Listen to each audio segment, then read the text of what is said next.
Hey folks, this is Adam Marcus, director of Jason Goes to Hell and Secret Santa, and you are lucky enough to be listening to the 80s Slasher Library. In the darkness I reside, face laugh a twisted guide.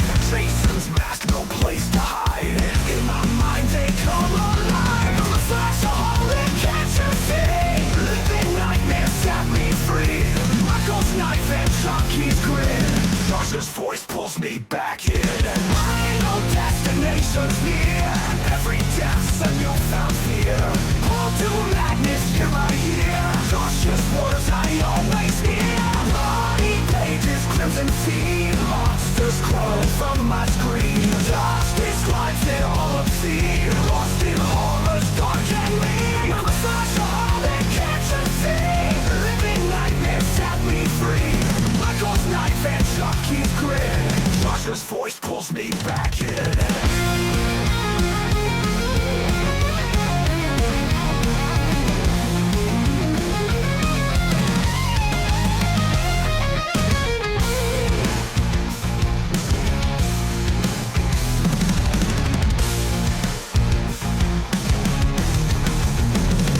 Final destination's near. Every death's a newfound fear. All to madness, here I hear. Josh's voice pulls me back in.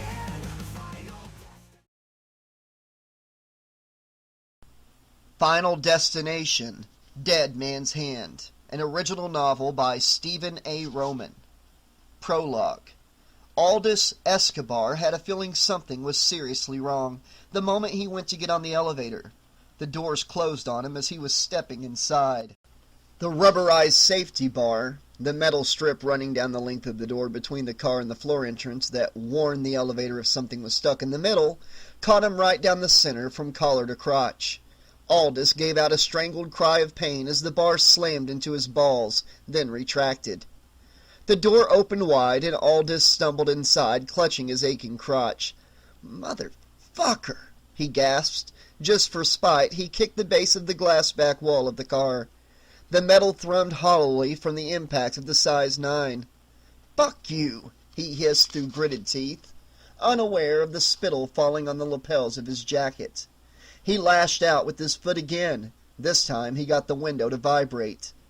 The only response the machine gave toward its abuser, however, was to softly chime its bell. The red down arrows in the doorframe lit up and the doors closed. Aldous angrily punched the button for the basement, then went back to cupping his hands around his boys and occasionally moaning. He was gonna need an ice bag for his throbbing injury whenever he got home. Goddamn doors nearly cut him in half, he thought. Piece of shit. Wasn't maintenance supposed to make sure stuff like that didn't happen? As the elevator descended, Aldous looked out through the glass walls at the incredible night scene that he knew he'd be able to enjoy a whole lot better were he not in such agonizing pain. Merlin's Tower was the tallest building in Las Vegas. Hell, pretty much the tallest building in the entire western United States, from what he'd heard. Edging out the 108-story stratosphere across the strip at 1,208 feet and 114 stories. And the 3 elevators that ran up and down along tracks on the outside of the hotel casino provided the best view day or night of the neon oasis that stretched out all around it. Of course, it didn't beat the view from the Lady of the Lake, the seafood restaurant on the tower's roof where Aldous worked as a waiter. From there you could see all of the city 360 degrees, not just the limited angle you got in the elevators. Still, looking down on the lights of the strip from the glass-walled cars wasn't so bad either. In Aldous' opinion, anyway. In particular, there were plenty of Sin City to see from this elevator on the tower's south side.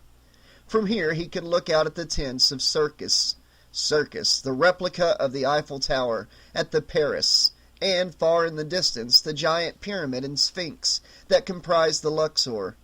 And even though it was just after 4 in the morning, the restaurant, as well as a good deal of the gambling metropolis, having closed for the night, there was still light traffic down on Las Vegas Boulevard, and people on the sidewalks. A 24-hour town this place was, and Aldous was happy living here. The girls he met were always hot. and most of them from out of town so you could screw them and then not have to worry about any drama afterward.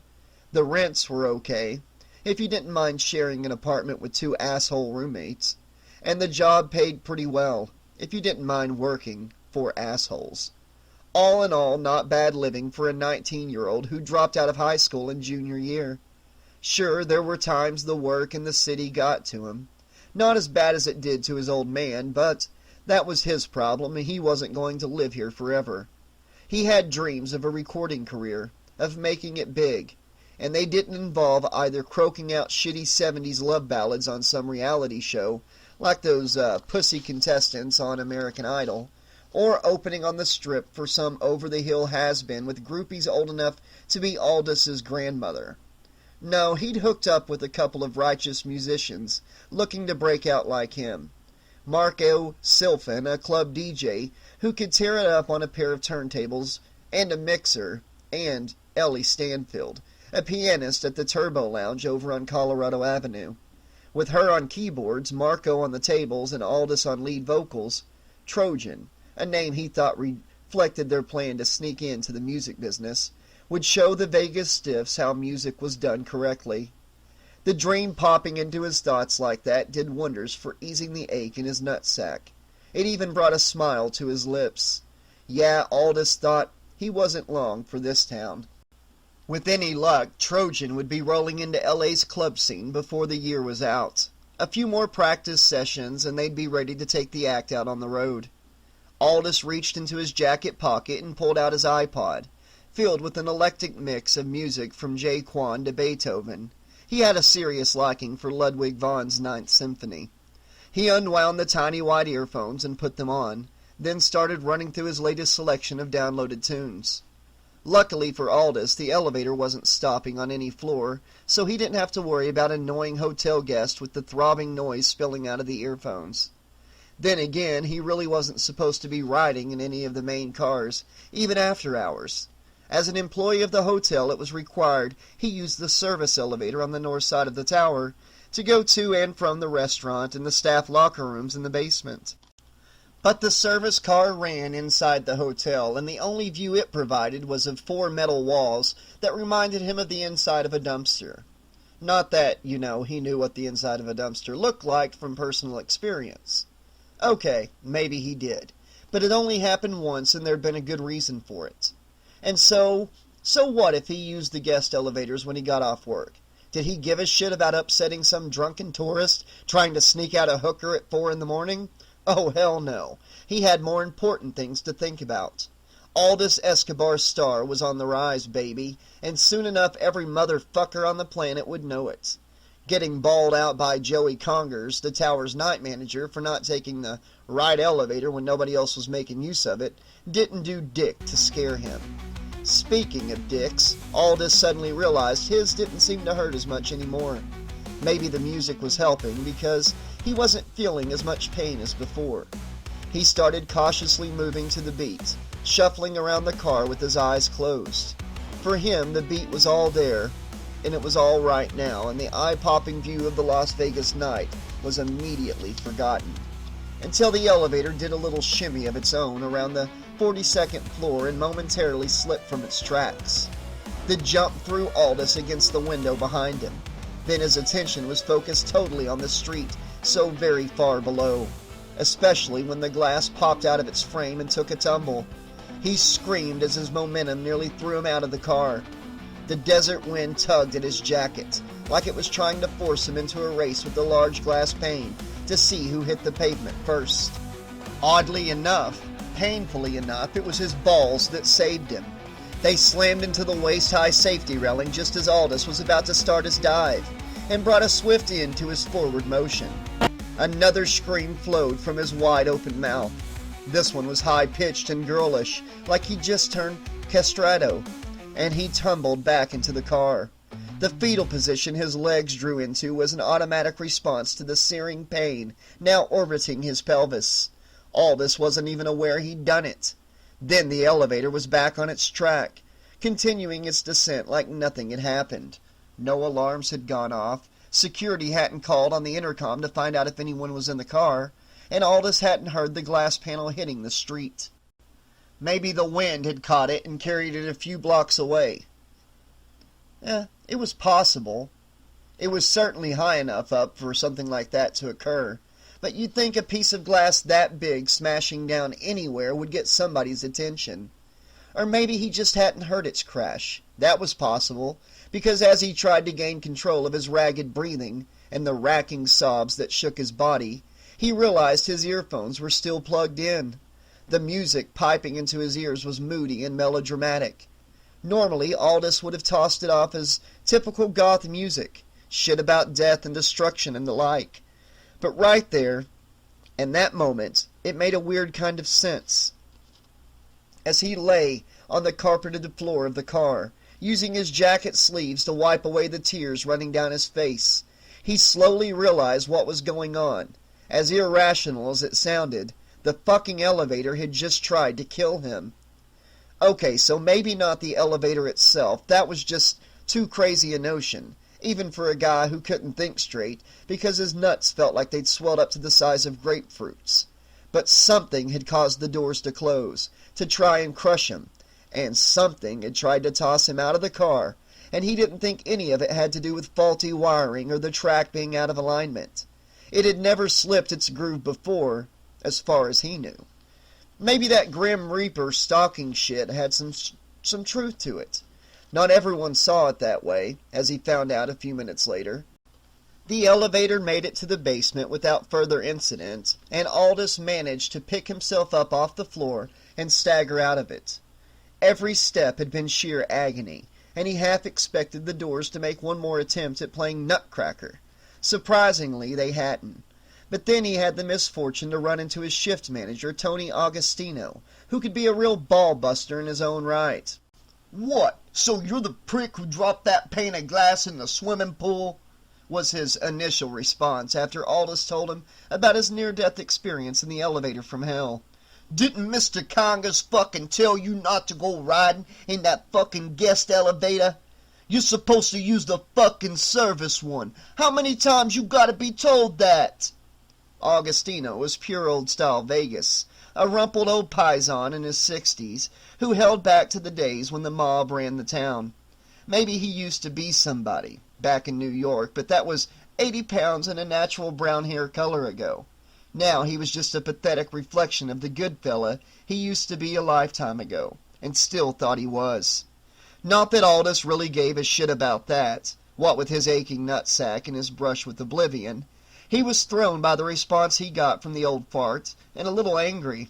"Wait a minute! You're giving me shit about what elevator I gotta take, when I'm telling you the fucking thing almost killed me?" "It ain't your job to tell me shit," Tony snapped. "You're a fucking busboy." "Waiter," Aldous corrected him. "You're supposed to do what you're told," Tony concluded, ignoring him. "Yeah?" Aldous pointed at the elevator. "And what if one o' the guests had been in it just now, and they'd taken a dive out of the window instead o' me almost taking it?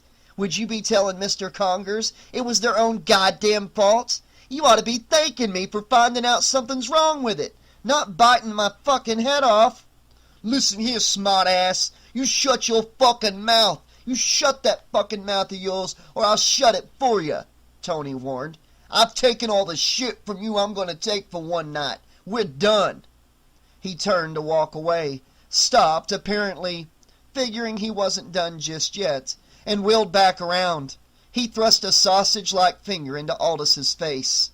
"And don't think for one fucking minute I'm going to let you put my ass in a sling with Mr. Congas, 'cause you were joyriding around in a guest car and went busting out a window. 'Cause you know he'll try and make me the fall guy, what with me being your supervisor and all." He jabbed the finger into his subordinate's chest hard, like he was trying to poke a hole in it. "But I ain't going down all alone, Aldous, and you can take that to the motherfucking bank." "But what about the elevator?" Aldous asked. "What are you going to do about that?" The index finger levitated up from his chest, back to hovering within inches of his face. "You let maintenance worry about that, bus boy," Tony replied. "Just get on your fucking knees when you get home tonight And thank God that window you popped didn't kill somebody. Otherwise you'd be talking to the cops right about nows."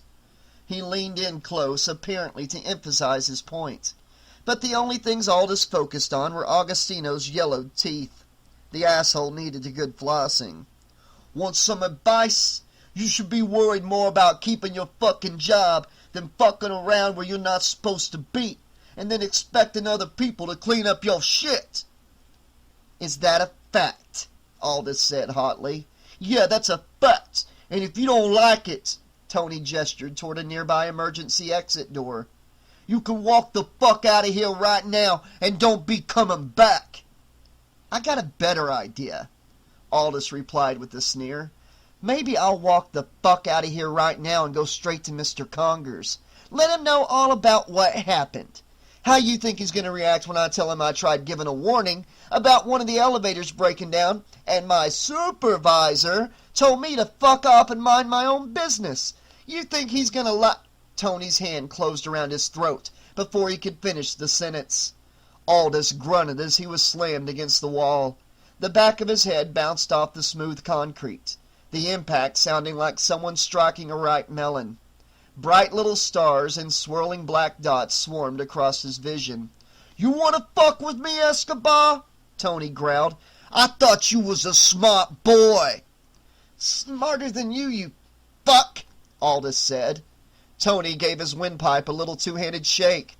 "No, you isn't. You just like any other dumb fucking wetback stinking up this city, Escobar. And the desert's full of dumb fucking wetbacks who thought they was smarter than guys like me. You get me?" "I ain't a Mexican," Aldous replied through gritted teeth. He pulled at Augustino's hands. "And how smart's it make you when you're doing time in prison for killing a waiter?" They locked eyes for a moment, then Augustino apparently saw the logic in the young waiter's argument and backed off. He released Aldous and dropped his hands to his sides. Aldous gasped for air and rubbed his sore throat. Now he had something to take his mind off the ache in his nether regions. "You caught a break, Escobar," Tony commented. "That's 'cause I'm such a fucking reasonable guy." Again with the warning finger. "But you crack wise with me again, or you go running your mouth to Mr. Conger's and make any trouble, and you'll be standing in an unemployment line in a fucking wheelchair. You hear me, busboy?" Standing in a wheelchair. It didn't make a goddamn bit of sense, but Aldous got the gist of the message, and knew that trying to correct Tony's mangled warning would be a real dumbass move. All he wanted to do now was get the fuck out of the hotel. 2 close encounters with death were more than enough for one night. Best to make tracks before the old saying about the third time being the charm turned out to be for real. "Yeah, I hear you, Tony," he said. "I got it." Augustino placed a gentle hand on his shoulder like they were pals again. "Good boy. Smart boy. Now you run on home and stop your worrying. I'll give maintenance a call, let 'em know what's what with the elevator. They'll have this whole thing fixed up before Mr. Congas even knows it happened." His hand moved around Aldous' shoulder to roughly draw him into a tight, not-so-friendly embrace. "But you're gonna stay off the fucking guest cars from now on," he growled. "We clear on that, Aldous?" Aldous nodded. Anything to rack this up and get the fuck away from this psycho Godfather reject. "Yeah, Tony, you don't have to tell me twice." Augustino smiled. "All right, then. So I guess we're all good, as you kids say, right?" He slapped the waiter on the back. Aldous felt his teeth rattle from the impact. "Now go on. I'll see you tomorrow." Aldous hurried to his locker without a backward glance, grabbed his knapsack, and booked out of the hotel basement as quickly as possible, through an exit door that led to the underground parking garage. His hand shook a little as he pulled his car keys from a zippered pouch on the front of the bag. Fuck it, he thought. Fuck him, fuck this hotel, fuck everything. He rubbed his throat again. Goddamn asshole might have fucked up my voice. Could have cost me my whole fucking singing career. Maybe I'll have a doctor look at it. As he climbed inside his red Mini Cooper, the nervousness began to fade, replaced by an all-consuming anger. Aldous slammed the driver's side door, then sat gripping the wheel in a stranglehold for a few seconds, his lips pulled back in a snarl. I don't need to put up with this shit, he decided. Why should I? So I rode in one of the guest cars. Big fucking deal. The damn thing almost killed me, right? That fat old bastard ought to be grateful I gave him the heads up. But does he act grateful? Oh, hell no. He tries to snap my fucking neck and tells me to keep my mouth shut. He keyed the ignition, stomped on the gas pedal, and tore out of the garage onto Paradise Road, heading south. The first pink glimmers of sunrise were coloring the east, but Aldous was in no mood to admire the view as he stopped at the red light on the corner of Sahara Avenue. Maybe I'll talk to Marco and Ellie later, he thought. See if there's any openings where they work. I don't need to take that psycho shit from Augustino anymore. And if that elevator acts up again and tries to kill some other poor bastard, well, I tried to warn them, right? Not my fault if Tony fucking Augustino wants to keep it a secret. Let him take it to his fucking grave for all I care. Aldous was so caught up in his internal monologue, so focused on making plans for when he showed up for his shift that night, when he'd tell Augustino to go fuck himself and then walk out of the tower forever, that he never saw the van racing across Sahara Avenue as its driver tried to beat the changing traffic signal. Didn't notice the driver lose control of the vehicle and send it hurtling across the lanes right at him until it was too late to get out of the way. The van hopped the curb, spun in the air once, twice, long enough for Aldous to see the terrified expressions of the teenage driver behind and the girl who sat beside him, and then it slammed down on the roof of the Mini Cooper. The impact crushed Aldous against the steering wheel, and he screamed as his ribcage shattered, the fragments of bone puncturing his lungs, his heart. Some pieces erupted outward, through his chest to stab like skeletal fingers at the stereo buttons on the steering column. The only sounds Aldous could hear were the explosive coughs that ripped from his throat, each one spurting blood across the dashboard. Dark, thick clots bumped their way across the leather-upholstered dash as they were carried along by the flow. Then they, along with the seemingly never-ending river of blood that poured from Aldous' mouth, cascaded down to join the pool of bodily fluids already forming on the floor mat under his feet. As he lay dying, Aldous felt the desert breeze swirl through the shattered windshield. It stroked his blood-spattered cheeks. His lips cooled his forehead with its gentle caress.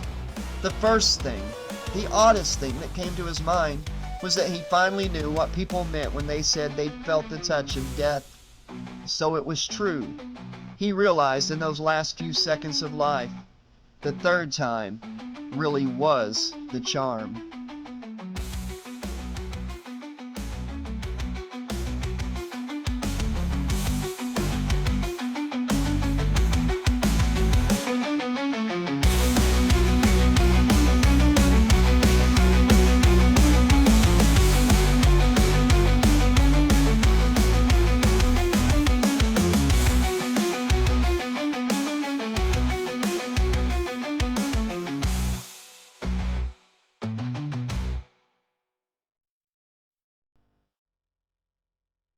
Chapter 1. It was supposed to be the happiest moment of her life. But when Annie Goodwin finally woke up in that Las Vegas hotel room after a margarita-fueled night of debauchery, she knew right away just how truly screwed she was. Ever since she was a little girl growing up in Schiller, Illinois, All-Marine Faith Goodwin had dreamed of her wedding, the day she would pledge her undying love to the boy with whom she'd spend the rest of her life, and he would make the same vow to her. She'd practiced it dozens of times with her Barbies and Kens, the ceremony attended by stuffed animals and dolls on one side of the aisle, friends of the bride, and her brother Archie's action figures on the other, the groom's party. G.I. Joe with Kung Fu grip was the best man, since he could actually hold the ring, while Malibu Stacy was the maid of honor. The reception was held at the Tea Party playset. From there, the newlyweds jetted off to London or Paris or Rome for their honeymoon, before settling down in Barbie's townhouse to begin their lives as a couple.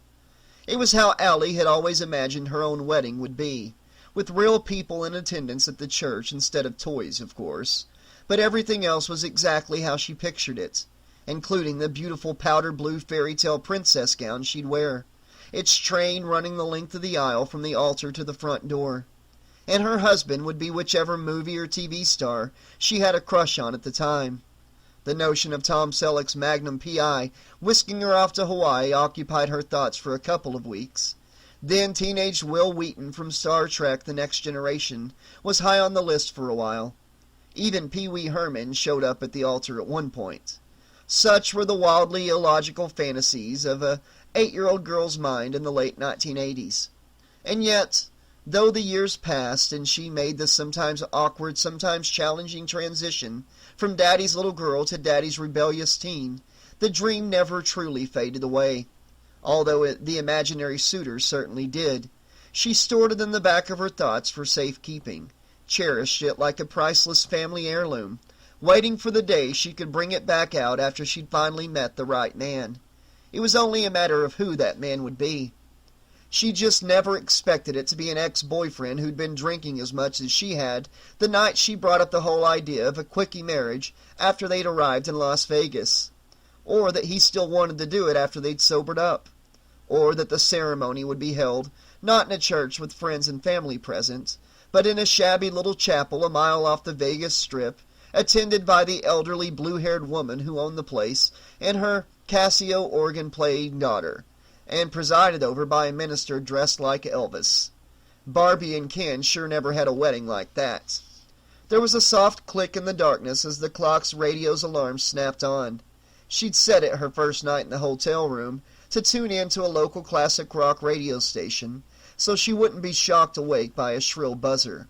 The radio clicked on, and Allie found herself halfway through a familiar song.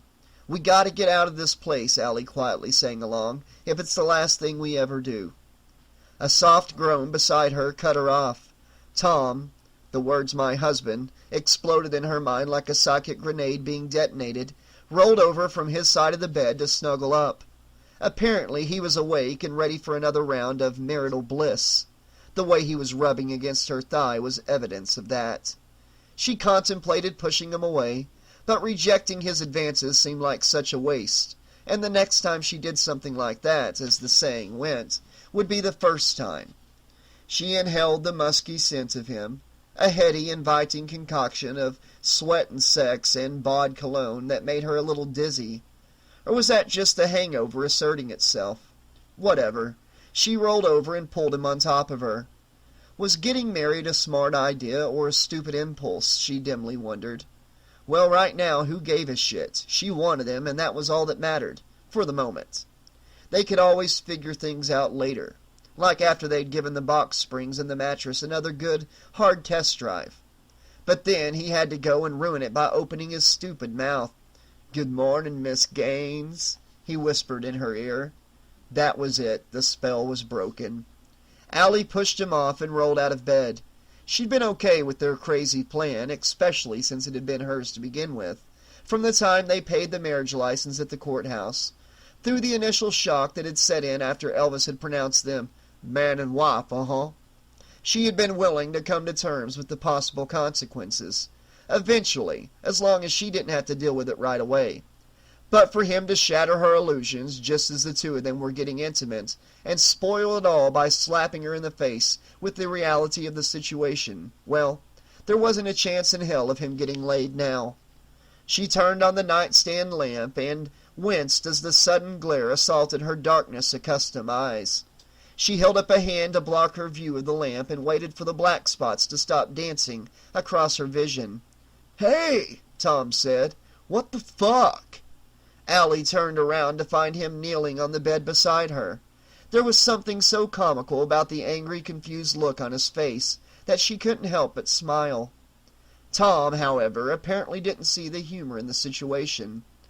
"You want to tell me what the hell that was about, Allie?" he demanded. 10 seconds ago you were all ready for takeoff." "Yeah, but then I decided to abort the mission," she replied dryly, then shrugged.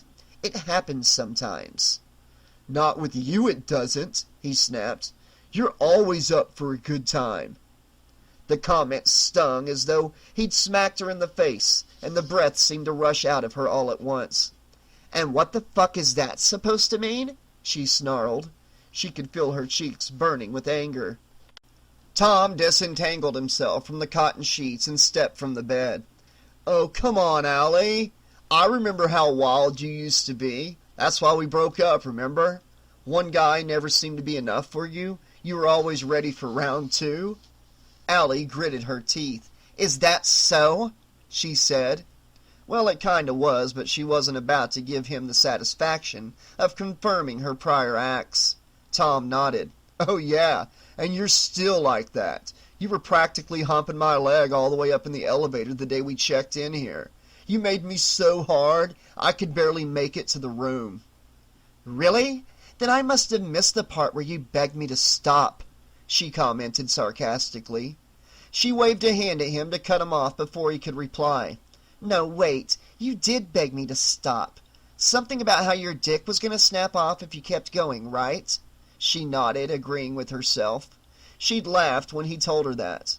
Not much on stamina, her Tom. That was the real reason they'd broken up 4 years ago. He just couldn't keep up with her, and it had been an embarrassment for him. But that was after we'd been going at it for a couple of hours, wasn't it? Hey now, I'm not saying I didn't enjoy it, Tom countered. But Jesus, Allie, you're like some unstoppable fuck machine once you get going. I'm a fuck machine? She yelled. If her stare had been a gun, he would have been lying dead at her feet.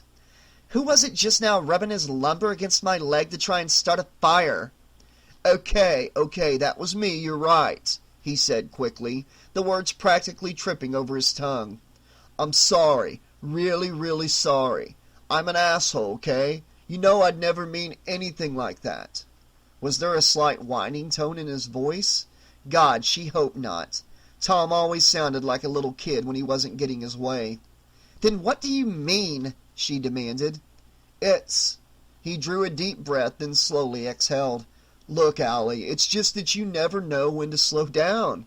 Even when we dated back in college, everything had to be in excess, especially when it came to sex. It's like you're always moving at 100 miles an hour, and the rest of the world has to try and catch up. So I like to live, she said hotly. What's wrong with that? There's nothing wrong with it, but you gotta learn to pace yourself, Allie, he replied. I mean, you're only, 25? You got a whole life ahead of you, as my mom would say, you know. But you keep acting like you've got to get everything in before it's too late. He paused. Too late for what, though? There was some truth to that, she suddenly realized. She lived hard, had loved even harder for years, but why exactly? It probably had to do with the attitude she'd adopted after she got out of the hospital, following that night. An eat, drink, and be merry for tomorrow we die approach that had colored her outlook on the world ever since. A brush with the possibility of non-existence hadn't made her more appreciative of her life. It just made it crystal clear how frighteningly mortal she was, and not someone with a whole life ahead of them, who used to think they were invulnerable, untouchable. Liked to be reminded of that. She screwed her eyes shut, forcing the dark thoughts back into the recesses of her mind. Now she needed something to take her mind off of that fucking night. So, what are you saying, Tom? She asked and stepped close to him. That I'm some kind of nymphomaniac? That I can't go 10 seconds without thinking about how I need some guy boning me? She placed a hand on his chest, traced her index finger along the edge of his pectoral muscles, tossed her head back slightly to shake out her dark mane, an idea she got from watching a stripper on an episode of Real Sex she caught late one night on HBO. Holy shit, she thought, that move really does work. Tom paused as though gathering his thoughts or carefully choosing the right words that would ensure he'd get his piece of ass. Maybe, he finally admitted, but it's not like that's a bad thing, he quickly added. A lot of guys would kill to be in my place, and I'm sure as hell not complaining. He smiled slyly. I guess that's one of the reasons I was willing to marry you, even if it was the booze saying I do instead of me. There, yet another metaphorical slap of reality. God damn it! She roared as she threw her hands in the air. You had to go and do it again, didn't you? She stomped off toward the bathroom. What? He said, following her. What'd I do now? You know! She paused in the doorway, then spun around to face him. Bring up the whole goddamn marriage thing again. She slammed the door in his face. What? Like that was my idea? Tom said from the other side of the door. I'm not the one who said, hey, let's get married when we get to Vegas. She balled her hands in a tight fist on the edge of the bathroom sink. No, but I didn't hear you say it was a bad idea either. What the hell did you expect? He countered. I was drunk when you brought it up, for Christ's sake. Everything sounds like a good idea when you're drunk. She screwed her eyes tightly shut and chewed her bottom lip for a moment. And when you weren't drunk? She asked quietly. There was a long pause. A really long pause that turned into a heavy, uncomfortable silence. She'd started to think that maybe he dozed off against the wall when he finally muttered, I still thought it was a good idea. Another pause, shorter this time. Didn't you? He asked. That brought her up short. Her eyes popped open in surprise, and she glanced at the door, as though she could see him on the other side. It hadn't sounded like he was throwing shit back at her, more like he was looking for confirmation from her. Yeah, she had to admit, I guess I did. A little smile tugged at the corners of Allie's lips. It had seemed like a good idea at the time. Even after she'd said I do, there was a part of her that wondered if maybe tying the knot with Tom might turn out all right in the end. Once you got past the sexual stamina, the two of them had really been the quintessential cute couple back in college. Like you guys are joined at the fucking hip, as her best friend Talia Kraft once commented in the dorm room they'd shared. You ought to just move in together so I can get some sleep. At least then I'd be able to study without all that screaming and moaning keeping me up at night. That hadn't lasted for much longer, but the fact she and Tom had remained friends after they broke up, that he'd been the first guy she'd called when she got the sudden crazy idea to hop a plane to Vegas and try her hand at poker, and that he'd actually agreed to go with her on no more than a moment's notice, proved there was still something between them. It was a sort of yin and yang equation. Tom, the straight-laced, highly responsible one, she, the wild, impulsive one. She pulled him out of his conservative shell to get him to try new things, and he reined her in when she started getting out of control. They balanced one another in a way none of their other relationships ever had. At least that's how it was when they were both sober. Considering what their trip to Margaritaville had set in motion their first night in town, it was clear he could be just as bad as she was when he wasn't feeling any pain. It was funny in a way. She never remembered him being like that. Allie, you okay in there? She could hear the concern in Tom's muffled voice through the door. It sounded like he'd taken a second or two to cool off. Now he apparently wanted to patch things up. Slowly her anger faded too, and she unclenched her fists to lay the palms of her hands along the marble edge of the sink. She lifted up her head to look at herself in the mirror. Her makeup was a mess. The eyeshadow had smudged, so it looked like she'd been socked hard in the left eye. And she had a case of bed hair, so tragic even a bottle of relaxer would have a hard time subduing it. At least her lipstick hadn't smeared, she thought. Allie turned on the faucets and started running water into the basin. First, she'd deal with her appearance. Then she and Tom needed to sit down and talk about what they were going to do next. The honeymoon, figuratively speaking, was over. Allie shook her head and chuckled softly at the bad joke. Allie? Yeah, I'm fine, Tom, she said. I'll be out in a second. She glanced down and realized she was still wearing her watch, the dial always worn on the inside part of her wrist. She turned her arm to look at the face. It was 8:36 a.m. Allie sighed. Married just under 28 hours, and already they'd had their first fight. How abso-fucking-lutely romantic. Chapter 2. Arlen Plug was death incarnate, at least according to his monthly bank account statements. Put a pair of dice in his hand, give him a questionable tip about an upcoming horse race, unwrap a fresh deck of playing cards within 15 feet of him, and you could practically hear his savings beg for mercy as their financial life was drained away. sometimes in a matter of hours. And it didn't help any that the city he'd chosen to make his home was Las Vegas, Nevada, the neon-brightened center of the gambling universe. Not that his finances were ever that healthy to start with. The last time Arlen had held a steady, good-paying job, the Berlin Wall was still up. But that was all right, as he often told the few people who ever showed an interest in him, usually just card dealers and fellow gamblers, and that was only because they had to put up with his stories as penance for taking his money. He was a simple guy with simple needs, he'd say. Give him a roof over his head and a couple square meals a day, and he was content.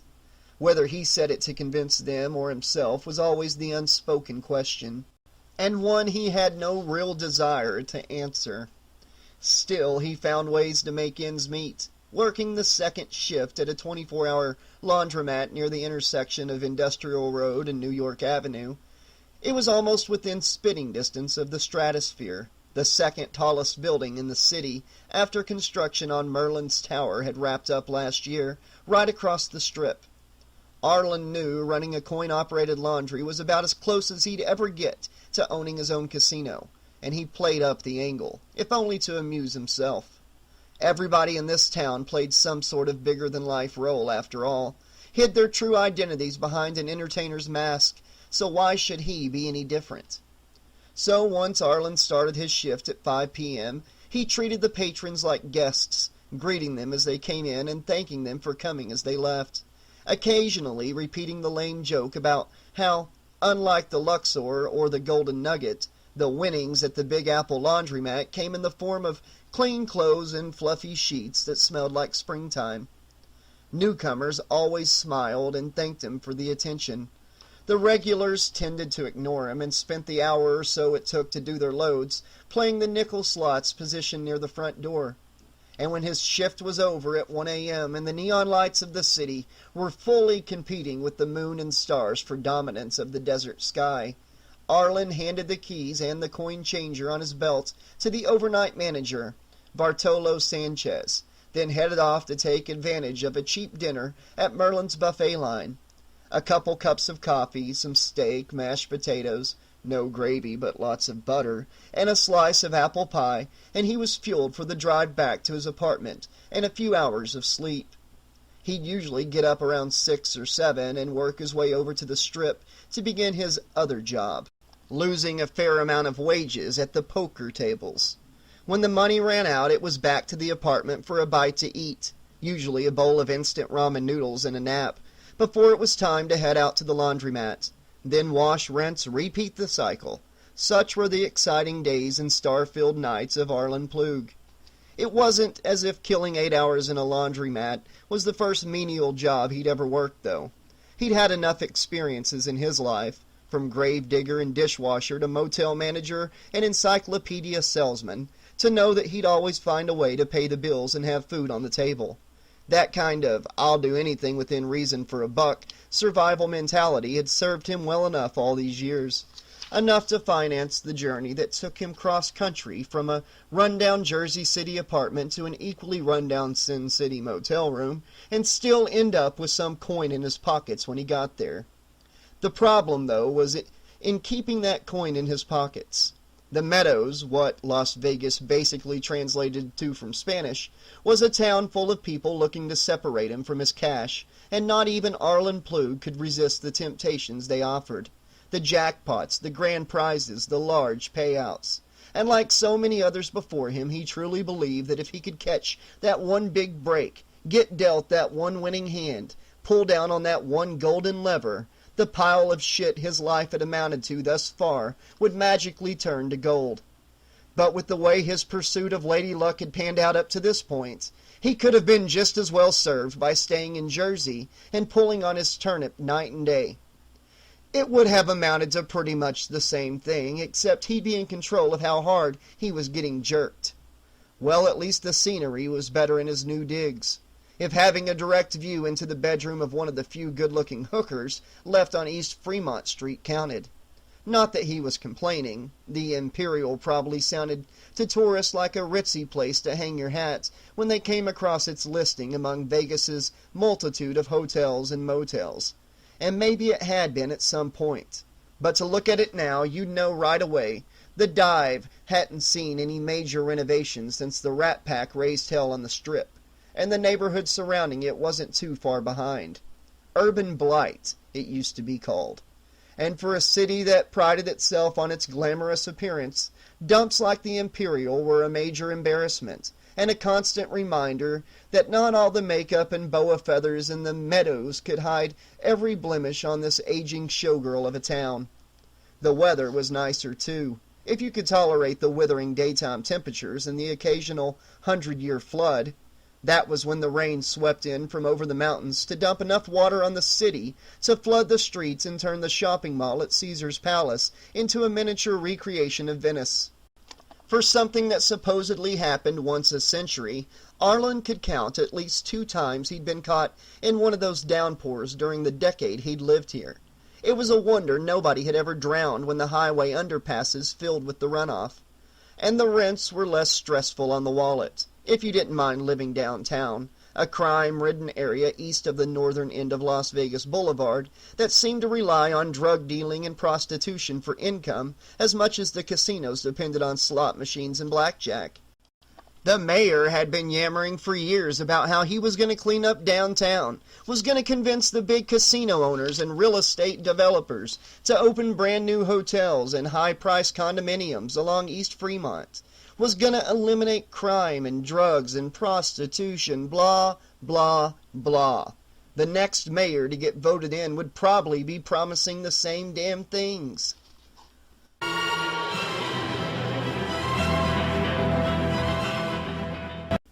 It hadn't taken Arlen long to get the lay of the land once he'd found a place to call home. As the towering neon sign out front proclaimed, the Imperial specialized in daily, weekly, and monthly rentals, and offered air conditioning, switchboard, and free television. All the amenities a man could ask for in low-cost housing. Well, almost all the amenities. Better locks on the doors would have been nice. Arlen wound up replacing his after the second break-in cost him his DVD player, his boombox, and a 6-pack of new socks he'd purchased the day before. He hadn't even got the chance to try them on. Complaining to the Imperial's management didn't do any good, and reporting it to the cops seemed like a waste of time. Besides, Las Vegas PD had more important things to focus on. According to the papers, members of Los Angeles' most notorious street gangs, the Crips and Bloods, often made weekend trips to Vegas to keep the Fremont Street trade going. Not that there ever seemed to be the slightest indication that cells might be dropping off. You couldn't walk 100 feet in any direction without running into a dealer asking if you were okay, if you were straight. And Arlen had learned to politely but firmly say yes in answer and move on, careful to avoid making eye contact, in case the action might be misinterpreted by the dealer and lead to a messy confrontation. Arlen certainly wasn't looking to become yet another crime statistic. There were already enough deaths in Vegas each year without adding another body to the morgues like coffers.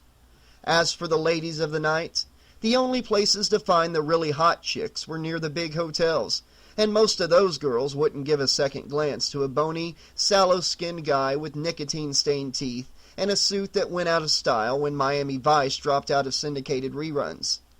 Actually, that wasn't entirely true.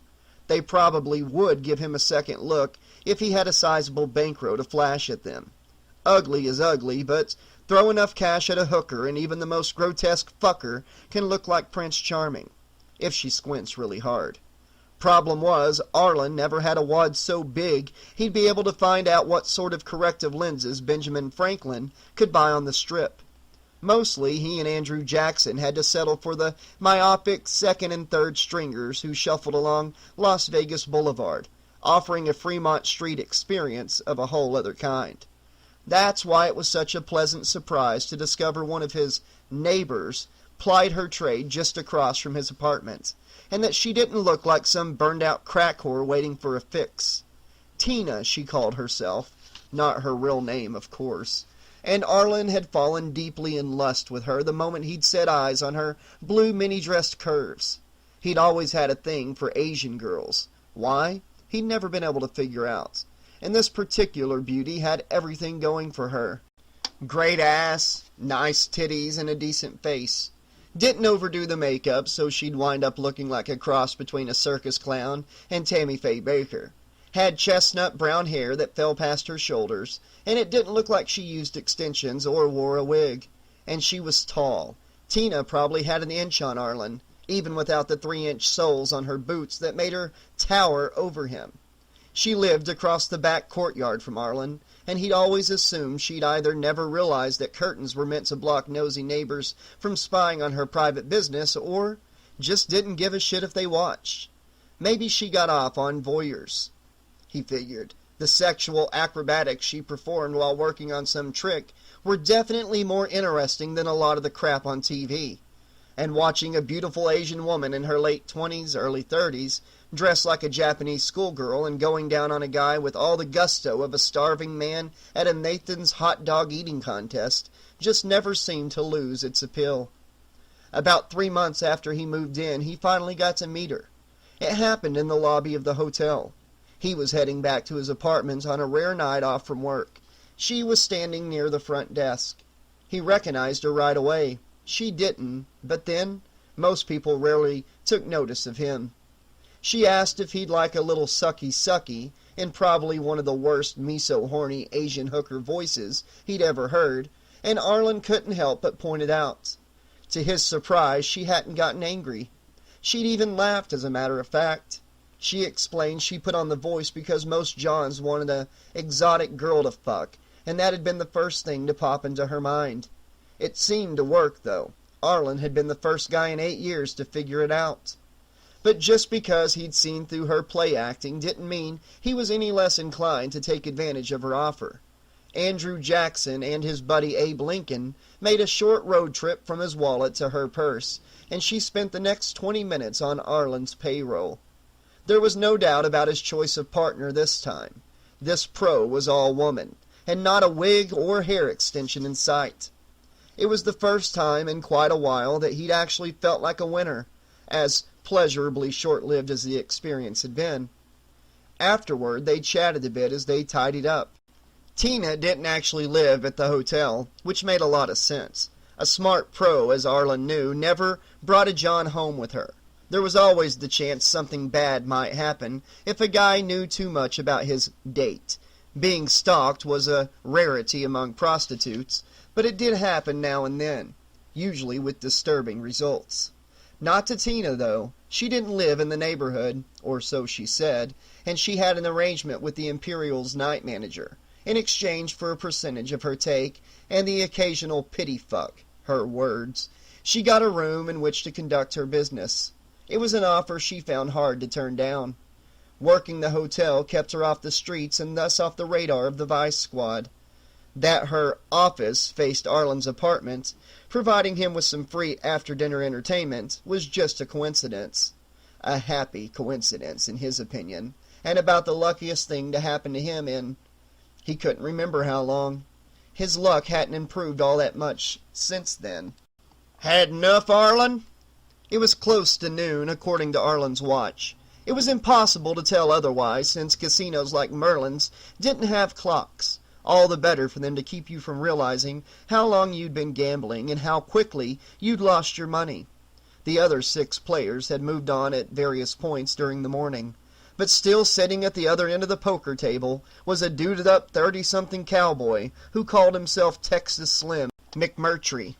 There was nothing slim about McMurtry, except maybe for how he liked his women, and if he was from Texas, then Arlen was the king of fucking Siam.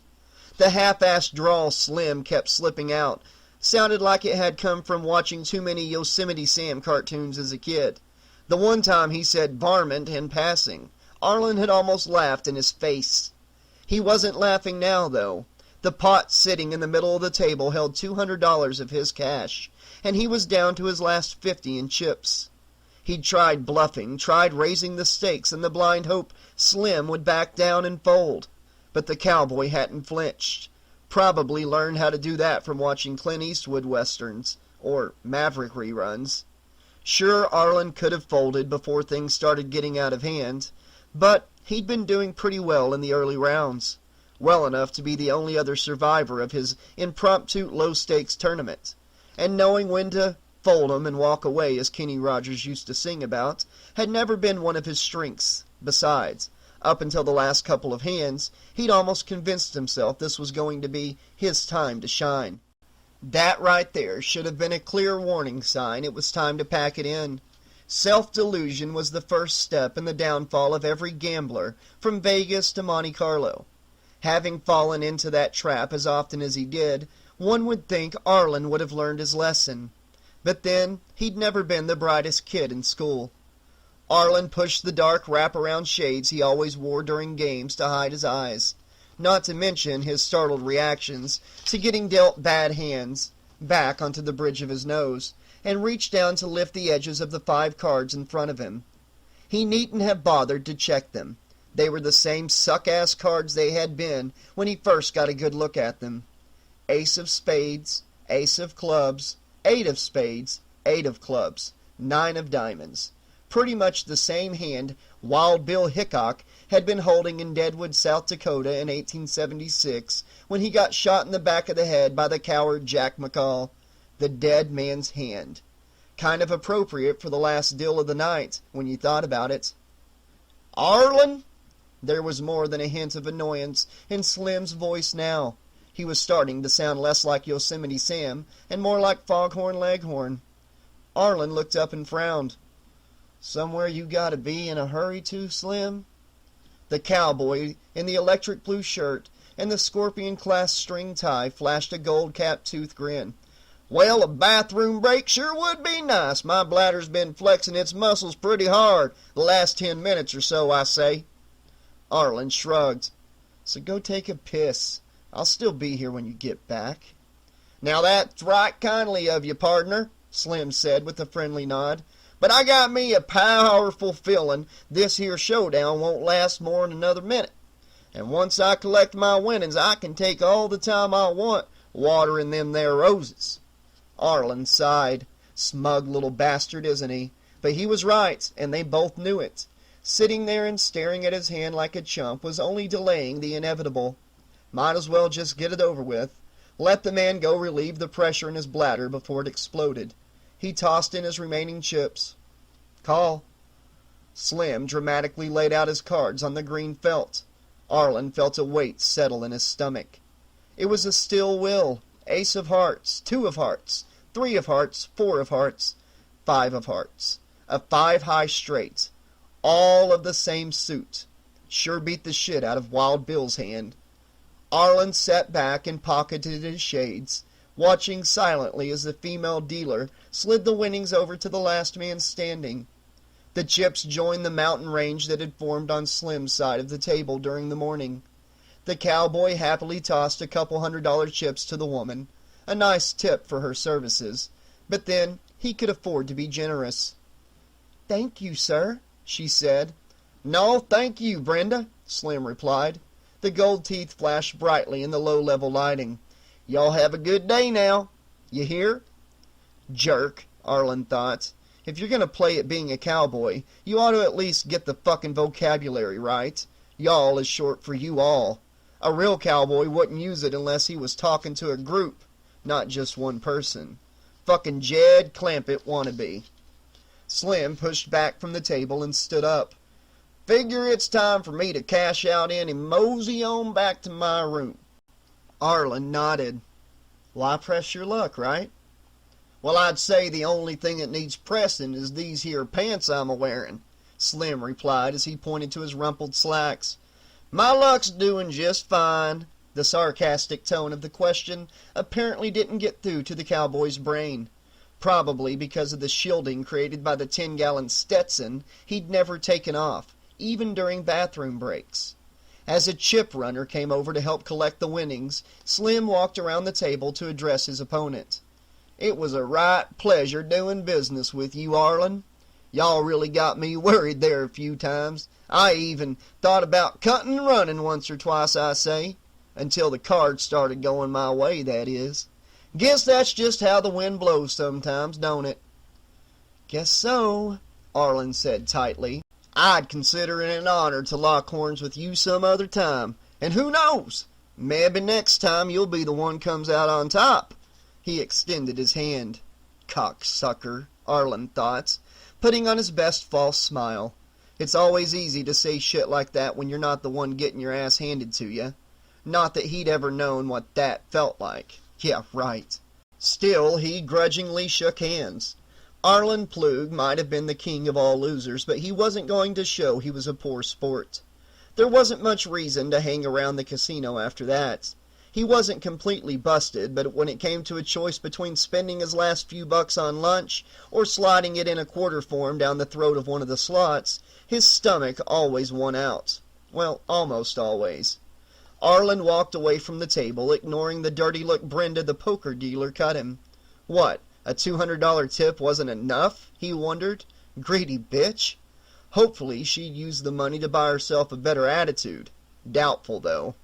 The casino floor was quickly starting to fill up as old ladies with ugly, pastel-colored outfits and with even uglier demeanors moved along the ranks of slots they'd each commandeered for the day's activities. And God help the man or woman dumb enough to try sitting down at one of those reserved one-armed bandits. They found out soon enough how quick on the draw some of those old ladies could be with their tongues. And they'd only get the one warning before the screaming started, about how the old dear was working that particular machine, how they weren't going to rob her of a jackpot. The money was going to come pouring out of the thing any minute now, and she'd be goddamned if anyone was going to walk away with her hard-earned money. Lesson number 1 in Las Vegas: never fuck with Grandma when she's got the fever. The row upon row of slot machines comprised the outer circle of the gambling maze called Merlin's Tower.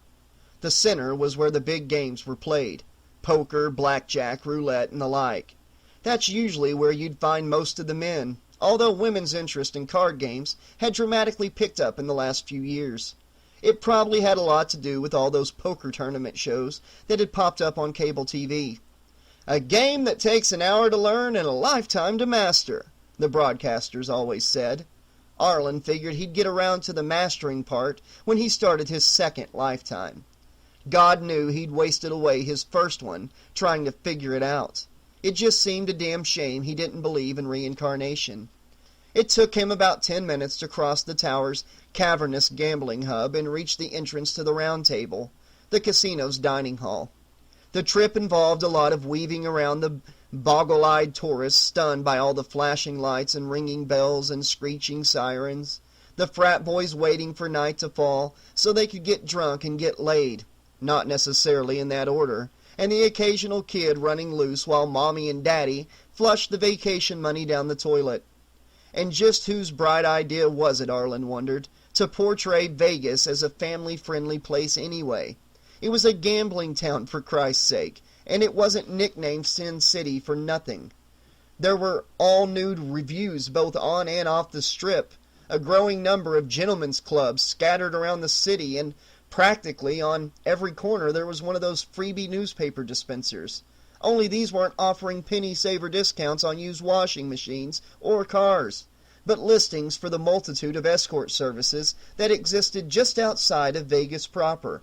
If that wasn't enough, you could always drive a few miles away from the bright lights into the Nevada desert communities where prostitution was legal and blow your wad both financially and sexually. And this was where people wanted to bring their kids? The Round Table was pretty much like any other all-you-can-eat casino feed bag. Colorful banners of red and blue and yellow hung from the thick wooden rafters. Tapestries, actually digital scans of real paintings that had been blown up on a computer and printed out on huge canvases, decorated the fake stone walls. Torches stuck out from metal rings set in the walls, but the flames that flickered in them were just strips of red and yellow tissue paper with small fans beneath them blowing upward. The wooden dining tables were long enough to seat a dozen people or so, with benches running the full length of them. Basically, they were just oversized picnic tables, but most folks were probably so taken in by the ambience that they never realized it. Busboys and the occasional waitress, all dressed in period costumes, moved around the hall, clearing tables and making sure the guests were enjoying their meals. The centerpiece of the Round Table was its massive buffet area. At times it seemed as though every dish known to man could be found there, although the giant mutton leg slowly rotating on a spit above the spread was just a plastic display. And for $8, including tax, paid before you got to the food, a better bargain was hard to find. Only thing was, you needed to get there early enough and hope the stuff you liked hadn't already been gobbled up by the starving masses, eager to get back to their games of chance. At this point, however, Arlen was just hungry enough to be willing to settle for chuck steak and those hardened, waxy little roasted potatoes everybody seemed to avoid. He couldn't afford to be choosy on his budget. He grabbed one of the oversized gray-colored plastic trays from the stack near the door and joined the slow conga line of patrons that led down the winding ramp to the cashier. Eventually, his turn came and he shuffled forward to pay. The cashier knew him on sight. About the only thing he knew about her was her name, and that was because it was printed on her ID badge.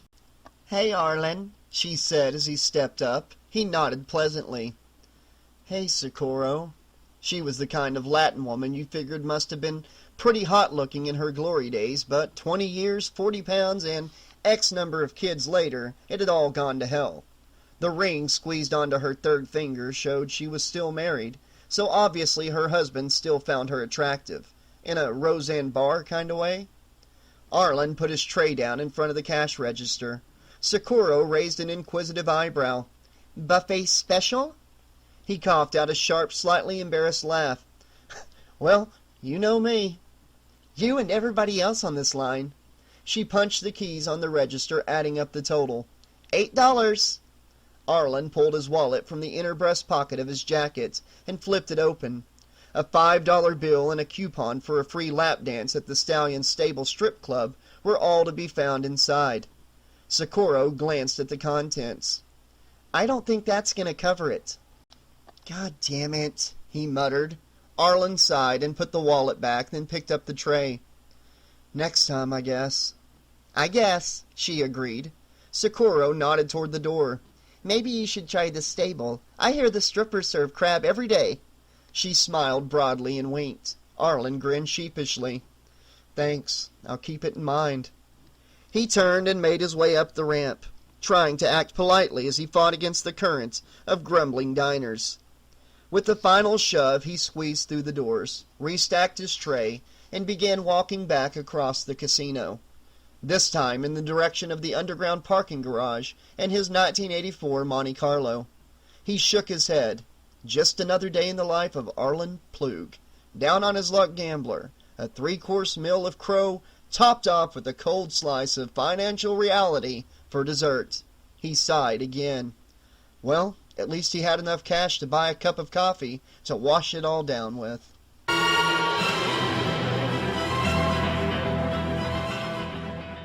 Chapter 3. Shauna Ingalls hated cats. Not the house variety, after all.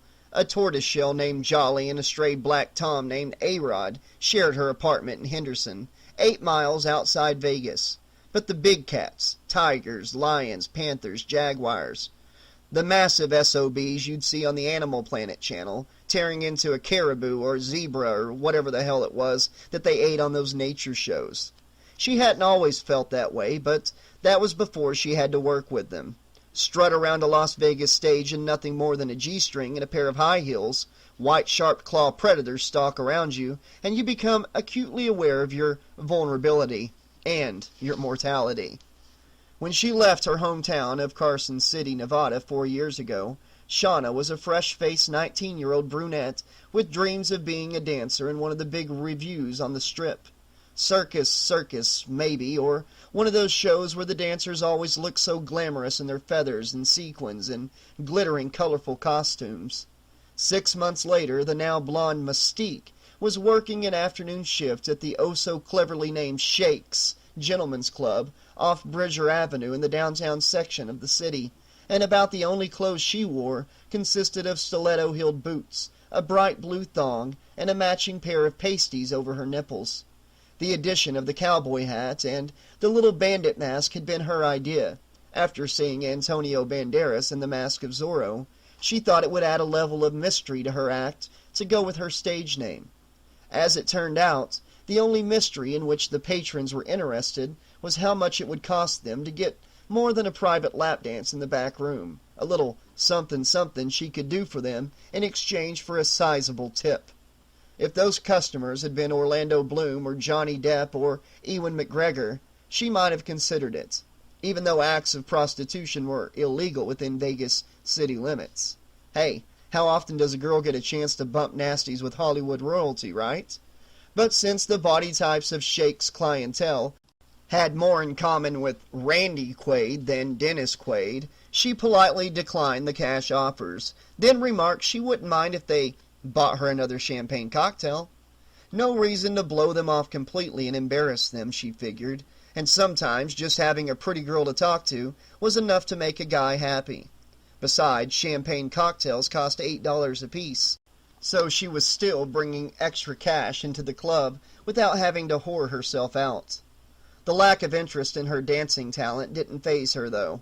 She still had her dream, and she knew how hard it was for a dancer to find work in this even harder town. You made do with what you could until the opportunity arose to move on to the next level. In the end, though, dreams could come true if you really wanted them to, badly enough. At least that's what it said in the movies. When she heard about the construction of Merlin's Tower, Shauna knew it would only be a matter of time before the call went out for dancers. After all, what was a hotel casino in this town without some kind of review? And when that day finally arrived, about 6 months before the tower was scheduled to open, Shauna walked out of Shake's and never looked back. She was that confident her dream was about to come true. Even though more than 200 other girls stood on line with her the first day, each with dreams of their own. Magapalooza was to be the name of the tower show, and it was described to them as a spectacle bigger than Siegfried and Roy, showier than Showgirls of Magic, and more explosive than the Mirage's volcano. A lot of hyperbole, to be sure, but everything in Las Vegas was meant to look and sound bigger than life. That's how you got people in the seats.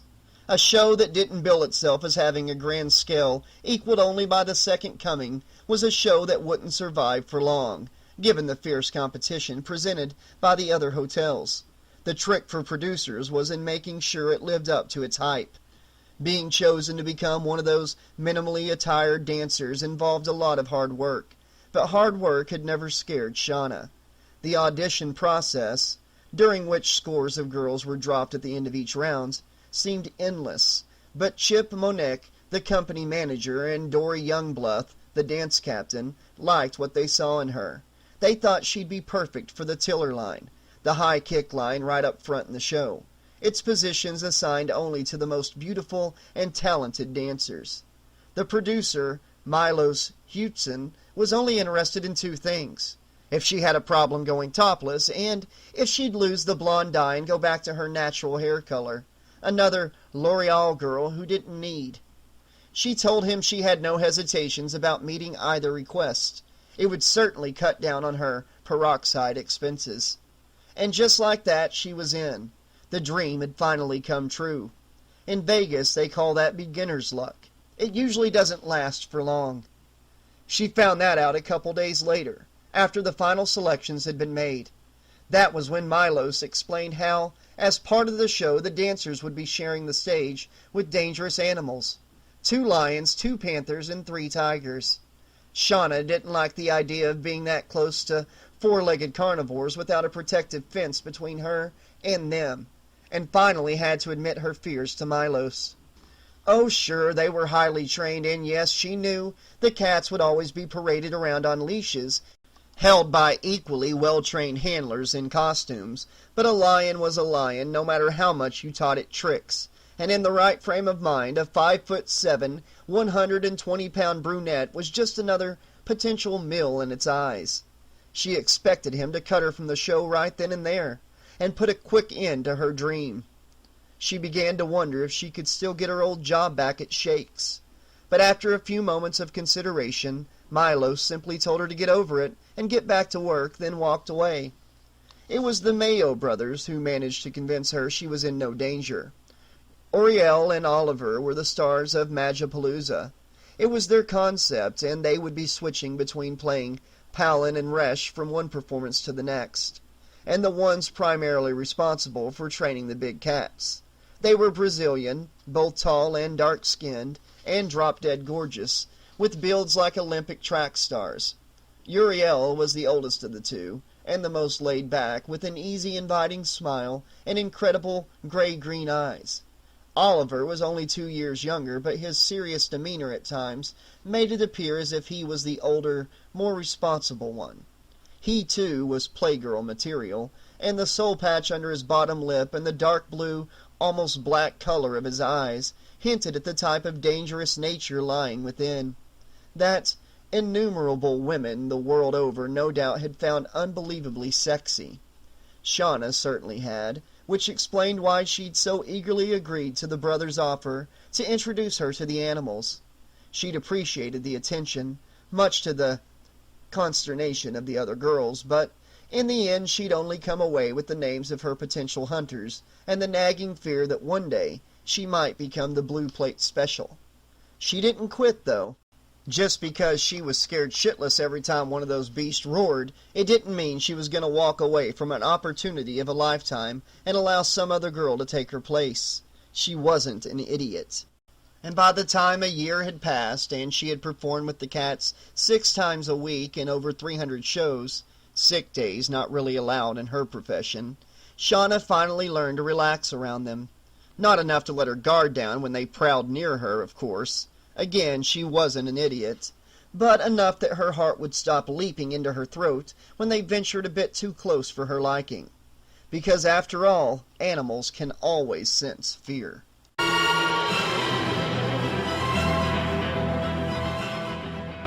The alarm clock buzzed and Shauna rolled over to shut it off. 11 a.m. and the start of another wonderfully beautiful day.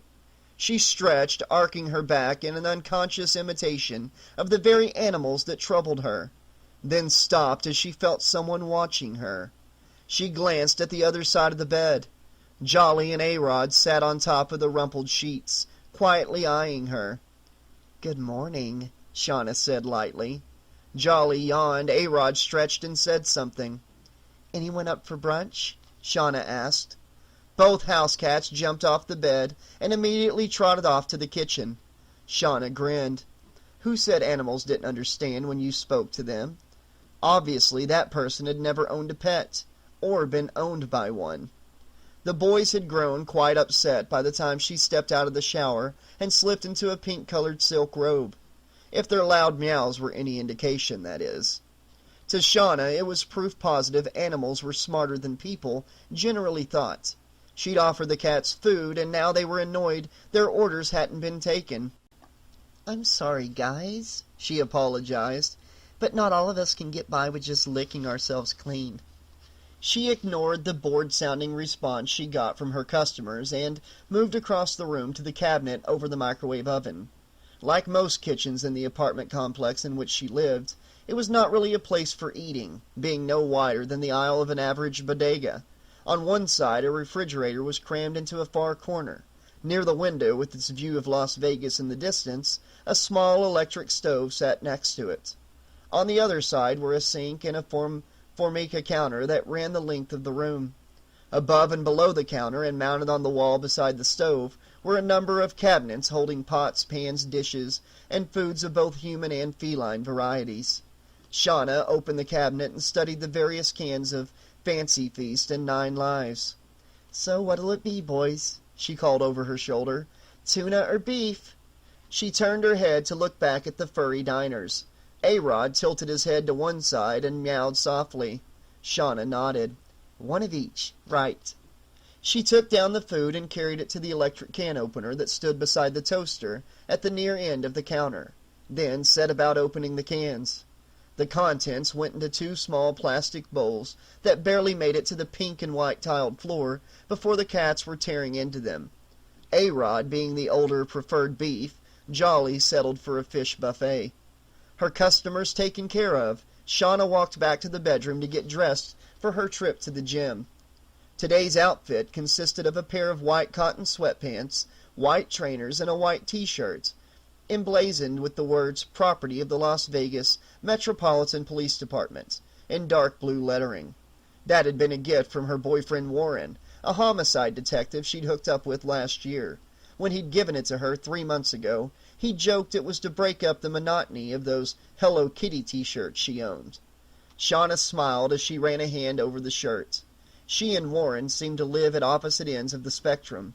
She in the bright lights and opulence of the Strip, he in the shadows and crime of the city's streets.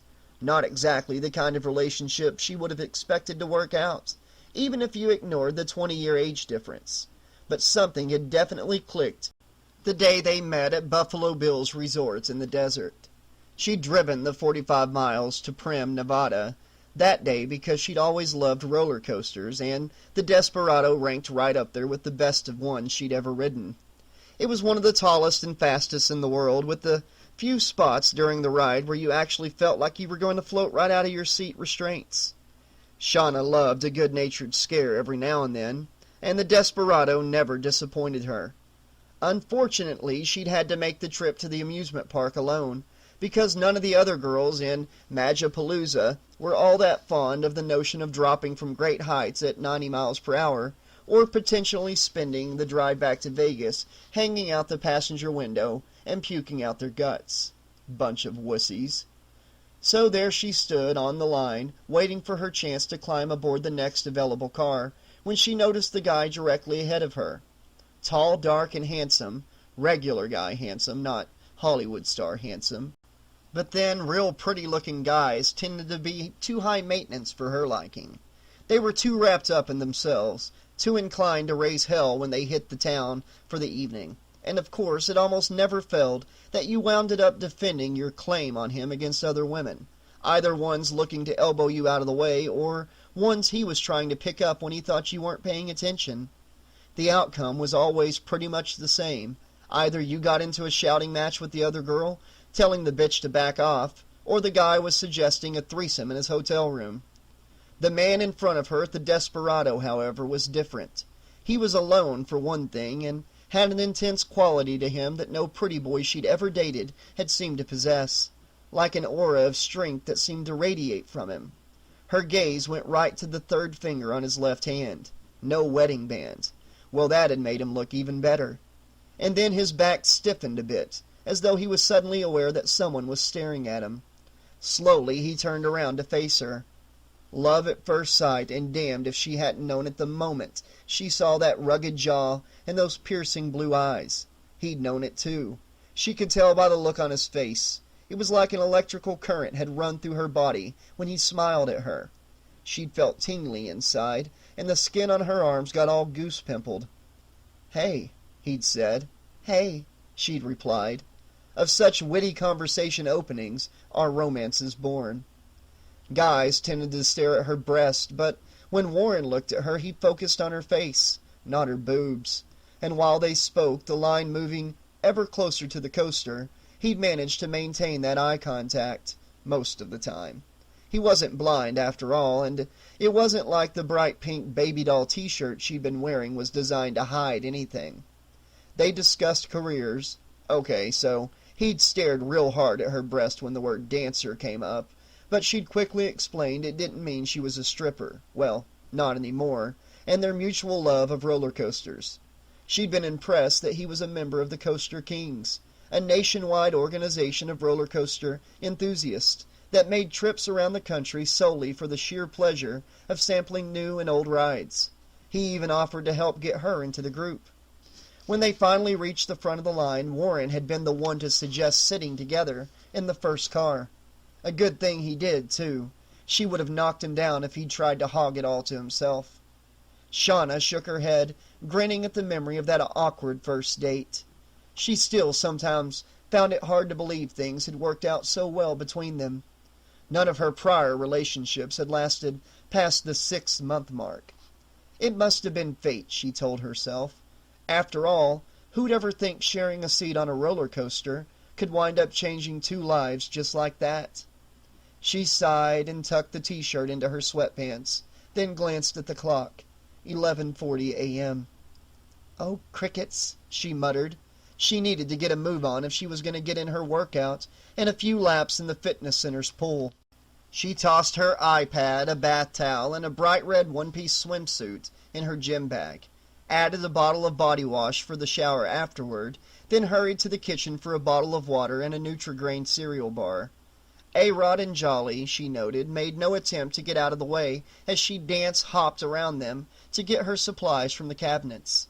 Having devoured their brunch, they were apparently content to lie on the kitchen floor and soak up a few rays from the light spilling through the window. If they were aware of how annoying it was for Shauna to detour around a couple of furry roadblocks, they made no attempt to show it. Shauna wove her way back out and grabbed the car keys and a cell phone from the living room coffee table on her way to the front door. "Try not to wreck the place while I'm out, guys," she called to the cats. "I'll be back around 1. Jolly waved a paw in her direction, but Shauna couldn't be certain if he was waving goodbye or motioning for her to get the hell out of his apartment. It didn't matter, she thought with a smile as she closed the door. It was going to be another beautiful day in Las Vegas, and nothing was going to spoil it for her. Chapter 4. "Just another beautiful day in Las Vegas," muttered Warren Ackerman. He might have actually meant it if he hadn't been standing in the middle of a crime scene, staring at a bloodstain the size of Rhode Island. Death is a part of life. Warren must have heard that old cliché spoken 100 times, if not more, during his time in the Las Vegas Metropolitan Police Department. It usually came up as part of the eulogies at funerals, but just because he'd heard it so often didn't mean it had lost its impact. Not 20 years ago, when he was a rookie cop, and not now as a homicide detective. It was meant to bring some peace of mind to the families of the victims, a way of assuring them that their loved one's passing was just a part of some great cosmic balance. Dust we were, and to dust we shall return. To Warren, however, it only meant that they'd been cheated of their chance to live a full life. That especially held true when the victim was 10 years old. Danny Lariva was just like any other kid. According to the neighbors, he played with the others in the playground behind the housing complex, liked watching cartoons, never made any trouble. A happy little boy who told people he wanted to be a wrestler when he grew up, like his heroes on the TV. A little boy now lying bruised and bloody and very dead on the living room floor of his mother's apartment. Another life lost, Warren thought, and for what? What kind of goddamn cosmic balance depended on the death of an innocent child? He felt the anger building and fought to push it back down. He closed his eyes and ground his teeth, knowing he needed to focus, needed to emotionally distance himself from what he was seeing, or he'd be no good on this investigation. No good to himself, and no good to the victim. Slowly the barrier slid down around his heart, the one that protected him from the shock, the anger, the misery of what he faced. The mental shield that allowed him to feel nothing until the job was done, until the killer was brought to justice and his victim could rest easier. Warren had spent years building that barrier, like every cop did. It was the only way to work a case with any level of efficiency. When the murderer was caught, when the case had been cleared, that would be the time for the barrier to lift. That would be the time for mourning. Warren opened his eyes and looked around. The apartment wasn't all that large. A combination living room kitchen, 2 moderately sized bedrooms and a small bathroom. And it had quickly filled up with crime scene technicians gathering evidence. Still, despite the shabby, low-rent quality of the building in which it was located, the apartment was modestly decorated and surprisingly clean. It had a woman's touch, with lace curtains on the windows and plastic slipcovers on the couch and chairs. And a devoutly religious woman, at that, if the statue of the Virgin Mary on the TV, the crucifix hanging above the front door, and the large votive candle on the kitchen table were any indication, she probably went to church a lot as well. Warren glanced down at the lifeless body on the floor and grimaced. All that devotion to God, and he still looked the other way while her boy was beaten to death. Would she still be able to believe the Almighty had decided to call him back to heaven, when the evidence of his brutal end was soaking into those lace curtains and spattered across those plastic slipcovers? Maybe she would. Maybe she'd need to in order to make some sense out of such a senseless act. Maybe her devotion to God was all she had left now. There were little framed pictures scattered around the living room tables. Photos of a little boy growing up, and his proud mother. No sign of any father, though. They were only memories of a child who would never get any bigger, nor any older. Snapshots of a life ended far too soon. Danny had been a cute kid, just as the neighbors had told Warren during the preliminary interviews, but there was little remaining of that childhood beauty. His bare arms and chest were a mass of bruises and welts, his face broken and bloodied and barely recognizable. The dark, bowl-cut hair was matted with thick clots of blood, and the left eye socket had been crushed. The impact crater of a large ring was gouged deep into the purpled skin. It had taken a lot of strength to do all this. A lot of strength and a lot of anger. "Jesus Christ," a woman muttered softly. Warren turned toward the door. Isabel Montoya had become his partner only 6 months ago.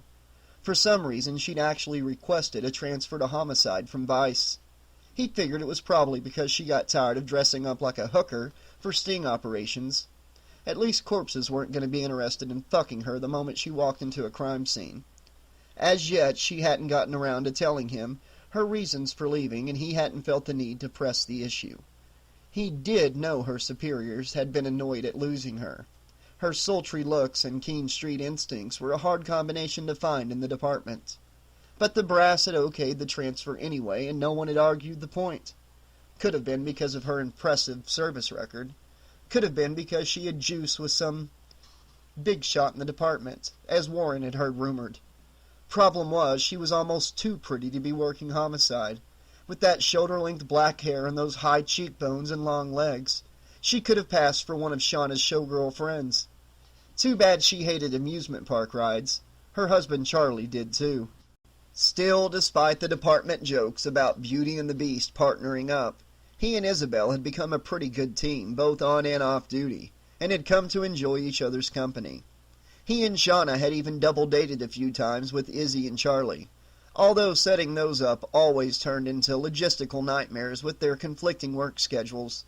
Shauna was in Magapalooza 6 days a week, Charlie worked nights as an electrician for Nevada Power, and Warren and Izzy had cases to clear. And yet, through trial and error, they somehow came up with ways to make arrangements, if only to give the Montoyas a much-needed break from their 3 rambunctious kids. Izzy had even joked on an occasion or two that working homicide was a welcome distraction from the unwelcome arrival of puberty in her house, especially with a daughter who looked like she was going to become the spitting image of her mother. But now that she'd gotten a good look at the latest victim, it was clear from Isabel's horrified expression that she was beginning to wonder if requesting that transfer from Vice had been a smart move after all. Warren stepped forward to block her view. "What do you got, Izzy?" he asked. It took her a moment to focus, but then she shook her head and looked up at him. She jerked a thumb over her shoulder in the direction of the neighbors who'd come to gawk at the crime circus that had set up its tent for the day. A better show you couldn't find off the strip, Warren thought darkly. "Couple of the neighbors said they heard yelling about 10 a.m. Couldn't make out what was said, but there always seemed to be some yelling going on in here." She glanced at the notepad she held to check over what she'd been jotting down. "I checked with dispatch. 6 calls in the past 4 months. Warren frowned. "Domestic disturbance, right?" Isabel nodded. "Last one was a week ago Friday." "And today?"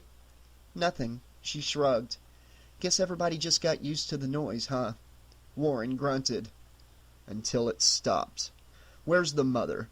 Isabel nodded back with her head. "A few doors down with a neighbor. Ferguson says she's a wreck." She leaned to the side to glance around her partner, then crossed herself.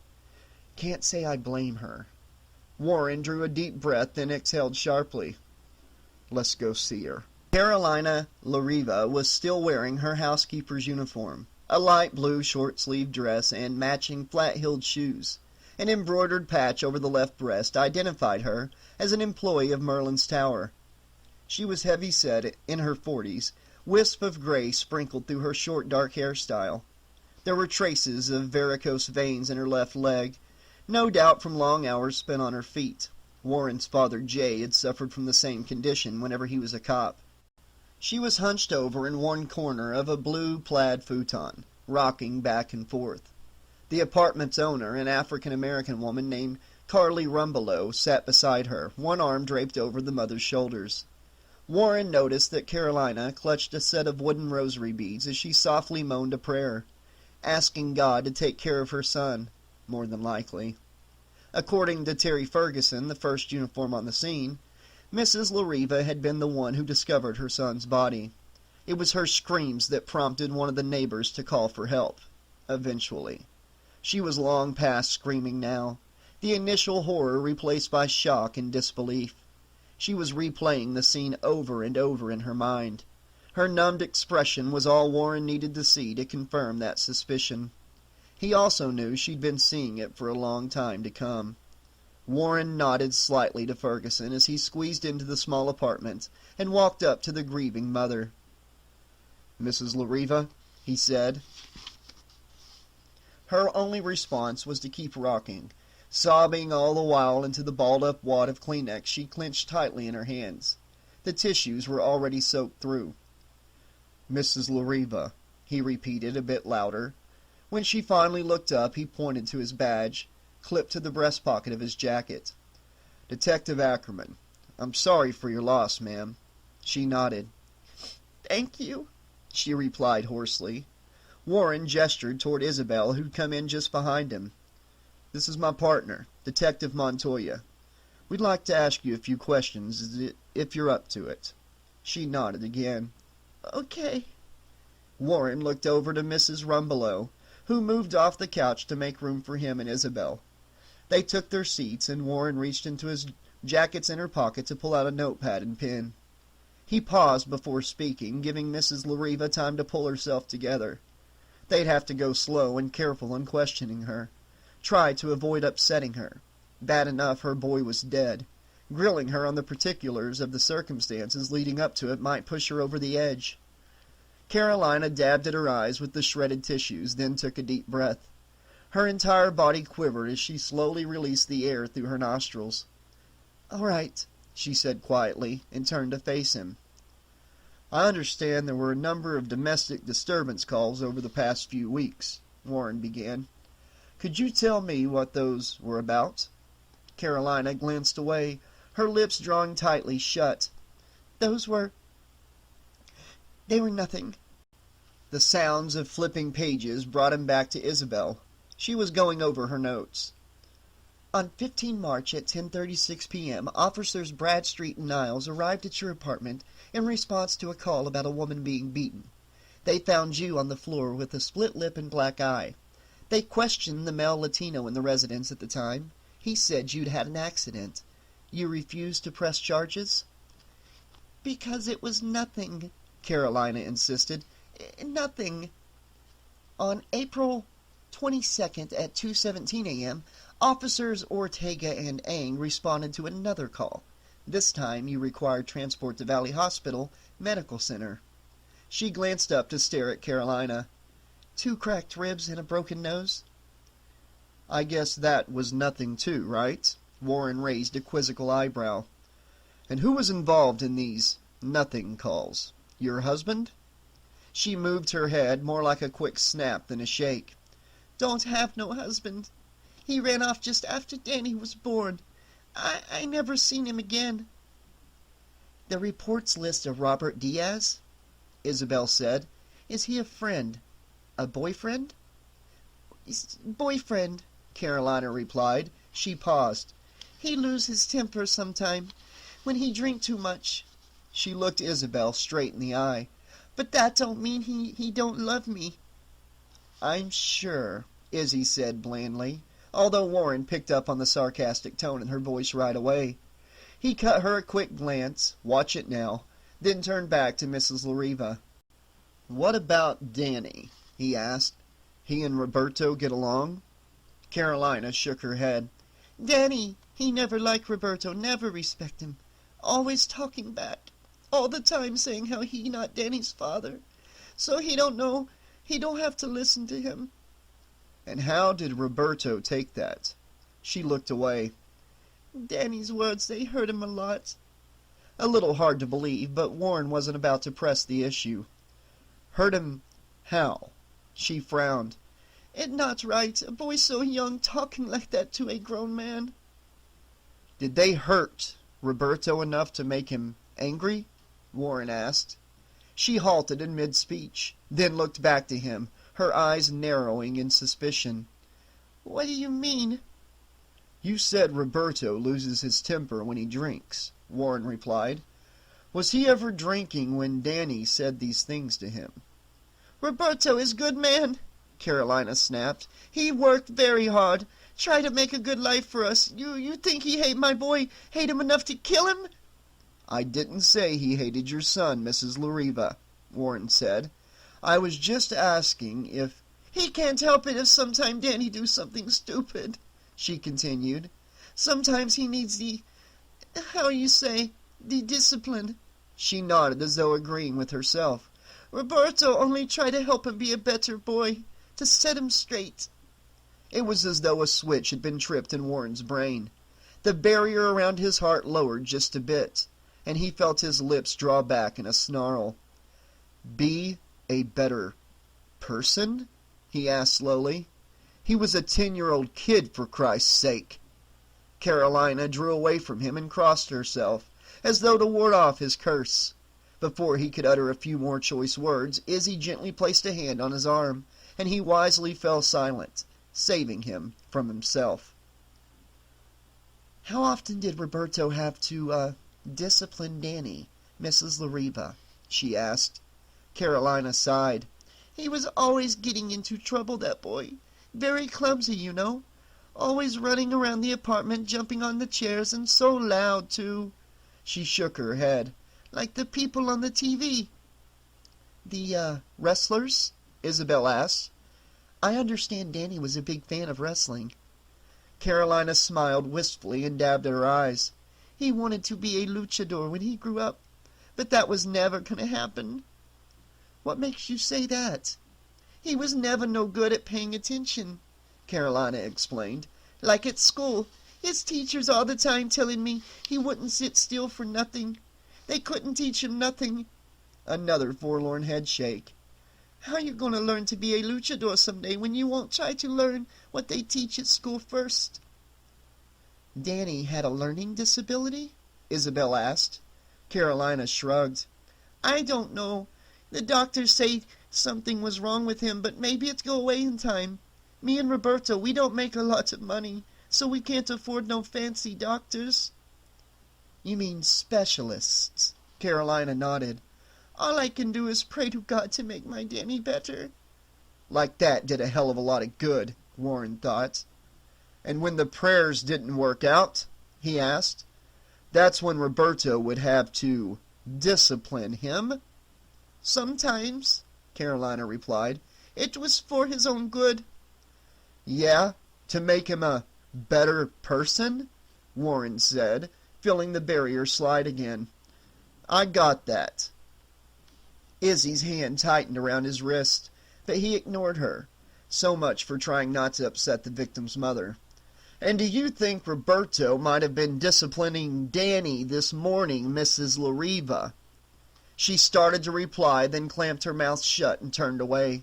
She rolled the balled-up Kleenex around in her hands, strips of the sodden tissues drifting to the carpeted floor as the rosary beads tore through them. Was she wrestling with her conscience? Trying to come to grips with the very real possibility that her boyfriend had beaten her son to death because he'd been clumsy once too often? Or was she just stalling for time? Warren was beginning to think he needed to take a firmer approach to the questioning when Carolina finally responded. Maybe, she whispered. It took another 10 minutes to prod the information they needed from her. Where Roberto Diaz lived, where he worked, where he might have gone after leaving the apartment. For a woman who just lost her only child, Carolina was surprisingly resistant in helping them track down a suspect in the boy's murder. It made Warren wonder if a part of Mrs. Lariva wasn't relieved that she didn't have to deal with such a disrespectful, uncontrollable kid anymore. That maybe with Danny gone, she and Roberto could finally have a life together without the unwanted complications. Was it possible? Could any mother put a relationship with an abusive boyfriend, with any man, for that matter, above the well-being of her child? Christ, yes. The news was always covering stories of mothers who'd drowned their kids in the bathtub, mothers who'd suffocated their kids while they slept, mothers who'd slipped their kids rat poison in their oatmeal. The kind of horrid little tales that outraged TV viewers and spiked ratings for weeks, until people eventually lost interest. Then it was on to the next shocking lead story and the next round of outrage.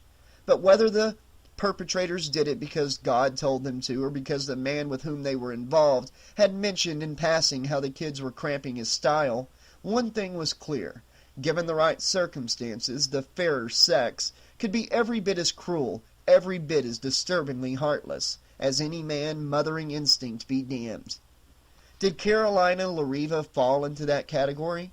It was hard to tell at this point. On the one hand, it was clear that Danny's death had come as a great shock to her. You couldn't fake the grieving she was going through.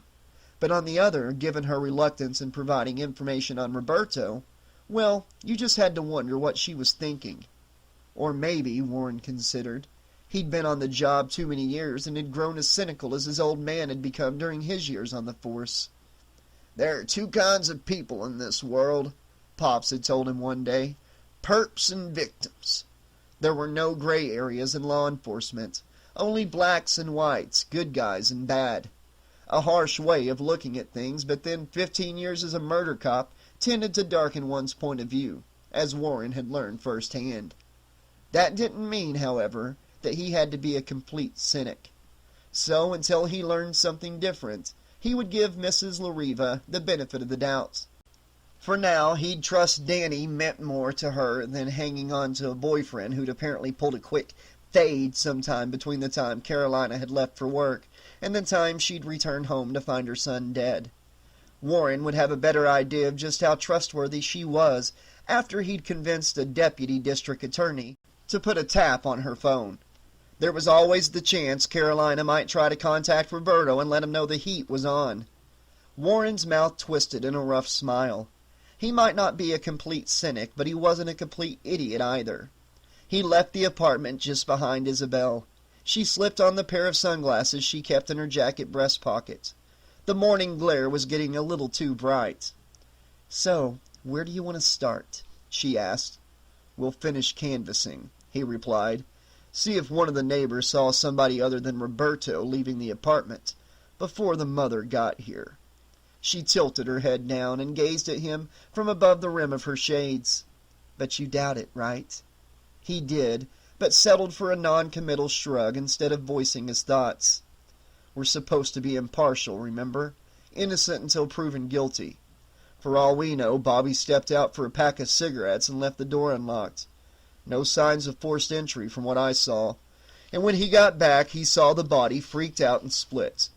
If that's the case, then all we got to do is talk to him and find out if he knows what might have happened." "And if he is the one who killed Danny?" Warren sneered.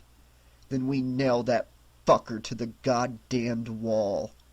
A small flare of light reflecting off metal caught his eyes, and he looked ahead to see the team from the medical examiner's office carting away a body bag on a stretcher. Danny Lariva's next stop was a coroner's table, to determine his cause of death. That shouldn't take too long, Warren thought, considering the evidence was plainly tattooed all over the kid's body. "Poor little guy," Isabel commented. She sighed. "You know what they say, death is a—" "Don't," Warren said sharply. He glanced from his partner to the body bag as it rolled away. "Just don't." From the corner of his eye he caught sight of Izzy glaring at him. "Sorry," he mumbled. "It's just, I just never cared much for that old saying. Seems too shallow, especially when there's a kid involved. Know what I mean?" Izzy nodded. "Yeah, you're right. It was just the first thing that popped into my mind." "Mm-hmm." Warren looked at the growing crowd of spectators. "Better start asking around before the crowd gets bored. You start on the right, I'll take the left. We'll meet in the middle. Get Ferguson and some of the others to help out. I don't want anybody wandering off. We haven't talked to them. They stay." "Got it." Izzy looked up at the bright blue sky and shook her head. "Some morning, huh?" she said with more than a hint of sarcasm. She headed off to begin her interviews. Warren grunted and fished around in his jacket for his own pair of sunglasses. "Yeah," he muttered. "The start of just another beautiful day in Las Vegas." Chapter 5. "So, what do you want to do now?" Tom asked. Allie shrugged. "I don't know." She flashed a smile. "See how much a divorce costs?" He started to reply, but she held up her hands to stop him. "Kidding, just kidding." Tom eyed her suspiciously. "Mm-hmm." An uneasy silence filled the space between them. She on the bed, he across the room in a chair by the balcony doors. They'd showered and dressed separately, then ordered room service and had breakfast. They'd eaten in silence, focusing their attention more on watching the Today Show than on having to look one another in the eye across the table. But once the food was gone and Katie and Matt had signed off for the day, there was nothing left for the newlyweds to do but take stock of their situation. That was when each had gone to their respective corners. The next 15 minutes had been spent staring at each other, at the walls and ceiling, at the view of the Vegas Strip outside their hotel room. It was followed by a fair amount of throat-clearing and embarrassed smiling, a few instances of tugging at their clothes to pick off imaginary pieces of lint, a lot of sighing, but not a great deal of meaningful discussion, just like now. "You did want to talk about this, right?" Tom asked. Yeah, Allie said quickly. "Sure." He nodded. "Okay, just checking." "I do want to talk about it," she continued. "I really think we need to talk about it. This whole thing, it's pretty fucked up, you know. But—" She let herself trail off. "But?" Tom prompted. She ran her fingers through her hair, mussing it more out of frustration than a need to fluff it up, then let her hands flop back on the bed. "But I mean, what's there really to talk about, you know? We weren't shit-faced when we got married. We both knew what we were doing." She looked right at him pleadingly for assurance. "Right?" "Well, one of us did," he said with a wry smile. She sneered. "I don't deserve that." She pointed at him. "You could have called it off any time. You're a big boy, Tom. Nobody was forcing you to get married. Not at the courthouse, and not at the chapel. If you didn't want to go through with it, you should have just opened your fucking mouth and said so. Don't try making it my responsibility alone, goddammit." Tom groaned and let his chin drop onto his chest, then looked up. "It was a joke, Allie." He smiled to show there was no harm. "Just kidding, right?" She folded her arms across her chest and pushed out her lower lip in a deep pout. "Yeah, well, I don't think it was funny," she mumbled. Inwardly she grimaced, annoyed at the sulky tone of her voice. But she couldn't help it. She'd been hurt by the comment and wanted him to know it. She never had been very good at hiding her emotions. Tom stood up and crossed the room, to sit beside her on the bed. He took her right hand in his left and gently rubbed his thumb across the tops of her fingers. With his right, he reached out to stroke her cheek. "You're right. You didn't deserve that," he said. "I'm sorry." He flashed a smile. "Okay, that was strike two. Still got one strike left, don't I?" He playfully tugged at her chin. "Maybe," Allie smiled. "Your batting average sucks, though. So maybe I'm just in a slump, but I can still knock that hanging curve out of the park. My bat and me, we can work some miracles when the game's on the line." Tom winked, and Allie could only smile. "You know what they always say." She rolled her eyes. "Yeah, I know. All the girls love the sweet stroke." Tom grinned. "That's why I'm so—" "Egotistical?" she interjected. He started, eyes wide with surprise, then chuckled. "I was gonna say popular." "One guy's popularity is another girl's egomania," Allie said. "Is that so?" He leaned in close, the tip of his nose brushing against hers. "You think I'm egotistical?" he asked, his voice a slow, seductive murmur. Only as much as every other guy on the planet, she said in the same soft manner, then grinned devilishly. That's why you're so easy for women to control. And with that she rolled out and away from him, to the other side of the bed. She put her feet on the floor, then looked over her shoulder at Tom. The disappointed expression carved into his features was priceless. "Hey, stud," she said, "in case you forgot, we came to Vegas to gamble, not spend every waking moment screwing." "Ugh," he shuddered melodramatically. "You make it sound so dirty when you talk about love that way with that potty mouth." She bent down to slip on her sneakers. "Honey, love ain't nothing but sex misspelled," she quipped and began tying the laces. "Where'd you pick that up from?" Tom asked. She shrugged. "Don't remember. Must have read it in a book somewhere. I was thinking about turning it into a t-shirt. Maybe have it printed down in the hotel gift shop."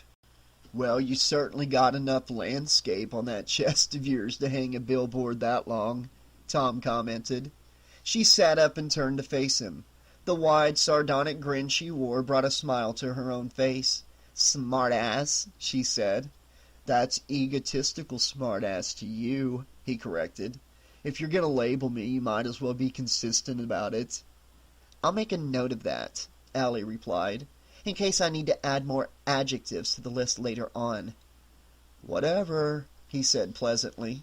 He jammed his hands into the pockets of his khaki knee-length walk shorts.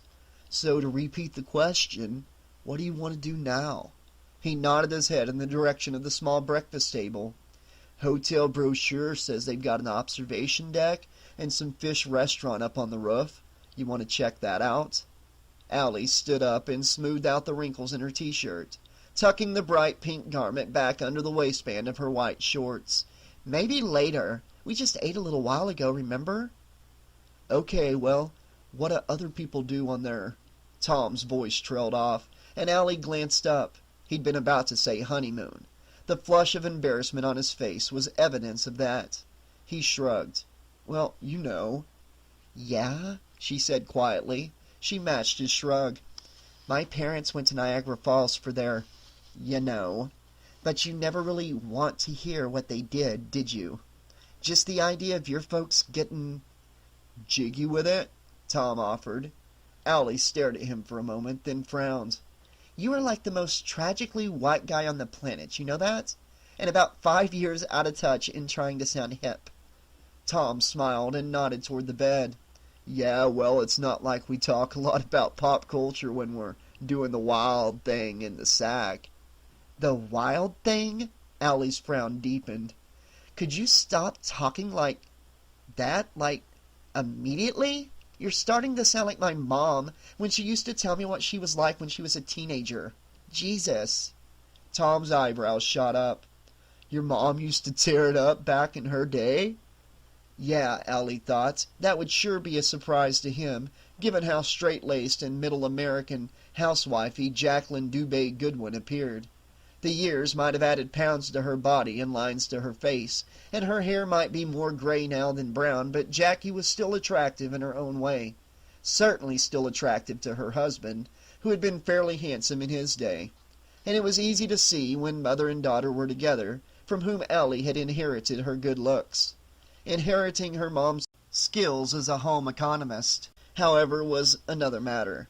Jackie was the type who kept an immaculate home, balanced the checkbook, still cooked dinner every night, participated in community bake sales, even gave piano lessons in the basement rec room 3 times a week. A regular June Cleaver, her mother, except apparently when the bedroom door was closed. Allie grimaced. Now there was an image she didn't need spinning around in her head. She looked at Tom, who was grinning like an idiot. "So now I know where you get that crazy nature from," he said. He exhaled dramatically. "That's a relief. I think I would have had a stroke if you told me you got your freakometer from your dad." "Hey," Allie said sharply. "It's not like I wanted to hear about her sexual adventures. It's just that back when I was having those—" She paused before continuing. She didn't like dredging up certain painful memories, especially these particular ones. "Problems, she used to sit down with me and tell me stories about her college days. Trying to bond with me, I guess, to let me know I wasn't a complete alien to my parents. That she could kinda emphasize with what I was going through. Tom nodded in understanding. I can see that. Makes sense. Considering what you were going through back then. He slyly looked at her. So, just how wild did your mom get? None of your fucking business, Allie countered. You perv? With a smile, she said. He held up his hands in surrender. Okay, but you know I had to ask. She stared at him, one eyebrow raised to make it clear she thought he was full of shit. Okay, he finally conceded. I didn't have to ask. I was just curious is all. She crossed her arms across her chest. Why? She asked in mock seriousness. Thinking about hitting on my mom when we get back? Ew, Tom replied. Thanks for the mental wallpaper, Allie. He shuddered like a drama queen, as though creeped out by her question. No, I just wanted to know if your mom came anywhere close to what you... Not even, Allie replied. Nobody I know comes anywhere close to what I used to do. She paused. Not that, looking back, it's something to really be proud of. Tom nodded. Yeah, I guess so. The nod continued as he drifted into silence. Now it was his turn to hesitate. Finally, he looked at her. So, when do you want to talk about... Maybe later, she said, turning away. To her, it sounded like maybe later, as though she couldn't get the words out fast enough to move the conversation along. Anything to keep their minds off of other matters. Okay, Tom said slowly. But, I mean, you're the one who wanted to... I know. Allie walked over to the dresser across from the bed to grab her fanny pack. But not right now, okay? I just want to get out of the room for a while. She flashed a false smile at his reflection in the mirror. After all, you don't travel almost halfway across the country and come to Vegas just to sit in your room all day, right? He didn't respond, just stood there with his hands in his pockets, looking disappointed in her. Then he shrugged. Well, we could hit the casino, he offered. Yeah, the casino sounds good, she replied, nodding like her head was attached to a spring. I mean, trying my hand at poker was the whole point of coming here, not the other thing. Still avoiding the issue, I see, said a tiny voice in the back of her mind. Christ almighty, she thought. What happened to all the talking we were supposed to be doing? I can't even get myself to say a couple of words like marriage or honeymoon. Her lips came together in a tight line. Thought you gave up all that procrastinating shit after college, Allie. All right, Tom said. We better get going before the maid shows up to clean the room. Don't want to get in her way, right? He grabbed his wallet, cell phone, and watch from the dresser. The wallet went into his back pocket, the watch onto his left wrist, and the phone into a plastic holster clipped to his belt. Allie noticed he was still wearing the wedding band, like he'd already gotten used to it. She looked at the matching ring on her own finger, and rubbed it between the thumb and forefinger of her right hand. It felt strangely heavy, and all too tight. Like a noose around my neck, she thought glumly. Jackie Dubé might have been a bit rambunctious in her day, but in all honesty she couldn't hold a candle to her daughter.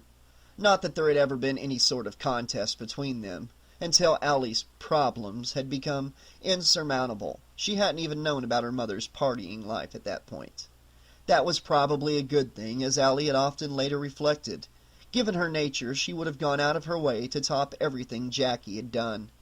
Come to think of it, she had topped everything Jackie had done, and gone well past it. It wasn't anything she really liked to reminisce about. But there it was, a truly fucked up segment of her life that was lodged in the back of her thoughts, like a sliver of wood stuck in her finger. Not too far from the surface, impossible to pull out, always causing her nagging pain. It lurked in her nightmares and haunted her daydreams, and although the shrinks she'd been to over the years assured her that the memories would fade in time and the emotional and psychological scars would heal, Allie knew better. The kind of shit she'd gone through, you never forget it. Not now, not ever. No matter how much time might pass. It started back in high school, as these things sometimes do. Once puberty took hold of her and transformed the chubby, pigtailed child into a curvy, dark-haired teenager, Bob and Jackie Goodwin realized they had missed their chance to lock up their only daughter in an ivory tower before the male population picked up the overpowering scent of her pheromones. It took Allie a little while to realize the attention she was getting from the male students wasn't the usual kidding around. She'd grown up with a lot of the guys, after all, and had always been considered more one of the gang than some stinky girl, probably because she played as rough as they did when it had come to the schoolyard. But once it became clear that some of them now wanted to be more than just friends, and that a few had actually grown into pretty hot-looking studs, a circuit apparently switched on in her head, and she put away her Ken dolls to start playing with boy toys of an entirely different sort. The hormonal floodgates had opened, and Allie allowed herself to be carried away with the flow. That turned out to be the biggest mistake of her young life. The last 2 years at Towers Peak High School became one long party, filled with weekends and summer vacations that were equally parts booze and drugs, reckless behavior, and unprotected premarital sex. All the things that would have guaranteed her suffering an extremely messy death in any low-budget horror movie involving a psychopath and a large kitchen knife. She found that sort of amusing. Then she developed an attitude. She became argumentative, stayed out till all hours of the night, and refused to tell anyone where she'd been or with whom. Had a number of encounters with the police, usually involving public drinking. Her parents tried to warn her about the dangers she was facing. Her teachers and school counselors tried to get through to her. Even her best friend, Talia Kraft, told her to slow down before something bad happened. Allie, however, was having too good of a time enjoying her newfound popularity to realize just how fucked up she was making her life. And so it continued as she graduated high school and moved on to college. Although how she'd managed to get that far without some tragedy befalling her was anyone's guess. Surprisingly, much to the Goodwins' confused delight, her grades had never fallen. Allie might have been the ultimate party girl, but she had no intention of going through life a drunken idiot, which made more than a few folks wonder if her wild behavior was just an act. It wasn't, though, and while the events of that night didn't quite make for a wake-up call, they certainly got her attention. Chapter 6. "You okay?" Tom asked softly. Allie started. She blinked and realized they were standing in the rear of the elevator, on their way down to the tower's lobby. She didn't even remember getting on. Standing just ahead of them, facing the door, were a man and woman. Although Allie couldn't see their faces, she surmised from the wrinkled flesh of their arms and the gray coloration of their hair that they were well past 60 and possibly from Florida, maybe from Southern California. If their deep tans were any indication, that is. They were together, no doubt, and had that touristy look to them. The summer prints on their shirts, large enough to cover their girth like gift paper wrapped around a couple of beach balls, and the dark pants were a dead giveaway. Allie particularly liked the old man's combination of black socks with brown loafers in a desert location. It reminded her of Grandpa Joey on her dad's side of the family. A classic look among senior citizens that never goes out of style, she thought with a wry smile. Tom leaned in closer and muttered, "You spaced out there for a little bit. Got a lot on your mind?" "Something like that," Allie replied uneasily. "Thanks for reminding me, Tom." She looked down and caught sight of the wedding bands the couple wore. The woman's was paired with the large diamond engagement ring she still wore, just below the gold band. Allie hesitantly touched her own ring, and for a moment she had the unsettling feeling that the elderly couple she was standing behind were really reversed reflections of her and Tom, years from now. A vision of the future, as it were. The Western omelet she'd had for breakfast suddenly felt like a stone settling in her stomach. Her throat burned with the taste of red peppers and bile. She closed her eyes and forced it back down, but the scorched sensation in her esophagus remained. "Allie?" She recognized the concerned tone in Tom's voice. Thankfully, the stopping bell sounded in the car before she could answer, and the elevator slowed. They'd arrived at the lobby. She opened her eyes to find Tom and the seniors staring at her, and was grateful to discover that the puffy, sun-baked features of the older woman proved She couldn't possibly be Allie's twin from the future. Allie wouldn't be caught dead wearing that much rouge on her worst day. "You all right, darling?" the woman asked as the elevator door opened. The car was immediately filled with a deafening array of rings, buzzes, whirs, and screeches. The sounds of a legion of slot machines all converging at once, their mechanical babble occasionally interrupted by all too human cheers and curses. "Yes, I'm fine," Allie said, smiling weakly. "It's just a little stuffy in here." That was an understatement. In truth, she was starting to feel absolutely claustrophobic with Tom and these people pressing close in on her. The man impatiently gestured for his wife to leave the car.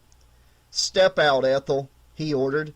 "Let the girl get some air. You'd rather stand around and watch her pass out from lack of oxygen, huh?" "There's no need for you to take that tone with me, Fred Newton," the woman replied stiffly. Nevertheless, she walked out of the car and moved to one side, her husband at her heels. Tom put his arm around Allie's waist, then took hold of her right arm at the elbow to guide her out of the elevator. "This really isn't necessary, Tom," she insisted as they stepped into the lobby. "I'll be fine in a minute."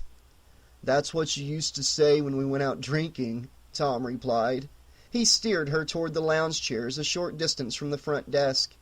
"And the second I let go, you were falling flat on your face." "That's because I was totally shit-faced," she explained. "You see me hitting minibar in the room this morning?" "No, but we sure were last night," Tom answered. "You forget that already?" Allie grimaced. "No, but I'd like to." Reaching one of the lounge chairs, she took a seat and rested her head back. It wasn't the drinking that had sent her reeling. That was for damn sure. The argument they had had burned away all traces of the alcoholic haze she might have been feeling when she first woke up. Well, that and the shock of realizing she was now Mrs. Annie Goodwin Gaines, of course. "You sure you're all right, honey?" Ethel bleated into her ears, causing Allie to jerk back to reality. The old woman reached into her oversized purse, more like a brightly colored suitcase than a handbag, and rummaged around inside for a few moments. Finally, she pulled out her hand and shoved a big white plastic bottle toward Allie's face. "Maybe you just need a Tums." Allie held up her hands and forced a smile. "No, that's okay," she said. "I'm fine, really." "They're tropical flavors," Ethel replied, in a light sing-song fashion, like a mother trying to convince her kid to take their medicine. She rattled the bottle slightly as an enticement. Inside, chalky tablets the shape of tiny hockey pucks banged and clanked together, like they were made of stone. Yeah, that sounded really inviting. Allie shook her head. "Thanks, no." "Jesus Christ, Ethel, leave that girl alone," Fred said sharply. "She already told you she was okay." He turned to Allie and smiled. She noticed how his gaze dipped down for a second, just long enough to take a quick peek at her breasts before he made eye contact. "Me and Ethel, we've got 5 kids and 12 grandkids. Old habits die hard, you know. Sometimes she can't help mothering folks." "Smothering folks is more like it," Allie thought. But she nodded in an understanding way. "I appreciate the offer, though," she said to Ethel. "It was very kind of you." The old woman smiled and put away the bottle. "Maybe you should get some ginger ale just in case you feel queasy again. I'm sure they must sell it in one of the gift shops." "I will," Allie promised. Ethel nodded and turned to Tom. "You be sure and take care of your missus, okay?" she cautioned, wagging a thick index finger at him. "I know how wild this town can be. Fred and me have been coming here for over 30 years. We know the foolishness young people can get into with all the temptations around." She gestured toward her husband. "The two of us might fight like cats and dogs, but that don't mean we don't care about each other. You want your marriage to work, you've got to look out for each other." "Marriage?" Tom asked dully. She took his left hand, held it up, and pointed to the wedding band. "You think I didn't notice this when we got on this air elevator? I saw you fiddling with it all the way down in your reflection." Tom actually blushed and did his best to avoid Allie's gaze, so he was feeling a little of the weight himself. Ethel released his hand and turned back to Allie. "Just got hitched, huh? Now I know why you got an upset stomach. Newlywed jitters, right?" She winked. I went through the same thing when Fred and me tied the knot. She glanced at her husband. Didn't I, Fred? He shrugged. You asking me to remember something that happened 30-odd years ago? You're right, I should have known better than to ask, she replied in a chiding tone. After all, it was only our wedding night. She looked at Allie and shook her head in a despondent manner. I shouldn't be so surprised. He was half in the bag most of our honeymoon anyhow. Only because I was trying to drink the very thought of you into oblivion, you old harpy, Fred commented, then turned to Tom. Didn't do a very good job of it, did I? For once, Tom wisely kept his mouth shut. He just grinned awkwardly and shrugged. So, like I was saying, Ethel continued, you mind your wife. You can get distracted with all the pretty girls in this town, but it's the one you're married to you need to give attention to. Don't ruin what you just started because somebody tried to lead you down the wrong path. Sure, Tom said. Ethel then cast her eyes on Allie. The same goes for you, young lady. You think you've got yourself a good man to watch out for you. You hold on to him tight and ignore any of the Johnny-come-latelys who come knocking at your door. She gave a sly grin. Even if some of them do have bodies like Adonis. Yes, ma'am, Allie replied, with a mocking smile. Fred grunted loudly. You about done preaching to the congregation, minister? He asked in a sarcastic tone. The day's not getting any younger. And neither are you, Ethel shot back. Don't know why you're in such a hurry to get to gambling. You've never won anything in your life. Of course I never win, Fred shouted. Not when I gotta hear you harping all day long, putting the jinx on me. So I'm a jinx now, am I? Ethel asked in a stern tone. She went to cross her meaty arms across her broad chest, but had to settle for only locking her wrist in her hands. Fred rolled his eyes. Oh, here we go. He threw up his hands and started walking away. Now just you wait a minute, Fred Newton, Ethel said as she stormed after him. Allie looked at Tom and shrugged. Apparently they'd already been forgotten. She turned back to see what was happening. As the older couple moved farther away, anything Ethel was saying was quickly drowned out by the louder casino noises. It was probably something heavy-duty, Allie imagined, watching Fred clamp his hands over his ears. Or maybe he was just tired of hearing the same old arguments.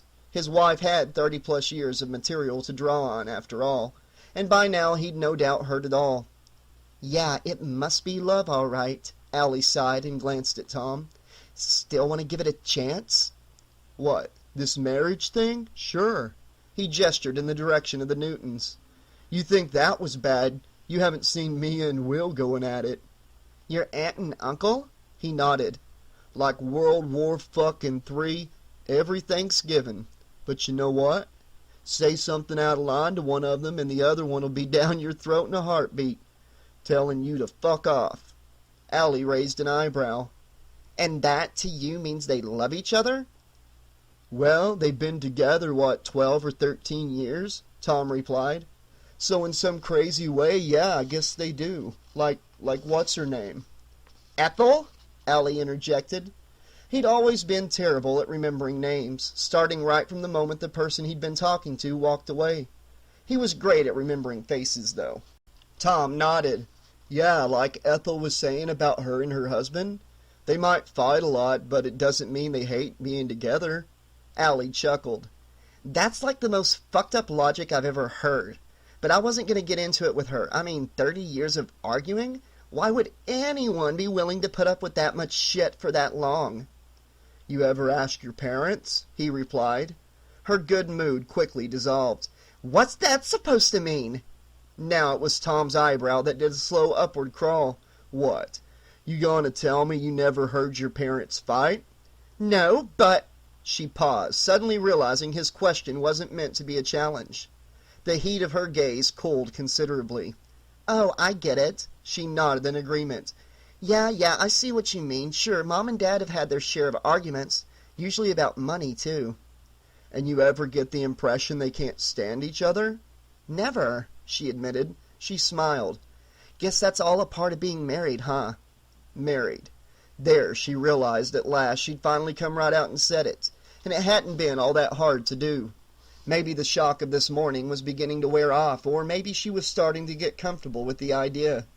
Tom took a seat on the arm of the chair and took her hands in his.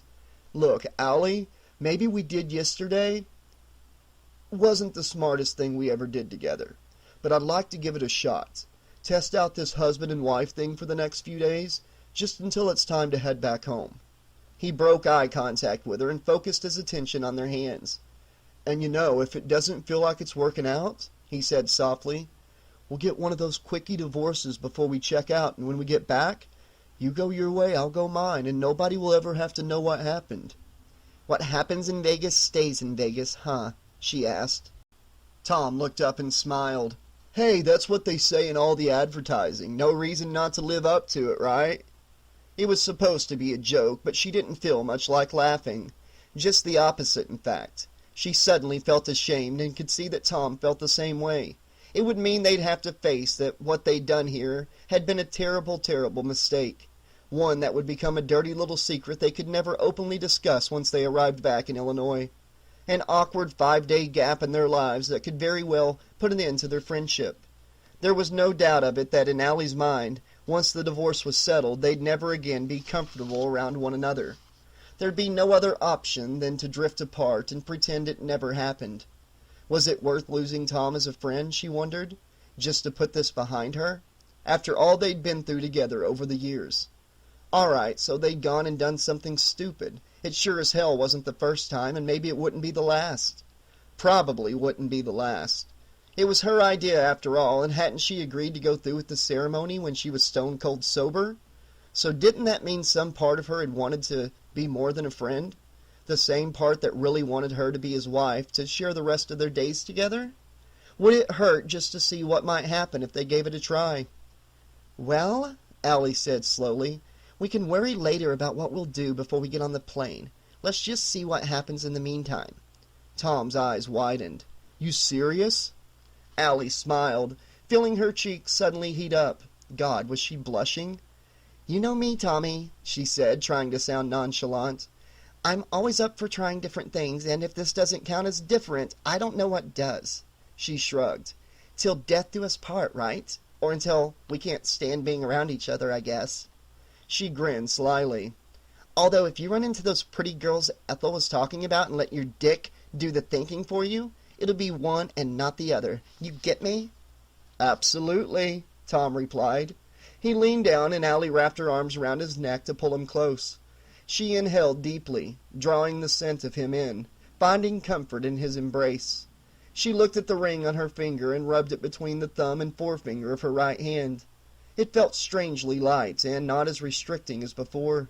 "You think you got yourself a good man to watch out for you. You hold on to him tight," Ethel had told her. "I'm sure gonna try," Allie thought, with an unexpected thrill, and she angled Tom's head slightly so she could kiss her husband.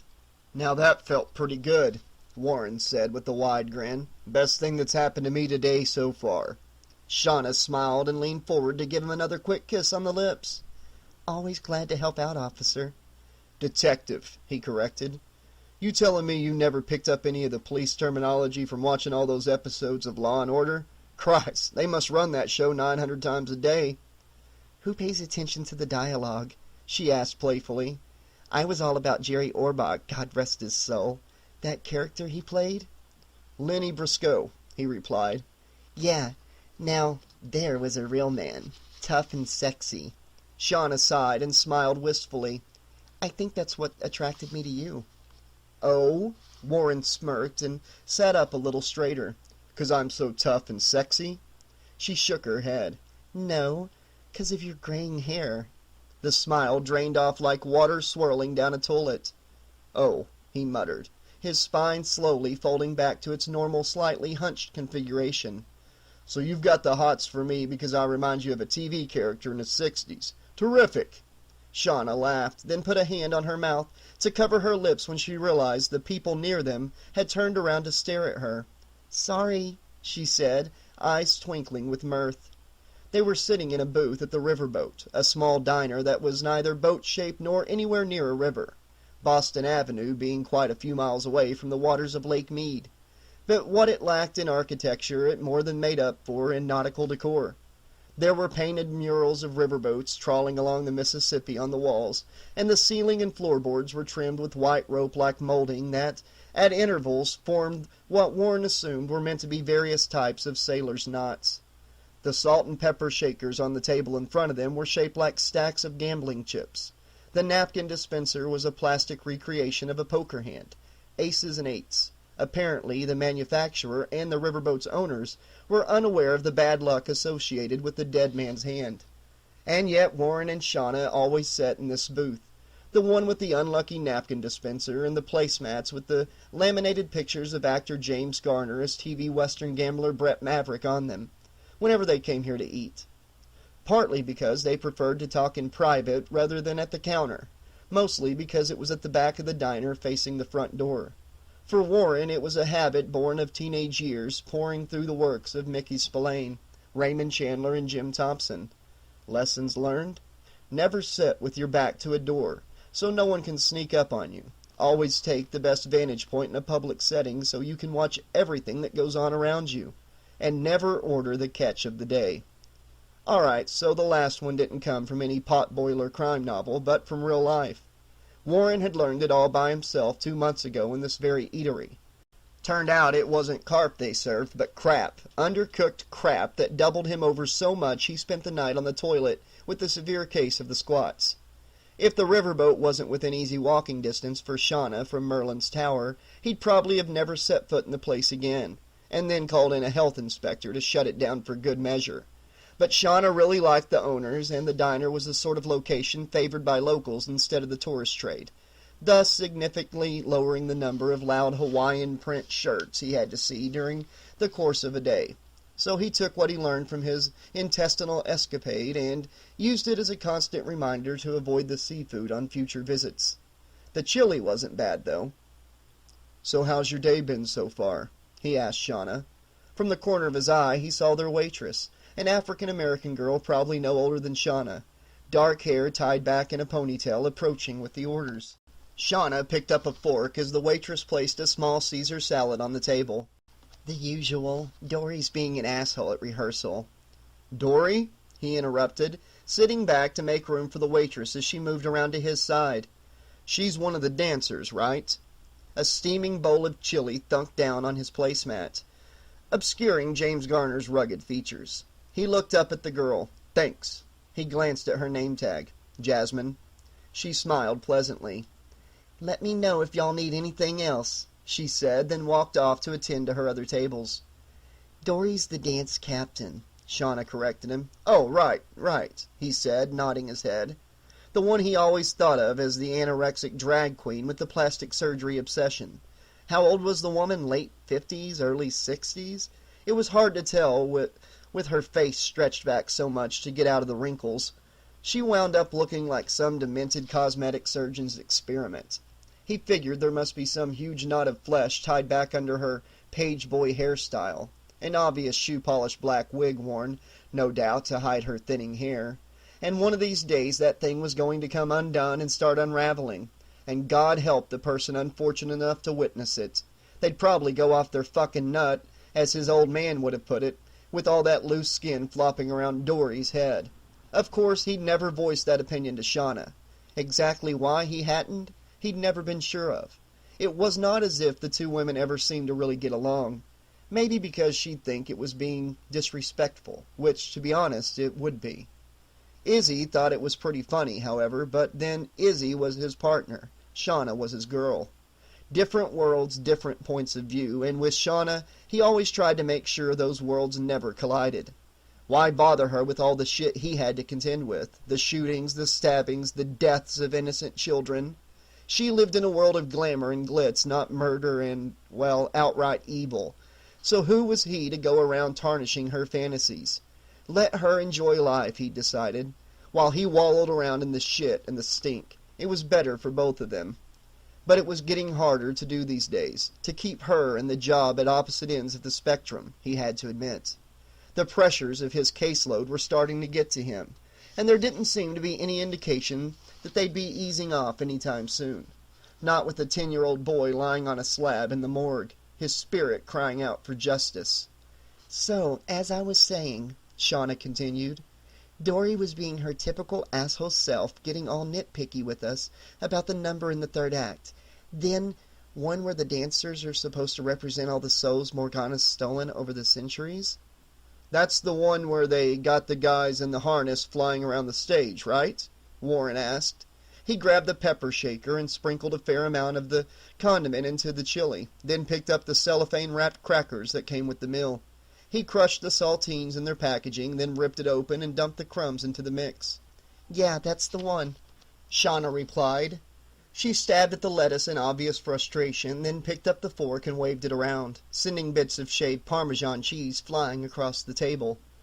One piece bounced off the tip of Warren's nose and tumbled into the chili, where it quickly melted. It's not like we haven't done the routine the same way for the past 100+ shows. You'd think it was obvious to that nasty old bitch we know what the hell we're doing by now. Warren picked up a spoon and began stirring his meal.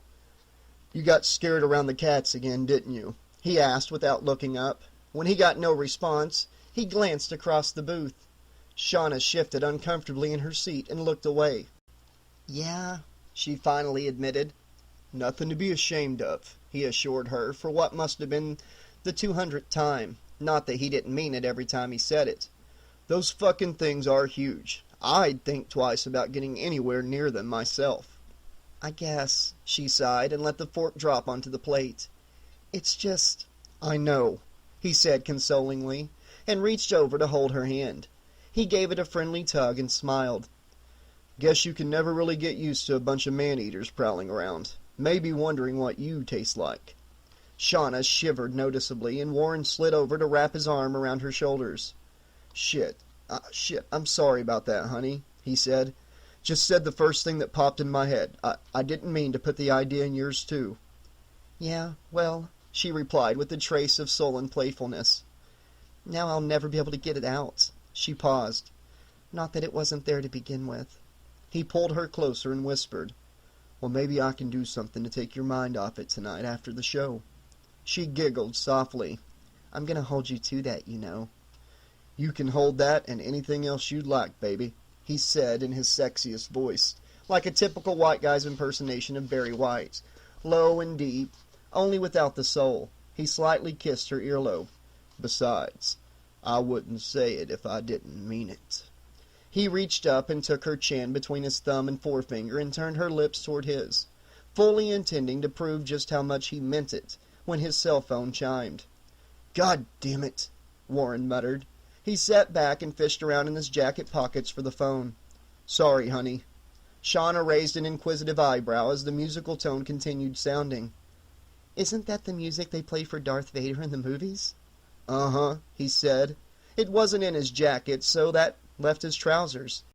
He leaned toward the left to check the right pocket. Got tired of the theme from Magnum P.I. already? Shauna asked. Yeah, Warren replied, now feeling a mite embarrassed as some of the patrons turned around, clearly waiting for him to answer the ring so it would stop annoying them. He finally located the phone in his left pants pocket and flipped open the clamshell-like device. Ackerman, he paused to listen. Okay, be right out. He shut the phone and dropped it in his right jacket pocket, then looked to Shauna. Sorry, baby, I gotta go. Duty calls, huh? She looked disappointed. When doesn't it? Warren said wryly. He started to slide out of the booth. Izzy's waiting outside in the car. Working on a big case? Warren halted. He was hoping she wouldn't ask. Normally she didn't. Considering what he and Izzy were investigating, he knew she'd never be able to focus on her routines if he told her.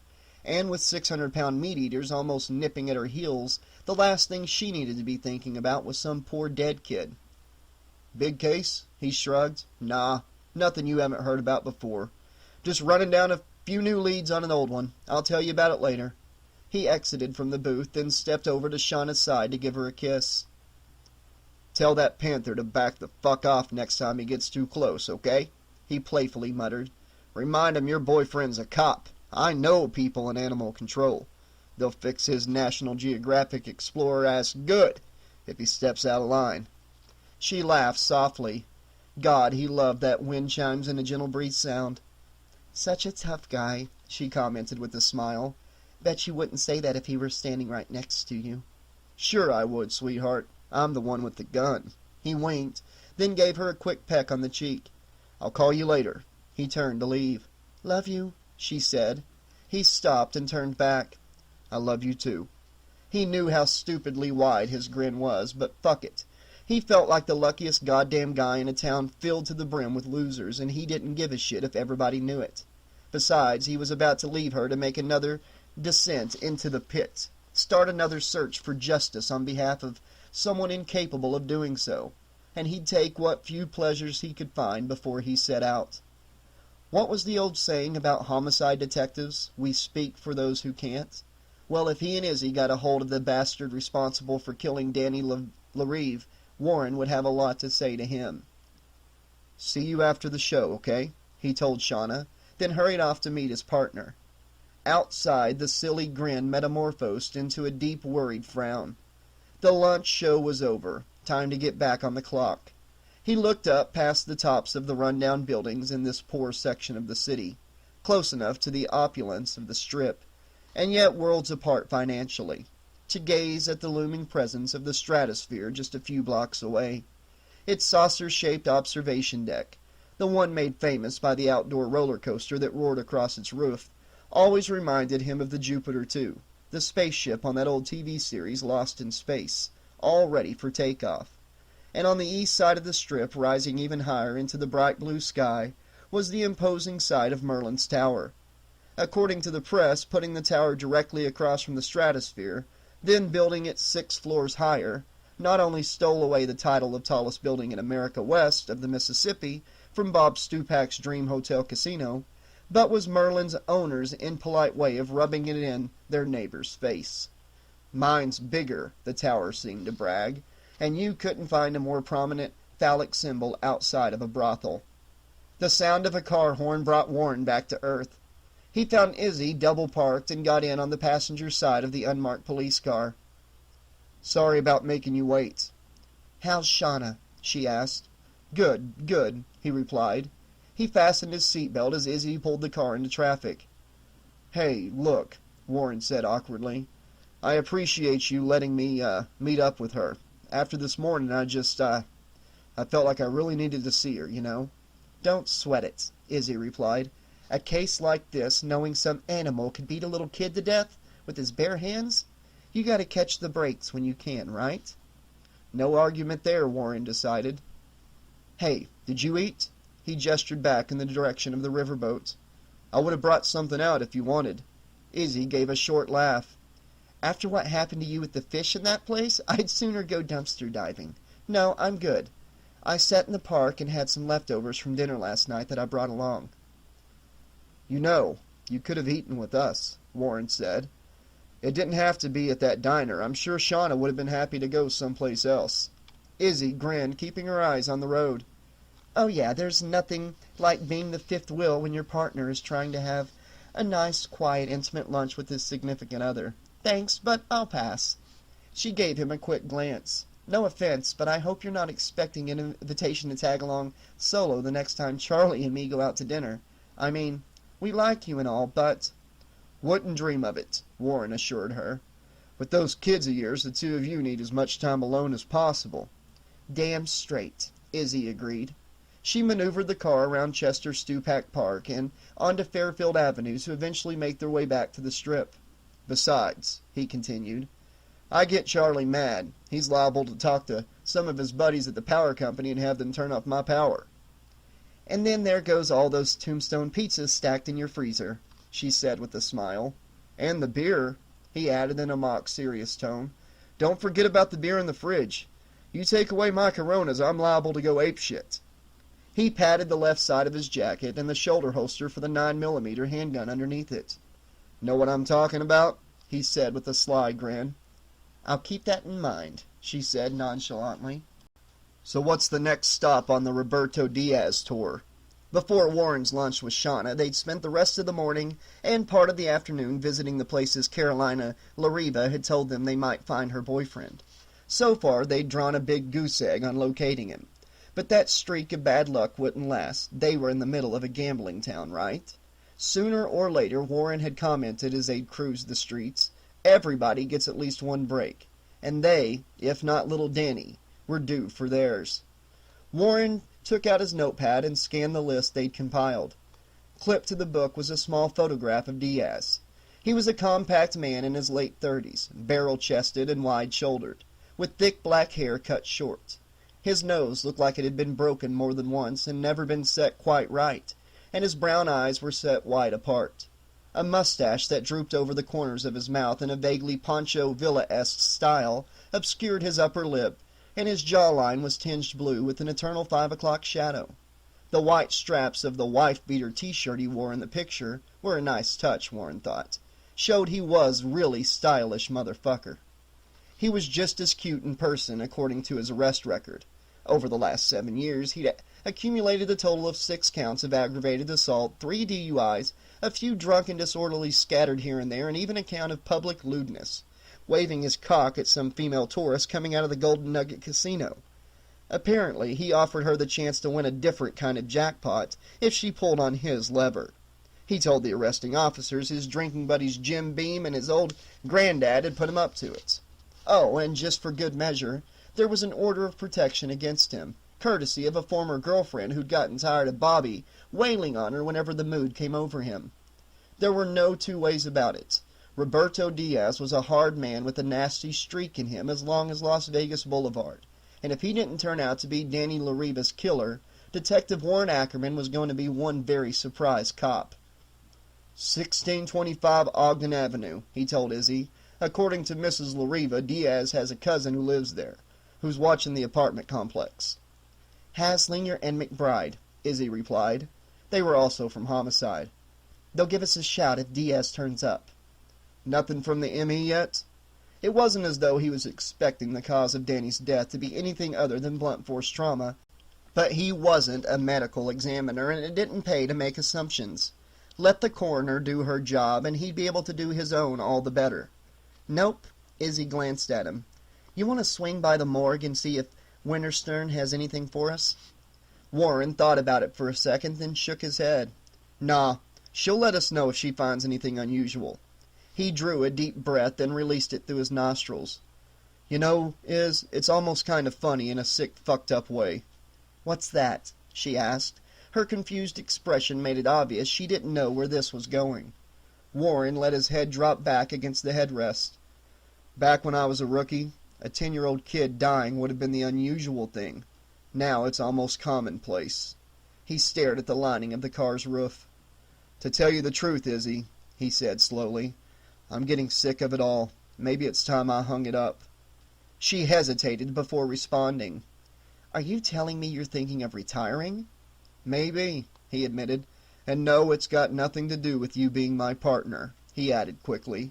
She smiled, clearly grateful to hear that. That's good to know. So how long have you been thinking about it? He turned his head to gaze out the window. The Strip was bustling even with the rising midday temperature. Tourists must think they're impervious to heat, he considered. That, or they were just taking breaks from the frigid air-conditioned environments of the hotels. Out of the freezer and into the fire, then back again. The circle of desert life. About a year, he finally replied. Uh-huh, she said dully. And have you discussed it with Shauna? He frowned and looked back to his partner. No, I don't like talking about the job around her. Izzy pulled the car to a halt at a red light on the corner of Oakey Boulevard, then turned to glare at him. Why? You think you're protecting her by not telling her about the work you do? You selfish fuck? Hey, whoa! He said sharply, hands up in a gesture meant to cut off her reply. Where's that coming from? I'm a selfish fuck? You telling me you let Charlie in on everything you do? You used to tell him about all the Johns you picked up in those sting operations when you were working Vice? She started to say something, closed her mouth, then frowned. No, she said quietly. Not everything. He nodded, pleased with himself for scoring that point. Then you want to explain to me how I'm the selfish fuck? Because you don't tell Shauna anything, right? She shot back. At least I let Charlie in sometimes. Better he gets it from me than by reading it in the Review Journal or hearing it on the news. The blaring of a horn from the Humvee behind them interrupted Izzy before she could continue. A none too subtle way of the driver letting her know The light had changed. Izzy stomped on the gas. Besides, it's not healthy keeping that stuff bottled up inside. You know that, Warren. You think it's better having somebody to dump your shit on? Warren asked. Somebody you can burden with your problems? Izzy ground her teeth for a few moments. Jesus Christ, now I know why you've never gotten married, she muttered, then exhaled sharply. Look, Warren, it's not dumping your shit on somebody else. It's having somebody in your life you can turn to when you feel like the world's turned into one big goddamn cesspool. Somebody who can listen to your problems and you can listen to theirs, without either of you judging the other. No, I don't tell Charlie everything we do on this job. God knows there are times and things I'd like to forget all of it. But just knowing I have somebody to talk to when my shift's over, somebody to go home to who's loving and supportive and understanding, well, it just makes things easier to handle, you know? Makes getting up in the morning that much better before I have to jump back into the ship pool for another 100 laps. A wistful smile played at the corner of her lips. I thank God every day for Charlie. I don't know what I'd do without him. He's a good man, Warren said. Izzy glanced at him. So are you. When I'm not being a selfish fuck, he added with a half smile. I'm serious, she said. I know, he replied. You're lucky to have Shauna. Warren nodded. No argument there, Izzy. And she's lucky to have you, Izzy continued. But keeping her at arm's length is no way to build a relationship, even if you think you're doing it for her benefit. And if you're thinking of calling it quits, well, then the two of you really need to sit down and have a long talk. Warren sat quietly, staring out through the windshield. With the thumb and forefinger of his right hand, he gently tugged at his bottom lip, mulling over Izzy's argument. She was right, of course. He might be a selfish fuck, but he wasn't a stupid one. He did need to come clean with Shauna. Let her know what he'd been considering. Give her a chance to let him know how she felt about it. The question now was when he should do it, and whether he'd have the balls to open the topic for discussion when that time came. Thinking about it? Izzy asked. You know I'm right, don't you? Shut up, he said pleasantly. You want to crow, go stand on the roof of your building and wait for the sun to come up tomorrow morning. Cock-a-doodle-doo, Izzy said with a big grin. Yeah, Warren replied with mock huffiness. Just drive the fucking car, all right? Izzy laughed, knowing she'd scored the final goal, and turned her concentration to the road. Maybe tonight, Warren thought, when he picked Shauna up after the show. Or maybe not. Shauna watched as Warren joined Izzy in the car and they drove off. He'd seemed almost eager for an excuse to get away from her, and from the haunted look in his eyes, she knew it had to do with whatever new case he was working on. It must have been a really bad one, she considered. Most homicides didn't have such a noticeable effect on him. Not that he'd tell her if they did. In a way, it was sort of quaint how Warren always tried to sidestep the issue when she asked him about work. She knew what he was doing, trying not to worry her about the gruesome murders he investigated, the dangers he sometimes faced in tracking down the killers, trying to protect her from the bad men and the bad things they did. Shauna, however, didn't quite see it that way. To her, Warren's reluctance meant he was locking her out from a part of his life, an important goddamn part, and she didn't like it one bit. Sure, she might be terrified of the big cats at Magipalooza, but she wasn't fragile. She'd worked a night shift at a strip joint downtown, the most dangerous area in Las Vegas, hadn't she? Anybody who could survive that wasn't the sort of person who'd fall apart when they heard about a murder. Besides, watching that TV show CSI all these years had prepared her to hear the more disgusting aspects of Warren's cases, somewhat. After all, the autopsy stuff on CSI was all special effects and makeup. It wasn't real. And to be honest about it, she'd tried to watch a real autopsy on an HBO special once. She'd gotten as far as realizing that the reason she couldn't see the corpse's face was because the coroner had cut loose the guy's scalp and peeled it down to cover his features. Then she was running for the bathroom to throw up. After that, the rest of the evening had been spent watching the DVD box set of Sex and the City, Season 3. Carnality and shopping. 2 things guaranteed to take her mind off faceless cadavers. 3 things, actually. She still had the hots for Chris Noth, Mr. Big on the show, all the way back to when he was Mike Logan on Law & Order. Maybe in retrospect she didn't really need to know all the details of Warren's cases, but that didn't mean he had to shut her out completely. After all, bottling up his job-related emotions, the anger, the frustration, the horror, when they got together, couldn't be doing him any good psychologically, or physically for that matter. Warren might resist any discussion of how he felt about the job, but she could plainly see the stress it was putting on him. It was in the weary set of his shoulders, the heavy tread of his walk, the dim light in his eyes that rarely sparkled with laughter any longer. Warren still possessed his odd sense of humor, but it had become darker over the last 6 months, even macabre in tone. He looked and sounded like a man who had been beaten down hard and often. And that, more than his reluctance to discuss the matter, was what truly worried Shauna. She'd considered bringing up the possibility of him quitting the force, a notion that occurred to her more often these days than she'd been willing to admit, but had always stopped herself from voicing the question. Warren was dedicated to his work, she knew that, and asking him to stop being a cop, if only for his health, would be like him asking her to give up dancing.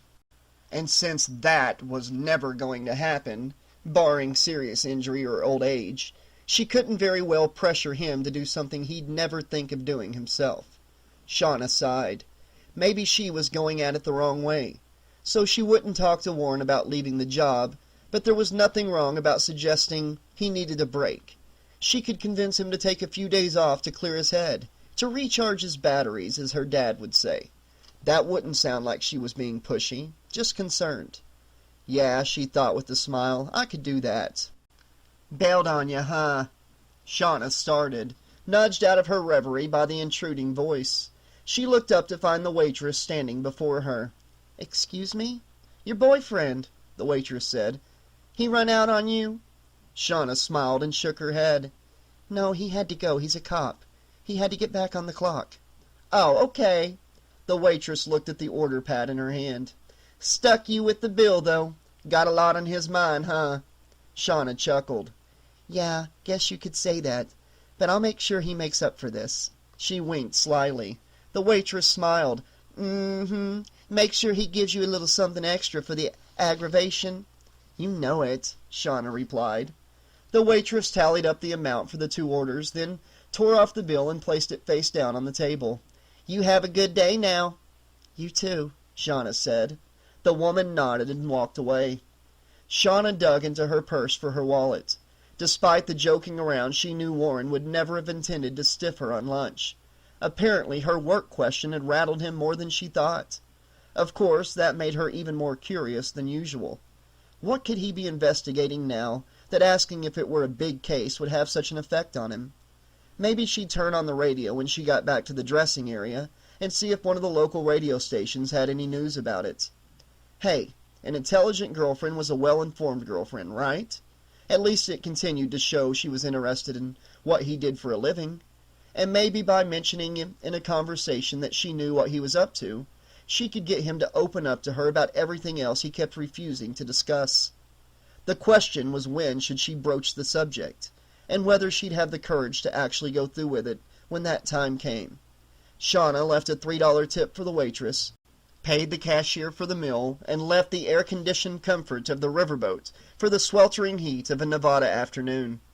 She put on the pair of sunglasses she kept in her purse, then looked up at the tower, standing tall and impressive against the bright blue sky, and an idea began to form. Tomorrow was her one day off. No dancer could handle more than the required 6 shows a week, so maybe she could convince Warren to take her out for dinner tonight, up on the tower's rooftop observation deck. The view couldn't be beat, and he'd never gotten sick from the food at the Lady of the Lake restaurant up there, although the stomach-churning, high-speed elevator ride to get there had made her turn a little green once or twice. Still, the nausea would be worth the trip if it helped pry the cork loose from that emotional bottle he always carried around. Shauna smiled. Yeah, she thought, that's the ticket. A great view, a romantic candlelight dinner, a cool desert breeze. Put it all together, and you'll get one relaxed cop. The fact that he'd been trapped on the roof in a public setting, where he couldn't make a scene if she pressed too hard, made it just about foolproof. It was a simple plan, but a perfect one, as far as she could tell. Chapter 7. The day had gone a lot better than he could have hoped, but that was just Tom's opinion. He still couldn't tell how Allie felt after their reconciliation in the hotel lobby, but then her moods had always been hard to read. She was a girl who liked to keep her own counsel, as his mom would say, liked to play things close to the vest. He'd never really been sure what the second part of that meant, but had a good idea it was something to do with the annoying habit Allie had of hiding her true emotions, when it suited her, of course. Considering the blow-up she'd had this morning in their hotel room, it was pretty clear she didn't have any problem with expressing her anger about the marriage. Like it was his fault, like it had been his idea alone. She was the one who wanted to tie the knot, not him. He was just the inebriated monkey who'd agreed to go along with it.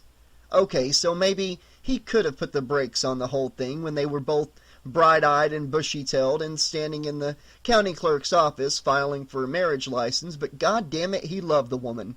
Had loved her since the first time they'd met. He wanted to marry her. He wanted to be her husband. So what if the way it had happened was a spur-of-the-moment thing? So what if, he was almost ashamed to admit it, this morning he'd been starting to have second thoughts about it? He was still willing to try and make it work, still willing to try to make her happy in her new role as Mrs. Tom Gaines, even though he knew neither of them were ready for the kind of long-term commitment, that it would turn both their lives completely out of whack, and he had been completely sincere about it when he told her so. So Allie had called a truce after that old lady from the elevator had talked their ears off, and hadn't that stunned the shit out of him? It should have made Tom happy, but that sudden turnaround in her attitude had only put him on his guard. It was that old inability to read her mood swings popping up again. He'd spent the rest of the day waiting for the other proverbial shoe to drop. The second big surprise of the day, that shoe never fell, or at least it hadn't fallen yet. They'd hit the casino as planned, but settled for dropping some cash at the dollar slot machines instead of the poker tables. Allie wanted to build up her nerve before trying that out.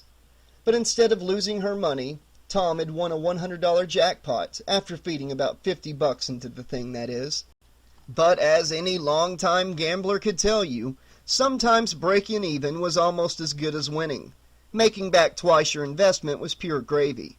The minor windfall had put Tom and Allie in a better mood, so much so the topic of marriage was quickly forgotten. Or maybe it was just that he'd forgotten it, and Allie had decided to let it go for the time being. Whatever the reason, they'd finally started having the kind of fun they'd been expecting when they arrived in Vegas. From the tower, they'd gone out to do some of the touristy things that people did in Las Vegas. Visit other casinos on the Strip to see what they were like, do some shopping at the Forum Shops Mall at Caesar's Palace, check out the Bellagio's Gallery of Fine Arts. There was a Monet exhibition on display Allie wanted to see. Take a ride on the roller coaster at New York, New York. The Star Trek experience at the Hilton, one of Tom's reasons for agreeing to accompany Allie on the trip, they decided to save for another day. But Allie swore they'd see it before they left Vegas because she knew all too well how disappointed he'd be if they didn't. Yes, he was a Trekkie, or Trekker, or whatever the current descriptive title was. Allie had always settled on geek. That, she explained, was a term that never went out of style. Not that he didn't give her shit about being addicted, first The Sopranos, then to all those poker tournament shows on cable, but it was hard to argue his case when all she had to do was point to the documentary Trekkies to prove how disturbingly bizarre his side of fandom could be. Still, if taking a 3D ride in the shuttle with Klingons in hot pursuit made Tom happy, she was willing to put up with his 7 of 9 Jerry Ryan fantasies for an hour. Just as long, she warned, as he didn't try talking her into wearing a silver body stocking afterward. Silver made her look fat. Tom begged to differ, for which she was grateful, but it still wasn't going to get her to indulge in some role-playing games. Or as she'd put it, "I think some of the things we do in bed are adventurous enough without you pretending to be Captain Kirk and me being the naughty robot girl." "Borg," he'd corrected her. She'd rolled her eyes and shrugged. Whatever. Like talk of their newlywed status, Tom had wisely chosen to let the Star Trek discussion fade into the background while they continued their tour of the Strip. Third biggest surprise of the day, Allie had held his hand as they strolled along like they were a real married couple. If she was starting to get into it, and he could only assume she was by how well the day had gone, then he felt twice as bad now about having had second thoughts. "What you thinking about?" Allie asked. Tom snapped back to attention. He hadn't realized there'd been a lull in the conversation they were having, but obviously there must have been if she was subtly pointing it out. He looked to see if anyone else had noticed him jerking awake, but the other customers around them were concerned with their own affairs.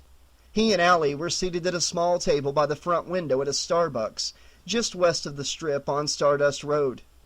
Unlike the typical in-your-face, neon-lit decor of just about everything else in Las Vegas, the coffee house looked pretty much the same as every other store Tom had visited in the world-dominating franchise. Exposed brick-faced walls, lots of deep brown and tan-colored furnishings, intimate lighting, big comfy chairs, and love seats. The patrons, too, didn't look all that different from anyone he saw in any other Starbucks, or even from the customers at the coffee shop where Allie worked.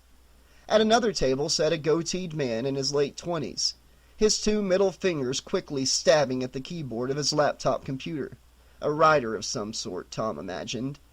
There always seemed to be at least one writer seated at these kind of places, like it was a requirement for the store in order to maintain its trendy status. A couple of hot-looking blondes in baby doll tees and tight jeans, probably showgirls or even better strippers, were huddled on a couch against a wall talking about something they found amazing or amusing. From the glances that they kept making his way, he hoped it wasn't him.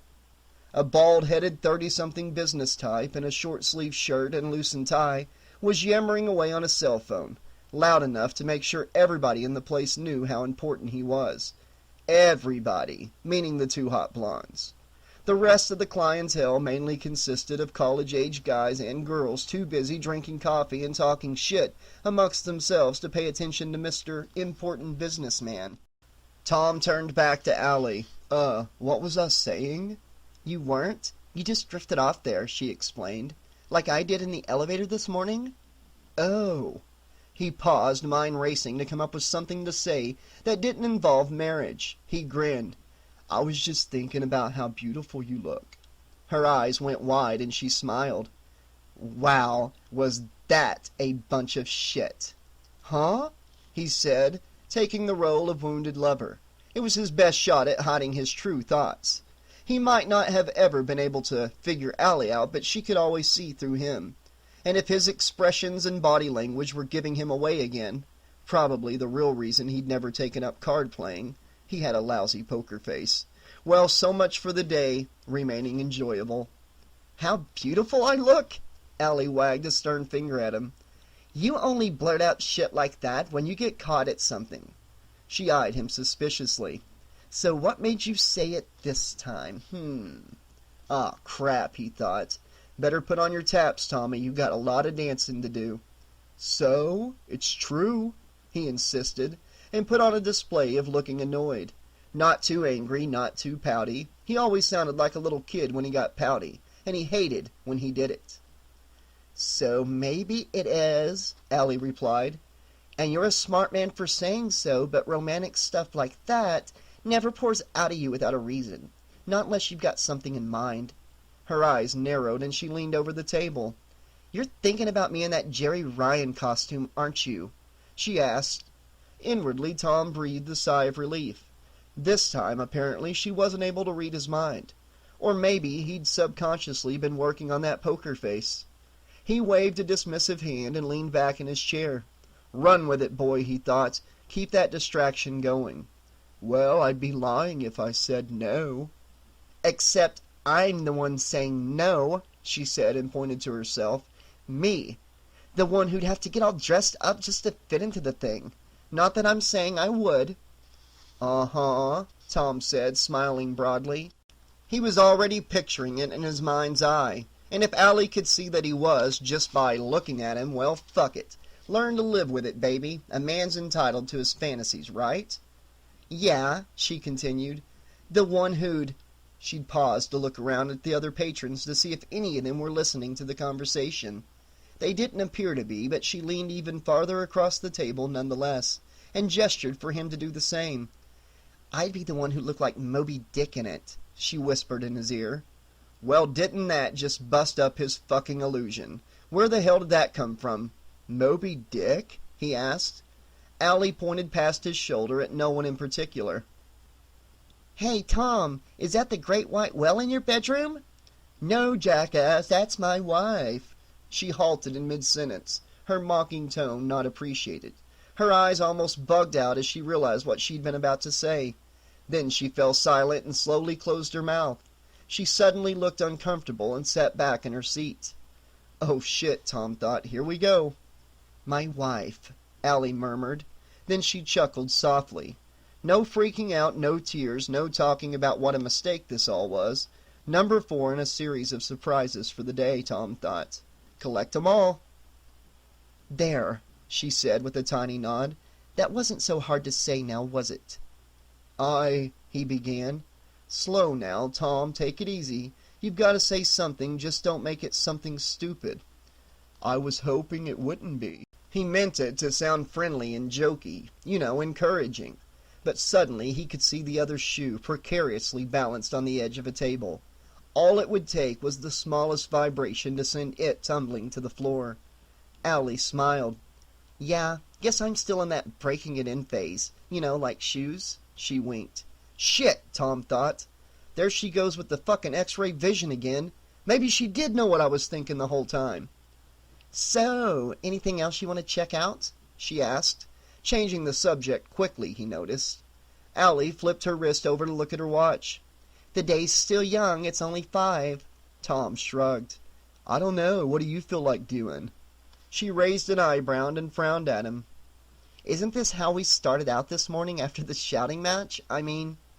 "Yeah, well, I'm not the biggest tourist around," Tom replied, feeling a little embarrassed by the admission. "This is the farthest west I've ever been." Now both eyebrows rose. "Really?" she asked. "You've never been to California?" He shook his head. "Nope." "Wow." Allie sat up and leaned forward again. By his accent, she had thought he was from California. She had a look on her face like she just had a major idea. It's just over the border. We could rent a car and take a drive down to Barstow." "What's in Barstow?" he asked. She paused, then shrugged. "I don't know. I've never really been there, but I did fly to San Diego a couple times to see my Aunt Kristen." "So why don't we go to San Diego?" She shook her head. "Too far away. At least Barstow is pretty close to the Nevada border, so we could make the whole trip in a day." Tom scratched his jaw for a few moments, thinking it over.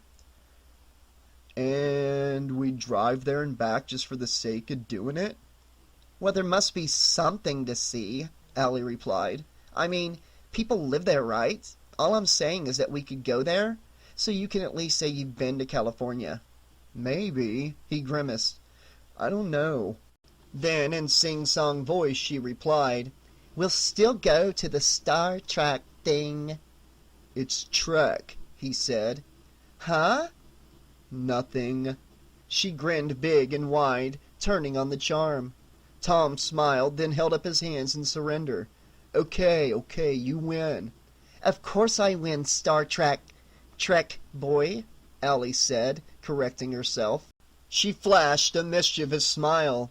"Don't you know resistance is futile?" Tom's eyebrows did a quick scuttle up his forehead. "Oh, so you have been thinking about it." "Thinking about it?" she admitted, then held up a warning index finger. "But thinking and doing are 2 separate things, okay? All I'm doing is—" "Keeping an open mind?" he asked. She nodded. "Exactly. I haven't agreed to anything." Now he was the one grinning. "Yet." She stared at him for a moment, then glanced at the empty coffee cup in front of her. "Yet," she admitted quietly. Tom nodded but said nothing. As long as she was considering it, there was no point in trying to push the issue. Although, knowing Allie, even if she agreed to playing dress-up, she'd probably find some way to use it to get back at him for the unstoppable fuck machine comment he'd let slip that morning. She had a long memory, and even though she hadn't mentioned that insult since the dust-up, It didn't mean she'd completely put it out of her mind. No, Tom might have always had trouble reading Allie's mood swings, but he could always tell when something was going on in that head of hers. Her eyes practically lit up when the idea formed. All he could hope for was to figure out what it was she was planning, and whether her revenge would play out in the hotel room or on this trip to Barstow she was suddenly so eager to take. Arlen knew there was something going on with this guy the minute he came into the laundromat just after 6 o'clock. For one thing, he didn't have any bags of laundry with him. The other tip-off was how nervous he looked, and not just because he might have lost his dry cleaning ticket. About 10 seconds after he quick-stepped through the door, an LVPD patrol car cruised by down the street. From its reduced rate of speed, it was clear the cops inside were looking for somebody. Of course, that didn't mean they were looking for the guy that just walked in. Ducking out of the way was pretty much an instinctual action for anyone who'd had a few run-ins with cops. Hell, there were times when Arlen found himself doing it, and he hadn't broken any law in, 6 months maybe. Yeah, okay, so he'd been a little too drunk and a little too loud when he got busted. But he'd actually had a good night of gambling for once and felt like doing a little celebrating. Too bad part of his winnings had to go toward paying that fine. So maybe this guy watching the cop car hadn't done anything either, but old habits are always hard to break. On the other hand, Arlen had to admit the new arrival looked like bad news. The stench of trouble practically rolled off of him like cheap cologne. Arlen smiled. He liked the sound of that analogy, and jotted it down on the back of a dry cleaning bill. Never know when you could use that in a conversation, he figured. He was a Spanish guy, probably Mexican, about average height, with a thick Pancho Villa mustache and heavy 5 o'clock shadow. He looked the type who used a lot of styling gel to sweep back his hair, but between the oppressive heat of the day and the sweat pouring out of him, not even Vidal Sassoon could help this guy. Not that he'd ever be confused with one of those male model types from the TV commercials. Not with that beer gut hanging over the belt of his grease-marked jeans. The wife-beater t-shirt was a nice touch, really brought out the color of his eyes. Cold, hard, dangerous-looking eyes. They showed up real well through the lens of the security camera that was pointed toward the door. Yeah, this guy was trouble, all right. But Arlen couldn't have him hanging around unless he had business here. Mr. Kim, the owner, would kick his ass if he later checked the tape from that camera as he did every morning, and found out Arlen had allowed somebody to treat the laundromat like a hideout. Saying he just wanted to possibly avoid getting killed wouldn't be considered a valid excuse. So there was only one thing to do: try and get the guy to leave, politely, non-confrontationally, and non-violently. That was the most important thing to Arlen as he stepped out from behind the counter. Getting killed an hour into his shift over trying to throw somebody out of a friggin' laundry wasn't too high on his list of ways to shuffle off the old mortal coil. In fact, it didn't even rate. The key to getting out of this situation in one piece, therefore, was to be polite, be helpful, be friendly. Cajole instead of insist, nudge instead of push. Hell, once the guy was convinced the cops were gone, he might even leave without being asked to. But no, that wasn't about to happen, and Arlen could tell it right away. The guy stepped away from the door and plopped down into one of the plastic chairs that were lined up against the right wall, just far enough back from the windows that he could watch the street without being seen from outside. No, he wasn't going anywhere anytime soon. Fuck, Arlen said quietly, head drooping onto his chest. He sighed, then raised his head, straightened the lapels on his jacket, and forced a smile. Nothing left to do but turn on the old Plug charm. He walked quickly up to the man, arms spread wide, like he was greeting a big roller at the doors of the MGM Grand. "Good evening, sir. Welcome to the Big Apple. My name's Arlen, and I'll be your host during your stay with us. I hope it'll be a pleasant one." The man said nothing, just turned his head around long enough to give him a hard warning stare, an unspoken fuck off passed along from the guest to host. Then he went back to looking out the windows. From the corner of his eye, Arlen could see a couple of the other customers watching the scene. One was a Latina woman in her 40s, about 60 or so pounds overweight, with the sort of haggard look that could only come from having to deal with about a half dozen kids in a too small apartment. Washing mounds of dirty clothes at the laundromat was probably the only break she got from them. Mrs. Alvarez, if Arlen remembered correctly. The woman beside her was also Latina and almost as heavy, but looked about half Mrs. Alvarez's age. Maybe she was her daughter. They exchanged quiet words like commentators at a golf match, only in Spanish. Maybe the daughter was translating. On the few occasions he'd spoken with Mrs. Alvarez, it was clear she'd never really mastered English. He turned to face them and nodded pleasantly. "You ladies doing all right? Anything I can get for you?" The words, "you nosy fucking bitches," didn't quite make it to his lips. Mrs. Alvarez said something to her companion. The woman nodded and looked to Arlen. "No, we're good." "Great." He flashed a smile and waved a hand at them, like a game show host pointing to a contestant. "Don't hesitate to let me know if you change your minds, okay?" Then he jerked a thumb in the direction of the cop ducker. "If you'll excuse me," he said to the women, and turned back to his problem. "So," he began, "is there something I can do for you, sir? Are you here to pick up some laundry?" Nothing. The guy continued to keep track of the world outside, either ignoring Arlen or just completely oblivious to his presence. Probably a combination of both. "Maybe you're waiting for someone?" Zippo. Yeah, he was ignoring Arlen all right. Guess he figured the warning stare was all he'd needed to get his point across. He was just going to pretend he was deaf until this pain in the ass gave up and went away. For about 2 seconds, Arlen considered doing just that, turning around, going back behind the counter and watching the 10-inch black and white TV set Mr. Kim kept on the shelf below the cash register. Let the motherfucker sit there all he wanted until he felt like leaving. It wasn't worth getting into it with him. But then Arlen glanced over his shoulder at the watchful eye of the security camera and those of the other customers and knew that backing down wasn't an option. Not if he wanted to keep his job. "Look, pal," he said a little more forcefully, "unless you've got business here, I'm going to have to ask you to leave." Still no effect, unless you counted the guy folding his arms across his chest as a response. It probably meant, "Yeah? And what are you going to do about it if I don't, asshole?" Although he didn't bother to turn around to voice the question. Actions speaking louder than words and all that. "Well," Arlen concluded, "in for a penny, in for a pound, as they say. Just hope those aren't the words they carve on my tombstone." He stepped forward and put his hand on the guy's shoulder. "Look," he said sternly, "you've gotta—" His stomach exploded before he could get out another word. Well, not really exploded, but the guy's ham-sized fist had slammed into it with such force the air was driven out of Arlen's lungs.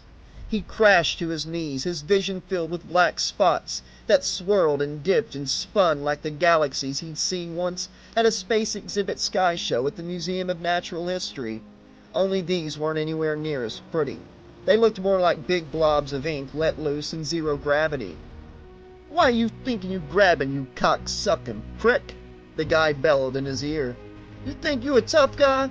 You gonna throw me out, you fucking piece of shit?" It was funny in a way. His accent kind of reminded Arlen of the one Al Pacino put on in Scarface. "Say hello to my little friend." Not so tough now, huh, Shingo?" Arlen gasped, trying to get back the air he'd lost. He knew his mouth was moving, but no words were coming out. The guy's hands closed around the lapels of Arlen's jacket and pulled him closer. "What's wrong, puto? I don't hear you talking shit no more." Look, Arlen managed to wheeze out. The man shook him.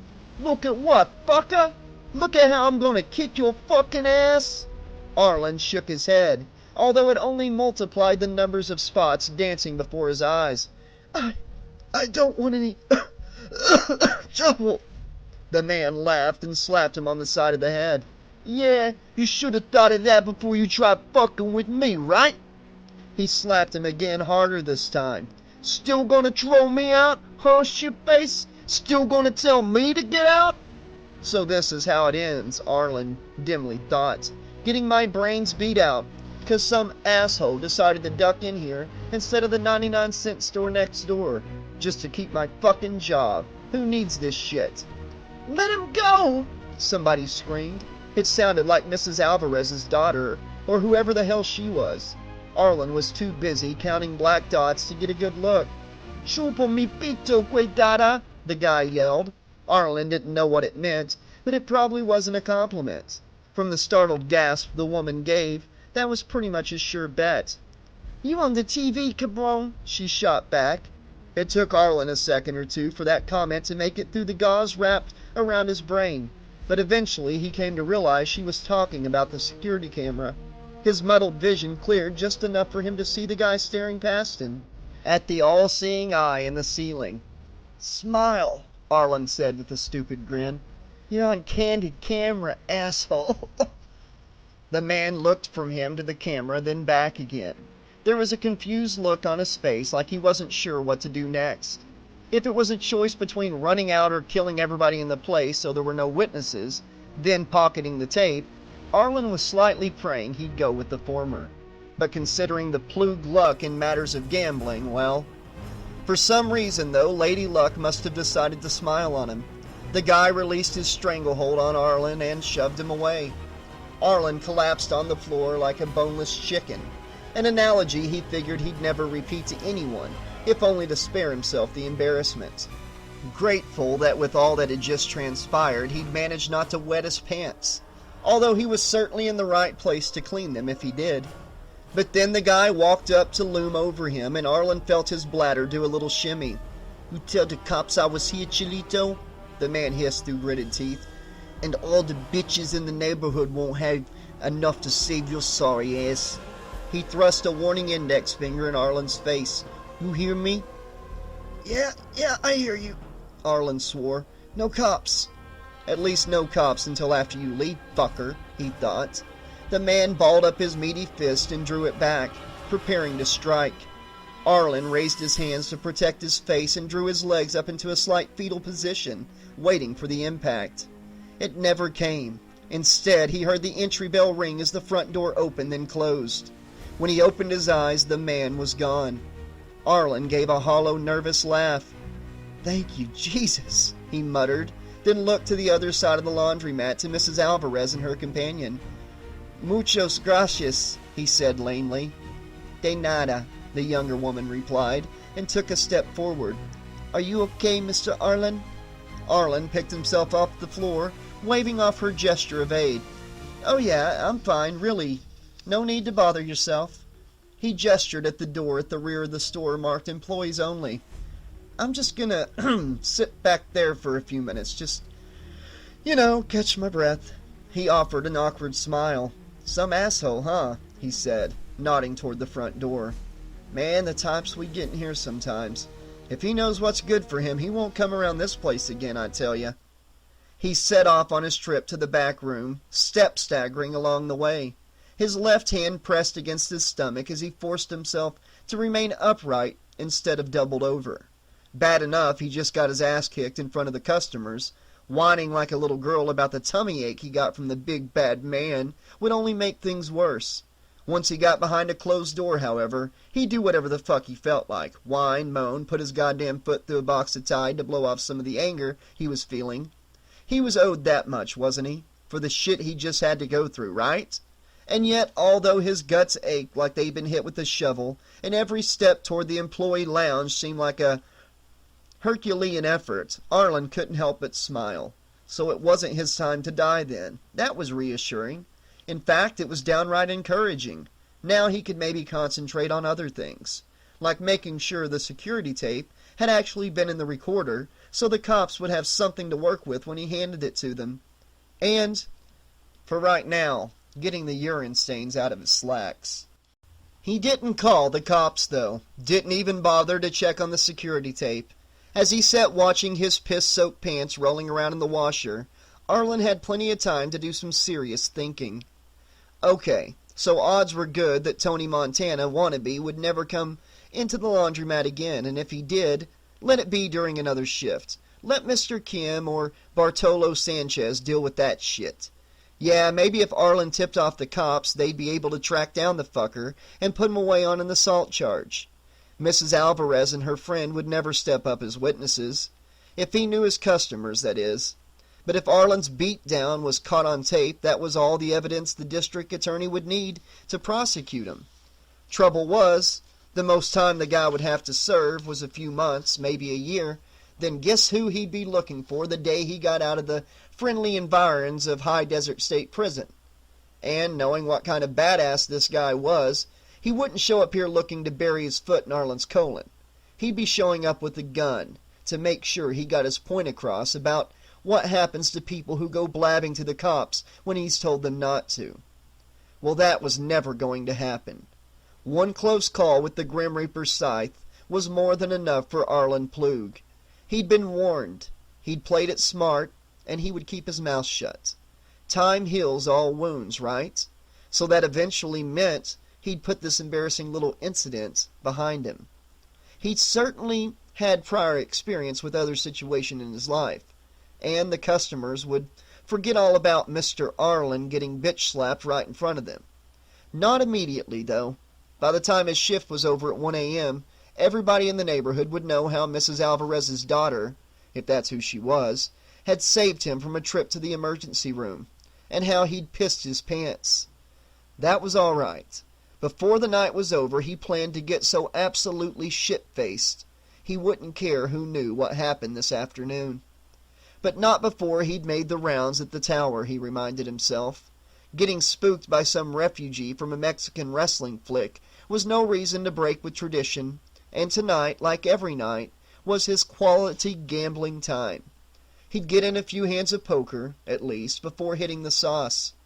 Gambling and heavy drinking were a bad combination. The trick was in finding the delicate balance between the two. Arlen, unfortunately, was still trying to find it. As he'd learned firsthand over the years, you could fuck that Kenny Rogers shit about knowing when to hold 'em and when to fold 'em. Knowing when to put down the glass of Johnny Walker and stop getting sloppy with the cards was the important thing to focus on. When you're sitting at the table. Cards first, then some heavy-duty liquid mind-numbing to forget all about the scary Latino boogeyman. Tomorrow would be a new day, and hopefully by then the jerk should be 100 miles away, pummeling the crap out of some other poor unfortunate. By the time his trousers had tumbled dry, Arlen had his late-night activities well planned out, and none of them involved dropping a dime to the Las Vegas Metropolitan Police Department. The only thing Tom was apparently looking to drop when they returned to their hotel room was onto the bed. It had been an exhaustive day, and, at least for Allie, an informative one. So he'd fantasized about getting her to play dress-up like the geeks she saw on TV when a local news crew covered some big comic book and science fiction convention held every year in Chicago. Well, wasn't that an interesting revelation about her new hubby? He'd sure been keeping it a secret from her all these years, although in hindsight, it shouldn't have come as such a surprise. After all, in junior year at college, he'd practically begged her on Halloween to put on a pair of black go-go boots and a red one-piece swimsuit that was nothing more than a couple of cross satin strips barely holding her boobs in place. And where had he gotten an outfit like that on such short notice? Vampire Ella, or something like that, was the character. Some vampire girl from a comic book she'd never heard of. She'd stopped paying attention to those when she discovered boys.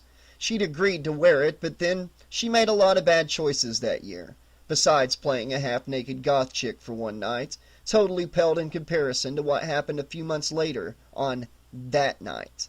Yes, she thought it was a stupid idea, not to mention a sexist, degrading one, but she was in love and a little bit high, and she couldn't let her man down, could she? After all, wasn't making a spectacle of herself expected of someone who was an unstoppable fuck machine? A devilish smile pushed up the corners of Allie's lips. No, she hadn't forgotten that little slip of the tongue from the morning. Hadn't forgotten it at all. With a weary sigh, Tom dropped the half-dozen large shopping bags they'd accumulated on the floor and flopped full length onto the bed. "I'm done," he muttered into the pillow where his face had landed. Yeah, Allie thought, same old short stamina Tom. Good to see married life hasn't caused any shocking changes in him.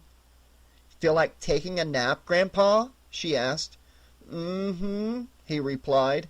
"We must have walked 10 miles today. My feet are killing me." Actually, it was maybe not even half of that.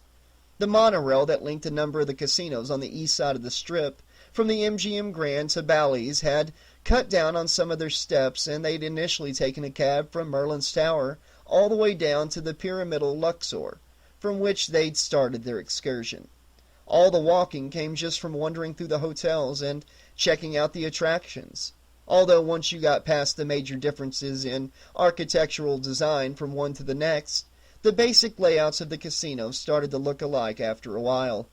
Lots of slot machines, lots of card tables, no clocks, no windows. And of course, there were all the stores they'd visited after their stop off at Starbucks to recharge their batteries with much-needed caffeine. Odd little tourist traps just off the beaten path, where the prices for Vegas-themed T-shirts, coffee mugs, pins, and the like were far more reasonable than those charged for the same items by the hotel gift shops. Allie had stocked up on quite a few mementos for friends and family, maybe even a few too many. But Aunt Ida, her mom's sister, would have never forgiven her if she didn't come home with a little plastic snow globe. The very notion of finding such a thing in a desert location had struck Allie as more than a little odd when Ida had made the request, but damned if she hadn't found one in a shop on Desert Inn Road. A miniaturized collection of plastic representations of the Luxor Sphinx, the MGM Grand's Golden Lion, New York Statue of Liberty, and Paris's Eiffel Tower, all sealed under water inside a hand-sized half-globe. And since this was Las Vegas, Nevada, and not Aspen, Colorado, there couldn't very well be little flakes of plastic snow swirling around inside it. In keeping with the style of the city, the manufacturer had replaced the snow with tiny bits of glitter. Well, that made perfect sense. Allie had wound up buying one for herself. Still, as she gazed at Tom's prone figure, Allie had to admit they had been on their feet for most of the day, and had covered a lot of ground. And okay, maybe her dogs were barking too, as Mom would say when her own feet ached. So perhaps Tom had the right idea, taking a break wasn't such a bad idea, now that she thought about it. Vegas was a 24/7 city after all, and the real fun didn't start until after the sun went down. It was just that, well, she was only 25 years old, for God's sake.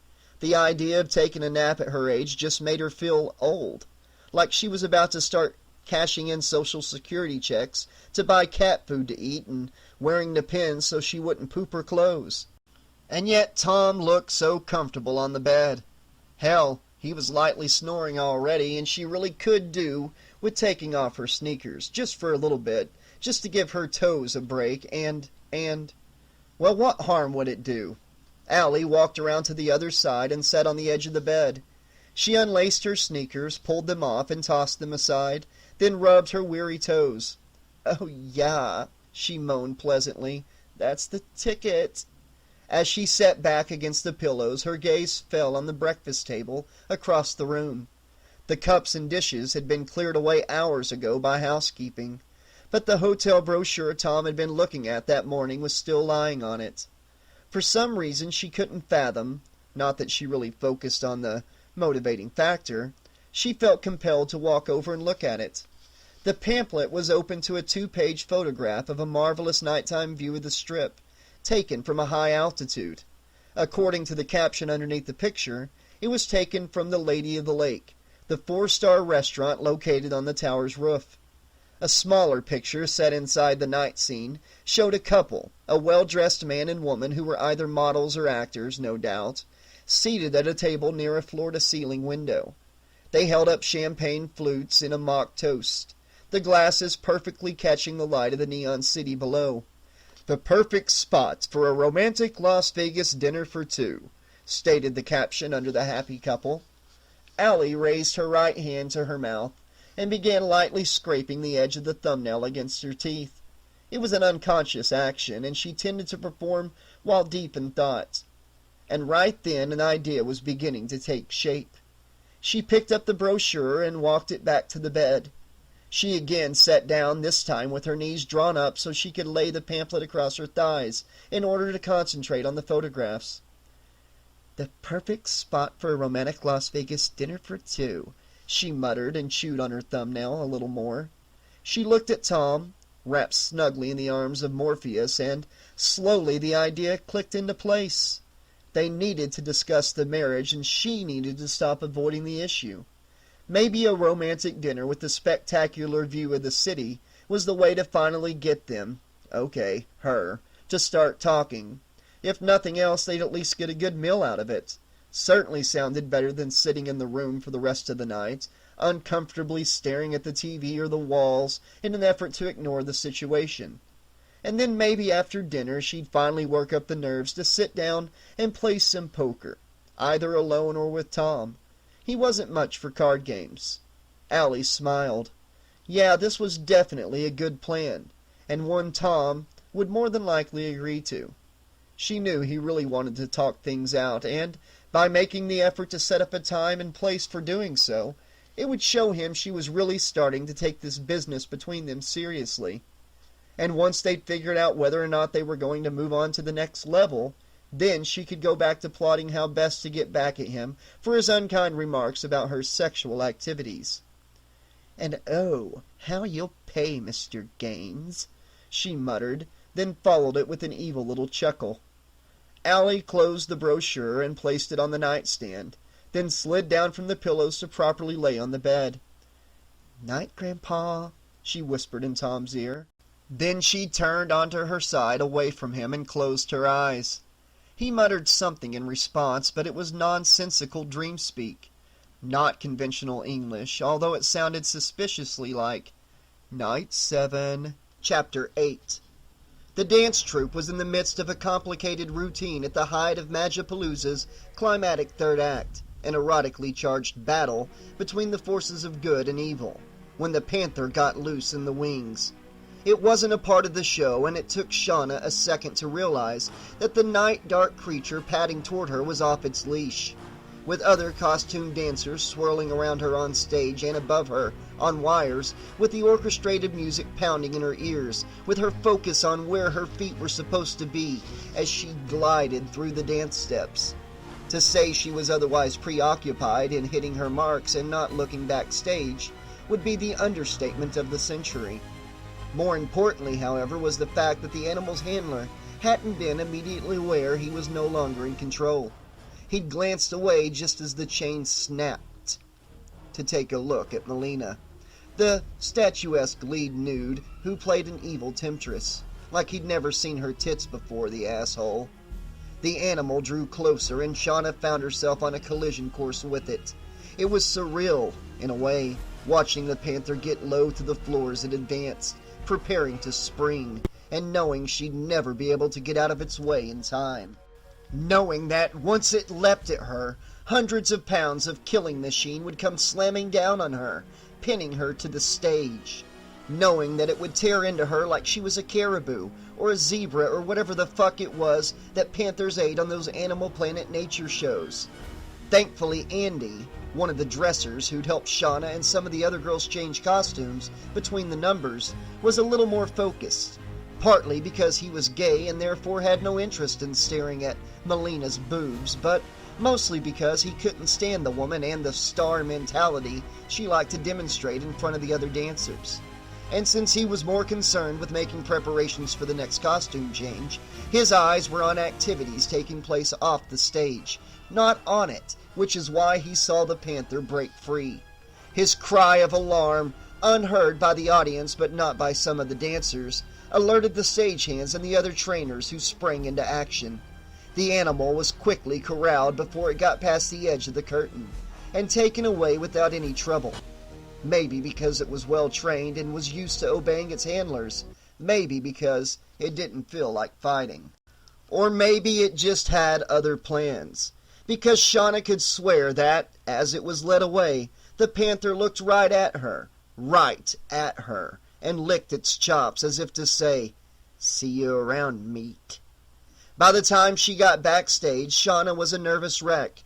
She'd done her best to remain calm and avoid freaking out. The show must go on, after all, but now that she was out of sight of the audience, she was suddenly hit with a really bad case of the shakes. Andy came hurrying over to her while his partner Eric worked with the other dressers to help the girls into the vibrantly colored Firebird costumes they wore in the big finale. "Shauna, come on," Andy prodded. "You have to get ready for the next number." Shauna shook her head. "I can't," she muttered hoarsely. He placed a gentle arm around her shoulders, then briskly rubbed his hand up and down her right arm to counteract her chills. "Of course you can. You have to. The show—" "Don't say it," she cut in, willing her teeth to chatter. "Please." 2 minutes, the stage manager called out. He looked over from his station near the curtain. "She gonna be all right?" he asked Andy. "She's fine," the dresser assured him. He gave Shauna a comforting squeeze. "Come on, honey. That nasty old pussy's not here to frighten you any more. But if we do see Dory coming back, we'll be sure to give you ample warning, okay?" Shauna laughed in spite of her shivering. She couldn't help it, given the odd way Andy spoke that always made her giggle. His use of the imperial we instead of I when referring to himself, like he was British royalty or something. Where he might have picked that up, she hadn't a clue, especially since Andy's roots were in a dairy farming family in Wisconsin, and she never really bothered to ask. "There you go," Andy said happily, giving her a brief hug. "Now that's the Shauna we know and love." He winked. "Ready to get back to work?" "Yeah, I guess so," she replied. "Good!" He gestured for Eric to come over with her costume. "Because I'm not about to squeeze into that god-awful thing and be your stand-in. I don't have the hips for it." "That's not what I've heard," Shauna said playfully. Andy didn't respond, though. Now that he'd talked her down off the ledge, metaphorically speaking, he was all business. He and Eric moved quickly, detaching Shauna from all the feathers and rhinestones. For about 2 seconds she had the wonderful sensation of the terrible weight being lifted from her shoulders, only to have another take its place. She groaned as the Firebird costume was hooked on to the harness-like backpack attached to her bra. Unlike the battle scene costume, this particular feather assembly didn't have the benefit of padding, so the wing braces dug heavily into the back of her neck. 30 seconds! The stage manager bellowed. Eric placed an intricate headdress, the flames of the Firebird, on top of the stocking cap Shauna wore over her hair, and tightened the Velcro straps in the back. Then he clipped on a few hairpins for good measure. It wouldn't do to have the thing fall off as she danced across the stage. For the minute that it had taken to go through her clothing switch, Shauna had forgotten all about the panther. But as she prepared to step back out on the stage with the other girls, she caught sight of the cat being led around the stage by Uriel Mayo, the part of the show where his character, Palin, proved he was master of all beasts. Shauna cautiously moved past the cat, trying to concentrate on her own steps. It was difficult, though. She could feel the panther watching her the whole time. At least she thought it was watching her. That set all sorts of warning bells off in her head. What if the cat, even now, was straining to reach her, trying to break another leash so it could pick up where it had left off? Shauna wished she could turn around to find out, but she had to keep moving, had to finish the routine. The show must go on after all, and it would go on somehow, some way, even if one of its entertainers got turned into hamburger helper in some bizarre mishap. Ah, showbiz.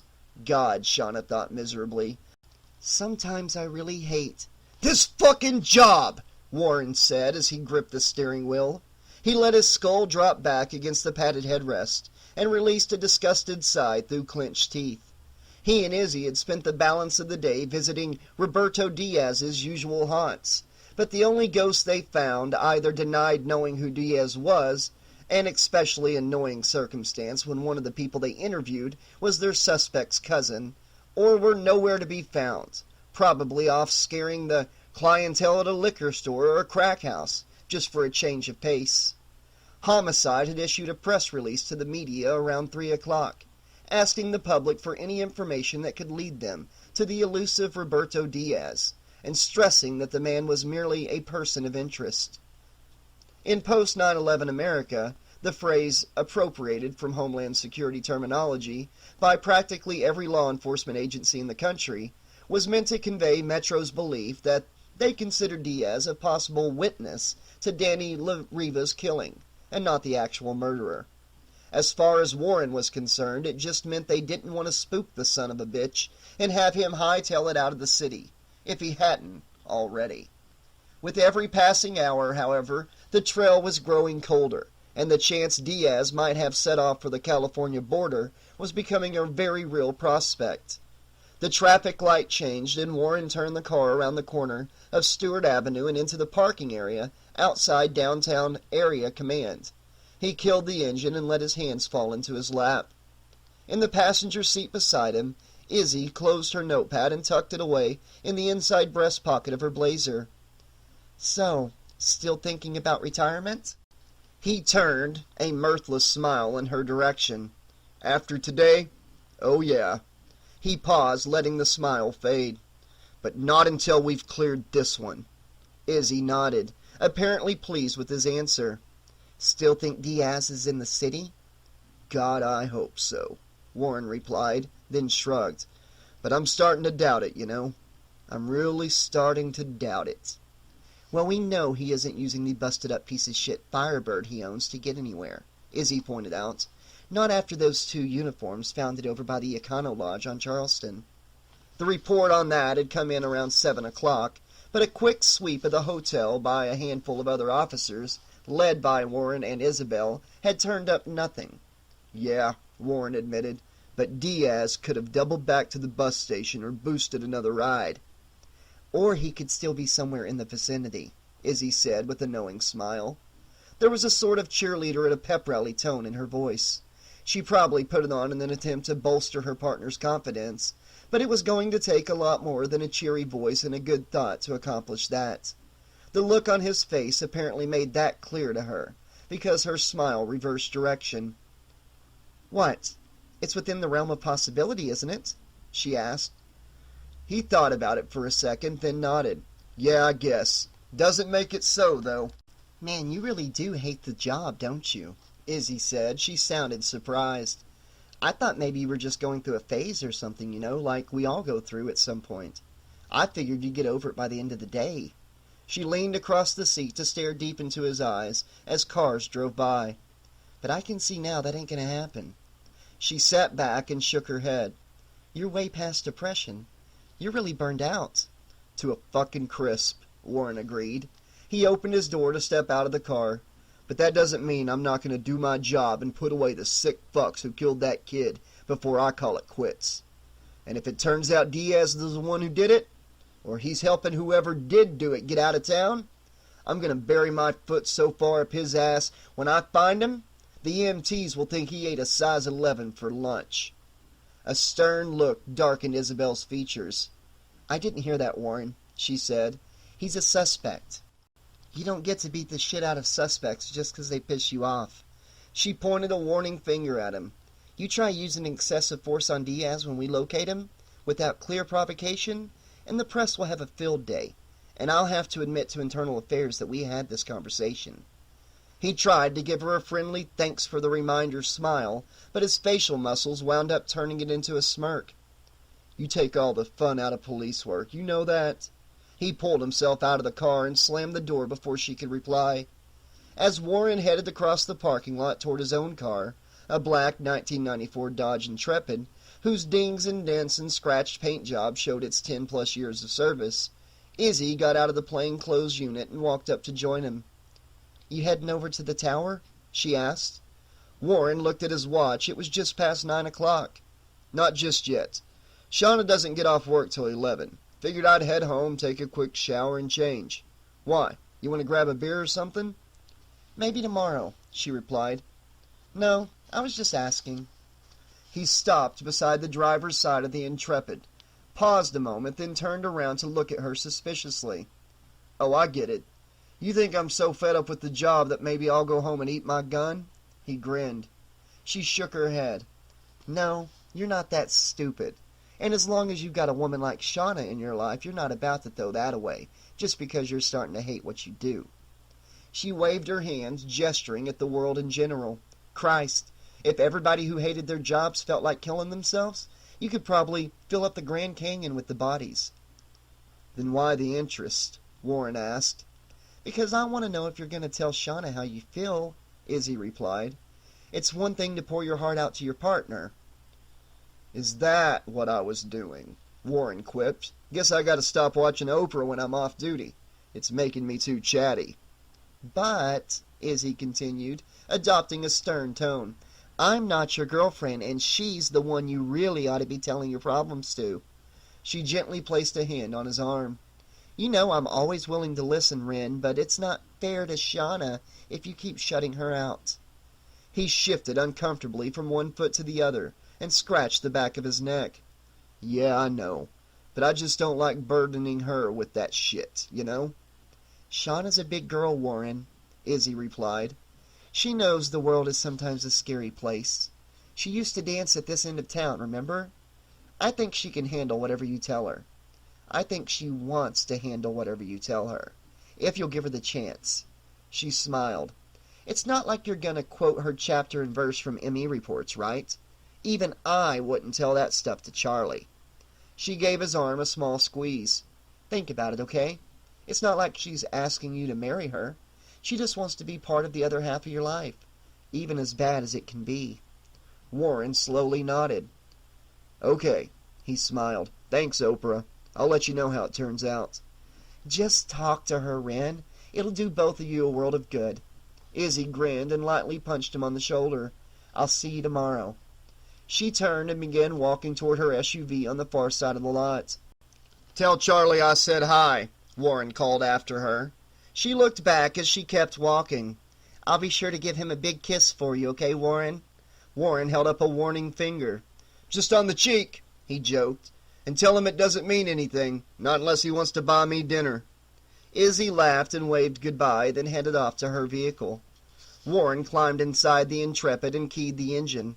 He spared a glance in the rearview mirror to see Izzy get into the SUV, just to make sure she wasn't watching to see if he really was contemplating suicide, then drove out of the lot.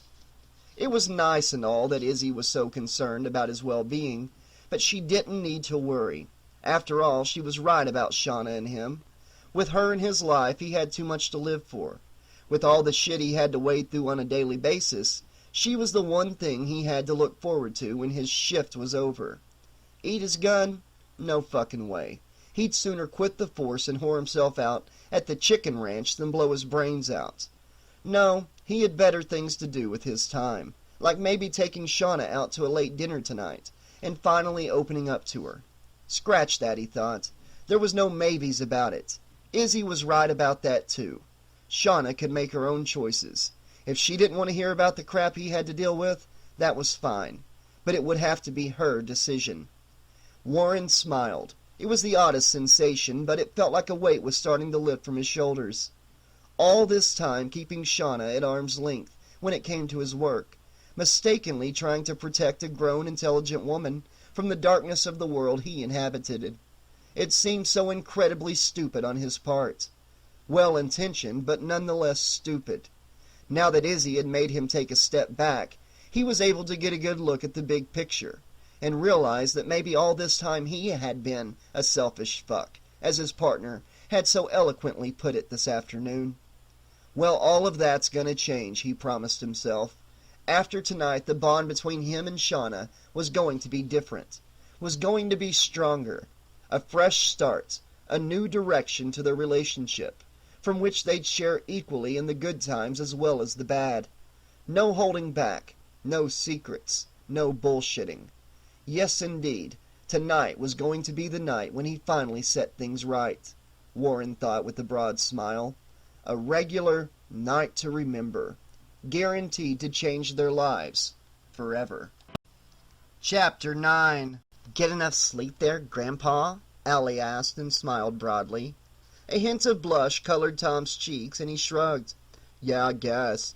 Didn't think I was getting so old already I'd start dozing off in the middle of the day. Allie raised an eyebrow. Dozing? You were out for like 4 hours. Again a shrug. Yeah, okay, but all that walking can really wipe you out, you know. This isn't the kind of town made for getting around on foot. He wagged his index finger at her. Besides, who was it I found sacked out next to me when I woke up? Jude Law? She quipped, then paused. Oh no, wait. That was my fantasy. Yours is the one with girls wearing tinfoil. She did a little wave of her hand to cut him off before he could protest. Anyway, I'm entitled to my beauty sleep. That's what keeps me looking so fresh and girly." She gave him a wide-eyed grin. "Girly, huh?" Tom said wryly. "Don't know what's so girly about snoring." "That's 'cause you're not a girly," Allie replied, still grinning. A little smile pulled at the left corner of Tom's mouth. "Well, I do like to think of myself as a lesbian trapped in a man's body," he said quietly.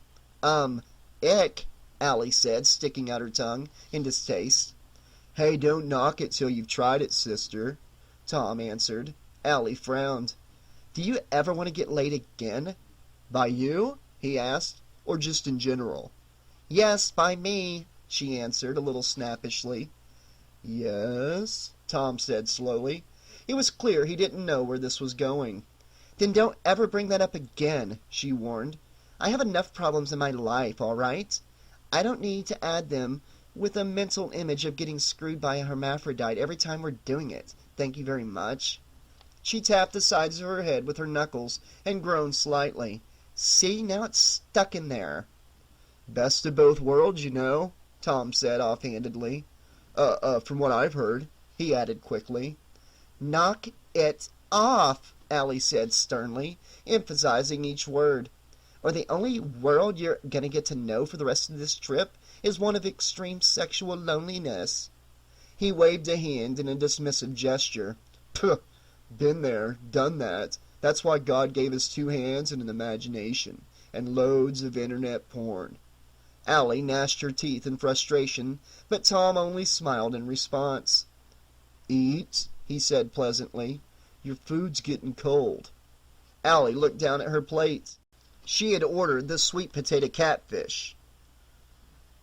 Like most food associated with New Orleans, it was heavy on the spices. The sauce even had a slight flavor of bourbon. Her tongue had started burning and her eyes started watering after the first 2 bites. But the beer she was having with it, a Kingfisher brewed in India, not her normal Budweiser or Rolling Rock, but why not try something different in a fancy restaurant, did wonders for cooling down the initial sting. She wasn't as much in the mood to eat as she had been when they were taking the elevator up to the Lady of the Lake. It didn't seem to have affected Tom, though. He'd ordered the poached salmon with dilled sour cream and gone back to tearing into it, and the fresh-baked miniature dinner rolls that came with every meal, with a great deal of gusto.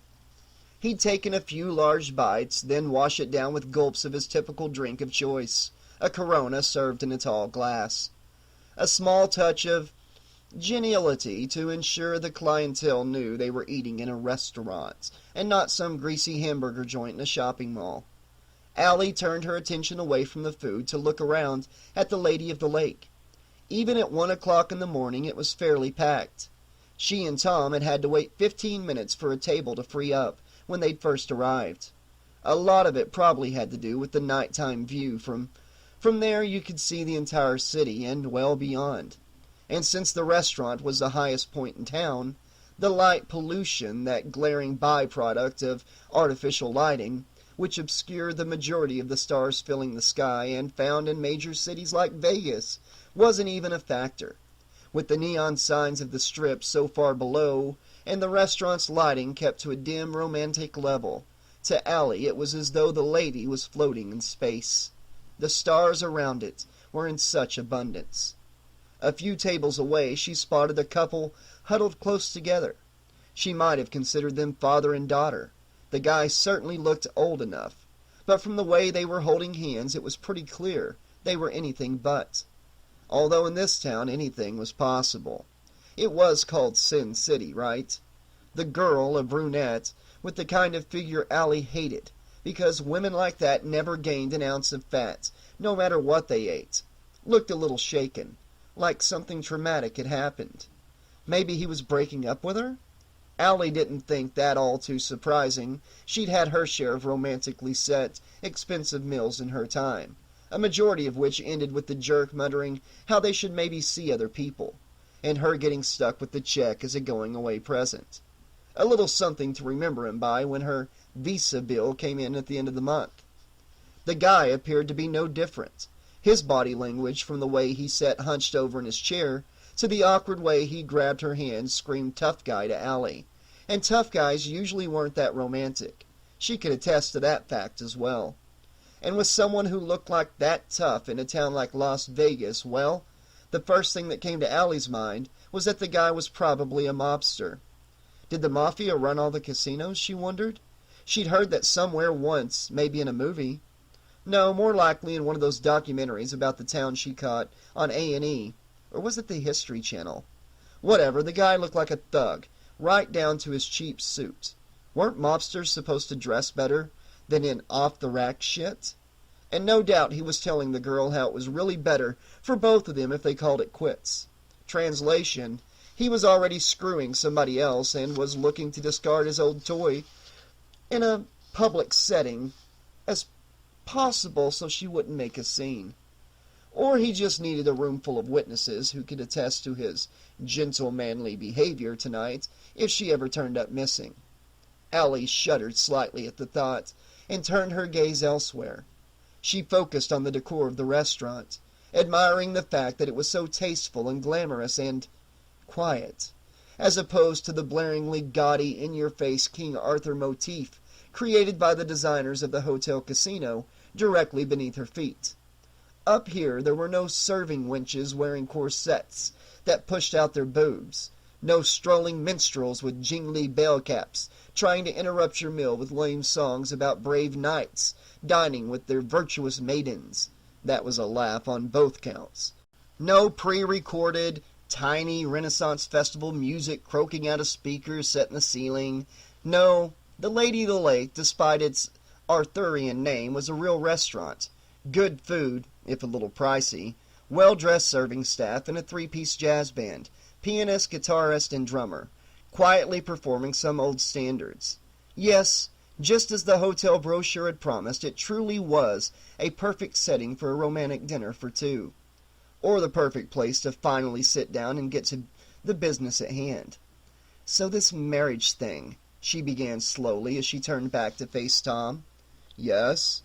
She noticed how his shoulders tensed, like he was waiting for the proverbial hammer to fall. The expression on his face, however, told a different story. He'd been waiting for her to start the discussion, and now was grateful she had. That was so typically Tom, not wanting to be the first to bring up bad news, usually waiting for the other person to do it. In a way, it was sort of amusing. The great avoider counting on the queen of procrastination to open the floor for debate. Well, she glanced away to stare down at her food. As it cooled, the sweet potato-encrusted catfish, lying there in its red-tinged sauce, was starting to look like a hardening scab, the spinach underneath it a little green pus oozing out from its edges. The sight of it immediately made Allie turn her attention back to Tom. So, how's the first day been? It's working out for you? Getting used to the whole husband angle? Sure, he replied. His eyes narrowed in suspicion. How come you're asking? Are you having second thoughts? Third or fourth thoughts, actually, Allie considered to herself. But she had also come to realize that the pressure she'd been feeling when she woke up, the little voice in her head that screamed, "How could you be so fucking stupid as to get married to your ex-boyfriend of all people, you dumbass?" had begun to ease as the day progressed. Could be because that old woman Ethel telling them off this morning in the lobby about how they needed to make the most of it if they wanted the marriage to work. It had in Allie's case. Okay, so maybe playing tourist and going on a shopping spree for souvenirs wasn't exactly making the most of it. But it had been a start, right? Baby steps. That's what they'd been taking. Slow, careful steps to make sure neither of them fell flat on their face, or went banging their head on the unpadded corners of the psychological furniture around them. What, you're rethinking it right now? Tom asked, disrupting her little digression. Allie shook her head. No, I just wanted to make sure you weren't. His face contorted, as though in a brief show of pain, and then it became his turn to stare at his plate. Well, I'd be lying if I hadn't thought about it, he muttered. Allie's eyebrows rose. An admission like that was a big step for Tom, the kind of thing he never would have done back when they were dating. In those days, he would have taken the macho guy approach and tried bullshitting her about how he'd never doubted their decision for a minute. That he was hitting her with the truth so early into this marriage was a bigger shock than the knowledge he'd been reconsidering their situation. but not almost as big a shock as the realization that now she was the one doing the bullshitting. Holy role reversals, Batman, she thought. He looked up at her. Big surprise, huh? I mean, me coming right out and admitting it? She nodded lamely. Well, yeah, you could say that. He smiled. You think maybe getting married, maybe me being a married man is getting me to open up, get in touch with my feelings and shit like that? Well, when you put it that way, Allie replied wryly, maybe not so much, but I have to admit it's a start. Tom nodded, like he was pleased with her answer, and with himself. Maybe he and his ego would like to be alone, she thought. She used her napkin to hide the smile now pulling at her lips. What about you? He asked. Inwardly, she grimaced. She really should have seen this one coming. What about me what? She asked coyly. You know, he replied. Getting used to the wife thing yet? She took a sip of Kingfisher to stall for time while she formulated an answer. It's not so bad, she finally said. But we're only starting out. We've still got a couple of days left to see what happens. She put down her glass and leaned forward to put her hand over his. I mean, this is a big life-changing thing we're doing, Tom. If we're really going to commit to the whole man and wife, till death do us part thing, we've got to be sure it's the right thing for us. We're talking about the rest of our lives, after all. You understand that, right? He nodded somberly, but he didn't look as upset about her point of view as he had been that morning. Like he'd resigned himself to the way events would ultimately play out, no matter how unpleasant that might be for the both of them. But really, who said they had to turn out badly?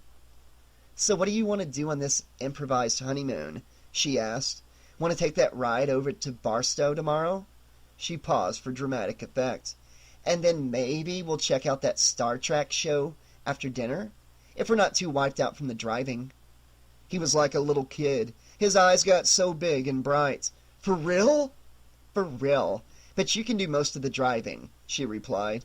I'll play navigator, 'cause you know how much you suck when it comes to reading maps. He cocked his head to one side, looking idiotically confused. Why do we need a map to drive to Barstow? I thought you said it was just over the border. Uh-huh. And the exact location of that border would be where? She asked. He shrugged. Beats me, I've never been to California, remember? Yeah, I know. And we need a map because you have that... She grabbed his hand and pulled him toward her. That affliction, she whispered. The look of confusion turned to one of annoyance. What affliction? You know the one, she replied.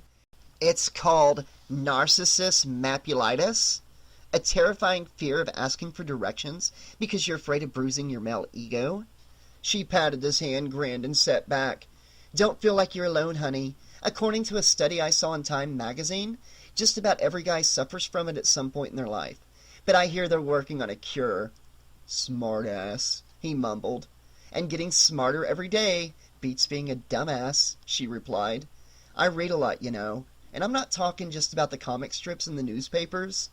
Uh-huh, Tom said, and picked up his glass of Corona. And you're telling me this why? Well, I don't want you thinking you were getting some kind of trophy wife as part of the deal, she replied with a smile. I might be a hot-looking chick and all, but there's a brain under all this hair, and I'm not afraid to use it. You've never been afraid to use it before, he countered. Why start now? He winked and took a swig of beer. A whimsical little smile tugged at the corners of his mouth as he swallowed. Besides, he added in what sounded like a sincere tone, I wouldn't have you act any other way. She chuckled. Oh, you're a smooth talker when you want to be, Tom Gaines, you know that? Only 'cause I want to get laid tonight, he replied with a broad grin. Well, that'd be up to me now, wouldn't it? Allie asserted with a sly smile. Maybe the machine would like a night off. His face went 3 shades of red in the space of a heartbeat. Oh, shit, he croaked out. The sly smile on Allie's face morphed into a Cheshire cat-like grin. Let's see how smooth a talker he is now, she thought, with some measure of sadistic glee. One thing was for certain. She wasn't going to get stuck with the bill for this mill. Sitting at the elegant, smoke-dark oak bar at the other side of the dining area, Arlen Plug looked at the bill in front of him and wondered just what had possessed him to have dinner in such a fancy restaurant. Normally, he'd be seated at one of the banquet tables at the tower's downstairs buffet, but he'd suddenly got it in his head to make a detour, up to the top of the world, as it were. Maybe he was in a mood to see how the other half lived. Maybe he was in a mood to celebrate coming out a winner against the Grim Reaper this afternoon at the laundromat, when that human wrecking machine had decided not to pound him into dust. Or maybe he was just sick of the cheap steak and instant mashed potatoes the common folk, like him, were served at the round table in exchange for all the cash they poured into the casino. Motivations aside, he had to admit the place was awfully nice. Just sitting here made him feel like a big shot. Still, in this town, the chance to feel important often came with a hefty price, and the Lady of the Lake was not an eatery for the faint of wallet. That's why Arlen had almost choked on his apple martini when the bartender slid the bill in front of him. $40 for 3 drinks?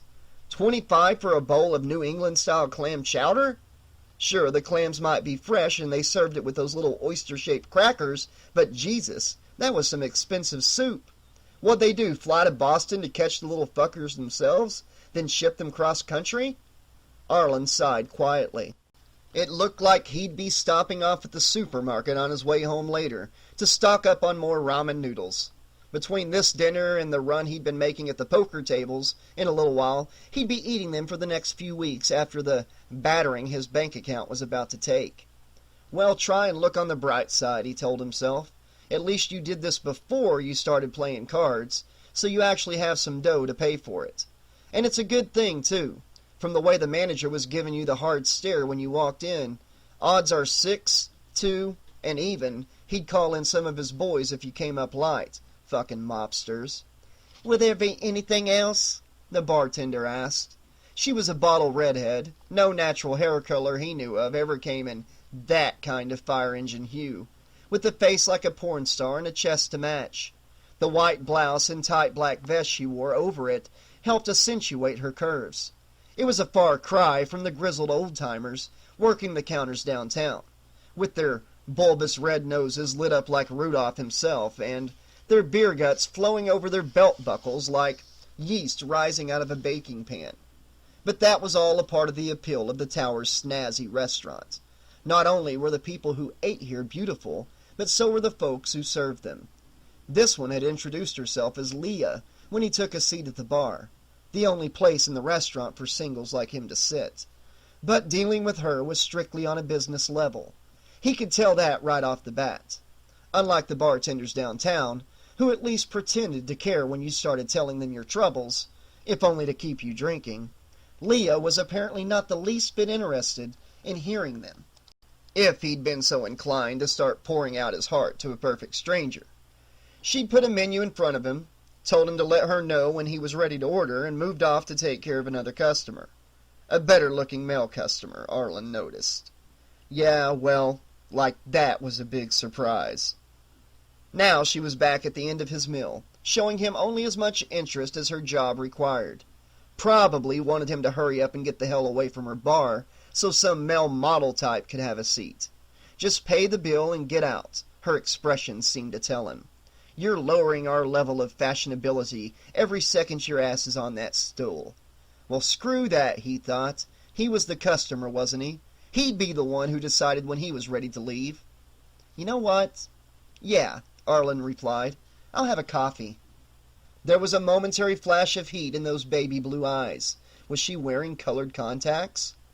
Latte, cappuccino, espresso? Just a regular coffee, Arlen said, putting on his sweetest smile. Black, no sugar. She picked up the bill, a small frown dimpling her cheeks. Not too deeply, he noticed. She probably got some kind of Botox injection during the week to smooth out her laugh lines. Be up in a minute, she muttered, then walked away.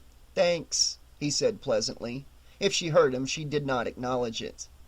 Arlen leaned back in the high-backed stool, feeling like he'd made some small victory in the internal class war between the average Joe and the, what did the tabloids call them? Fashionistas? A fancy word for a high-priced shithead when this town was all about labels. Nobody just called a spade anymore. Well, he'd get his shots in where he could, even if it meant giving a snooty bartender a little grief. It wasn't as though he expected to ever set foot in this joint again. His wallet wouldn't be able to take another hit like that. He looked over his shoulder to scope out the rest of the place. From what he could see, the crowd was a mix of trendy young hipsters with their dates and folks in their 40s and 50s. There were a few senior citizens scattered around, more than likely just to show the restaurant didn't discriminate against AARP members. Arlen wondered how much they lowered the level of fashionability. Probably not too much, since they were tucked away in one of the darker spots, away from the windows. Like anyone from the street could see up 120 stories and go, "Old people, shit, we're not eating up there." There was a loud clink of china behind him, and Arlen turned back around. Leah had returned, and none too quietly placed a cup of coffee on the counter in front of him. She stood there silently, leaning against the bar with both hands, like she was waiting for him to ask for the dessert menu and prolong her misery. "Thanks, sweetheart," Arlen said, with his friendliest smile. "You're a real pal." She rolled her eyes and grunted in disgust, then slapped the revised bill on the bar. "Let me know when you're ready to pay," she said, and walked off. Arlen picked up the cup with both hands and held it under his nose. The aroma was incredible. He could swear there was the slightest hint of chocolate in the brew. This sure as hell wasn't some store-bought instant crap. This was the good stuff. He took a sip and swished it around in his mouth for a couple of moments, savoring the taste. As he glanced down at the bill, he realized he had to enjoy it while it lasted. At $5 a cup, he wouldn't be drinking any more of it in this lifetime. He took another sip and closed his eyes. Yeah, there was chocolate in there, all right, just enough to cut down some of the bean's bitter taste. Throwing in milk and sugar would have killed the flavor, and the caffeine buzz he was going to need when he dropped by the poker tables in a few minutes. Arlen opened his eyes and placed the cup back on its saucer. Just to his right was one of the big picture windows, and through it he could see the south end of Las Vegas Boulevard, where all the big casinos laid out like gaudy souvenirs from a giant's trip around the world. A bit of France, a bit of New York, a taste of Egypt, a couple pirate ships, even a volcano. All it needed was a big dome covering everything and a bunch of fake plastic snow to swirl around. And then he caught sight of his reflection on the glass, like he'd been superimposed over the image of this neon-lit testament to wealth and excess. Like he was the guy who owned this town, who called the shots, who had every high-priced roller, every showgirl, every big-name star who blew in from L.A. begging for his attention. "Top of the world, Ma," he said softly as he saluted the mirror plug. "Top of the world." Of course, things hadn't worked out too well for Jimmy Cagney when he'd screamed out those words in that 40s gangster movie White Heat. Didn't the building he was in blow up just after he said them? But it somehow seemed appropriate. Shit, it wasn't as if Arlen was about to throw his arms up over his head and start yelling, "I'm king of the world!" What was that supposed to mean, anyway? The boat sank and the poor bastard drowned at the end of the movie, didn't he? That wasn't going out in style. That wasn't being on top of your game. But Cagney buying the farm and an exploding chemical plant? That was all style, baby, even if he was playing a psycho killer. So yeah, for one night at least, Arlen Plug was on top of the world. It was a feeling that wouldn't last for very long, not once he got back on the elevator to head down to the lobby. But for the time being, he was going to drink his coffee and admire the view, and the fashionistas could go screw for all he cared. What was the point in rushing anyway? The casino would still be there when he left the restaurant. The dealers would still be ready to take his money whenever he showed up, and the great glass elevator would still come all the way up here to get him when he pressed the call button. To paraphrase his mother, when he was living back home in New Jersey and had to grab the PATH train every day to go into Manhattan, "There'll always be another elevator. You don't have to kill yourself racing to catch the first one." In elevators, as in subway trains, it was sound advice, even 20 years later. Arlen nodded in agreement with that bit of logic, and then took another sip of his coffee. Chapter 10. "How's your coffee?" Warren asked. "Okay," Shauna replied. Her voice was suppressed, not its usual bubbly tone. She'd spent the last half hour telling him about her ordeal with the panther, and had come close to breaking down in tears a number of times before she got the whole story out.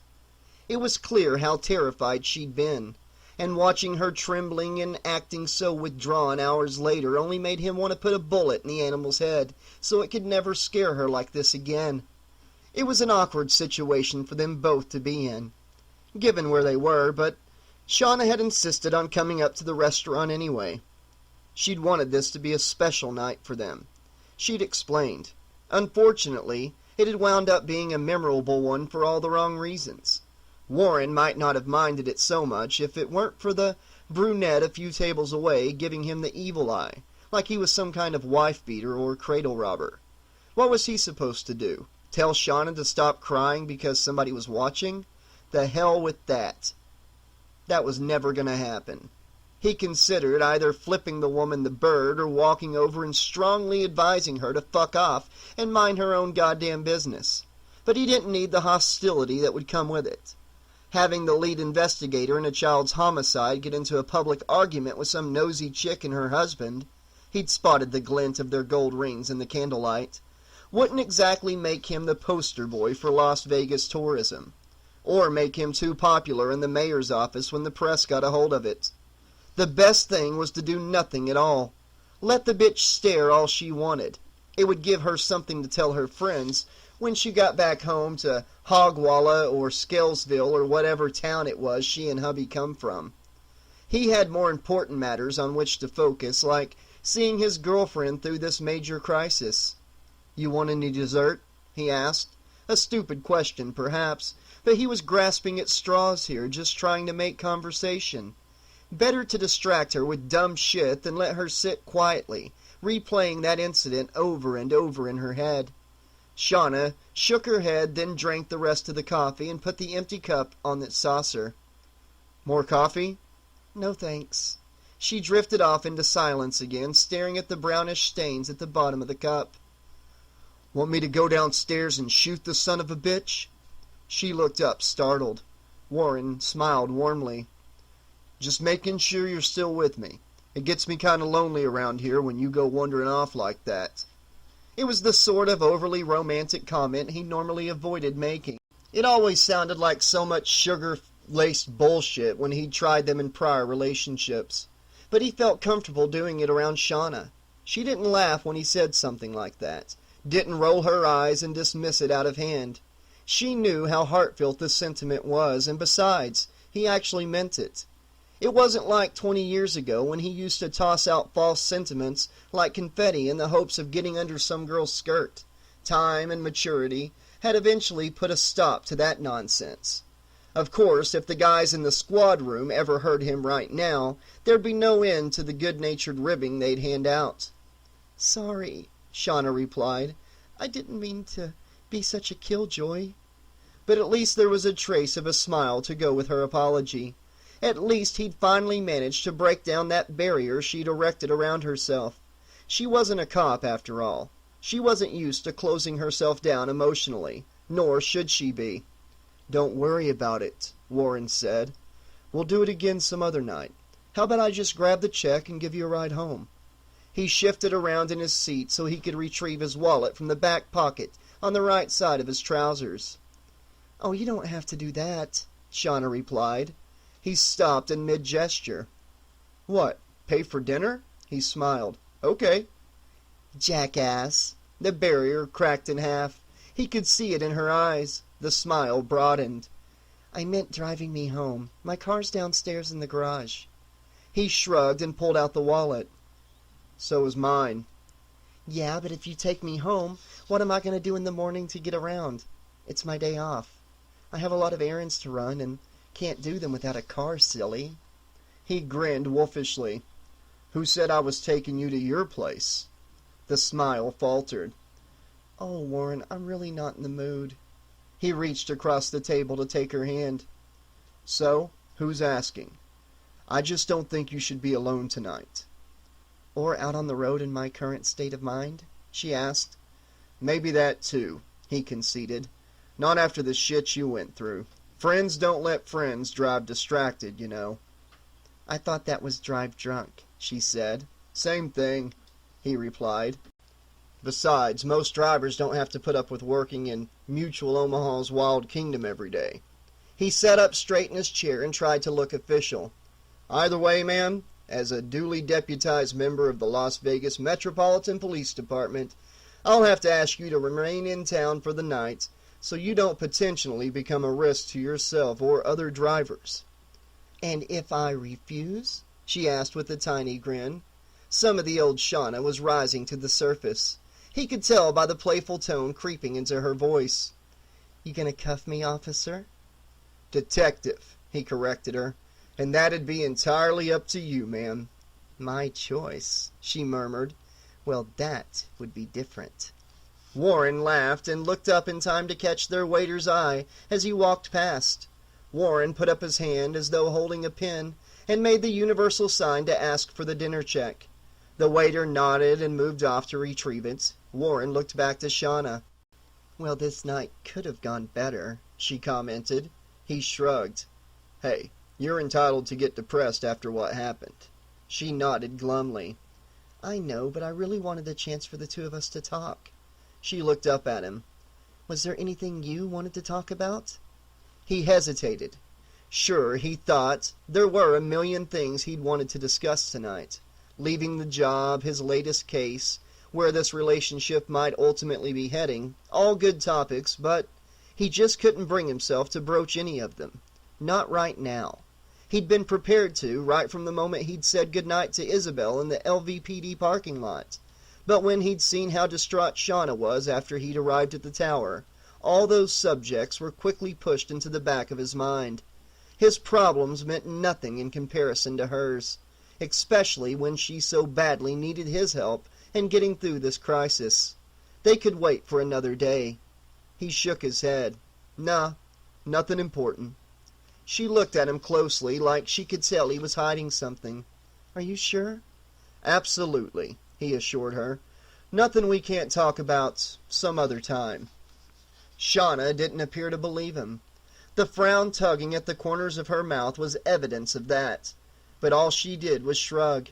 "Okay." The waiter arrived with the check and a handful of complimentary chocolate mint wafers, then told them he'd come back for the payment when they were ready. Warren thanked him, and the man moved off. As he glanced over the bill and tried to figure out what the hell the waiter's 15% tip came out to, based on the three-figure sum at the bottom of the paper, Warren glanced over at Shauna. She was starting to withdraw again. He could tell because she hadn't made an immediate play to snatch up all the mints. He frowned. Maybe he should go downstairs and shoot that fucking animal. It would certainly give him some peace of mind. Warren scratched his jaw as he thought of what they could do next, to cut through her depression. There had to be something they could get involved in to take her mind off that goddamned panther.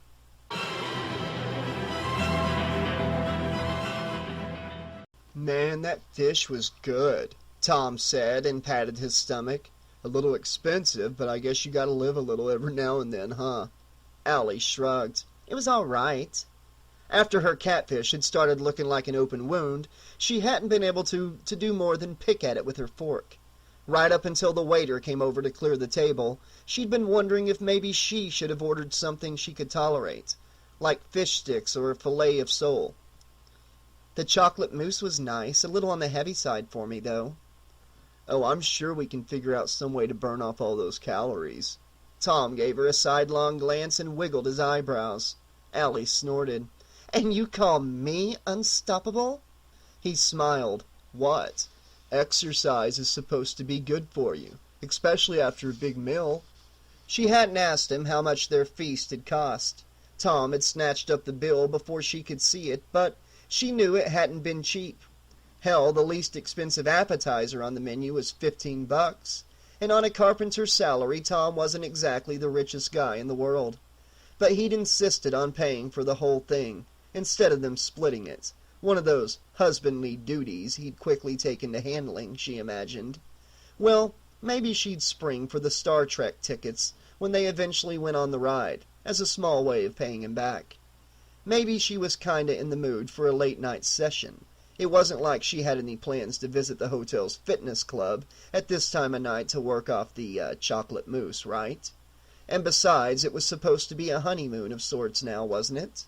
Wouldn't be much of one if they didn't give housekeeping something to tidy up in the morning. Beautiful night, huh? Tom asked.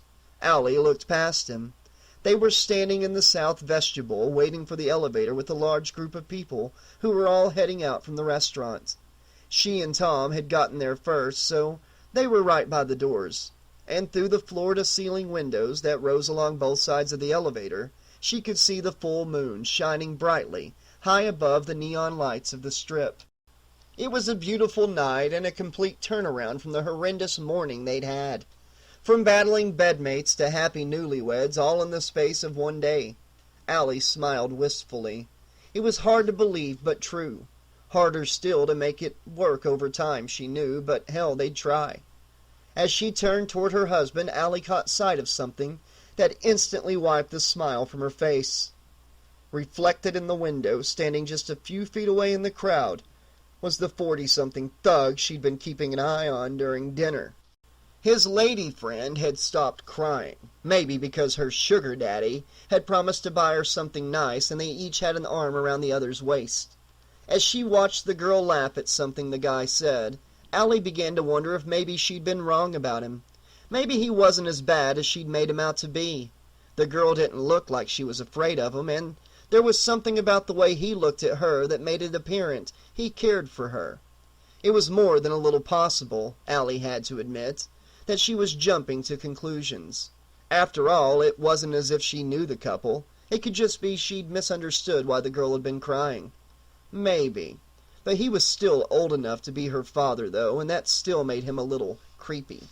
It didn't mean he couldn't be an annoying little asshole, however, because as she stared at the couple's reflection, Allie realized that the guy was looking back at her. He knew she was watching them, and that was probably why he put on a huge, shit-eating grin, and then he gave her a little salute. The smug son of a bitch. The warning bell of the arriving elevator sounded just as she gave the bastard the finger, but she couldn't tell if he'd seen it. He'd turned to look at his girlfriend. Well, Allie thought, maybe she'd have another chance on the way down. A guy like that, he probably wouldn't be able to pass up an opportunity to show her up again. She knew his type. The doors opened and she and Tom stepped inside. They moved to the far side of the car so they'd be able to look out at the Las Vegas night as the elevator descended.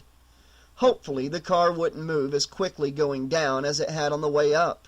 Not unless the maintenance crews were used to scraping fish-scented puke off the windows every day. Allie frowned. The damn thing had shot up to the roof like one of those free-fall rides that crazy people get on in amusement parks. Probably because they'd like getting dropped on their heads when they were babies. You'd never find her on one of those things. The other diners packed inside behind them. Allie felt an elbow dig into her side and turned to face the jerk who was poking her. He was a skinny, mousy-looking guy in his late 40s, maybe early 50s, with thinning hair, badly stained teeth, and an aura about him that positively screamed loser. He didn't look like a tourist. No telltale baggy shorts, or Hawaiian shirts, or fanny pack, but that shitty jacket and tie looked like he'd pulled them out of a Goodwill clothing donation bin. He was probably a, whatever it was people in Las Vegas called themselves, vegans, Las Vegans, Nevadaans, whatever you called him. Rude was rude, and he should have known better than to go swinging his arms around in a crowded elevator. "Sorry," he said, flashing an embarrassed smile. "Kinda crowded in here, huh?" When Allie's only response was a heated glare and a deep, warning frown, he laughed nervously and quickly pulled his arms in tightly, moving his hands in front of his body. Sorry," he repeated, then turned to face the doors as they closed. Standing just ahead of him, Allie noted was the thug and his girlfriend. The guy moved his head to look over his shoulder and winked at her. Unfortunately, the car was too packed for her to get her middle fingers up, so Allie had to settle for grinding her teeth and sneering at the back of his fucking head. Fucker, she thought, as the car began its slow descent. "Hey," Tom asked quietly, "what's going on?" Allie started and turned back to him. "Huh? Oh, I was just looking at some asshole up there." "Yeah, some SOB's giving my wife trouble?" he said in mock anger. "On our wedding night?" Tom looked at the crowd, but the thug had turned around and Allie didn't really feel like pointing him out. "Well, we'll just see about that." He hitched up his belt, tough guy style, and smiled. "Want me to take care of him? Whichever one it is?" He held up his fist, ready to go to war for the honor of his woman.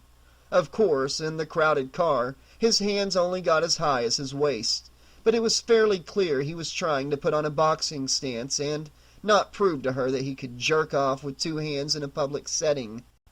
Although, knowing Tom, anything was possible when he was trying to impress her. He'd agreed to get married just because she'd wanted to, hadn't he? It wasn't as though he'd come to Vegas with that idea, but once she'd brought it up, he couldn't very well back down. His ego wouldn't have allowed it. And what was that he'd said to her in the restaurant? That's why God gave us two hands and an imagination? But you know, if he wanted to impress her with the display of his two-fisted masturbatory prowess, well, he could wait until they got off the freaking elevator and back to the room. Not that that sort of stuff really impressed her much. Okay, maybe just a little. "Or how about I just start throwing punches at all of them," Tom continued, "and hope I eventually make contact with the fucker?" "No, he was talking about boxing, all right," Allie grinned. "Honey, he'd snap you in two before you got to throw the first punch." Tom tilted his head in the direction of the mousy guy with the stabbing elbows and raised an eyebrow. "What, this guy?" he whispered. "He doesn't even look strong enough to snap his fingers." Allie put a hand over her mouth to keep from laughing out loud. "You'd only pick on that guy because you know you could beat him in a fight." Tom looked at her like she'd finally caught on to what he'd been saying. "Well, yeah," he said. "What, you think I'm stupid enough to go picking on some guy who could kill me?" Allie glanced at the mousy guy. It was obvious he'd heard the entire conversation. She could see the sweat running down the side of his face. Oh, Christ, she thought. We went and scared the shit out of the little guy. She gently tapped the man on the shoulder. "Excuse me?" she began. His head jerked around, and she could see that his eyes were wide with fear. Jesus, Allie thought. He looks like he's going to have a stroke. "Hey, are you all right?" she asked. He smiled nervously. Yeah, sure," he stammered. Why wouldn't I be?" He shrugged in a jittery kind of way. "Couple people standing behind you, talking about how they're going to beat the shit out of you. What's there to worry about, right?" Allie tried to put on her friendliest smile. Just looking at this guy was starting to make her as nervous as he was, especially now that the people closest to them were staring at her. She faltered, still hard to get the word out. "My husband was just joking around," she explained. "You know, making a joke. He wasn't really going to do anything." Oh yeah, that should really put his mind at ease. Allie bit her bottom lip. Was it her imagination, or did the excuse sound as lame to everybody else as it did to her? Apparently it wasn't just her imagination, because the caustic glances turned her way made it clear that no one had found the joke the least bit amusing. Allie looked at Tom and grimaced. It sure felt hot in this elevator all of a sudden. The car came to a sudden halt and made a lurch away from the tower. The shift threw everyone backward, away from the doors. Allie shrieked in pain as the weight of 24 passengers slammed down on her, flattening her against one of the windows. The car filled with screams, drowning hers out, and people began making frantic efforts to reach the doors. All the moving around only succeeded in redistributing the weight, so that more of it pressed down on her. The air was forced from her lungs. Her pelvis was being crushed against the metal safety railing. She could actually hear the bones grinding beneath her skin. The same was happening to her face. Her left cheek was pinned against the glass, and she could feel the bones starting to break under the immense pressure.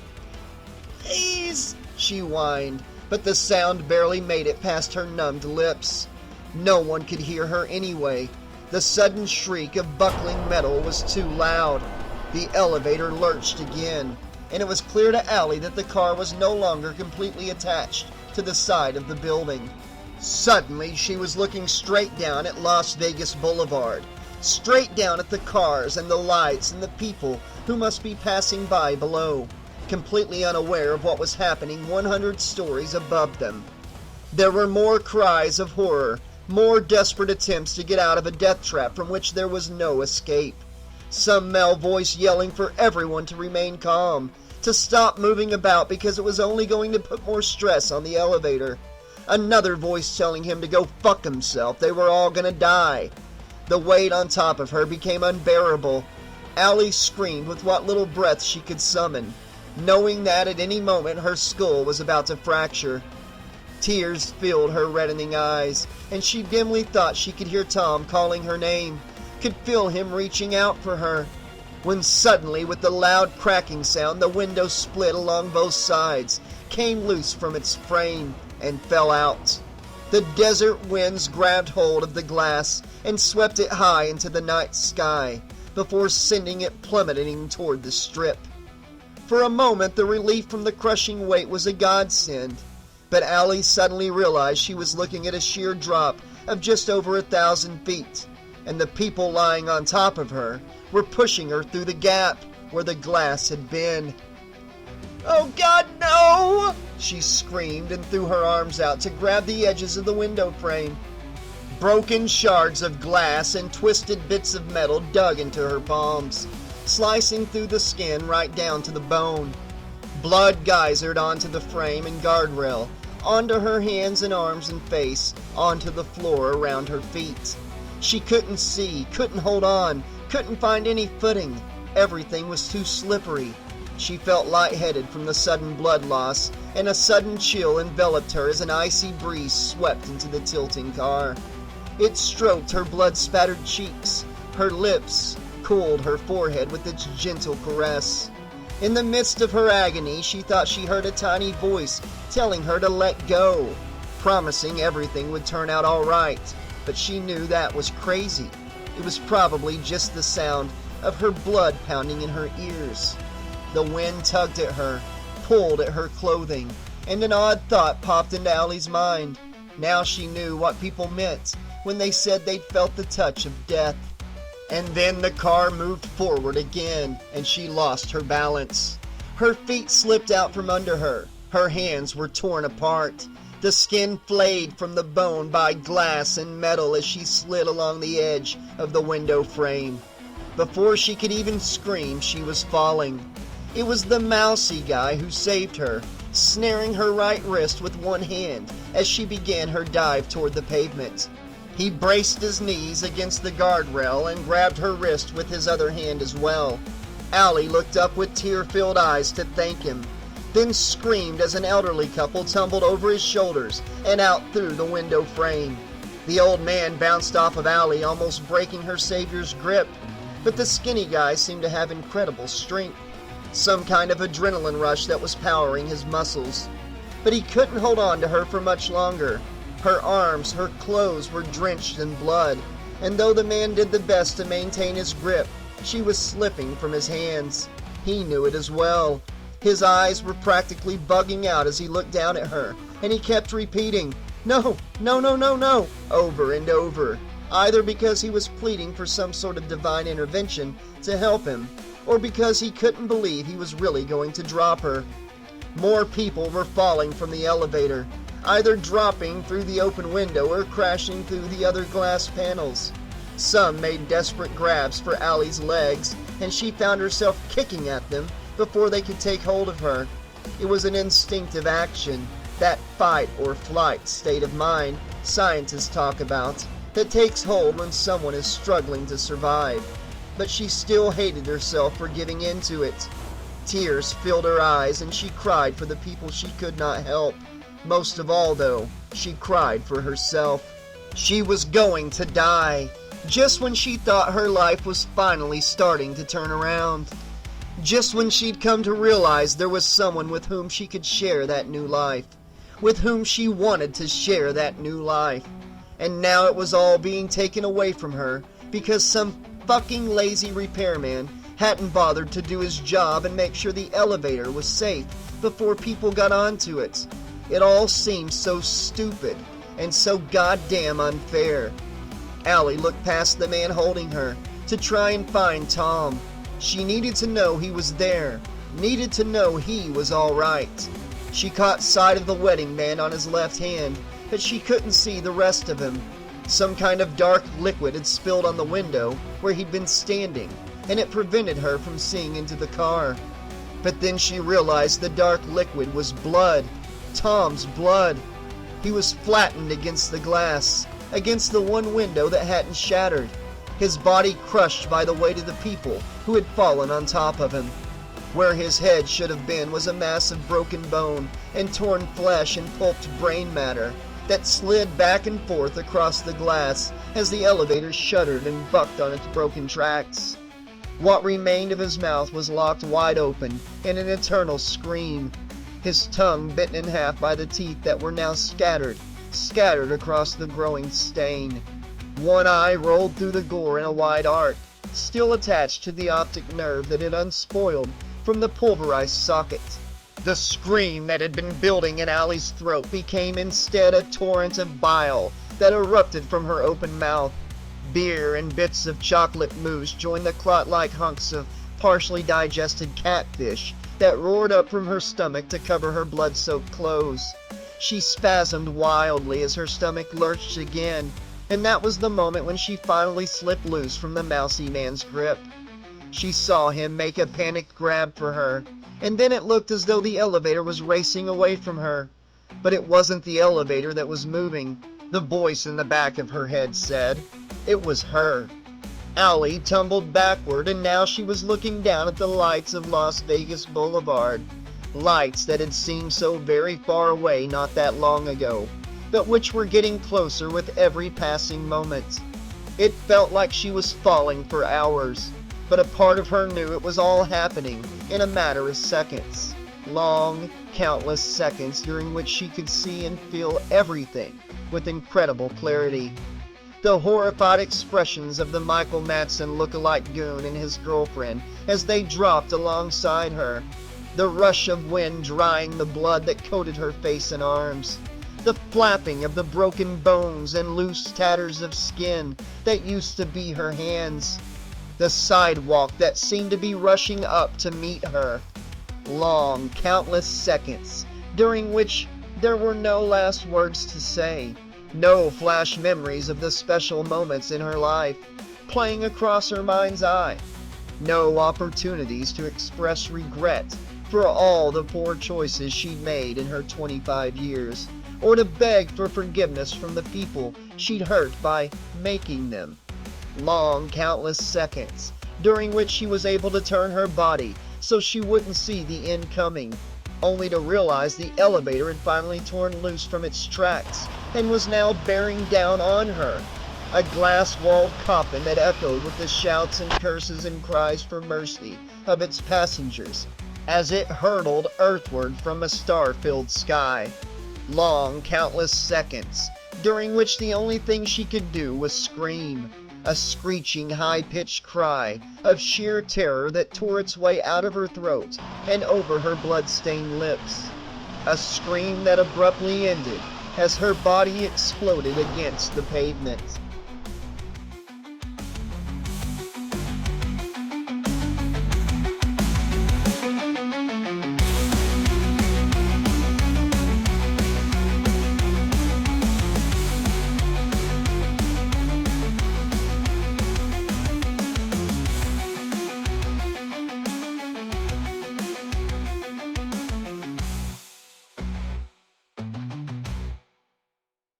Chapter 11. The scream caught Warren completely by surprise, and almost ruptured his eardrums with its intensity. Not to mention it scared the living shit out of him. It was difficult to locate its source, even though he knew it originated from somewhere directly behind him, because the damn elevator was packed with too many riders for him to turn around. Couldn't 2 or 3 of these block-headed out-of-town fuckers have waited for the next car, he wondered? Hadn't they ever heard of weight restrictions on these things? He looked over his shoulder, and his eyebrows shot up in surprise. Well, son of a bitch, butter my biscuits, he thought. It was the brunette who'd been watching him in the restaurant. What the hell was her problem now? "What's going on?" Shauna asked in a whisper. "Beats me," he said, flashing what he hoped looked like a calming smile. This is all I need, he thought sarcastically. Bad enough Shauna's still a little freaked out by that goddamn panther. Now we're stuck in here with some basket case. "Stop it!" the woman cried. "Stop the elevator! We have to get out!" Shauna glanced at Warren. "Maybe she's claustrophobic," he explained. "Yeah, or maybe she's just nuts," he added silently. "It's not like the world doesn't have its share of crazy broads with big tits. Just look at that Anna Nicole what's-her-name. And they even gave her own TV show." "Please!" the woman insisted in a shrill tone. "You have to stop it! You have to stop it now!"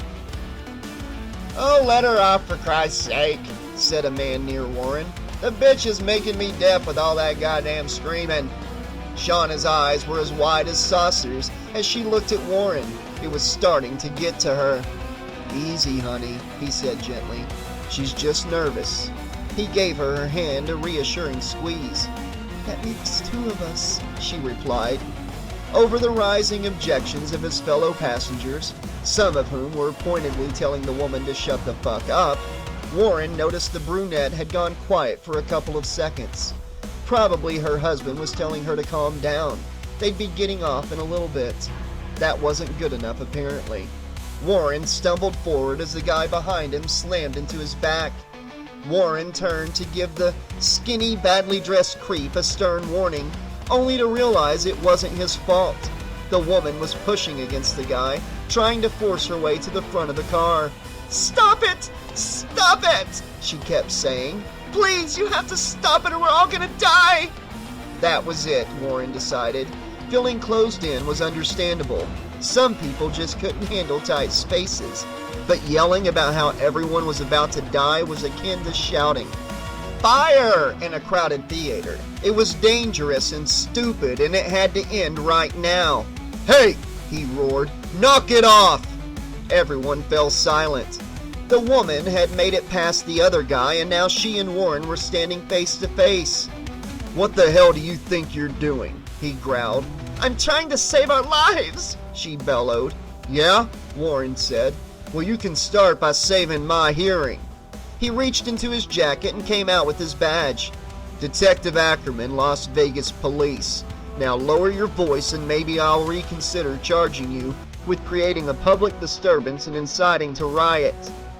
"Charge me with anything you want to," she snapped. "But you gotta get everybody up this elevator." Much to Warren's surprise, the girl grabbed the lapels of his jacket.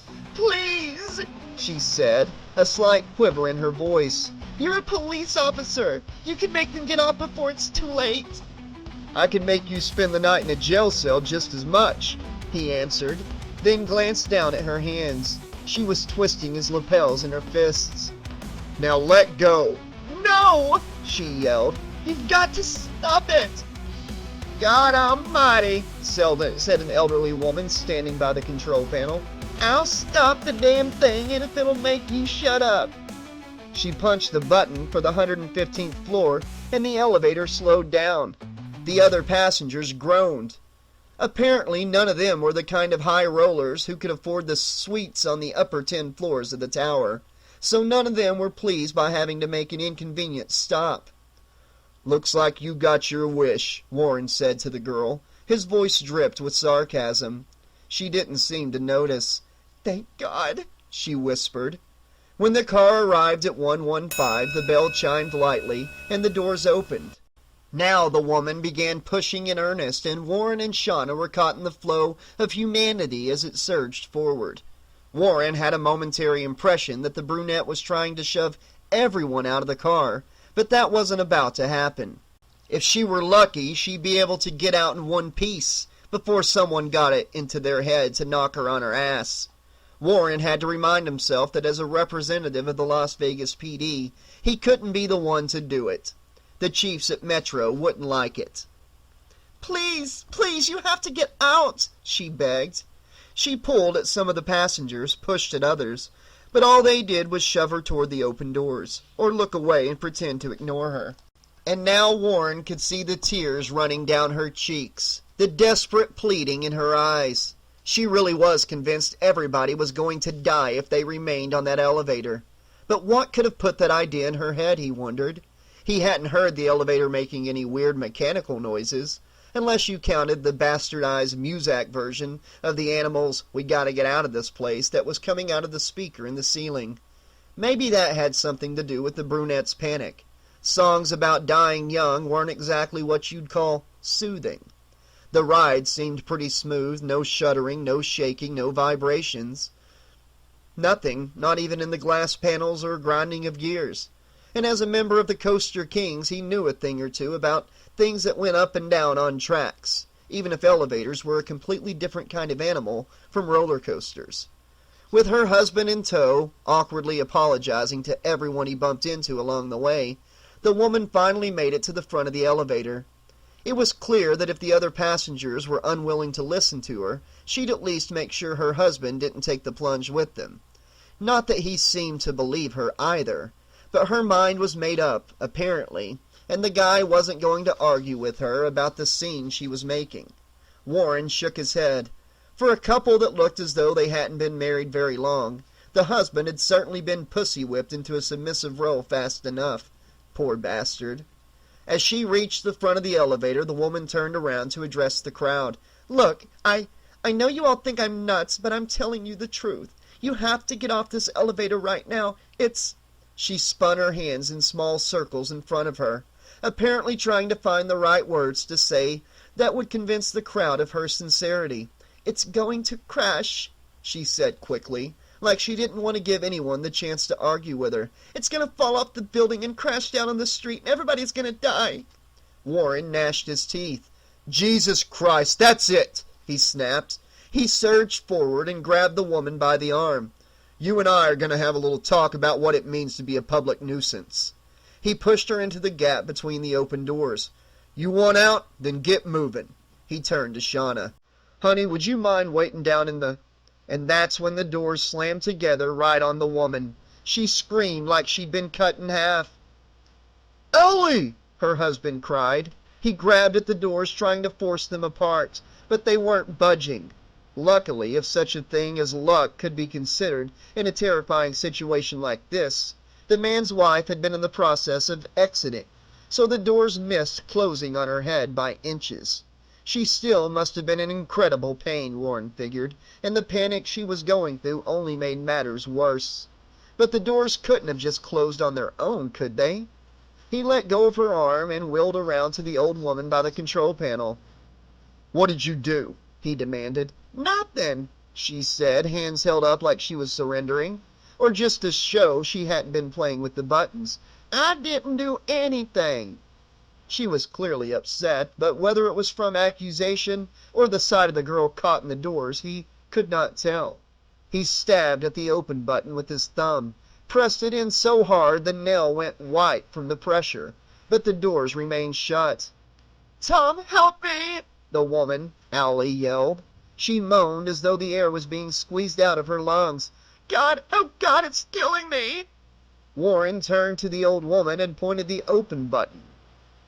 "Keep pressing that," he ordered. Then he joined the husband, Tom, in his efforts to free his wife. "Get the other side," Warren told him, pointing to the left door panel. As Tom did as he was told, Warren took hold of the right side panel. The two men pulled at the doors, but no matter how much effort they put into it, the panels refused to slide back. It was almost as though the metal was putting up resistance, like the car was really out to do this woman harm. And no sooner had that thought occurred to him than he suddenly felt the car start to move downward. "Tom!" Allie screamed. "Tom, it's moving! Somebody please stop it! Please!" Warren looked back at the woman near the control panel. She was still pushing the button that should have opened the doors long before now. "I didn't do anything!" she yelled. "I'm pressing the button. You told me to keep pressing the button." The elevator was dropping slowly, an inch at a time, as though it was savoring the hysteria its actions were creating. But that was nuts. Warren knew inanimate objects only tried to kill people in bad Stephen King movies, not in real life. There must have been something wrong with the whirring or the hydraulics. Well, whatever the cause, the damn thing was on the move and the doors still would not open. Unless he and the husband found some way to pry apart the panels, or there was some kind of divine intervention, the girl was either going to be crushed to death or torn in half. Warren turned to the other passengers. They stood impassively, even Shauna, watching but offering no assistance. A bunch of doe-eyed spectators caught up in viewing a reality show that was being acted out right in front of them. "Help us, for Christ's sake!" he barked at them. But instead of stepping forward to join in on the rescue effort, they widened their eyes in surprise and moved back a step. All except for one who moved to the front of the car. He was the skinny, creepy-looking guy in a rumpled suit and scuffed shoes who'd bumped into him when the girl started shoving toward the doors. The word loser seemed stamped across his forehead. But at this point, Warren wasn't about to reject any offers of aid, any port in a storm and all that. Without a mumbled, "Excuse me," the guy slipped between Warren and Tom and reached up to the top of the elevator between the door and the floor landing. There was a sharp clicking sound and the door suddenly sprang open. Tom immediately grabbed his wife and quickly pushed her out of the elevator. Warren and the little creep followed with Shauna right behind them. The door slammed shut, just missing her, and the elevator moved on. Allie and Tom stood off to one side of the bay. She was shaking with terror, and he'd wrapped his arms around her to offer comfort. He looked over to the creep. "Thank you, Mr. Plug," the loser said. "Arlen Plug." He shrugged. "I worked in elevator repairs once, for about 8 months. All you had to do was re-trip the electric eye over the doors." "Well, why the fuck didn't you do that sooner?" Warren demanded. The guy smiled nervously and looked at his feet.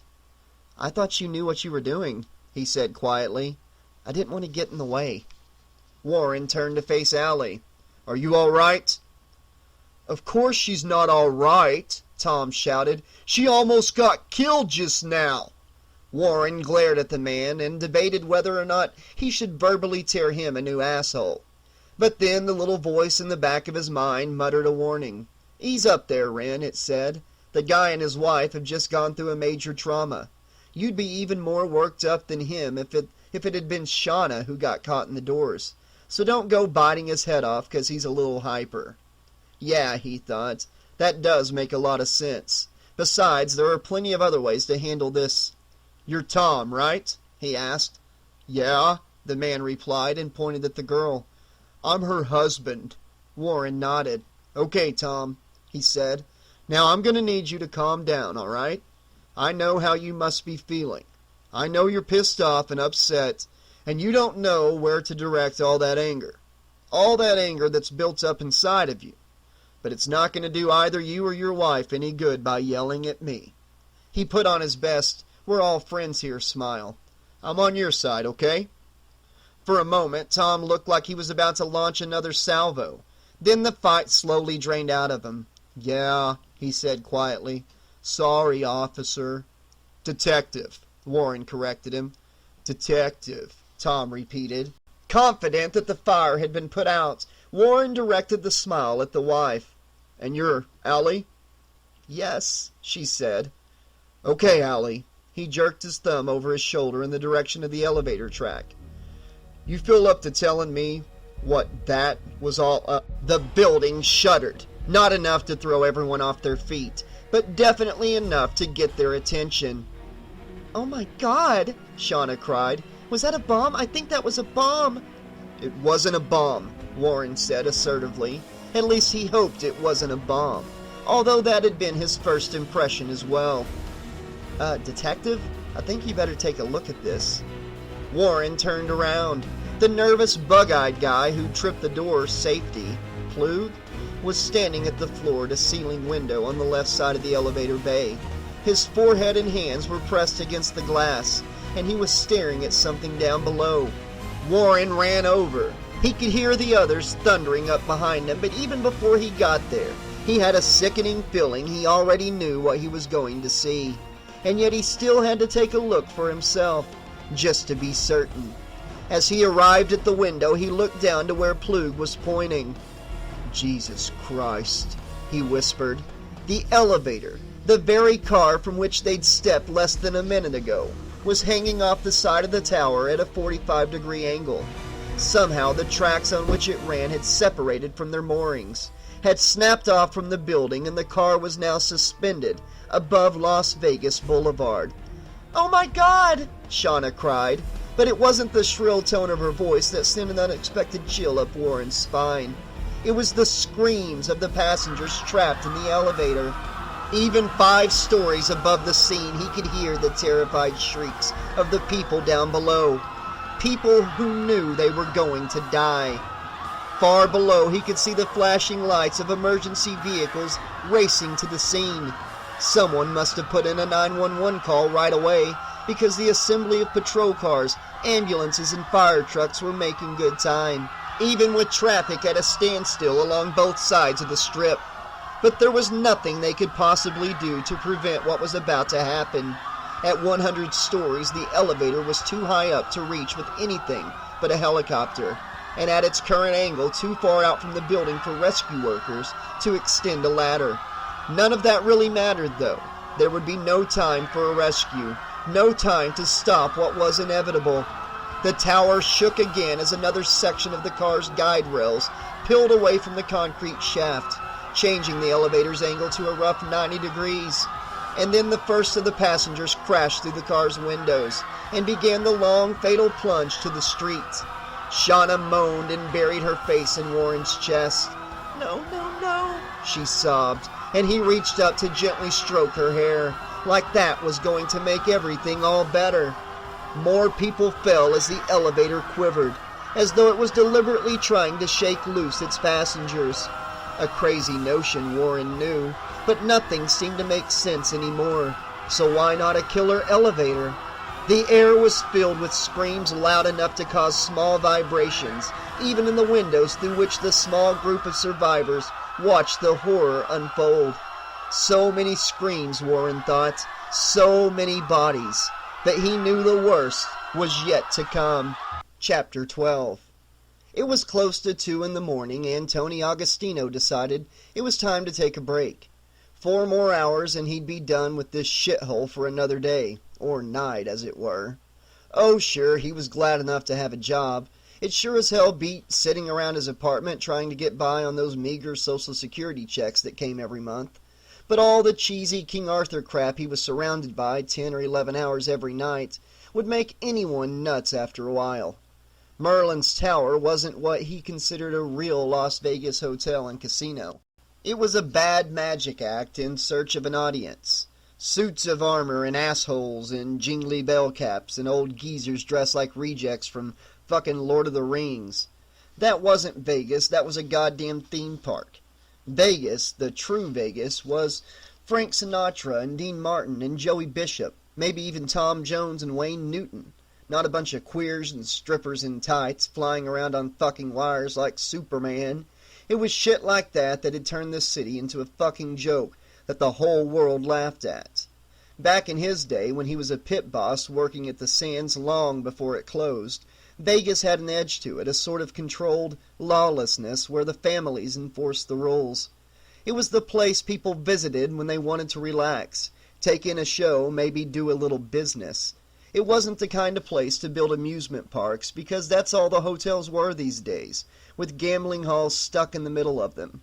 There were roller coasters and pirate ships, circus freaks and magicians, even a fucking volcano. And now some of the hotels were getting rid of some of their rooms and turning them into condominiums. When, Tony often wondered, did this city get its balls chopped off? He exited from the tower through an employees-only side door that led to the underground parking garage, then followed the west side ramp out to the strip. The boulevard was still pretty busy this time of night, more with automobiles than with people walking about. Most of the cars that cruised by were filled with teens, obviously out to impress each other with their tricked-out rides. At least Tony thought that was the right phrase. He'd heard it when he was watching Monster Garage one night on cable. A few yellow minivans, the Vegas version of taxicabs, went by to break up the monotony of all the flashy-looking cars with spinning steel rims on their wheels, and the blaring stereo systems with the bass cranked up so high the fillings in Tony's teeth were vibrating from 20 yards away. Not that he ever saw anything different happen when he stepped out for a break during his shift. At the end of the Strip, at this time of night, the only places of interest were the Tower and the Stratosphere across the street. The real tourist attractions, like the Bellagio or Bally's, were down at the other end of town. So most out-of-towners you saw up here were either guests of the two mammoth towers or diners from the Lady of the Lake heading back to their rooms at the other hotels. Other than that, the streets belonged to the youth of Las Vegas. And if they represented the future of the town, when Tony figured it wouldn't be long until the Strip was nothing but an endless string of Starbucks coffee houses and Nike sneaker stores and Krispy Kreme donut shops, it wouldn't be long in coming. Hell, it had already started. And when a guy like Tony Augustino saw a place like Las Vegas go from being the hip center of the universe to being trendy, it was maybe time to pack his bags and get the fuck out of Dodge. The Sands and the Dunes, the Hacienda and the Landmark, the Marina, all of them, gone. Knocked down and carted away to make room for newer, shinier, trendier establishments as the city constantly looked for ways to reinvent itself. Because people today had no respect at all for the past, especially the kids. Kids like that punk Aldous Escobar who used to work for the Tower. Up until last night, that is. A real shame, him getting into that traffic accident right after leaving work and winding up smeared across his dashboard. But he was a smart-ass and troublemaker, at least as far as Tony was concerned, and shitheads like that always get in the end, one way or another. That was just how things worked in Las Vegas. Sometimes you eat the bear, sometimes the fucking bear eats you. And old Smokey took one hell of a bite out of that kid, didn't he? Tony thought. Tony was feeling pretty pleased with that mental image when something heavy came whistling down from out of the night sky. It sounded like a bomb dropping from a plane, and might as well have been, from the way it practically exploded when it smashed through the windshield of a Humvee traveling northbound on the boulevard. Whoever was behind the wheel must have been killed on impact, because the Hummer went spinning out of control and swerved across the Strip. It slammed into a Nissan Altima and a Ford Mustang in the southbound lanes, then flipped over and came to a rest on its side, just in time for a Jeep Pathfinder to plow into its gas tank. The explosion incinerated the cars and their occupants, and threw a cherry red Toyota Camry and a black Chevy Corvette in the north lanes onto their roofs. Then the shockwave traveled the width of the Strip, flipping more vehicles and throwing passer-by on the sidewalks high into the air. Some fell heavily back onto the asphalt with bone-crushing impacts, while others were sent soaring through the plate glass windows of storefronts along both sides of the Strip. Tony had just enough time to realize what was happening before the force of the blast knocked him off his feet. He went rolling down the garage ramp for a good 12 or 15 feet. His white dress shirt picking up every speck of dirt, absorbing every spot of motor oil and transmission fluid along the way. When he finally came to rest, he looked less like a night manager for a 4-star restaurant and more like a grease monkey from an auto repair shop. Tony fought his way back to his feet and staggered out from the garage entrance to see just what the fuck was going on. The air was filled with the shriek of security alarms and the moans of the injured. Fires roared among the wrecked vehicles, and thick black clouds formed from burning rubber tires, drifted high into the sky. From off in the distance, Tony could hear sirens, which meant the cops were already on their way. More objects rained down on the boulevard, and new drivers and passengers alike were abandoning their cars and running for cover. Some headed for the Stratosphere, most scrambled for the protective concrete awning that covered the front doors of Merlin's Tower. A few didn't make it more than a few steps from their cars before a hunk of rock or a piece of metal struck them down. Then they never got back up. Whatever was falling was big and weighty, like someone was heaving blocks of stone out of a window. Tony looked up along the south wall of the tower, following the trail of debris back to its source. In the light of the full moon, it didn't take long to make out the silhouette of the observation elevator, sticking out from the building at a dangerous angle. "Fuck," Tony said. "I thought maintenance was gonna fix that goddamn thing." Well, it was obvious they hadn't, and Tony cursed himself for ever thinking he could trust that cocksucker Joe Murphy to do his fucking job. And as sure as God made little green apples, when the cops started asking questions, that Irish prick would deny that Tony ever told him about any problems with the elevator. Tony felt his stomach do a quick flip. The lining of his throat burned with the sudden onset of acid reflux. Apparently the carp he'd had for dinner wasn't sitting so well. It got even worse when he noticed the people falling. Black spots against a velvet blue sky. They grew in size and shape until Tony thought he could actually make out every shocked expression, every look of horror or disbelief in their faces. The air vibrated with the sound of their screams, cries of terror that were loud enough to drown out the car alarms and approaching sirens. Cries that were brutally cut short by unyielding concrete and asphalt that pulverized bone and liquefied flesh, that splashed blood and brain and intestine across the sidewalk and street in front of the tower. But then a new sound tore through the night, a shrill, nerve-jangling shriek like a million fingernails being dragged across a blackboard. Tony looked up again. "Oh, holy shit," he whispered. With a final quiver, the elevator finally tore loose from Merlin's tower.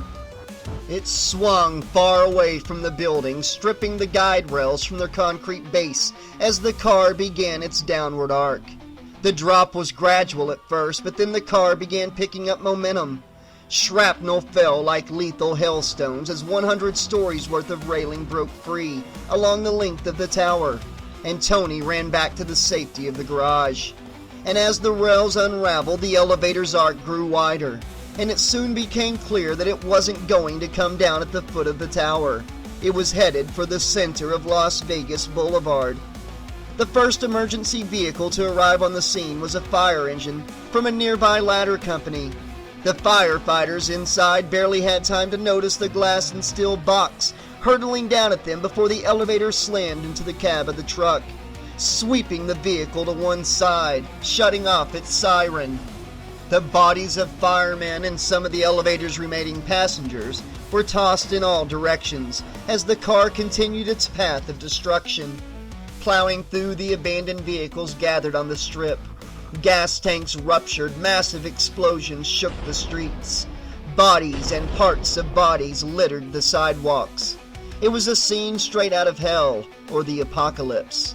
And as tough a guy as he liked to portray himself to everyone he dealt with, as much of a good fella as he liked to make himself out to be, even Tony Augustino had to look away from this carnage.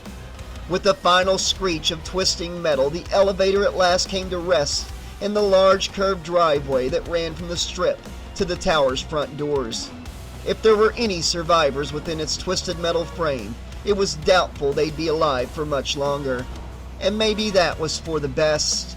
When the world eventually stopped bucking and heaving under the feet from all the explosions and shockwaves, Tony made his way out of the garage. The area looked like a war zone, especially the main entrance to the tower. The driveway had been plowed up. The sidewalk was stained a deep crimson. Every window and door had been shattered and blown in, and everywhere Tony looked there were bodies or pieces of them. "Oh, I'm not taking the fucking heat for this," he swore. And then a sharp rumbling noise caught his attention. He looked up to spot a slab of concrete break off the tower and begin its 40-story plunge to street level. A slab that to him looked like it could have been the size of Texas. A slab that was heading right for the spot where he was standing. "Oh, fuck me," he croaked. Not the most profound last words one could say, given the circumstances, but it was the best Tony could do on short notice, and about all he could get out just before the panhandle turned him into a wide crimson blotch on the sidewalk. Had he the time to think about it, he probably wouldn't have been surprised to learn the old Grim Reaper had him in his sights that night. After all, That was just how things worked in Las Vegas. Sometimes you ate the bear, sometimes the fucking bear ate you.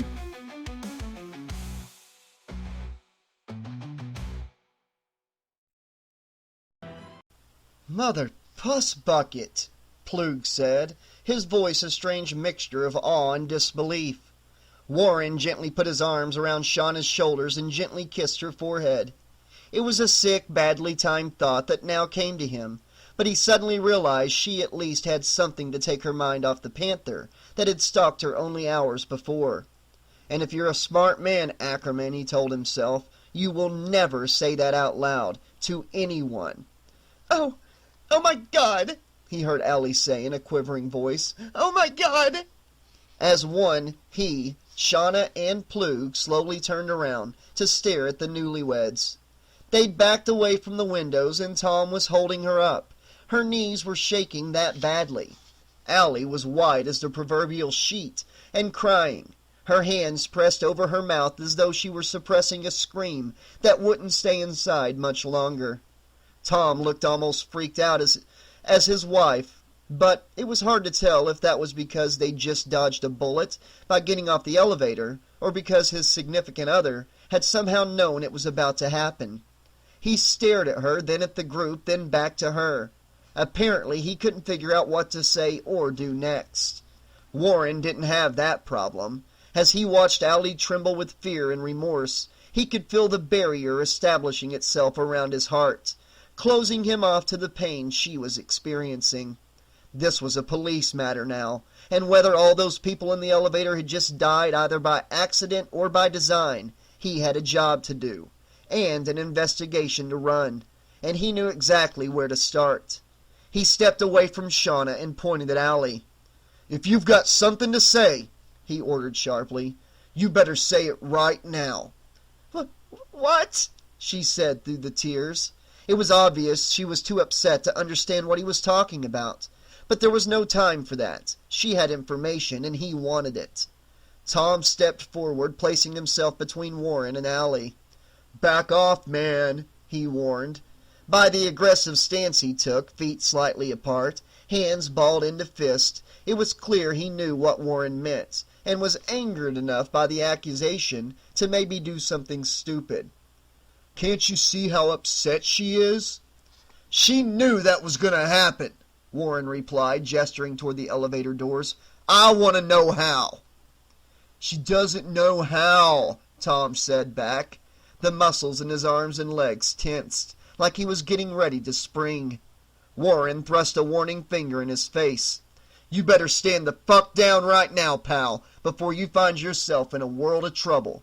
I know you think you're helping your wife by getting in my face, but you're not going to be much help to her if you're spending the rest of the night in lockup for assaulting a police officer. You get me, son?" Allie reached forward and placed a hand on her husband's right arm. "Tom, don't," she said. "Please." He looked at his wife. "But Allie, he thinks you had something to do with it," he explained. She sniffed loudly and wiped her runny nose along the side of her left index finger. "I know," she said, her voice thick with phlegm. She reached into her purse, came up with a couple of lipstick-stained tissues to dab at her eyes. Tom glanced back at Warren, the anger giving way to panic. Then Allie blew her nose into the Kleenex and nodded. "I'm not arresting anybody," Warren said. "Not yet, anyway." He stepped toward Allie, then looked at Tom. It was all up to the husband. Either he made the right move and stepped aside, or he got stupid and tried to defend his wife. Thankfully, it was common sense that won out, and Tom lowered his eyes and took 2 steps away from Warren, giving the detective clear access to Allie. She looked up at him, eyes wide and full of fear. "You think I caused that, don't you?" she asked. Her bottom lip trembled. "I gotta be honest with you, Allie," Warren said. He tried flashing the friendly smile again, to try to put her at ease, but it didn't appear to work. "The scene you made back on the elevator puts you in a really bad light, given what just happened. Now maybe you had nothing to do with it. Maybe you did. But either way, the heat is going to get turned up fast on you for an explanation. A lot of innocent people just died. And you've got witnesses standing right in front of you. He gestured at Shauna and Plug, both of whom were standing behind him. Witnesses who can testify that you displayed prior knowledge of the accident. Maybe we should be talking to a lawyer, Tom said. Warren looked at him and nodded. He knew that was coming. Sure, that's one way you can go, son, he said mildly. But that's only going to complicate matters. It might also give her time to come up with a story to cover her ass, he thought. But he had to tread carefully now. If she decided to lawyer up, he wouldn't be able to question her until she'd spoken to an attorney. And even then, the ambulance chaser would tell her to keep her mouth shut. You can't incriminate yourself if you don't say anything, right? But I didn't know about it, Allie said. I mean... Allie, Tom warned, don't say anything. She waved him off. I mean, I didn't know about it until just before it happened. It was like... She paused, like she was trying to figure out how to describe it, or to play for time while she crafted her story. It was like this thing that just popped into my head. I could see it all happening, like I was right there in the middle of it. You mean it like a daydream? Shauna asked. Warren glanced over his shoulder at her and gave her a little smile. Then he put his index finger up to his mouth in a shushing gesture. It didn't help if his witnesses started helping the girl smooth out the rough patches in her tell. I guess it was like that, Allie said. Warren frowned. Fuck, he thought. I'm going to have to remind Shauna not to be so damn helpful next time. And then somehow, I knew it was really going to happen, Allie continued. That it wasn't just a dream. It was like a warning of some kind to get out before we got killed. Like a premonition? Plug this time, throwing in his 2 cents. Wow, then I guess it's lucky we all got off with you, huh? Jeez, talk about cheating death, guys. Warren turned to face him. Do you mind? He said sharply. Jesus Christ, at this rate, with all the aid she was getting from the people around her, the girl would be able to start claiming she was a damn psychic. Warren gnashed his teeth, and here he'd thought dealing with the lawyer was going to be his biggest problem. So that's your story, he asked Allie.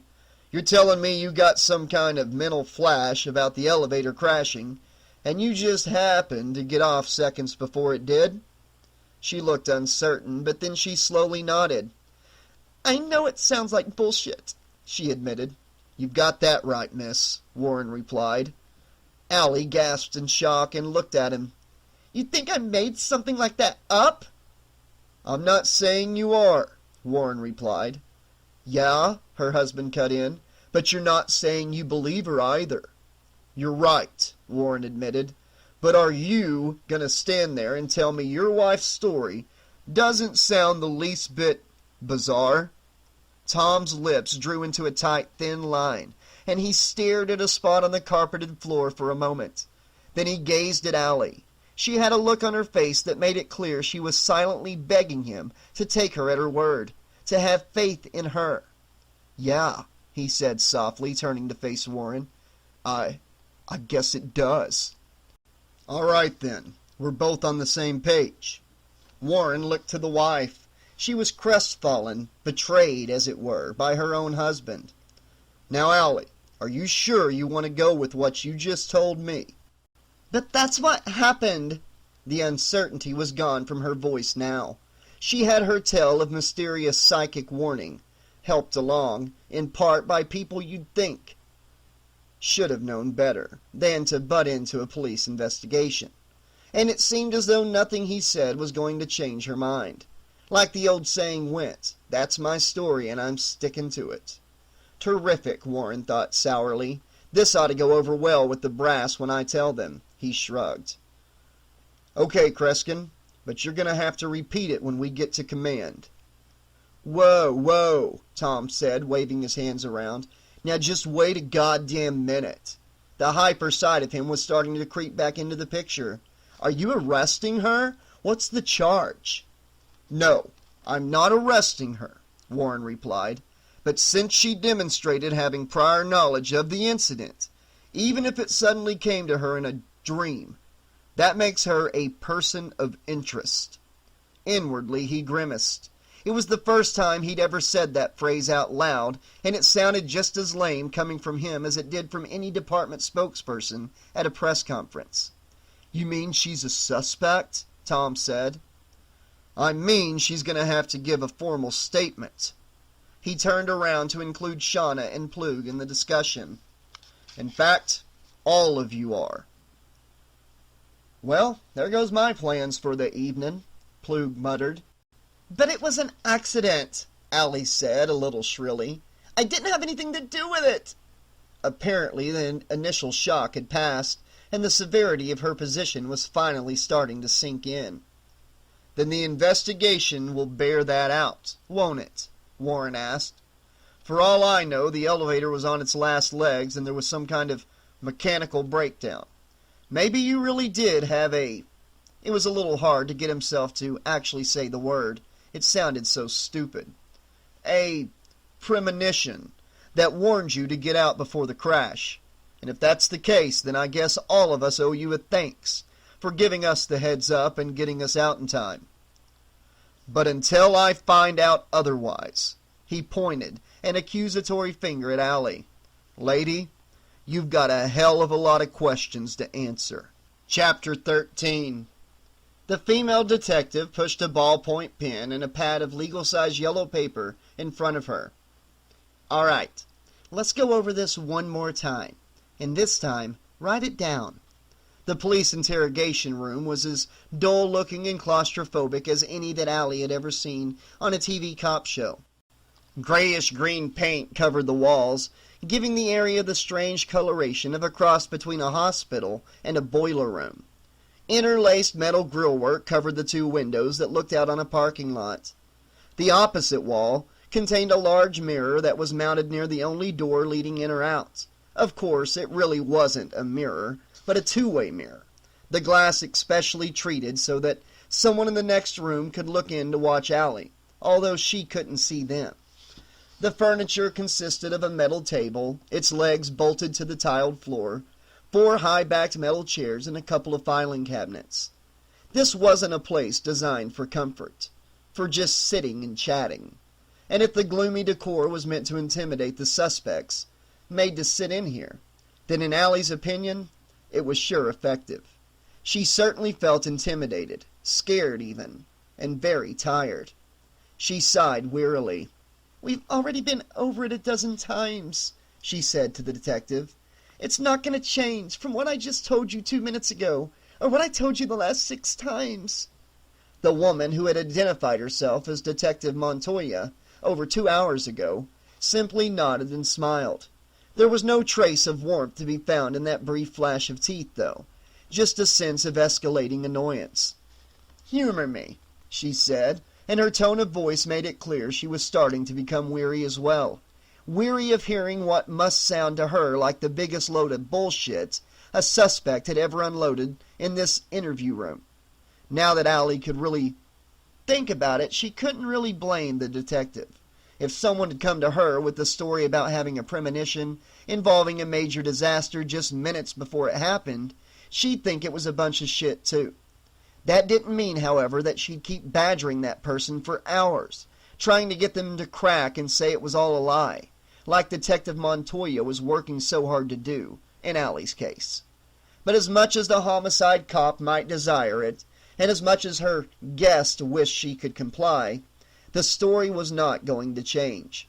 Not in the first telling, not in the 99th. It was crazy and illogical and too damn coincidental to believe, but every bit of it was God's honest truth.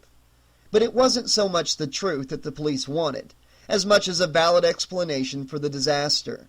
Shit didn't just happen anymore, not in this post-9/11 world. There had to be a reason for everything. And with a disaster of this magnitude, with so many people killed or injured, being a survivor meant being a suspect.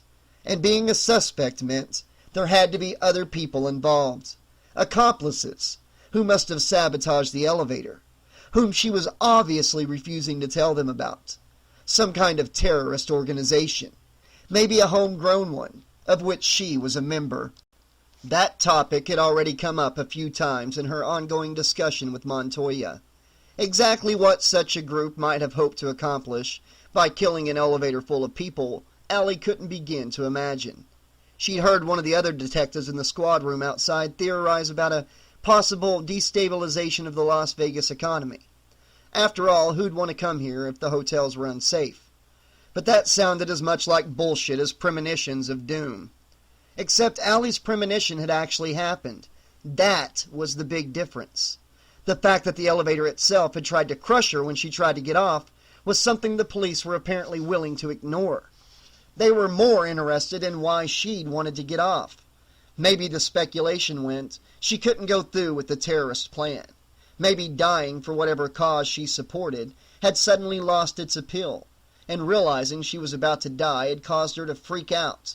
But if that were true, Allie had contended at one point, then why did she try to convince everyone else to get off with her? Montoya had simply shrugged and replied, "I don't know. Guilty conscience." So now they were at an impasse. Allie sticking to her story, as absurd as it sounded, and Montoya refusing to lend it any credence. And yet almost 4 hours after the accident, the police still hadn't charged Allie with any crime. She was still a person of interest in the investigation. But what exactly did that mean, she wondered. Not for the first time, either. Was it that they didn't have enough evidence to arrest her, other than the statements of the 4 other survivors, including her husband, who probably didn't understand the situation any better than she? Did it mean they could hold her indefinitely, refusing to let her see anyone, even a lawyer, until she recanted her own statement and started telling them what they wanted to hear? "I don't see you writing, Mrs. Gaines," Montoya said, close to her right ear. Allie started. She'd been so lost in thought she hadn't noticed the detective move to her side of the table. Montoya tapped the legal pad, making it clear just how much her patience was wearing thin, and Allie snatched up the pen. "From the top," Montoya instructed her. "Everything you told me." That unfriendly smile appeared again.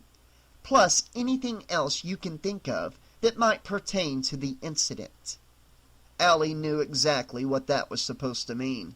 Feel free to write down the names of your accomplices and where we might be able to round them up. Don't let me stop you if you'd like to make a full confession. Fat chance of that ever happening, Allie thought. Who was she going to implicate? The elevator? As she started writing, repeating her story, now in its long form for posterity, there was a sharp knock at the door. Montoya went to answer it, pausing only long enough to point at her suspect and say, "Keep writing." Still, Allie looked up as the door opened. 2 men were standing in the next room. No doubt they'd been observing Montoya's line of questioning through the 2-way mirror. One of the men was heavyset, maybe in his late 50s, with a thick brush-like mustache that covered his upper lip. A fringe of a thinning gray hair encircled his skull from one ear to the other, while the top of his head was completely bald and mildly sunburned. It looked like the hair that was missing from the crown hadn't fallen out, just up stakes and moved down to the inside of his ears, where it had become 2 small, grotesquely hairy bushes. The other guy, standing just behind the ear man, was about 10 years or so younger, but seemed to be working on matching his partner's expanding waistline. He was clean-shaven, though, and still had all his hair in its proper places, so at least he still had something to be proud of. Both wore dark pinstripe suits, but neither of them looked like cops, more like some kind of official government types, Allie figured. From the unblinking, heated stares they leveled at her, it was pretty clear they probably weren't representatives from the local chapter of the American Civil Liberties Union.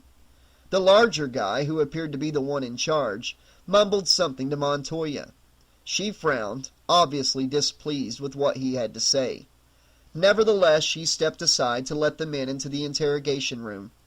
As he approached Allie, Earman reached into his jacket and came out with a thin wallet that he flipped open with practiced precision. Allie had just enough time to mentally register the badge and a photo identification card with the big letters FBI next to the picture, before he snapped the wallet closed and put it away. "Mrs. Gaines?" he said. "My name is Special Agent Hawks of the Federal Bureau of Investigation Las Vegas Center." He gestured toward the other man. "This is my partner, Agent McGavin." "How do you do?" Allie asked him in a voice sounding hollow to her own ears. She didn't really care how it sounded actually. She was just being polite. McGavin's hands folded in front of his body, nodded silently. A regular chatterbox, Allie thought wryly. Hotz nodded toward the two-way mirror. "We've been listening to what you've told Detective Montoya," he continued, smiling pleasantly and quite frankly. "Well, you might find this hard to believe, but we think you're full of shit." The end of that comment took Allie completely by surprise. It was delivered in a hard-edged, accusatory tone, and the easy smile had seamlessly transformed into a menacing baring of his teeth. She suddenly had the disturbing notion that, if Montoya was the opening act, then the main event was about to begin. Hotz dropped himself into the chair on the opposite side of the table and slid up to the edge as far as the paunch would allow. He placed both hands, palms down, on the tabletop and glared at Allie. "In about 10 minutes, another agent is going to walk in here with a video camera, at which point we'll start recording your The false smile resurfaced, a little fruity and slip, it seemed. "Your statement on tape. Now you can tell the Las Vegas authorities all about psychic warnings and killer elevators until you're blue in the face, and maybe they'll even believe you. This fucking town is already a circus. What's one more act, right?" Allie looked past the agents. Montoya, still by the door, was seething, her face red with anger at that remark. Whether Hotz was aware of her reaction or just didn't give a damn, if she even had one, was another matter. "But," Hotz growled, "this is a federal investigation now, honey." Allie blinked in surprise. "Honey? Excuse me?" she snapped. "Quiet!" Hotz bellowed. "This fairy tale bullshit you keep throwing around might amuse the fuck out of you, maybe because you like playing head games with the Las Vegas PD and watching them run round in circles trying to figure you out. But you're dealing with the FB goddamn I now, sweetheart. It ends right here, right this very goddamn second." He threw a warning index finger in her direction like a dagger. "We want to know what you had to do with that disaster, what you know, what anybody else knows. There are about 40 bodies strewn across Las Vegas goddamn Boulevard, another 50 people injured, and maybe a couple $1 million in property damage." He leapt to his feet and jammed his finger right up close to her face. Allie held her breath and drew back in shock. "And so help me God," he roared, "you are going to tell us the truth, little girl, or you're going to be spending a very long time in the darkest fucking hole the United States government can drop you into." "How's it coming?" Warren asked. Izzy shrugged, then nodded her head back toward the interrogation room. "What, you can't hear for yourself?" Even as she voiced the question, Hotz's belligerent tone could be heard through the closed door. Warren grinned and reached up to tap his earlobes. "I have a special neurological condition. My hearing naturally shuts out FBI bullshit. It's kind of like learning to tune out a car alarm when you're trying to sleep." Izzy raised a quizzical eyebrow. "And the department recognizes that as some sort of disability?" "Nah," he replied, his grin widening. "As an advantage." She chuckled and looked over to Shauna, who was sitting beside Warren at his desk in the middle of the squad room. Izzy's desk faced his. "Honestly, Shauna, I don't know how you put up with him," she said and winked. "We have an agreement," Shauna replied with a smile. "He doesn't try out his lame material on me, and I don't embarrass him by popping out of a cake at any of the department retirement parties." Warren sighed melodramatically. "Yeah, and you wouldn't believe how much I'm hated because of that." "Oh, I can believe it," Shauna replied nonchalantly. "I see," Izzy said.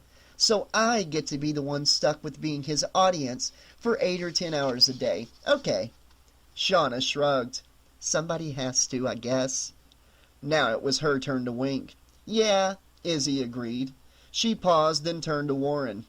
So how are you holding up? The walls of the squad room fairly shook as Hotz unleashed another verbal outburst. Better than her, Warren said, gesturing toward the interrogation room. He looked at his watch. Christ!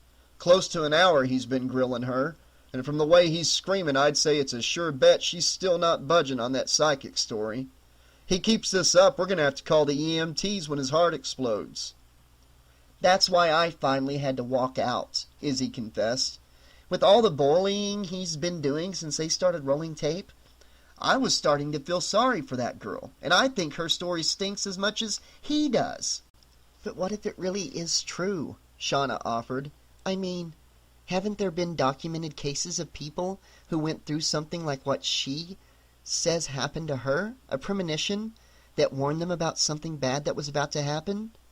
Wasn't there a story on the news a few years ago about some plane crash in New York? I think you've been watching too many of those cable TV documentaries, honey, Warren quipped. Didn't you mention one last week that was about psychic detectives? Maybe that's what put the idea in your head. She looked at him sternly, and Warren could almost feel the heat coming off her eyes. No, it did not put the idea in my head, and it was about the apocalypse, not psychic detectives. He held up his hands in surrender. Okay. It was just a suggestion, honey. She turned to Lizzie. Look, we've all had them at one time or another, even if we didn't know what they were. You know what I mean? Izzy looked contemplative for a couple of moments. I think I do, she replied hesitantly. Like back on September 11th, Shauna added. There were all those stories that came out days later about people who never made it to work at the World Trade Center because they'd left the house a little later than normal or decided to run an errand, something that messed up their normal routines and made them just late enough to miss being there when the planes hit. You know, there's a word for that, Warren commented dryly. It's called coincidence. All of those people being late for work on the same day? Shauna replied. That was just a coincidence? Warren flashed what he knew probably looked to her like a condescending smile. What, you want me to believe that hundreds of people all got into their heads, all on the same morning, that they suddenly needed to do something different that would slow their commute to work for an extra 10 or 15 minutes? You're saying that every one of them knew what was coming? No, she replied hotly. The ones I saw interviewed on TV all admitted they didn't know why they'd left the house late, just that it happened. They couldn't explain it. So you think they had some sort of advance warning? Izzy asked. Some kind of psychic flash telling them to avoid the Twin Towers? Warren frowned. She didn't sound as skeptical now as she had a minute ago. Shauna shrugged. I don't know, maybe. Maybe it's just that they weren't supposed to die that day. So God warned them off? He said, not even bothering to hide the sarcastic tone that edged his voice. The Lord could certainly be a choosy son of a bitch when he wanted to be, couldn't he? Warren thought. Step in to give the heads up to a few hundred people one minute, look the other way while a kid like Danny LaRiva was getting the shit beaten out of him the next. Some cosmic balance, huh? I didn't say that, Shauna replied.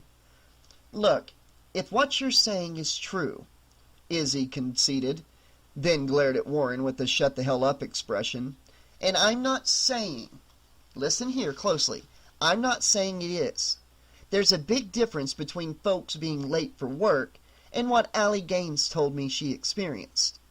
According to her, it went a lot further than just a bad feeling.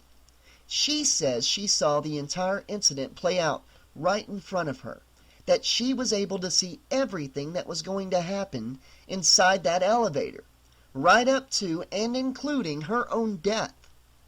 That's what she told me, too, on the way down to the lobby, Warren said. It had been a long, exhausting walk down the fire stairs from the 115th floor once the rest of the tower's elevators had been shut off for safety reasons, and Allie had been quite detailed in her description of what she'd seen in her vision, or whatever it was. Warren was half convinced she'd nodded off and dreamed up the whole damn thing. Maybe. After all, she didn't look like the type who'd make for a credible terrorist, and the only criminal record they'd been able to dig up on her was a bunch of DUIs and a few public intoxication arrests from back in college. And the most serious charge they'd found on her husband Tom was an outstanding parking ticket from 13 months ago. But really, who could tell with people these days, right? The news was filled with stories of normal-looking men and women who often turned out to be serial killers, or who just got it in their heads one day to pick up a gun and go shoot a bunch of customers at a fast food restaurant. What was that old line? It's always the quiet ones you have to look out for. Well, being quiet was about the last thing Tom Gaines had on his mind. "Where's my wife, goddammit?" he bellowed and kicked at the bars of the holding cell in frustration. "Somebody give me a fucking answer!" You really shouldn't do that, man," said Plug from his reclining position on the sole cot. "It's not a good idea. It just makes the cops mad when you start kicking their property, you know what I mean?" Tom willed to face him. "Yeah?" he snapped. "Yeah," Plug replied matter-of-factly. He held up his right hand, then slowly turned it to the left, like he was adjusting the volume control on a stereo. "And you should maybe dial down the attitude a few levels too, bro. Yelling only gets them to ignore you twice as hard." "Oh, had a few run-ins with the cops in your time?" Tom asked. He didn't really need to ask, he figured. One look at this guy with his crappy suit and Weasley demeanor made it pretty clear the Vegas cops probably knew him on sight. He was either a drug dealer or a drunk, with a rap sheet as long as the cot on which he was stretched out momentarily.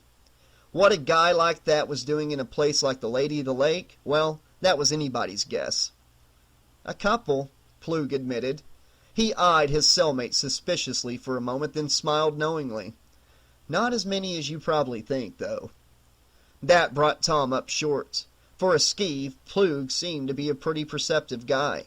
Kinda like Allie in a skanky, losery way. Or maybe it was just that the entire world was good at reading Tom's emotions, and he'd never noticed it before. He frowned. He really needed to work on his poker face. "So, if you're smart, bro," Plug continued, "you'll listen to the voice of reason here and stop making trouble." "Making trouble?" Tom replied. He gestured at the 3 brick walls and barred door that surrounded them. "I'd say this looks like a shitload of trouble already. I don't have to make any." "Okay," Plug agreed.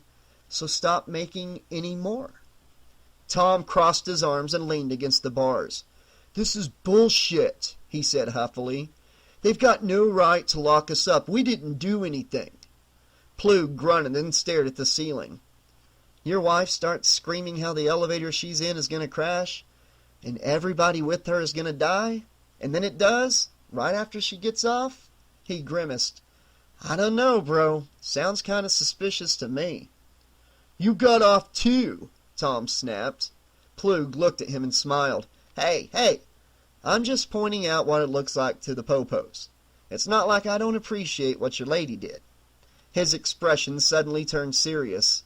"And I do appreciate it, man. I mean, they'd be scraping me up as street pizza right about now if she hadn't done what she did." "Thanks," Tom replied.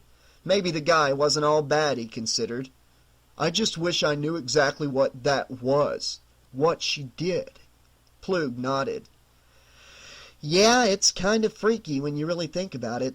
You gotta admit, it doesn't make a whole lot of sense, what we went through." Tom smiled weakly. "Yeah, you're right."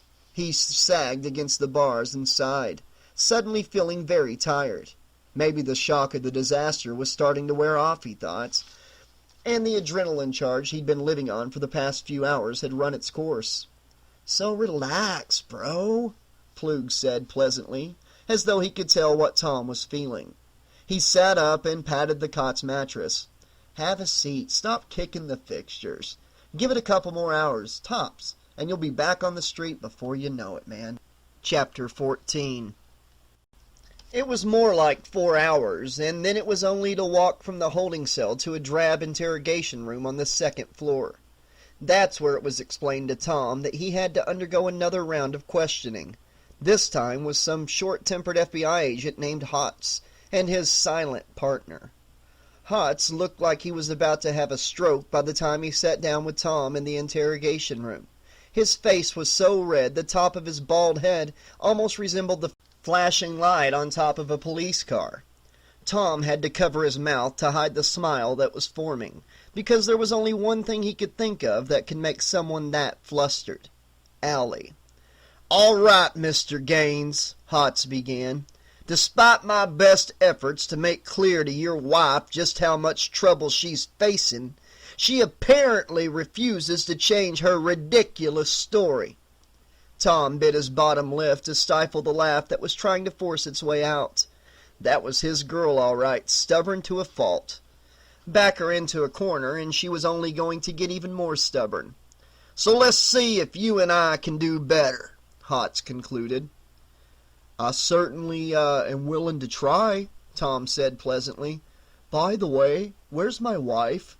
"I believe they moved her down to Holden," Hotz replied. "Detective Montoya is getting her something to eat." He paused. "Would you care for some food? Coffee, perhaps?" "I'm good," Tom said. "I'll get something when we get out of here." He raised a quizzical eyebrow. "Do you know when that might be?" "You're talking about being released?" Hotz smiled.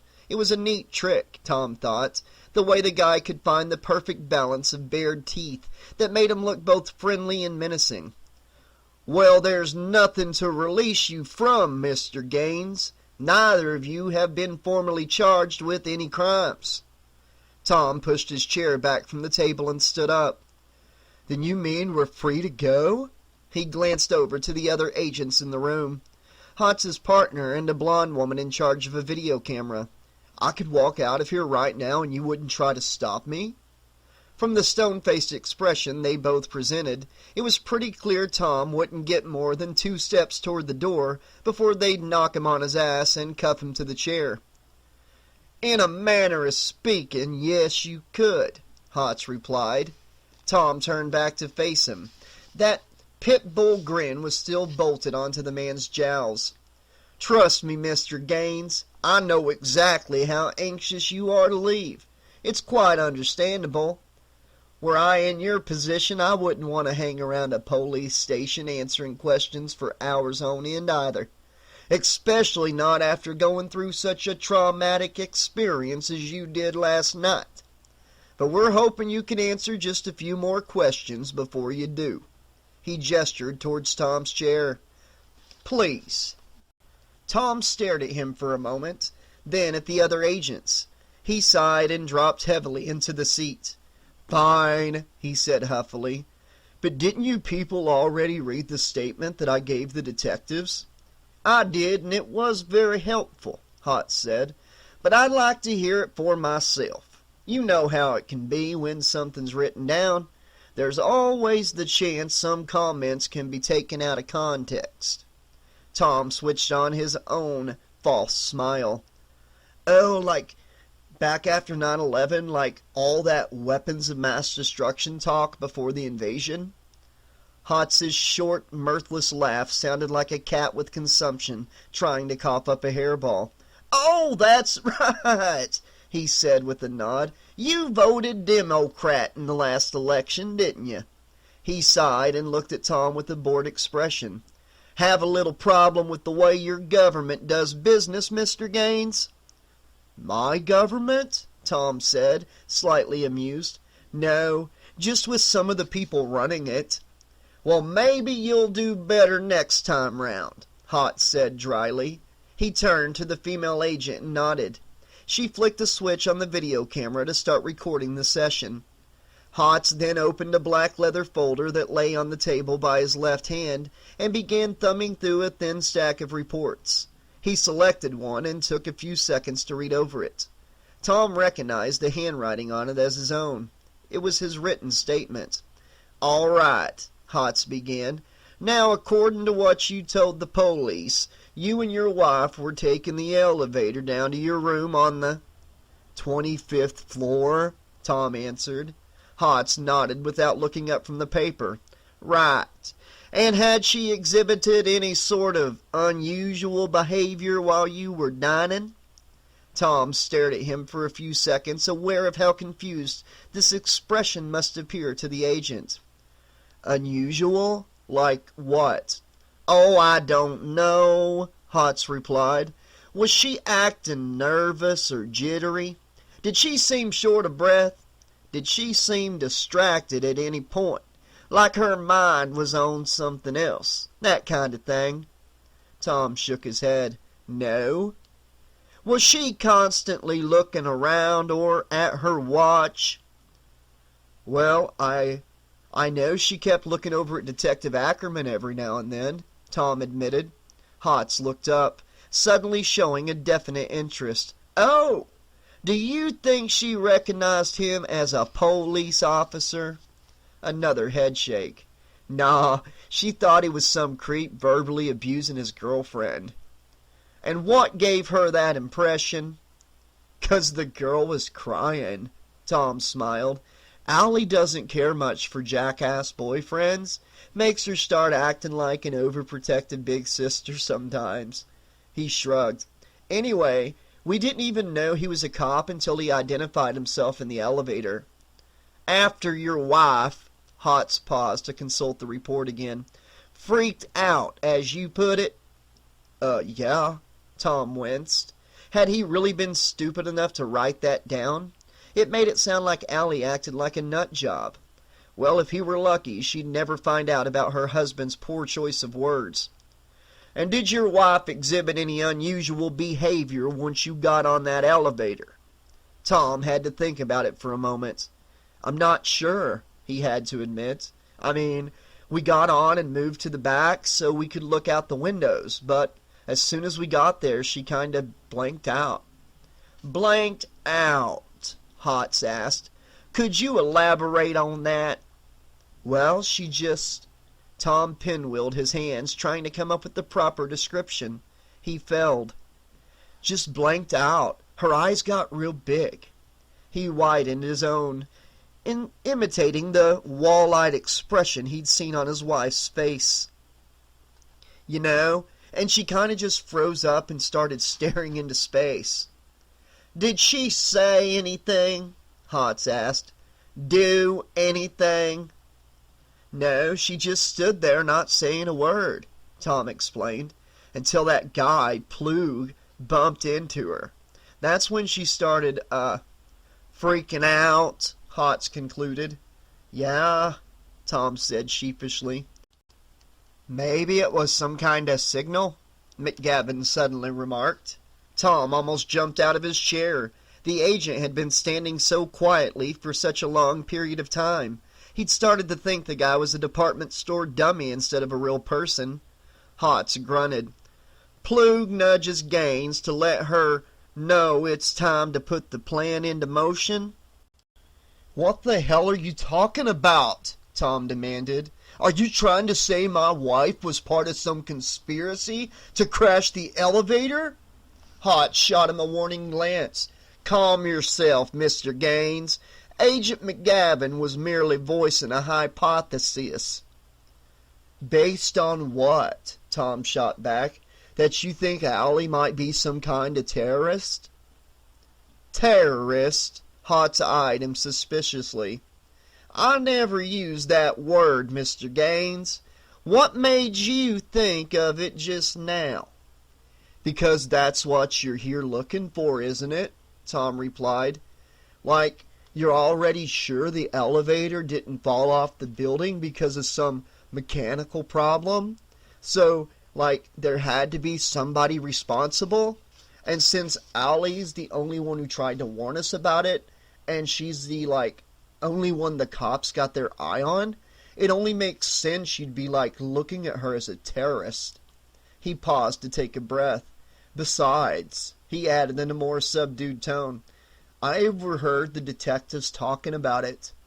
He threw his hands up in the air. Jesus Christ, man, this is nuts. We never even met Plug until we got on the goddamn elevator. We only came here to do some gambling and check out the sights, man. And whose idea was it? Hotz asked. To come to Las Vegas, I mean. Well, it was Allie, Tom replied. And whose idea was it to go to Merlin's Tower for your stay? She did. It was part of some package deal she found at an online travel agency. Tom spread his hands in a pleading gesture. Look, what does any of that have to do with... And how far in advance did she make the plans for this trip? Hotz continued. He shrugged. Not long. It was like a spur-of-the-moment thing. Uh-huh, was all Hotz said in reply. It took Tom a couple of seconds for the implication to sink in. Oh, now wait a minute, he began.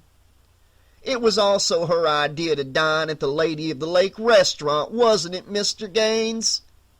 Oh, come on, Tom said in despair. Wasn't it? Hotz repeated. Yes, Tom replied. She thought it'd be a good place for us to talk. About what? Tom hesitated. Jesus, did these fuckers have to know everything? About what, Mr. Gaines? Hotz asked, a bit more forcefully this time. Marital problems, Tom said slowly. We only got married the day before yesterday. Ah, said Hotz. Well, congratulations. The sarcastic tone in his voice was hard to miss. And did you work them out? Yeah, Tom mumbled. I guess we did. Not that you give a shit, you fat bastard, he thought. Well, that's good to hear, Hotz said dryly. Sometimes getting through the honeymoon can be the hardest part of the marriage.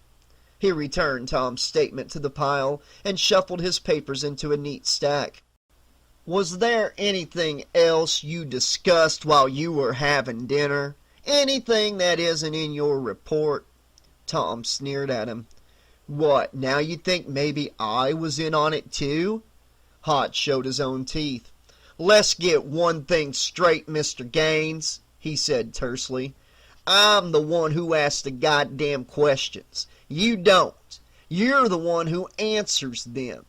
But I will tell you this, if you thought for a single second that the possibility you're mixed up in this only occurred to me now, while we've been talking, then you're even less intelligent than your college grade point average lets on.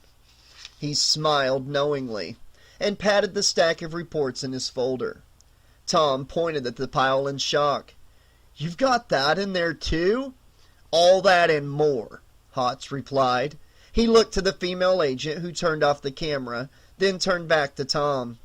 We're the FBI, Mr. Gaines, he growled. I can tell you what you had for dinner a month ago Thursday, or when the last time was that you and some of your buddies tried rewiring a cable box to get a pay-per-view event you didn't want to pay for. It's all part of the shared information network that's been established with the other agencies. CIA, NSA, Department of Defense, to help combat the threat of terrorism in these here United States. He smiled broadly, maliciously. A security network designed to protect your life and the lives of every other person in this country, set up by the very government you, sir, have problems with. He paused as though suddenly reminded of something. Oh, that's right. Your problem's not with the government, just with some of the people running it. The smile widened. I imagine by now you've added me to that list, correct? Tom grunted and settled for staring back at him in stony silence, rather than answer. Besides, why bother telling the smug bastard what he obviously already knew? Hotz gestured to the female agent, and she turned the camera back on. So getting back to where we left off, Mr. Gaines, he said, all business again. Is there anything you'd like to tell me now that you didn't tell the police or include in your statement? The false grin flashed beneath his thick mustache. And please take your time, sir. I certainly plan to. At 1:30 that afternoon, an unmarked van containing the 5 survivors pulled away from the rear entrance of Metro Police Headquarters, bound for Merlin's Tower. For Warren, Shauna, and Plug, it was so they could retrieve their cars. Shauna also needed to find out what was going on with Magapalooza, since it had been announced on the news that the hotel was going to be closed until a veritable army of structural engineers had inspected the tower from top to bottom. Bad enough an elevator had sheared away from one side. It would be even worse if there was a possibility the entire building might collapse. For Allie and Tom, it was so they could gather up their belongings and relocate to another hotel, a less expensive, far less impressive one, since the city had offered to pick up the tab. Allie would have preferred just cutting the trip short and flying back to Illinois, but Special Agent Hodge had made it quite clear that she and her husband weren't going anywhere, yet. "Maybe I don't have enough evidence to hold you to," he'd commented earlier, "but until I see a report that states, without a shadow of a doubt, that the accident was just an accident, you are not leaving this city." Hodge hadn't planned on letting them go at all, but after Tom had loudly and frequently demanded to see a lawyer because his civil rights were being violated, the questioning had ground to a halt. And since that request had been captured on videotape and been heard by every cop in the homicide squad room, it was a little difficult to ignore. So for the time being they were free to go, although there was no doubt the FBI would have them under some kind of surveillance. The ride to the tower was supposed to be a short, uneventful trip, but as the van turned the corner of police headquarters, the Merlin Five, as the news reports referred to them, found themselves driving into the midst of a media circus. Somehow word had gotten out, no doubt through a leak in the department, and an army of reporters had set up camp on Stewart Avenue to cover the story. They swarmed around the van, Nikons flashing, video cameras recording, questions screaming to be heard, microphones being shoved at the rolled-up windows in case one of the group members had something memorable to say for the 6 o'clock news. It took a couple dozen uniformed officers to push the crowd back behind the barricades that had been set up on the street. But the enforced relocation did nothing to lower the decibel level of the questions shouted, or the number of camera lenses trained on the group. Finally, though, the sidewalk was cleared and a wide enough area for the van to make it onto the street proper, where the driver made a left-hand turn. Accompanied by sector cars in front and behind it, and state troopers riding mammoth motorcycles on both sides of it, the van rolled past the main post office and City Hall, heading for Las Vegas Boulevard. For Warren, getting past that sea of reporters was the closest he'd ever gotten to experiencing a perp walk from the criminal's point of view, and as close as he ever wanted to get. He'd been on the other side of the situation often enough during his career. So often, in fact, he pretty much considered it part of the job. It was a regular public relations event where arresting officers would walk a suspect out of the station and past the throngs of reporters to a waiting car. It was done as a courtesy of sorts, to give the press an opportunity to do exactly what they were doing to Warren and the others, scream and yell and practically trip over one another to get a good shot or a catchy soundbite. Taking that short stroll from front door to car door had never bothered Warren before, but then he tended to be the guy who led the prisoner, not the prisoner himself.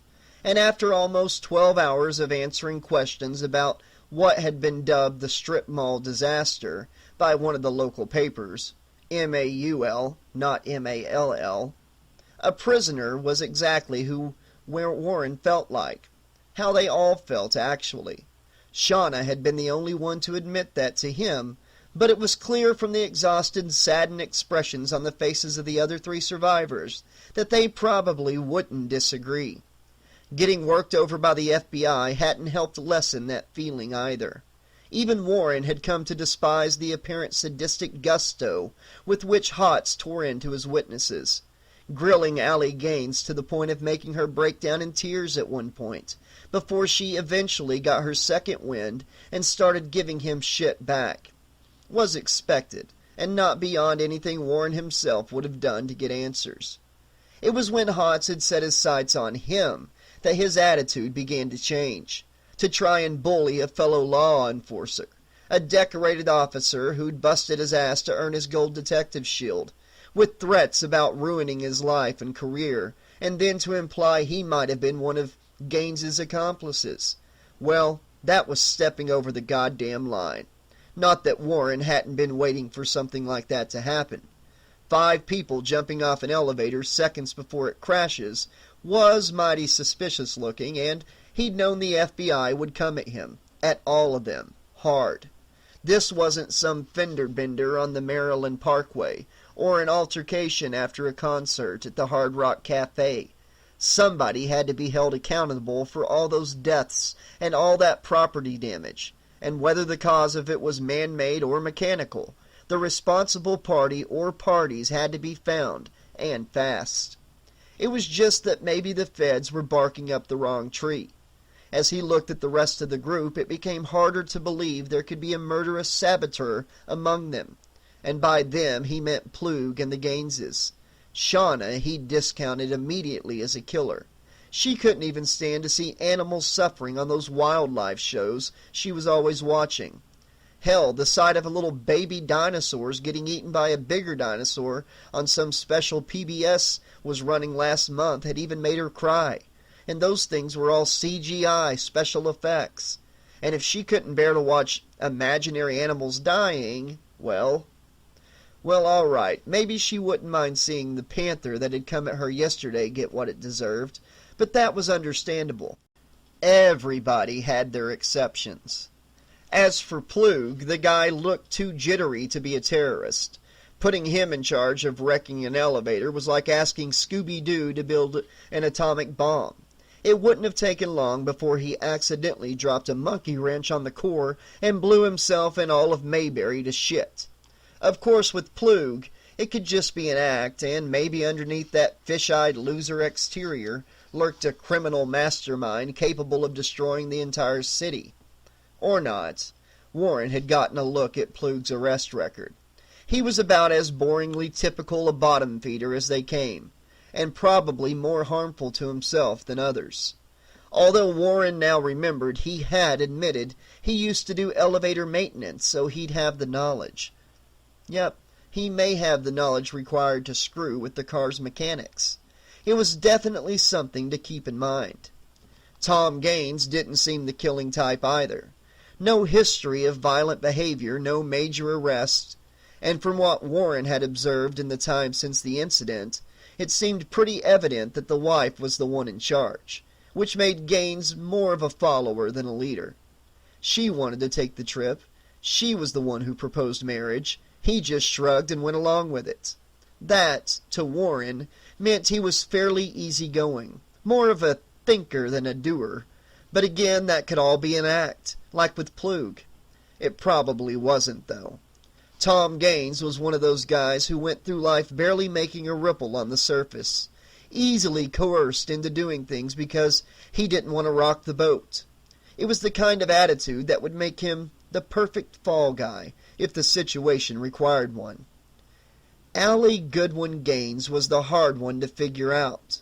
Crying one minute, belligerent the next. Her mood swings apparently had as many ups and downs as the roller coaster on top of the stratosphere. Her behavior had certainly kept Hotz on his toes. Another 10 minutes with her, and he would have either shot her or killed over dead from a heart attack. Nothing he'd said, no matter how threatening it was, or how loudly he yelled it, could get her to back down from her crazy premonition story. She had a strong will, that girl. Strong enough to take on an FBI agent and come out the other side still in one piece. It was almost admirable. She also had an arrest record longer than her husband's, most of the incidents involving drunk and disorderly charges. The last one had happened a few years ago. but up until then she'd apparently been quite the party girl. And then there was a brief mention he'd come across in the reports about some psychological trauma, but then he'd had to hide it when Hot stomped back into the squad room to say they were all being released. Well, it probably didn't matter. Besides, as a witness, Warren shouldn't have been allowed to see the other survivors' records or their statements, even if he was a cop. Privileged information and all that other bullshit. But what was a partner for if they didn't look out for you once in a while, right? He looked up to the van's front passenger seat where Izzy was sitting. She was on her cell phone, talking softly to someone. Maybe it was Charlie or one of their kids. She thanked the other person and closed the phone. "What's going on, Izzy?" he asked. "That was Bradstreet," she replied, one of the other detectives, who'd been sitting in Carolina Lariva's apartment, Warren remembered. "One of the sector cars thought they spotted Robert Diaz yesterday around 6 p.m., walking around New York Avenue, but he gave them the slip. They figured he ducked into one of the stores there until they'd passed."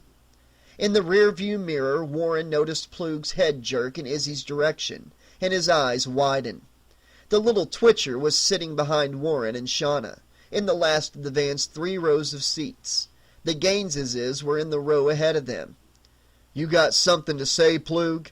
Warren asked, still watching the reflection. Huh? Plug stuttered. No, What makes you say that, Detective?" Warren turned around in his seat to face him. "Because you started acting real nervous when my partner mentioned this guy we've been looking for. A real hard case." His eyes narrowed. "You work on New York Avenue, don't you?" "Yeah," Plug answered, nodding his head a little too much.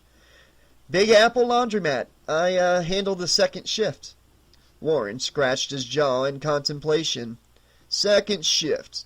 That's what, 5 in the afternoon to 1 a.m.? Uh-huh, Plug said slowly. "Well, maybe you saw this guy Diaz around... What time was it, Izzy?" He spoke to his partner, but his eyes never left Plug. The rumpled loser had his full attention, and that seemed to make him even more nervous. "Around 6, Izzy replied. Warren nodded. "Around 6. So, you could have spotted him going by.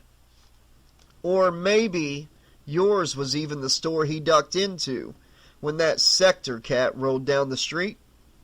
Plug shrugged, trying to appear nonchalant, but he was avoiding making any eye contact. "Maybe. A lot of people come in to do their laundry." "True," Warren agreed, "but I doubt this guy was looking to wash a bunch of clothes." "Well, okay," Plug said. "What did he look like?" "He's Mexican, about 5'10", built like a refrigeration unit," Warren replied. "Got a mustache like Pancho Villa. Uses a lot of styling mousse to keep his hair back. Has a really nasty temper, that one." Now Plug's eyes were as big as coasters. What did he do?" he croaked. Warren hesitated and glanced at Shauna. After her near miss with the panther, he hadn't been able to bring himself to start talking about his cases at dinner last night, especially the one involving Annie Lariva. But now he was stuck inside a van with her sitting right next to him, and there was no way to avoid the issue. "He's a suspect in a homicide investigation," he finally said. "Who did he kill?" Plug asked quietly. He was trembling a little. Maybe the guy needed a drink, and he was starting to go through the DTs. "I didn't say he killed anybody," Warren said. "We just want to talk to him." "But he must have had something to do with it," Plug said, "or he wouldn't have—" His voice suddenly trailed off. Son of a bitch, Warren thought. The squirrely little bastard is holding out on me. "Wouldn't have what, Arlen?" he demanded. "Wouldn't have ducked into your store when he saw the officers?" He pointed an accusatory finger at him. "You saw him. I'd bet a body part on it. He did come into the laundromat, right?" "Yeah," Plug whispered. He coughed to clear his throat. He came in around 6, but he didn't stay long. Why was that? Izzy asked from the front. Plug stared at his hands, massaging the knuckles on his left hand with his right thumb, then repeating the action on his right hand with his left thumb, over and over again in a constant cycle. Detective Montoya asked you a question, Arlen, Warren said. She's not gonna repeat it. Hey, Allie suddenly popped in. Why don't you leave him alone? We've all been through a... Warren whipped his head around to face her. Keep your mouth shut and mind your own business, Mrs. Gaines, he warned. You've got a mountain of shit of your own to dig out of. I suggest you worry about that, and not about whether I'm treating poor Mr. Plug with enough respect. She didn't seem ready to back down, though. Yeah? Well, what's so important about the guy you're looking for that you... He killed a kid, all right? Warren snapped. Allie practically jumped out of her seat, and he heard Shauna gasp beside him. Shit, he thought. Well, there you go, boy. Everything's out in the open now. Maybe killed a kid, he said in a calmer tone. That's why we need to find him. If he's innocent, then fine. He's a witness, and we have to get his statement. See what kind of leads he can provide so we can locate the killer. But if he's the one who did it, then what? Allie asked with a sneer. You catch him and he gets the death penalty? That caught him by surprise. Oh, God, he thought, with a silent groan. I'm locked up in a van with the fucking bleeding heart liberal.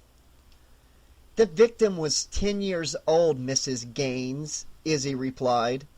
Oh, my God, Shauna whispered. She looked to Warren. Is that what you're working on now? He nodded.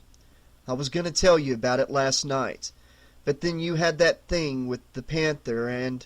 He shrugged. It just didn't seem like a good idea to talk about it over dinner. And then after that... He let his voice trail off. He didn't need to explain it any further. You didn't answer me, Detective Ackerman, Allie said. Would he get the death penalty? Christ, Warren thought. If she's so fucking psychic, can't she figure that out herself? Maybe, he replied. I don't know. That'd be up to a jury. He gestured at himself and Izzy. We just catch the bastards. We don't sentence them, ma'am. She frowned. And is that what you'd consider justice, that eye for an eye shit? Kill him because he killed a child? Not so much an eye for an eye, Mrs. Gaines, he replied and smiled wryly. I'd call it restoring the cosmic balance. And that was the point when all hell broke loose.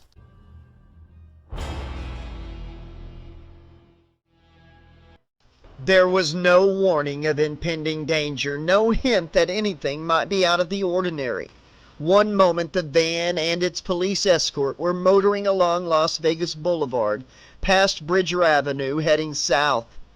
The next, a set of traffic lights that hung over the intersection broke loose and slammed into the left side of the vehicle. The driver, a young cop named Sean Murphy, who'd introduced himself to the group back at the police station, died on impact, right before Allie's eyes, in a shower of blood and broken metal and shattered glass. The edge of the foremost metal signal cut right through his door and windshield, and right through him. He didn't even have time to scream, but Allie did, as his torso bounced off the ceiling of the van, then onto Detective Montoya's lap. Blood sprayed everywhere, and Allie let go an unholy screech as it splashed hotly across her face. She wasn't the only one screaming, of course. It was just that hers were the loudest, at least to her own ears. The van careened out of control, swerving to the right, then to the left, where a cry of surprise was cut short by a horrible thump, followed by an awful-sounding crash. Allie remembered the motorcycle cop who'd been riding alongside as part of the procession. It sounded like he'd been sideswiped by the van. God, I hope he's okay, she thought. The vehicle continued across the boulevard to bounce off 3 or 4 other vehicles. Allie couldn't tell how many, not being able to see before roaring back into the southbound lanes. Allie felt every collision as she frantically wiped at her face with her bare hands, part of her grateful that Murphy had insisted she wear her seatbelt, part of her wondering what had possessed her to wear a sleeveless dress to dinner last night. Clearing the blood that covered her eyelids, Allie was able to see Montoya slumped in her seat, either unconscious or dead. Murphy, whose arms had wrapped around her neck in a macabre embrace, looked about as shocked as Allie felt, his eyes wide with apparent disbelief that he could have died in such a bizarre manner. As the van swerved again, Allie looked to the steering wheel. Jesus Christ, she thought, there's nobody driving this thing. Instinctively, she looked to Tom, who was sitting directly behind the driver's seat, to see if he could help. But her husband was sitting motionless, and blood was seeping down along the left side of his face from a nasty gash across the temple. He'd been struck by something when the traffic lights hit that side of the van, and for a second she thought he was dead. "Tom!" she said. "Tom!" She shook him, and he moaned. Allie breathed a sigh of relief. "Oh, thank God," she whispered. He'd be all right, she was certain. The van lurched again. With no other options available, Allie scrambled to unbuckle her seatbelt, but the damn thing wouldn't come loose, like it was stuck all of a sudden. She yanked at the restraining strap, clawed at the release mechanism, but nothing worked. It was as though the belt was fighting her efforts to stop the van from crashing. She glanced up to see where the vehicle was heading, and then her gaze fell on something that her panicked mind found hard to register. The bottom half of Murphy's body, the legs and buttocks, was still in the driver's seat, and as she watched, the right foot pressed down on the gas pedal. "Oh my God!" she screamed as the van picked up speed. It rammed into the rear of the police car that was leading the motorcade, the impact sending Allie and the other survivors jolting forward.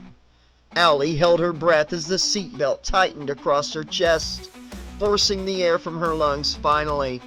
Then she was slapped back against the seat as the van swerved around the police cruiser and accelerated. It tore down Las Vegas Boulevard, weaving in and out of traffic, like it knew where it wanted to go. Allie frantically tore at the seatbelt, pulling it, stretching it, even trying at one point to slide out from under it. "Oh God, we're going to die!" Shauna cried from behind her. Allie turned around. The girl's face was covered with blood, although it was impossible to tell if it was her own or just more of Murphy's arterial spray. She looked a little dazed, but not enough that she couldn't recognize the danger they were all in. Beside her, Ackerman was just starting to come around from whatever knock to the head he'd taken. Allie reached over the seat to shake him. "Detective Ackerman, wake up!" A siren blared outside her window. Allie turned to see the remaining motorcycle cop trying to keep pace with the speeding van. She was suddenly struck with the notion that he probably thought they'd commandeered the vehicle and were trying to make some sort of getaway. She pounded on the window. "Help us!" she yelled.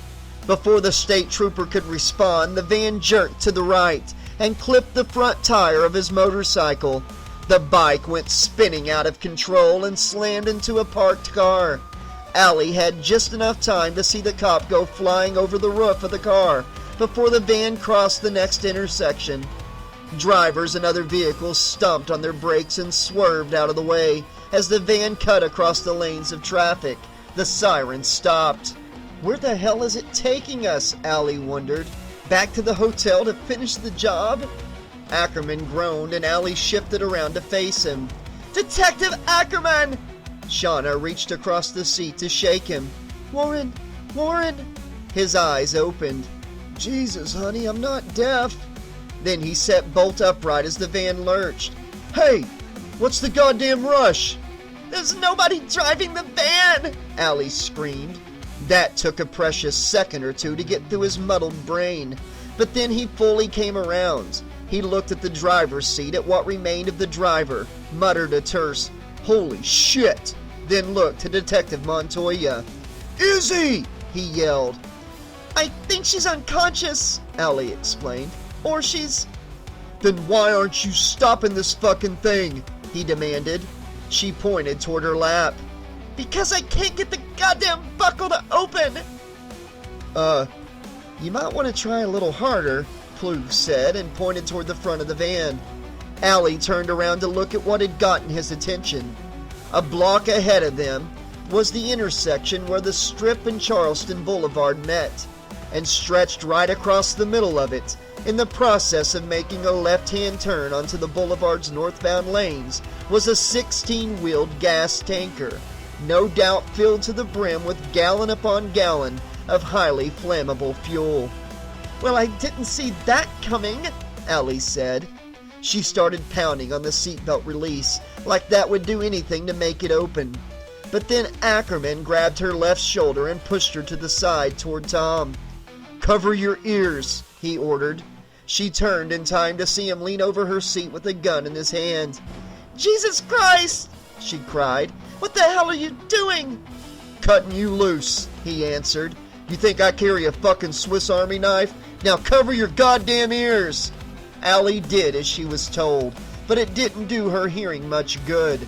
The gun roared once, momentarily deafening her, and her nostrils filled with acrid smoke. When she looked down, there was a gaping hole in the seatbelt strap and in the seat itself. Ackerman grabbed the material with both hands and started yanking hard on it, trying to tear apart the remaining section of the belt. Allie helped as best she could in her awkward sitting position, and they were rewarded with the sound of the strap beginning to break. The van suddenly accelerated as though whatever force was guiding it knew what they were up to, and now it was a race to see who was going to come out of it, the winner. With the final tear of reinforced fabric, the seatbelt came loose, and Allie dived for the steering wheel. But no matter how hard she tried turning it, the wheel would not budge. The van was locked on its collision course. She gave up on trying to steer and scrambled to gain control of the brake pedal. She reached down with both hands and grabbed Murphy's right leg by the ankle, then tried yanking it off the accelerator. But the leg muscles were frozen like rigor mortis had set in, and the foot was still pressing down on the pedal.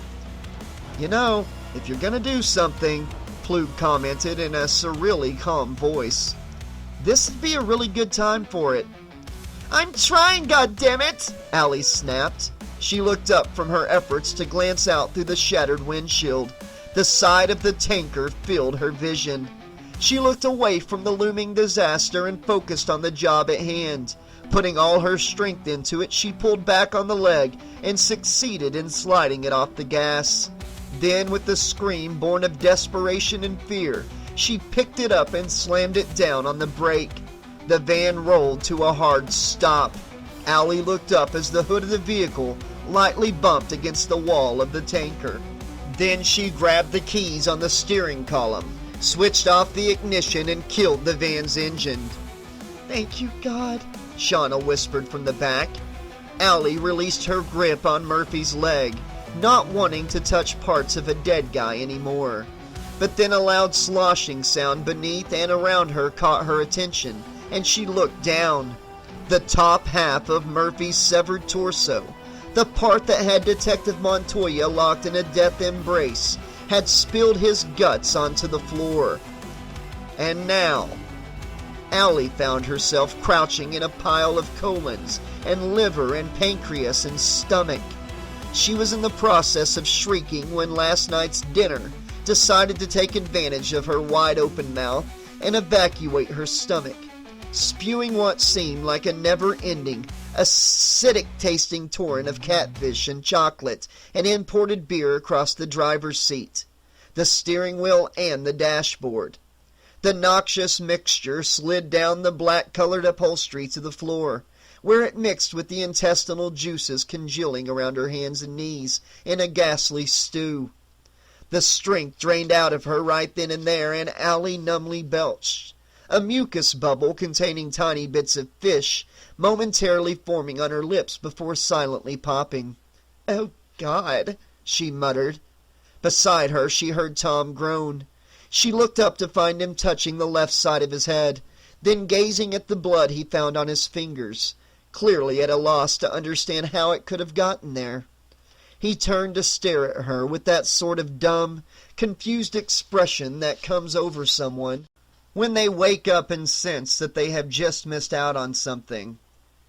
"Hey, honey," he said dully, "you look like shit." She would have laughed, but then some undigested part of yesterday's lunch unexpectedly forced its way up her gullet. Before she could turn her head, the projectile vomiting had recommenced, turning the crotch and right leg of Tom's dress slacks a grotesque shade of yellow-green. "That makes two of us," Allie said with a weak grin, and belched again. Chapter 15. "Now wait just a goddamn minute," Allie said. "Are you going to stand there and tell me that everything we've just gone through in the past 12 hours doesn't strike you as being weird?" On the opposite side of the hospital waiting room, Ackerman had his back turned to her. His attention was focused more on the candy dispenser that had just eaten his dollar than in answering her questions. That was fine with Arlen. At least it meant the cop wasn't giving him the evil eye every chance he got. "Well, are you Detective Ackerman?" Allie demanded.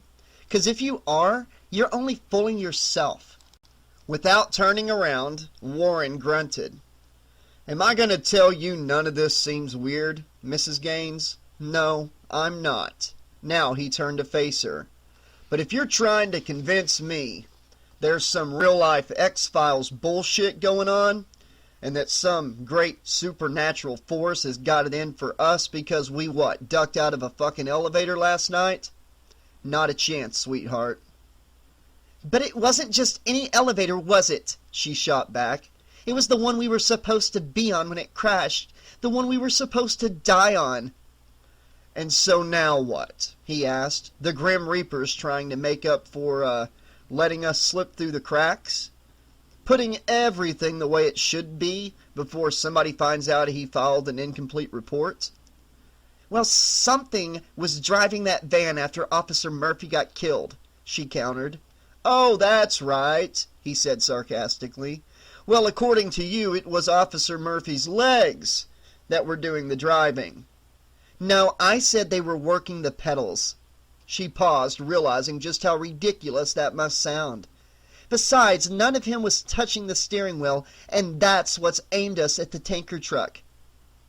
"Uh-huh," Ackerman replied, clearly unconvinced. "And do you think that, death?" she offered. "Whatever. You think, whatever it is you think that might be after us is gonna try again?" "Of course I do," she replied sharply. "Don't you get it? When we stepped off that elevator, we were cheating Death from getting all the souls he was supposed to collect in that accident. And now, he's not going to stop coming after us until he fills that quota." "Cheating Death, huh?" Ackerman said wryly. "Well, we sure picked the right town to do it in, didn't we?" He shook his head in mock sadness. "I think that premonition you had has got you seeing angels and devils now, Mrs. Gaines. Maybe you ought to see if the hospital's got a psych ward with an available rubber room." "Look, Detective, if you need to put it into terms you can feel comfortable with, you can just think of it as," she smiled wickedly, "restoring the cosmic balance." Ackerman grinned and wagged an index finger at her. "Nice wordplay there, Mrs. Gaines, turning my own words against me.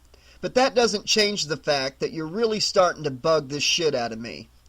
Arlen's stomach rumbled, but he wasn't sure if that was because he was hungry, or because all these brushes with death he'd been having since yesterday were giving him nervous gas. He'd almost shit himself in the van during the wild ride. Maybe he should hit the john again. He stood up, and Ackerman stopped banging the snack machine to point a warning finger at him. "Hey, where the fuck do you think you're going?" he demanded. Arlen jerked a thumb over his shoulder in the direction of the men's room down the hall. "I gotta go to the can, man." Ackerman pointed to the plastic chair Arlen had just vacated. "Put your ass back in that seat. I'm not letting you out of my sight. You're the only lead I have to finding Diaz." "What?" Arlen couldn't believe what he'd just heard. Hey, it's not like I know the guy, man. So you say, Ackerman cut in. This asshole is really starting to get on my nerves, Arlen thought. Yeah, I do say, actually, he replied. All he did was come into the laundromat and... He paused, wondering how he could best put this without coming across like a pussy. And then I had to ask him to leave.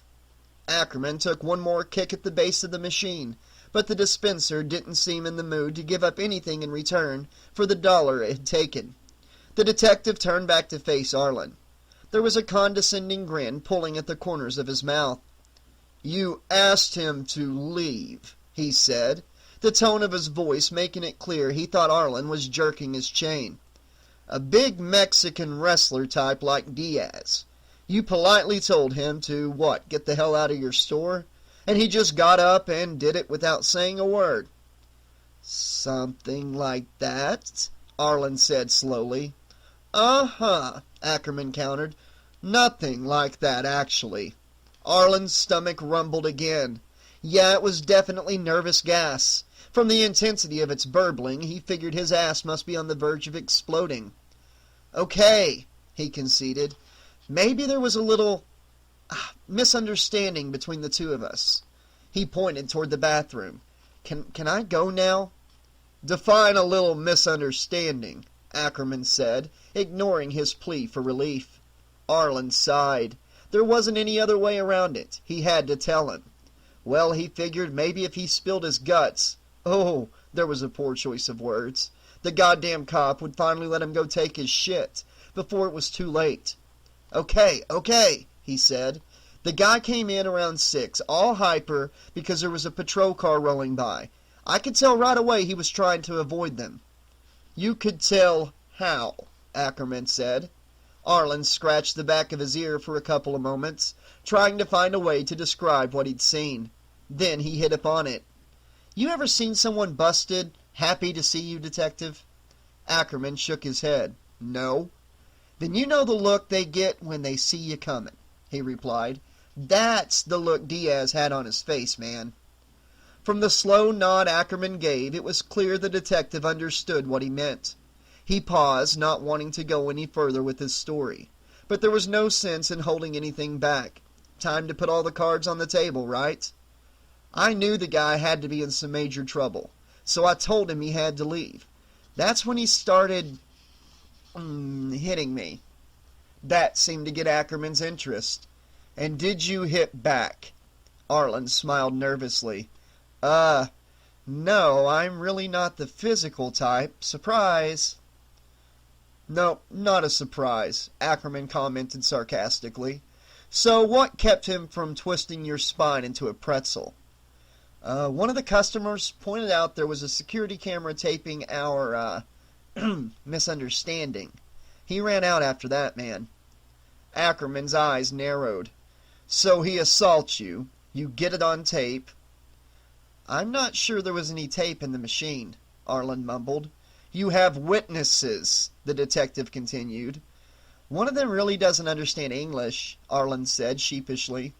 And you didn't call the police to report it, Ackerman said through gritted teeth. At all? Agitated, he ran a hand through his hair. Jesus Christ, we could have picked him up last night if you just said something. He wheeled around to deliver a savage kick to the candy machine. Shit! A Snickers bar popped off one of the corkscrew wire holders and tumbled into the pickup slot. He said he was going to come back and kill me if I called the cops, man, Arlen explained. He's wanted for questioning and a murder, you asshole, Ackerman snapped. You could have helped us put him away if you just picked up the goddamn phone. He could be across the state border by now, fucknut. I'm sorry, Arlen replied. Shit, how was I supposed to know that? You couldn't have, said a female voice. They both turned to face Allie. She, in turn, gestured with her thumb to an African-American woman in a white medical coat standing next to her. The woman was in her mid-20s with long, frizzy hair tied back in a ponytail, and a pair of really attractive legs that Arlen focused on right away. A nice package all around, he thought, even with the lab coat. Too bad she's not Asian. He remembered her name was Dr. Coburn, and she was the emergency room head they'd met when they arrived at Valley Hospital Medical Center an hour ago. Coburn had made sure the blood-soaked arrivals were cleaned up and checked out and provided with temporary clothing. That meant Arlen and his two waiting room companions wound up sitting around in green surgical scrubs, like they were extras on a medical TV show or something, while Ackerman's girlfriend, Allie's husband, and Montoya were being attended to. Luckily for the group and Detective Montoya, it was a trip that hadn't taken very long, since the hospital was located on Shadow Lane just a few blocks from where the van came to rest on Charleston Boulevard. The two patrol cars that had been a part of the motorcade had shown up seconds after Allie had found the brake, and more cops and a couple of ambulances had arrived not long after that. Strangely enough, Arlen and the others had no trouble getting out of their seatbelts once the excitement had ended. That FBI agent, Hotz, and his silent stooge had dropped by for a while. He'd been pretty sure that Allie's mysterious accomplices had tried to spring her or kill her before she could tell him anything useful. But Ackerman and the cops who'd witnessed the van's crazy run down the strip had made it clear that was not the case. The thing was, nobody could come up with a plausible explanation for what exactly had happened. Allie had insisted the van had been driving itself, or at least something had been controlling it, but that had sounded almost as batshit as her story about the premonition. Except, of course, that one had actually panned out. So, Arlen thought, maybe her story about the van wasn't as wild as it seemed. With all the weird shit going on, it probably wouldn't surprise him to find out that Satan himself had been behind the wheel. At least it would explain the nagging feeling he was starting to get that somebody or something was trying to kill them. "And I'd appreciate it if you gentlemen would continue this discussion in a lower tone of voice," Coburn was saying as Arlen focused on her again. "Or take it outside. This is a hospital, not Fight Club." Arlen mumbled an apology, while Ackerman offered a gruff, "Sorry, Doctor." She turned to the cop. "You're Detective Ackerman, right?" He nodded, but there was a worried look that now crept into his eyes. "Shauna?" "She's doing okay," Coburn assured him. "More shaken up than injured. The blood on her was Officer Murphy's." He smiled. "Well, thank Christ for that." The smile suddenly faltered. Apparently the jackass had realized what his remark must sound like. "I mean, thank Christ she's okay, not about—" "I know what you mean, Detective," Coburn replied. "I've given her a mild sedative to relax her a little. From what she's told me, she hasn't exactly been having the best couple of days." He grunted. "Yeah, I guess you could say that," he replied sarcastically. "We're also running an HIV test on her," the doctor continued. The wry smile looked like it had been smashed off Ackerman's face. What's that for?" he asked. There was a nervous tone in his voice. "I mean, I know what it's for, but why are you doing one on Shauna?" "We just want to make sure she's not running any risk of infection," Coburn explained. "Mrs. Ingalls told me the blood got in her mouth and nostrils. She requested that we perform the test, sir." "Oh." Just for a moment there was a look of relief that flickered through his facial muscles, like he'd just dodged a bullet. Or like maybe now he didn't have a reason to think his girlfriend had been cheating on him. "And how long will it take to find out one way or the other?" "A few days," Coburn replied. "But I tried to explain to her that the results might be inconclusive. It normally takes anywhere between 3 and 6 months for the antibodies to show up in a test. She insisted on it anyway." 6 months, huh? Ackerman gestured at himself and his fellow survivors. "Well, we all got Murphy's blood on us, Doctor." "Yes, I know," she said, "and all of you might want to consider having us run the same test, just to be on the safe side." Allie nodded, her eyes wide, her bottom lip trembling a little. The kid looked scared. Well, hell, Arlen thought. Who could blame her? Next to Montoya, she'd been the one closest to that cop when he got cut in half and started spraying his juices all around. And she'd been the one swimming around in his intestines on the floor of the van. If anybody was going to get infected with something real nasty from Murphy's blood, it was probably going to be her. Without realizing it, he took a step back, putting a little more distance between them. Allie, however, caught the movement and looked at him like he'd just shot her dog. Arlen shifted his attention to staring at a small spot on the waiting room carpet. "And how's my partner, Doctor?" Ackerman then said. Arlen glanced up to see Coburn consult her clipboard. "Detective Montoya suffered a concussion and lacerations around the head and chest. If that traffic light had swung just a few inches more to the right, she would have suffered the same fate as Officer Murphy." Ackerman heaved a huge sigh of relief. "Will she be able to leave? I know her husband and kids are on their way over." Coburn shook her head. "Not for a few days. I want to keep her for observation just to make sure there isn't any brain damage." "Is that a possibility, Doctor?" Arlen was surprised. For a tough guy, Ackerman looked like he might be on the verge of tears. "There's always a possibility, Detective," the doctor replied calmly. "But I've talked to Detective Montoya, and she seems alert and in full control of her faculties. I wouldn't worry if I were you. It's really just a precaution." He nodded. "Okay, thank you." He looked like a weight had suddenly lifted from his shoulders. Geez, Arlen wondered. If the guy is that worried about his partner, maybe they got a little thing going on the side that his girlfriend isn't privy to. He hadn't seen much of Montoya's figure under that jacket and pants she wore while he was being questioned. But she sure filled out her blouse pretty damn well. Arlen shook his head.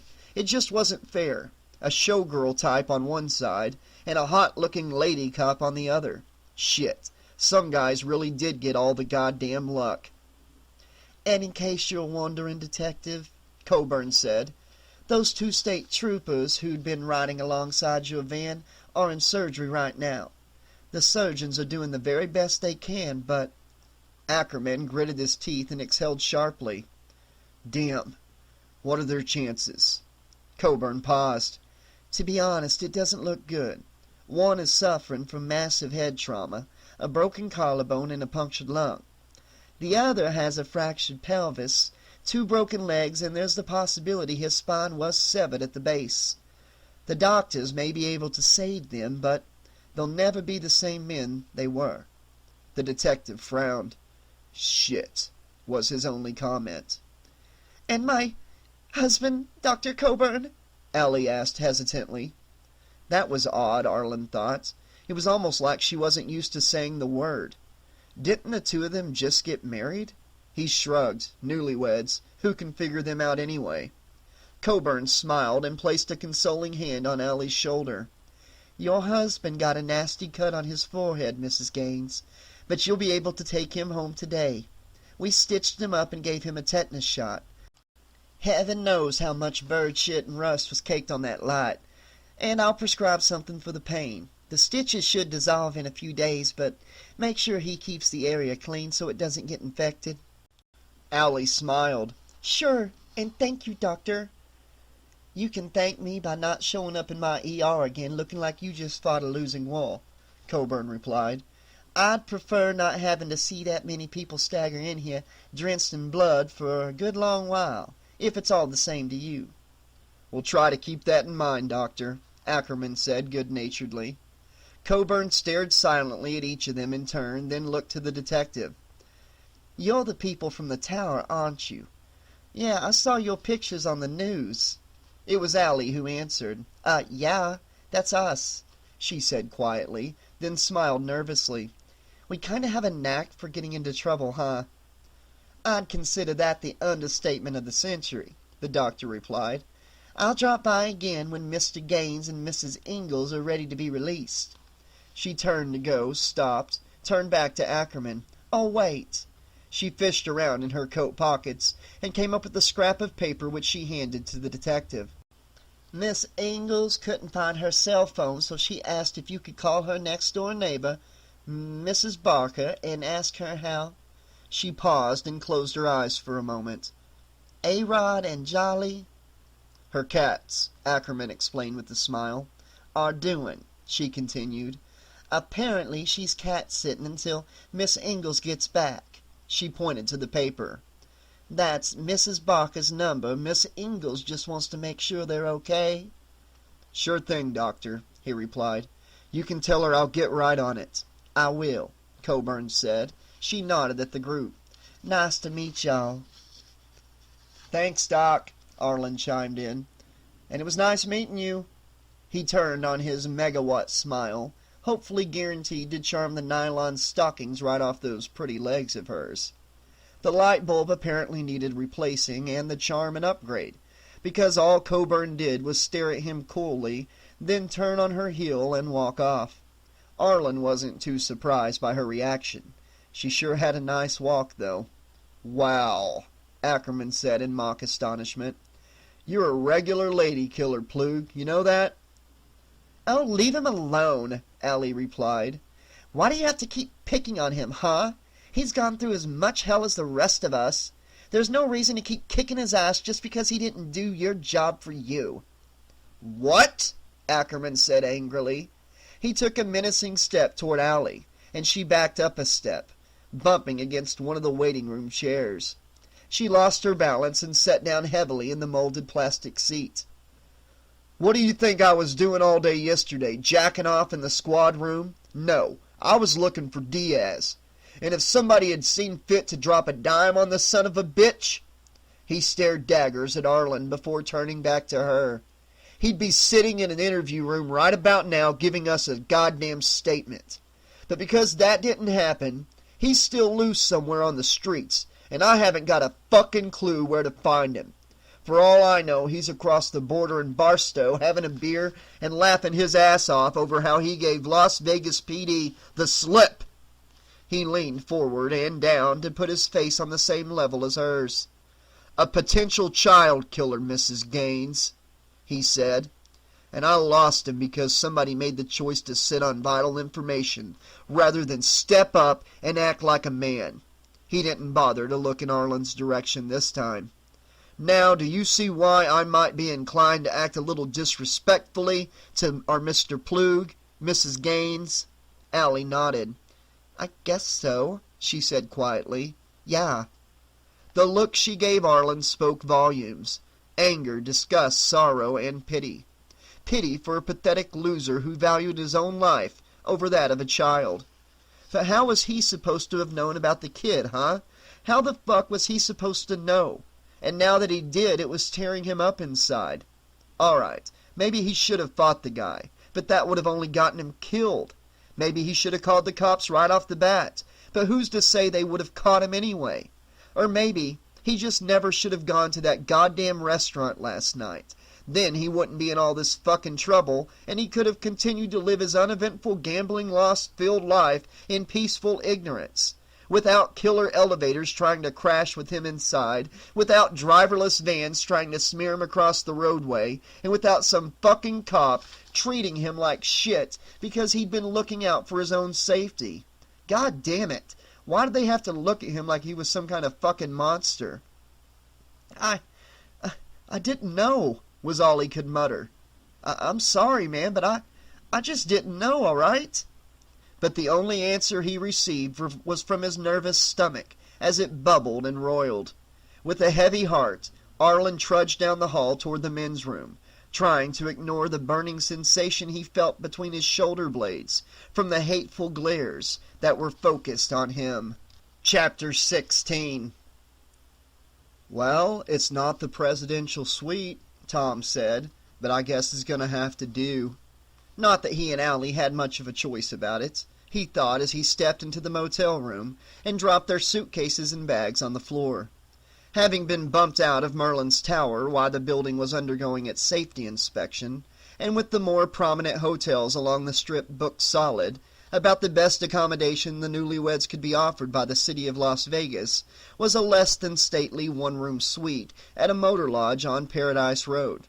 It was a take-it-or-leave-it kind of proposition as it was explained to them by Special Agent Hotz, the only other option given them being a choice of cots in a storeroom in the basement of the Federal Building back on Bridger Avenue. But it wasn't as though the Budget's Friend Inn was a terrible place in which to spend the next few days. It just wasn't as grand as the one in which they'd spent the past couple of nights. The room, at least at first glance, looked fairly clean. The air conditioner built into the front wall near the base of the door hummed quietly, instead of rattled with the clash of worn-out parts, and the bed didn't look like it would collapse when they both got on it. There was a color TV bolted onto a swivel base that was set into a corner of the room, near the ceiling, like the kinds you would see in hospitals, and below that a dresser with 2 sets of drawers, a small lamp, and a remote control for the TV stood on top of it. Near the left side of the bed was a small desk, the majority of its surface taken up by another lamp, a clock radio, and a plastic ice bucket. The bathroom was on the far side of the room. He'd been checking it out soon enough, and on the walk up to his second-floor suite, he'd spotted an ice machine, a snack machine, and a soda dispenser. So it wasn't as though there were no places in the immediate vicinity from which to pick up food, if your eating habits mirrored those of a sugar-addicted 6-year-old, that is. "Oh," he heard Allie say from behind him. He turned to find her still standing in the doorway, her head slowly moving side to side as she looked around in mild shock. "So, what do you think?" he asked sarcastically. "Cozy, huh?" The left corner of her upper lip curled slightly in disgust. "Yeah," she said slowly. "Real cozy. Don't know how I could have missed this one in the vacation package deals." He wrapped an arm around her shoulders and gently led her into the room. "Well, just keep in mind that places like this aren't supposed to be that, like the kind you hang out in. They're where you dump your shit so you can go hit the casinos. You leave in the morning, you crash here at night." He gave her a reassuring squeeze. "Hey, it's not like we're under house arrest. We can come and go as we please." "Yeah," she replied. "We're just not allowed to go home." "So?" he said, trying to sound encouraging. "There's still plenty of stuff to do while the FBI susses out what caused that accident. Besides, it's not like we really needed to drive out to Barstow." "You're only saying that because now we're even closer to your Star Trek thing," she said, putting on a cute-as-hell pout. "So at least you're happy." Tom tried to act like her keen observation meant nothing to him, even though the Hilton was just a few blocks away. "Yeah? I hadn't noticed." But knowing Allie, she no doubt knew he was full of shit. He shrugged. "Anyway, we should probably keep a low profile until this blows over." Of course, as they both realized, that might be impossible to do. After he and Allie had been discharged from the hospital, they'd called their families to let them know they were okay. That's when his mother told him the strip mall disaster — where the fuck did reporters come up with shit like that? — was international news, and their faces and names were probably printed in every paper in the country. Their pictures had been shown so often on news reports every hour they were practically TV stars. And it didn't stop there. When the group had arrived at the tower to claim their belongings, their replacement van had been swarmed by the press, and even some of the other hotel guests as well. Everybody had a question, and everybody was demanding an answer. And Tom had started to think they might have to fight their way into the underground garage. The need never arose, though, because the cops swooped in to clear a path. And once the van got inside, the group split up. He and Allie headed for their room to pack. Ackerman and his girlfriend went off to see her bosses at the magic show. Tom and Allie had been meaning to check out, by the way. And as for Plug, well, he just wandered away to get his car. Ackerman had given him a stern warning about seeing him later, whatever that meant, and Allie had looked away when Plug tried to say goodbye to her. Tom had felt sorry for the guy. He looked crushed. Well, he thought, at least I had the decency to shake his hand. After all, we're all in the same boat with this elevator thing, aren't we? "So, what do you want to do now?" Allie asked. Tom flashed a devilish smile. "Well, there's a bed currently not being used, in case you hadn't noticed." She stuck out the tip of her tongue and made a face. "Ew! You know what they say about motel beds, don't you?" He shook his head. "Uh-uh." "You sleep on a motel bed, you're sleeping with everybody who's ever fucked on it." "Oh, really?" He thought about it for a couple of seconds. Not exactly the sort of comment that opened the door to foreplay, but... "Is that a problem for you?" "Nope," she said with a shrug and smiled. Just thought I'd mention it." "Thanks," he mumbled sarcastically. Allie sighed and closed the door. Then she reached down and snatched one of her bags off the floor. "I need a shower and a change of clothes," she commented, and gestured to the surgical scrubs they were both still wearing. "You do too."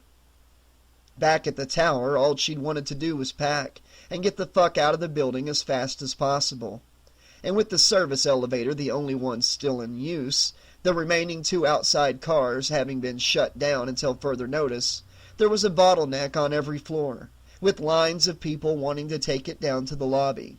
So as Allie had put it, if that meant she and Tom had to stay dressed up like a couple of medical students for a little while longer, that was fine with her, so long as they were ultimately able to put some distance between themselves and that tower. Well, the tower was about 2 miles behind them, so cleaning up and putting on some fresh clothes sounded like a good idea. It sounded even better, Tom figured, if maybe they did it together. A regular couples kind of activity. As she headed toward the bathroom, he just smiled and admired the view. Even in baggy green pants, there was no hiding that cute little wiggle her ass made when she walked. "You gonna need some help in there?" he asked playfully.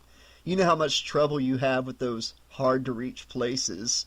She stopped at the door and stood there for a moment with her back to him.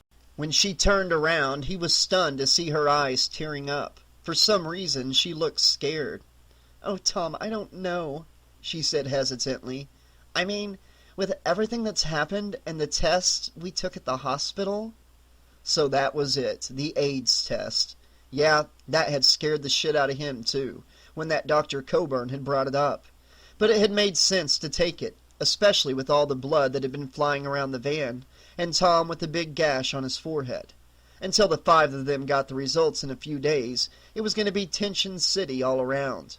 He crossed the room and wrapped his arms around his wife. "Hey, don't worry about it," he assured her. "The machine needed a little downtime anyway, right? That's what you said last night."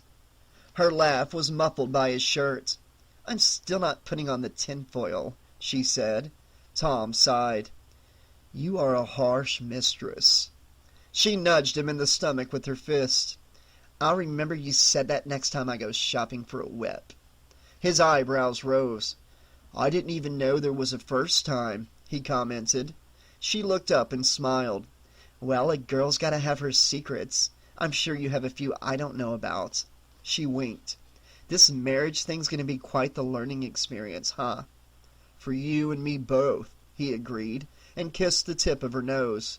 Then he smiled slyly. "So, what do you want to do about the bed?" Her smile widened. "Why don't you go try it out?" That took him by surprise. "What, alone?" Her right hand slid along his crotch, and little Tom came wide awake. "That's why God gave you 2 hands and imagination, right?" she said. "You could always help me out, you know," he suggested.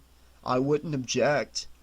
She gave him a little slap on the balls. He winced. "You'll be fine," she whispered, and before he could object, she stepped into the bathroom and closed the door. "Yeah," he muttered, "but it won't be the same thing." On the other side of the door, Allie stood smiling for a couple of seconds. It might be a little too early to tell, but it looked like things might be starting to get back to normal. Tom wanted sex, but she controlled the situation. It looked like married life was starting to agree with her. She shrugged out of the hospital clothes and tossed them in a corner of the bathroom. As baggy and unattractive and eye-woundingly green as the scrubs were, they'd proved useful in at least one regard. They'd kept everyone from knowing she went commando when it came to undergarments. God only knew how Tom might have reacted if he'd found out. He might have popped a major boner on the ride to the tower. Well, maybe that would be another of those secrets she'd mentioned to him that she'd be willing to share some other time. She stepped over to the shower. Given the small size of the room, there wasn't space enough for a bathtub, so the shower was of the glass cabinet variety, its walls rising full length from floor to ceiling. She opened its door and turned on the faucets, tweaking the hot and cold until the temperature of the water was just how she liked it. As steam began building, she closed the door and moved back to the bag she'd brought in, from which she selected jeans, a black t-shirt, and a pair of black ankle socks. The clothes were placed on the toilet tank. Then she returned to the bag to retrieve her makeup kit, brushes, and travel blow dryer, which went on the sink counter. "You want some takeout?" Tom called from outside.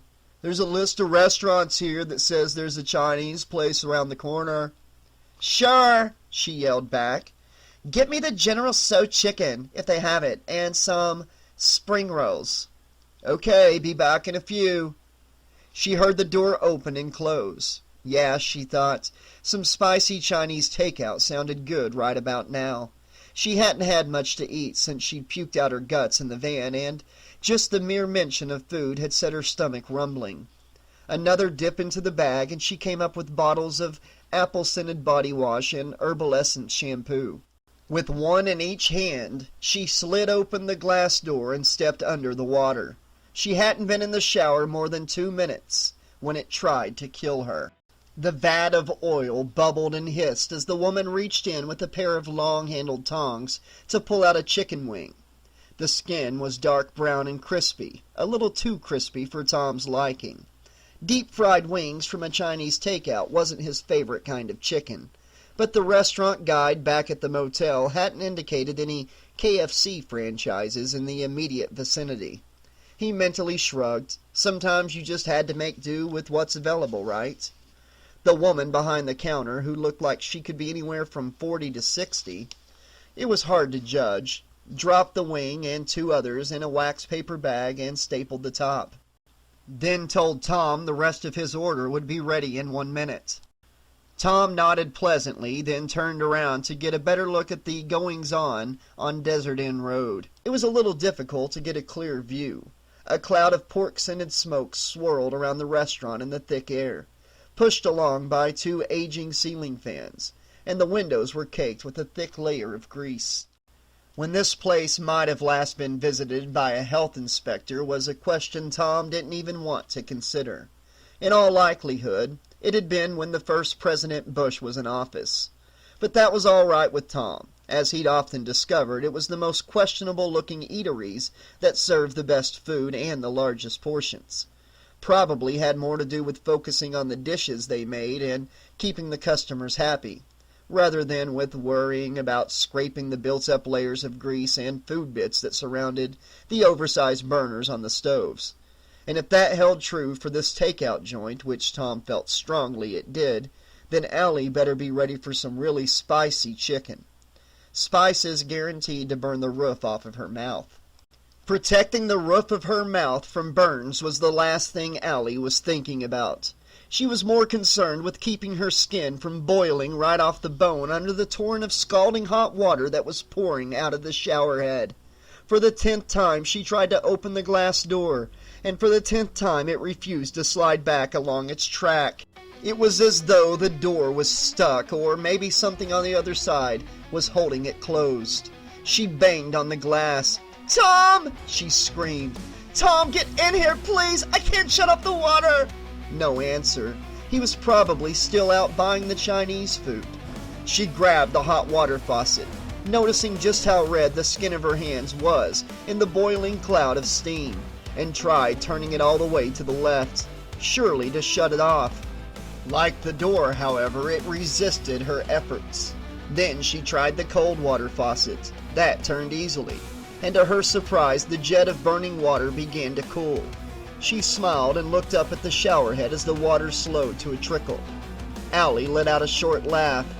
"You'll have to do better than that to kill me, fucker." And then, in a burst of pressure like that of a fire hose nozzle being opened, the shower head rocketed off the pipe and slammed into Allie's right temple. Dazed, she stumbled back as water poured out of the open pipe. Her left heel came down on the bottle of body wash. The plastic container slipped out from under her foot, and she lost her balance. With a loud thump, the back of her head bounced off the tiled wall behind her. Blue eyes rolled back in their sockets as she lost consciousness and slid bonelessly to the floor. The water continued to flow out from the broken pipe, first pulling around Allie's prone body, then rising. The Chinese woman told Tom his food was ready. "Terrific," Tom said, and pulled out his wallet to pay. She said it was $13.45, and he handed her a $20 bill. As she rang up the order on the cash register, a supermarket-style relic covered with plastic sheeting to protect it from the grease that seemed to get on everything in the restaurant, she glanced back at him. "You doctor?" "Huh?" Tom said. Then he looked down at his garb. He was still wearing the green surgical scrubs. He smiled. "No, I just borrowed these." She nodded, although it wasn't entirely clear she'd understood his comment. "You look like the doctor on the TV." "Oh," he said pleasantly. "Well, thanks." She nodded again and handed him his change. Tom grabbed the bag of food and headed out the door with a final wave to the woman. As he walked down the street, he held the bag up under his nose and took a deep breath. His nostrils filled with the aroma of chicken and pork and deep-fried grease, guaranteed to clog his arteries. Not the kind of thing a real physician would recommend to his patients. But then Tom Gaines wasn't a real doctor. He just played one, like the actors on TV. "Me, a doctor?" he thought with a grin, remembering the Chinese woman's comment about how he looked like one. "Won't that shock the hell out of Allie when I see her?" It was the shock of finding herself underwater that brought Allie to full awareness. She screamed, unleashing a torrent of air bubbles, and then the water tried to force its way into her lungs. She closed her mouth and put a hand to her throat. "Like that's gonna do any good," the tiny voice called out from the back of her mind. She then looked around. The stall had filled almost to the top, and more was still flowing in. A dark shape floating near her head caught her attention, and she turned to find the herbal essence bottle bobbing up and down in the makeshift water tank. Grabbing the door handle, Allie pulled with all her might, but it wouldn't open. She banged on the glass, but the impact sounded so muffled she couldn't be sure Tom would hear it, even if he were standing right by the bathroom door. It was difficult to hold her breath any longer. Every muscle in her throat was urging her to open her mouth and inhale. Kicking her legs, she pushed off the floor and shot up to the top of the stall. Her nose and mouth broke the surface. There was about 4 or 5 inches of open space between the rising water and the ceiling. She managed to suck in a big, hungry breath before her hand slipped on one of the walls and she went under. She popped back up immediately, but there was less air available as the water continued its upward crawl. Allie tried to raise her head higher and banged her nose on the white wallpapered ceiling. The bump submerged her again. One last try. Her lips scraped along the dusty mold-spotted ceiling as she drew in the last remaining oxygen in the death chamber. Drowning in some fleabag motel shower, she thought. This is such a fucking stupid way to die. And then she went down for the 3rd time. Tom knew something was wrong the second he saw the water seeping out from under the bathroom door. "Hey, Allie, you better turn off the water in there. You're getting the rug out here all wet," he called out as he set the bags of Chinese food on the dresser. When he received no answer, he said, "Allie, you okay in there?" Still no answer, and now he quickly moved to the door. It was locked.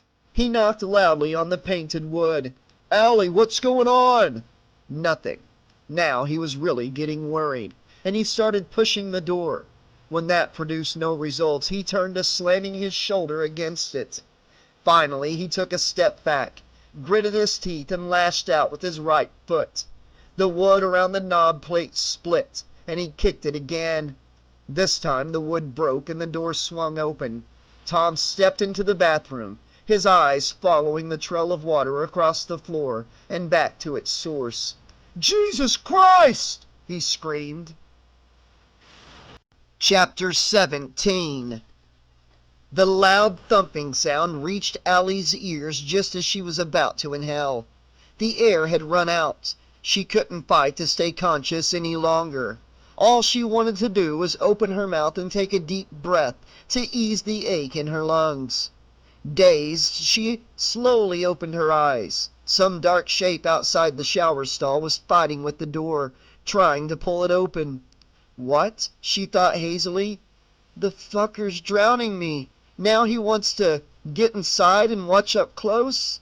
The figure banged on the glass a few times, but that had as little effect on it as Allie's own attempts.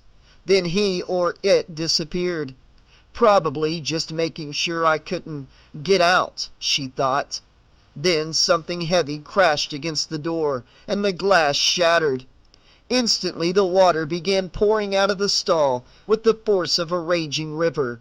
As the level quickly dropped, Allie clawed her way to the top and greedily sucked in all the air her tortured lungs could hold. Then, placing her feet on the floor and her hands on the rear wall of the shower, she braced herself before the tide could sweep her into the jagged shards of glass now lining the edges of the door.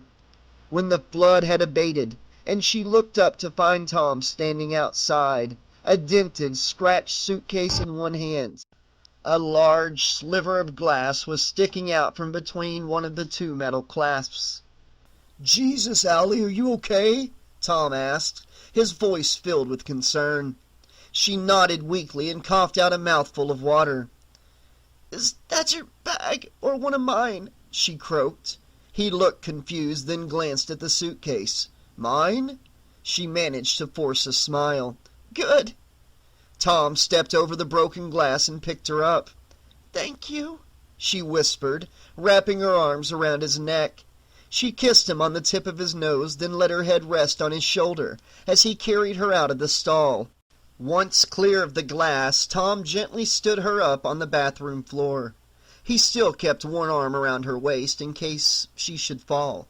God knows I feel like keeling over, she thought. "Hey," she suddenly remarked and paused to spit out some more water. "Did you get my chicken?"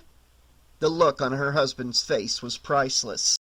Tom was about to answer his wife's question, amazed she could still be concerned about Chinese food after she'd just almost drowned, when the sound of a miniature turbine engine starting up interrupted him. He looked over to the bathroom sink and realized Allie's travel blow dryer had switched on, all by itself. "Tom," Allie whispered, that single word filled with so much fear. As they watched, the blow dryer began rattling against the formica surface of the counter, and then slowly inched its way toward the edge. That was the moment when Tom realized that he and Allie were standing in 3 inches of water. "Oh, fuck me," he mumbled. He looked at Allie, whose eyes were as big as ashtrays. "Run!" he bellowed, and shoved her out of the bathroom. They ran across the suite, splashing their way through the sodden carpeting in a race for the front door, which slammed shut just as Tom reached it. "Shit!" he screamed, and immediately began wrestling with the knob. Then the television switched on, followed by the clock radio. There was no sound coming from the TV's speakers. Silently, its screen flickered wildly, offering a dizzying montage of newscast images of the tower disaster as it scrolled up and down the channels. The radio, on the other hand, apparently had its volume knob set at 11, and the room filled with the sound of a throbbing bass line. It seemed familiar, but he couldn't place it. Allie, though, apparently had no trouble recognizing the song. "We gotta get out of this place," she half whispered in sing-song fashion. That was the tune they'd heard on the elevator before it crashed, wasn't it? Well, shit. He'd be freaked out too if he thought about that weird coincidence. It was almost like the song was following them around. Maybe she thought so too. "Open the goddamn door!" she screamed hysterically. "I'm trying!" he snapped. Trying didn't seem good enough, however. She snatched up the remaining suitcase in both hands and whipped around in a circle like a Russian shot putter, then let go. The suitcase smashed out the plate glass window and flew over the second-floor railing. The lights in the room suddenly dimmed. "Fuck!" Tom yelled. There was an explosion from the bathroom, the blow dryer no doubt making contact with the water, and Tom scooped up Allie in his arms. He took a running leap and dived through the broken window just as the electrical charge tore through the suite. The television exploded. The radio did the same, cutting off Eric Burdon in mid-screech, followed by the lamps and the air conditioner. The smoke detector mounted on the ceiling screamed unmercifully. Out on the landing, Tom groaned and rubbed the base of his spine. which he'd slammed into the railing after his mad jump to safety. Dimly, he wondered if there was a Rite Aid or Walgreens nearby. He was going to need a mountain of Tylenol to knock back the agonizing pain he was currently feeling. He would have checked the motel guide, but the book had probably burned up in the explosion. He staggered back to the window and peered in to check out the damage, but the room was filled with smoke. He'd have to wait for the air to clear. Tom?" Allie said slowly. "A little help." He turned to face her. She was standing awkwardly, legs drawn tightly together, left hand covering her crotch, while her right arm was crossed over her breast to hide her nipples. "Hey, Allie, you're naked," he said dumbly. "You're telling me!" crowed a voice from below. Tom looked over the railing. A small crowd had gathered down in the parking area, and they pointed toward the couple and yammered amongst themselves, all except for one old man in the front of the pack. He was wrinkled and sunburned, with a scraggly white beard that hadn't seen a razor's touch in decades. He was dressed in a pair of baggy shorts and a white t-shirt, emblazoned with the Hooters logo. Unfortunately, he had the right-sized man boobs to fill out the waitress requirements. There wasn't anything touristy about him, so odds were good he didn't just stay at the Budget's Friend Inn. He probably lived there. "You folks do a late-night show, too?" he asked with a grin that looked like a broken picket fence. "I'd buy a ticket for that for $1." The crowd roared with laughter. "Great," Tom heard Allie mutter behind him. "Maybe whatever's trying to kill us wants to kill us of embarrassment instead." "I'll handle this," he assured her without turning around. "Nothing to worry about, folks," he told the onlookers and pointed to the surgical scrubs he was still wearing. "I'm a doctor." He whipped off his shirt and slid it over Allie. "I was just, checking on one of my patients." A middle-aged woman wearing too much makeup for her own good, or anybody's good for that matter, gazed up at him for a second, then clucked her tongue. "Sweetheart, that excuse didn't work for my third husband." She frowned. "Now really, don't the two of you think you're a little old to be playing doctor?" Tom smiled nervously and started guiding his wife back to their room. "Well, we'll just go back inside. Sorry to have bothered you folks." "I ain't bothered," the old-timer said with a big grin.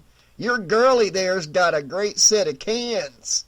Tom didn't know how to respond to that. He glanced at Allie. She smiled at the old man. "Thank you."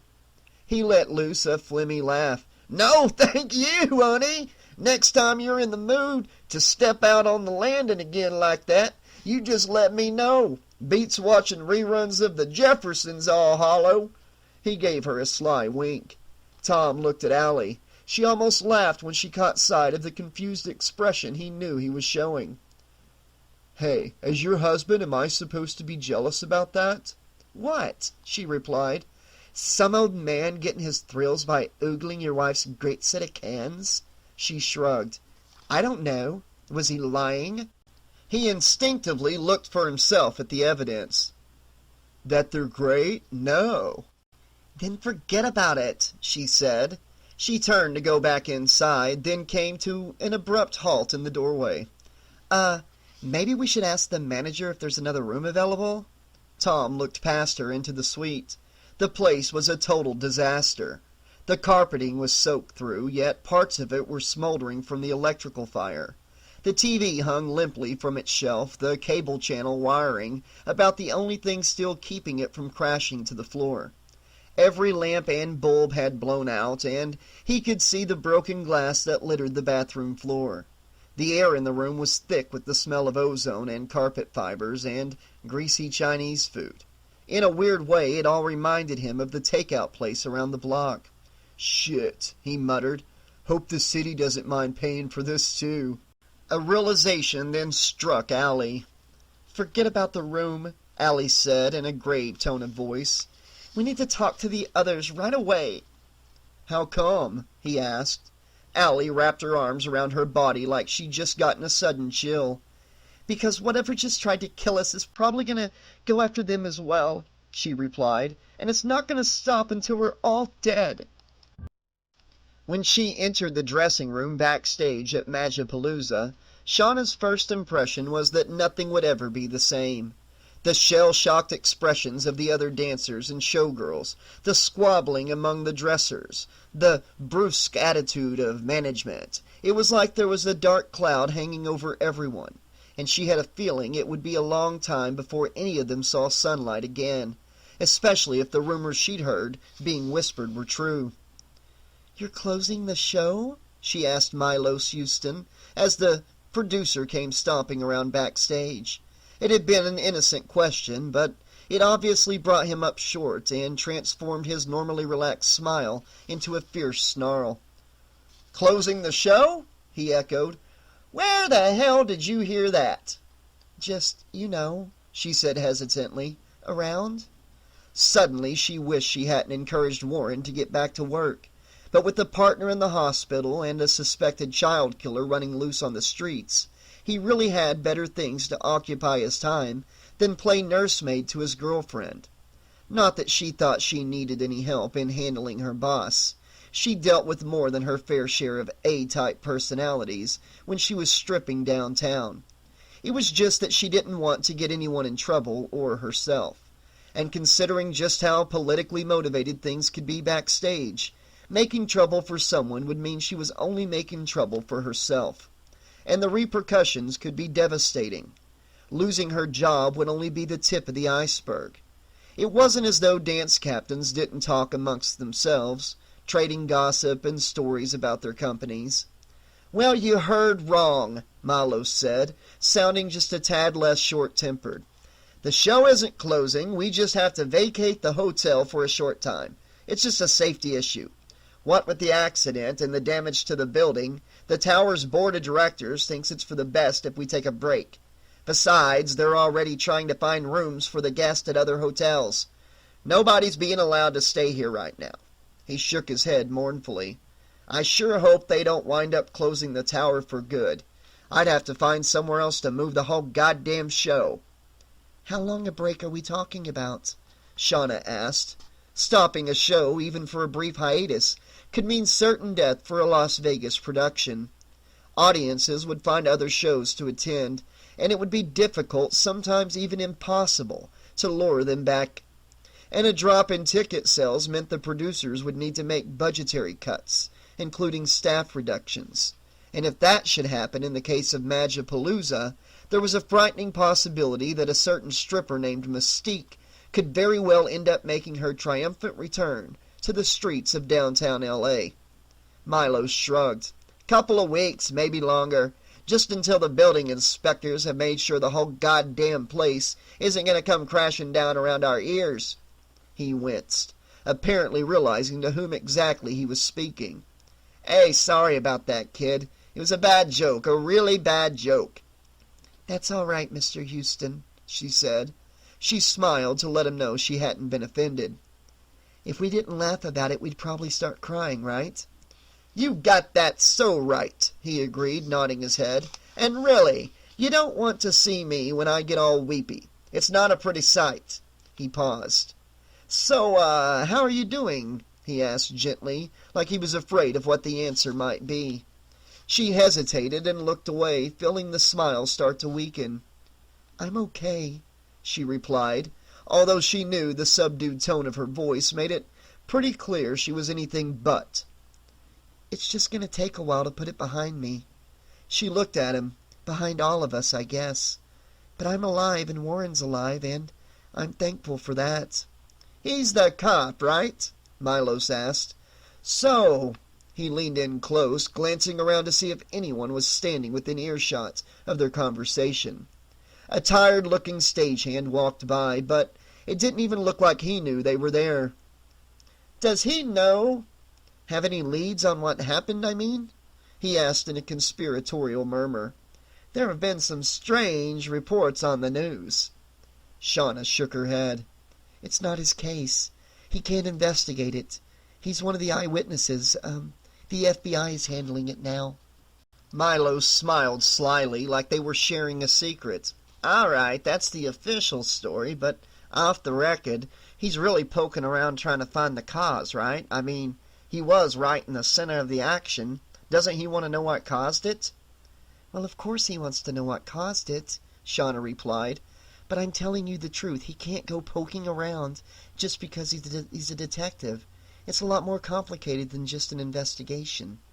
She leaned in and even quieter said, The FBI and the police don't really see eye to eye on these things, you know. They hate it when someone steps on their toes and tries stealing their case. On something like this, there's a lot of one-upmanship going on. To be honest, she didn't know if any of that was really true, but that's how law enforcement relationships were always portrayed on TV and in the movies. Cops hunt for killers, the FBI gets in the way and screws things up. And based on what she'd experienced firsthand during her time at police headquarters this morning, she hadn't really seen anything to the contrary. Especially when it came to that Special Agent Hotz. She knew the guy was an asshole the moment she met him, and hadn't cared for his strong-arm tactics in trying to get her to confess to being part of some crazy terrorist plot he'd cooked up. He'd actually tried using her stripping career as a lever on her. Shit, like that was going to tear apart her family. Her parents, she'd pointed out, were incredibly well informed when it came to what their daughter had been up to in the years since she left the nest. Her mom had even driven all the way from Carson City one time to see her entertain the regulars at Shakes. Her parents hadn't been pleased with their only child's career choice, but they hadn't disowned her either. Besides, everything had worked out in the end. When Shauna got hired for Magipalooza, there, as her mom had put it, the sight of her hopping around a stage, flashing her boobies at the audience, was neither shocking nor tasteless. It was art. Art of a sort. At least that's how they rationalized it to the members of the Bridge Club. So the feds are very competitive, huh? Milos asked. He then nodded. Yeah, I had the feeling it was something like that, especially when that FBI agent... He scratched his cheek and stared into space. What was his name again? Special Agent Hotz, Shauna offered. Yeah, that's the one. He came over here and started asking everyone questions about you. Kept wanting to know if we'd ever seen you acting suspiciously. Milos grinned. I told him that only happened the time you snuck those boxes of candy into the dressing room. He shook his head. Like I needed a troupe of dancers running around on a sugar buzz to add to my worries. That had been the one bit of chaos she'd brought to the company last spring, smuggling in a few boxes of Peeps, the marshmallow candies that were only available in the shapes of chickadees and bunnies around Easter, and Halloween items at Halloween. Some of the girls had never even heard of them, so Shauna had gone out of her way to educate them by picking some up before she arrived at the tower. It turned into a feeding frenzy once the first box had been opened, and company manager Chip Monek hadn't been pleased when he found his dancers wolfing down little yellow chicks and blue-colored bunnies a couple of hours before showtime, threatening to deduct the pay of the first person to miss their cues because they were coming down from a sugar high, made them focus even harder on the routines. And Shauna had had to formally apologize to everyone for causing such a disruption. It had been worth it, though. Now other people were happy to supply her with Peeps year-round. Milo studied her with a concerned expression. You're not in any trouble with this guy Hotz, are you?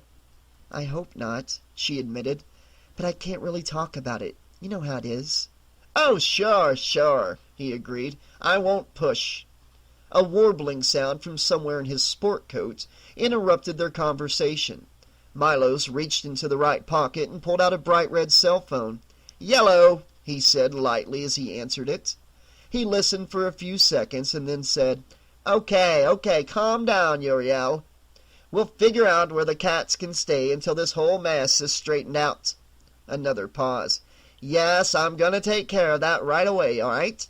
Look, you and your brother meet me in my office in 10 minutes. We'll start making the arrangements. He frowned. No, my backstage office, not my office. We don't need to drive all the way there to resolve this. He nodded. Right. See you then. With a weary sigh, Milos closed the phone and put it back in his pocket. Gotta run? Shauna asked. Yeah, he shrugged. Artist, so fucking sensitive, you know. But what am I supposed to do about it? Oliver and him are the stars of the show, right?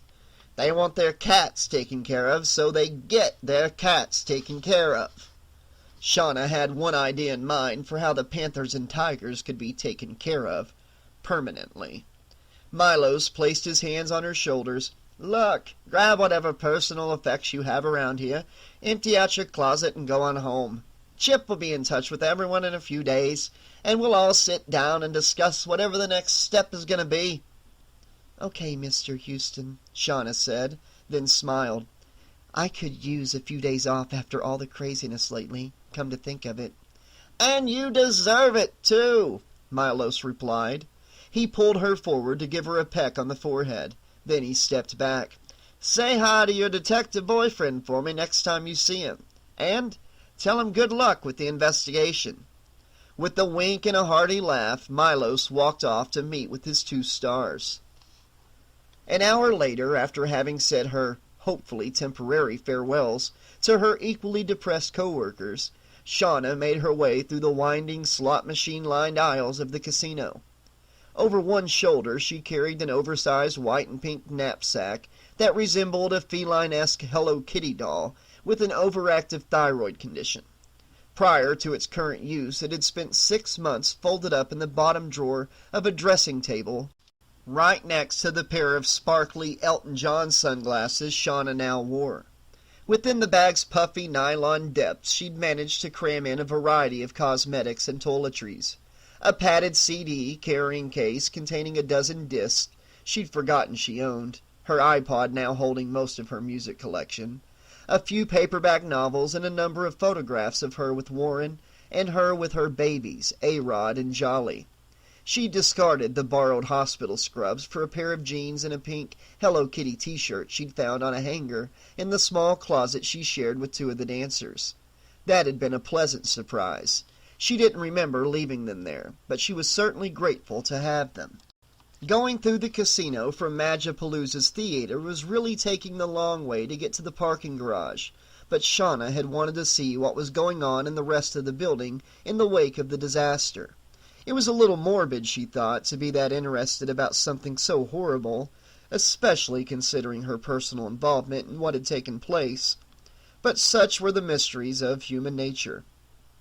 "Maybe I should have been a psychiatrist instead of a dancer," she thought wryly. "At least it would have paid better." The casino was fairly deserted, with a few guests, mostly elderly women, wandering around, apparently not able to figure out what they should do now that they'd been denied their daily one-armed exercise sessions. Eventually they all drifted away, leaving Shauna alone with her thoughts and a room full of abandoned entertainments. The most disturbing thing about it was how eerily silent the place was, as quiet as a church or a graveyard. There were no bells ringing, no buzzers buzzing, no shouts of joy, no screams of agony. The lights on the slot machines had been turned off. The roulette wheels were stilled, the dice and cards put away. About the only thing still running was a display near the center of the casino. A giant turntable on which a brand-new Jaguar limited edition was mounted on an angle so passer-byers could see right inside the convertible and marvel at all the extras. It was meant to be the grand prize for some big poker tournament or World Series or something that had been scheduled for next week. A tournament that would more than likely have to be played somewhere else on the Strip. If it was still going to be played at all, that is. Whether it was or was not didn't mean much to Shauna. She wasn't big on card games, and even if she were, the games would have been going on while she was working, so she wouldn't have seen anything happen anyway. But as she stood and watched the turntable slowly rotate the fully loaded automobile in front of her, she had to admit she sure wouldn't mind owning that Jaguar, even if she did have an aversion to big cats. She heaved a deep sigh in honor of all the expensive things she could never afford, like pricey automobiles, and hitched the strap of her Hello Kitty bag a little higher up on her shoulder. Time to head home, she told herself. The boys are probably driving Mrs. Barker crazy by now, and I sure do miss my babies. She turned to go, but then a gleam of the ceiling lights on a piece of metal near her feet caught her eye, and she looked down. There was a large gold coin lying on the floor, one of the tower's special markers that poured out of the mega jackpot slot machines when there was a winning spin. This one was $1,000 coin. Shauna chewed on the nail of her right index finger for a couple of seconds, wondering what she should do. Leave it or pick it up? Technically, as an employee of the show, she wasn't supposed to gamble where she worked. At least that was the policy set by Milos Houston. He thought the sight of his dancers and showgirls plunking quarter after quarter into the slots like a bunch of zombified senior citizens, or being cleaned out at the card tables, would cheapen the mystique of his performers. But the management of the tower had no such restrictions on the troupe. In fact, they encouraged it, thinking that it would help entice more people visiting from the other hotels to stay and spend their money after the performances. And if it was okay with the owners, she thought, why would anyone object if she tried cashing in the chip? Hell, if the show was going to be on hiatus for a number of weeks, she had to have money coming in somehow. And $1,000 would at least keep her in yogurt and cat food until the crisis passed. What the hell, she thought, and bent down to retrieve it. And that was when the Jaguar suddenly slipped free of its moorings, slid off the turntable, and began rolling right at her. Caught in mid-crouch, her fingers mere inches from the coin, Shauna had just enough time to hear it coming, to turn her head as the car lurched, and realize what was about to happen. "Oh, crickets," she whispered, an instant before the bumper of the car slammed into her left side. She screamed as her ribs shattered from the impact, and then the car was pushing her down one of the slot-lined aisles, picking up speed as it went along. Desperately, Shauna clawed at the car, trying to pull herself onto the hood. The effort almost caused her to black out as her broken bones ground against one another, but she managed to get her hands to stop sliding on the smooth gray metal long enough to start her climb. And then the left front tire rolled over her right foot, and she shrieked as her ankle snapped. Her hands lost their grip and her body started slipping under the car, until her chin was level with the edge of the hood. The Jaguar continued rolling down the aisle, continued to accelerate, and in a red-tinted haze, Shauna could see people running after it. She was just about to start screaming for them to help her, when a sharp pain exploded across the back of her head. Her last thoughts were of Warren and her babies, and then everything went dark.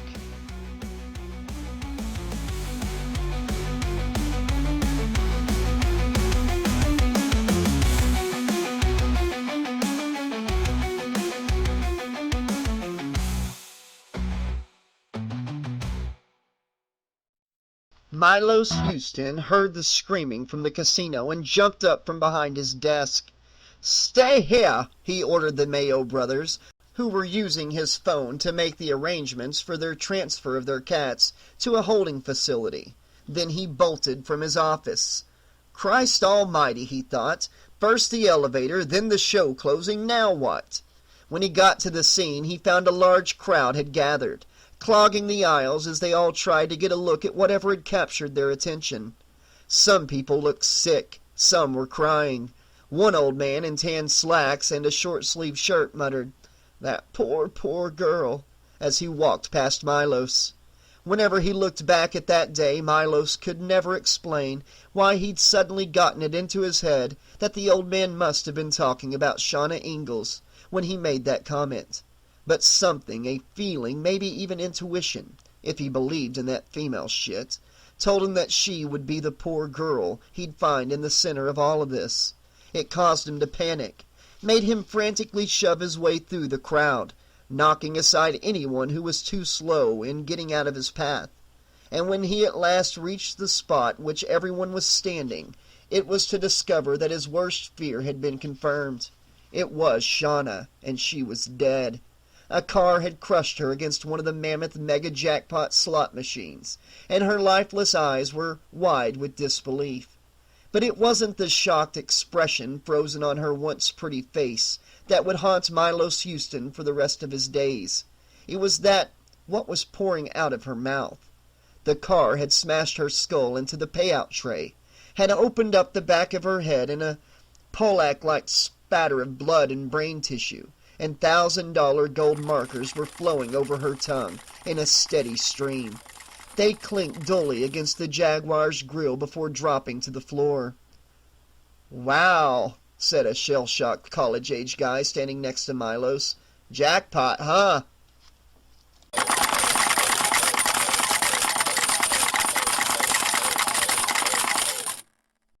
Shauna Ingalls had hated cats. Not the house variety. After all, a tortoiseshell named Jolly and a stray black Tom named A-Rod shared her apartment in Henderson, 8 miles outside Vegas.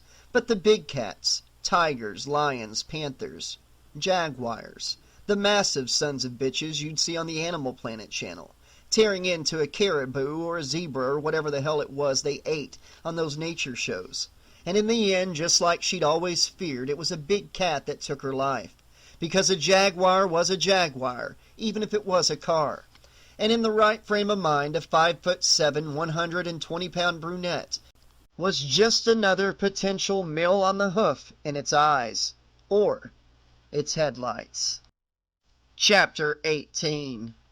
Arlen had a fairly good idea why Detective Ackerman was willing to let him go off on his own once they returned to Merlin's tower, even though the cop had promised to keep an eye on him. He was probably sick of looking at the lowlife who'd put a crimp in his murder investigation. That, or he just wanted to spend some quality time with that sweet-looking girlfriend of his. Arlen was sure he'd seen her walking around the tower more than once. Of course, knowing the kind of hard-as-nails cop Ackerman was, the disgust angle was probably the better bet. It didn't seem to matter that this Diaz guy could have killed Arlen, or that maybe Ackerman should have been more understanding, now that they'd both cheated death twice. First with the elevator, then with the van. You know, that male bonding shit that people put on TV like Dr. Phil or whoever are always talking about. But no, all that mattered to Ackerman was that he considered Arlen some sort of gutless wonder who hadn't wanted to get involved or act like a responsible citizen, who'd only looked out for himself and prevented Las Vegas PD from getting their man. Well, the world was filled with people who didn't give a shit about anybody but themselves, who didn't want to get involved. Why should Arlen Plug be singled out for the poster boy role? Because it was a kid who'd been killed. That was why. Because if Arlen hadn't talked himself out of calling the cops, maybe the kid's killer would be locked up by now. So yeah, Arlen could understand where Ackerman was coming from. He just didn't think the cops should treat him like he was as bad as Diaz. Still, he'd put in a call to Mr. Kim when he got home. He would make sure the cops got the videotape from yesterday, if there really had been a tape in the recorder. He couldn't imagine what use they'd get out of it. It wouldn't show anything of real interest other than the fact that Arlen folded up pretty well when he was taking a beating. But it was theirs if they wanted it, and maybe once it was in their hands, Ackerman would stop looking at him like he was a piece of shit. Or, of course, maybe not. The group's parting at the tower played out awkwardly, to say the least. Only Tom Gaines stepped up to shake Arlen's hand. The girls just turned their heads and looked away. But Ackerman promised to see you later and probably meant it to sound like the threat Arlen took it to be. Well, Arlen figured his phone number and address were in the police report. The cop could damn well track him down if he wanted to talk. Arlen walked down the garage ramp to the 3rd level, where he'd parked his aging Monte Carlo last night. The traffic was quite bad for this time of night. As he made his way along the winding concrete path, he searched for his car keys. Since his and everyone else's clothes had been trashed at the hospital, they'd each been given a plastic bag containing their personal effects. When he'd been standing in the emergency room dressed like the others in surgical scrubs and holding a white shopping bag, Arlen had gotten the humorous impression that they looked like a bunch of Halloween trick-or-treaters wearing doctor costumes. He hadn't bothered to share the observation with any of them. Ackerman, no doubt, would have told him to shut the fuck up. He found the keys at the bottom of the bag under his wallet, some loose change, a couple of pins, and a receipt from his dinner at the Lady of the Lake. Hey, he suddenly thought, maybe I ought to try putting that thing up on eBay. It's a collector's item now, right? Must be some ghoul out there willing to pay out for a memento from the strip mall disaster. Catchy title, by the way. He found the Monte Carlo right where he'd left it, but it wasn't in quite the same condition it had been in when he headed off to dinner. Somebody had stuck a big white sheet of paper on the windshield. It was a notice from garage management informing him that his car was illegally parked, He'd only paid for the space till noon, and that it would be towed away at his expense if he didn't move it post-haste. That's just so fucking typical, Arlen thought. All hell breaks loose around here, but some yutz is still dedicated enough to his job to give the guests shit about how they parked. Bunch of motherfuckers. He reached for the notice, intending to toss it on the ground, only to discover it had a sticky backing and was glued solid to the windshield.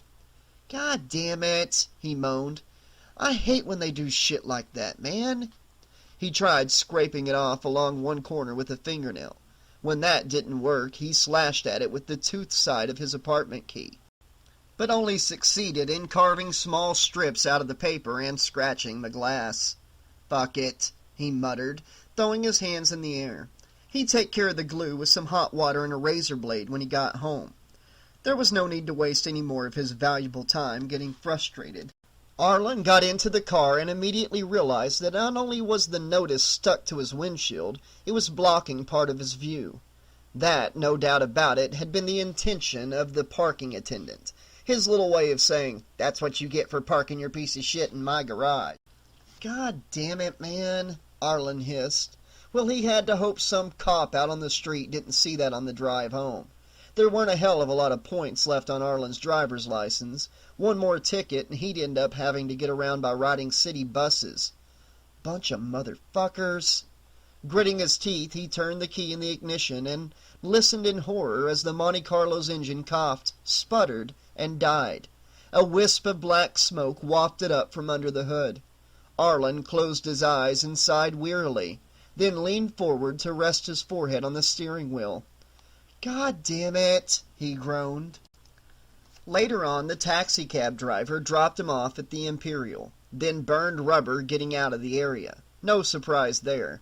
A lot of cab drivers didn't like cruising around downtown, especially with sundown approaching. It wasn't as glamorous as the Strip, not once you moved away from the Fremont Street experience. And the chances of getting robbed were a lot higher than if they'd parked in front of the MGM Grand or the Riviera. Arlen entered the lobby of the motel and walked up to the registration desk. Sitting behind the bulletproof glass was Jack Williams, the Imperial's daytime manager. He was a grizzled old bastard in his 70s, with deep age lines and creases in his face that looked like an aerial view of the Grand Canyon. The most noticeable and disconcerting thing about Jack was that he had a lazy eye, the left one. It tended to drift to the left even as the right one looked straight ahead. Talking to him always proved a constant struggle for Arlen because Jack had a habit of moving his head back and forth when he spoke. So Arlen was never sure which eye he should be looking at. At the moment, both eyes were focused on the screen of a small television located on a shelf below the counter.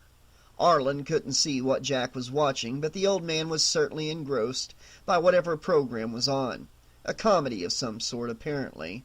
Arlen could hear a laugh track playing. "Hey, Jack," he said. "Any mail today, man?" "Nope," he said without looking up. Arlen considered the vague answer for a second. "Nope, as in no mail came in today, or nope, as in there wasn't any for me?" "The second," Jack said brusquely, then gestured toward his television. "I'm trying to watch my show here, you mind?" Arlen smiled without showing any teeth and shrugged.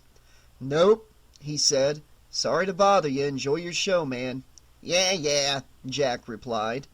Christ, Arlen thought. From the way he's so focused on the damn show, you'd think he was watching a presidential debate or something just as serious, instead of Everybody Loves Raymond or whatever he's got on.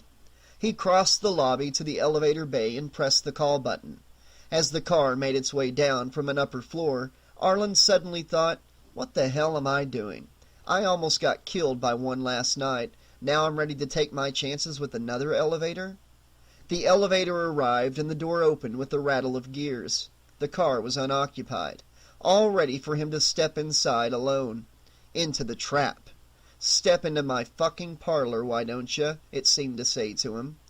Arlen stood on the threshold for a few moments, inspecting the safety bar, gazing down at the gap between the car and the lobby floor. He shook his head. No fucking way, man," he muttered, and pushed open the door to the fire stairs. When he opened the door to the second floor, Arlen caught sight of Tina, the hot-looking Asian call girl he lusted after. She was fiddling with the keyring, about to enter the rented office in which she plied her trade. She seemed unawares of his presence, and he used the distraction to admire the tight red latex miniskirt and matching stiletto-heeled boots she was wearing. He couldn't tell what kind of top she had on. A short black velvet jacket covered her torso. Eventually she found the right key, slipped it into the lock, and froze.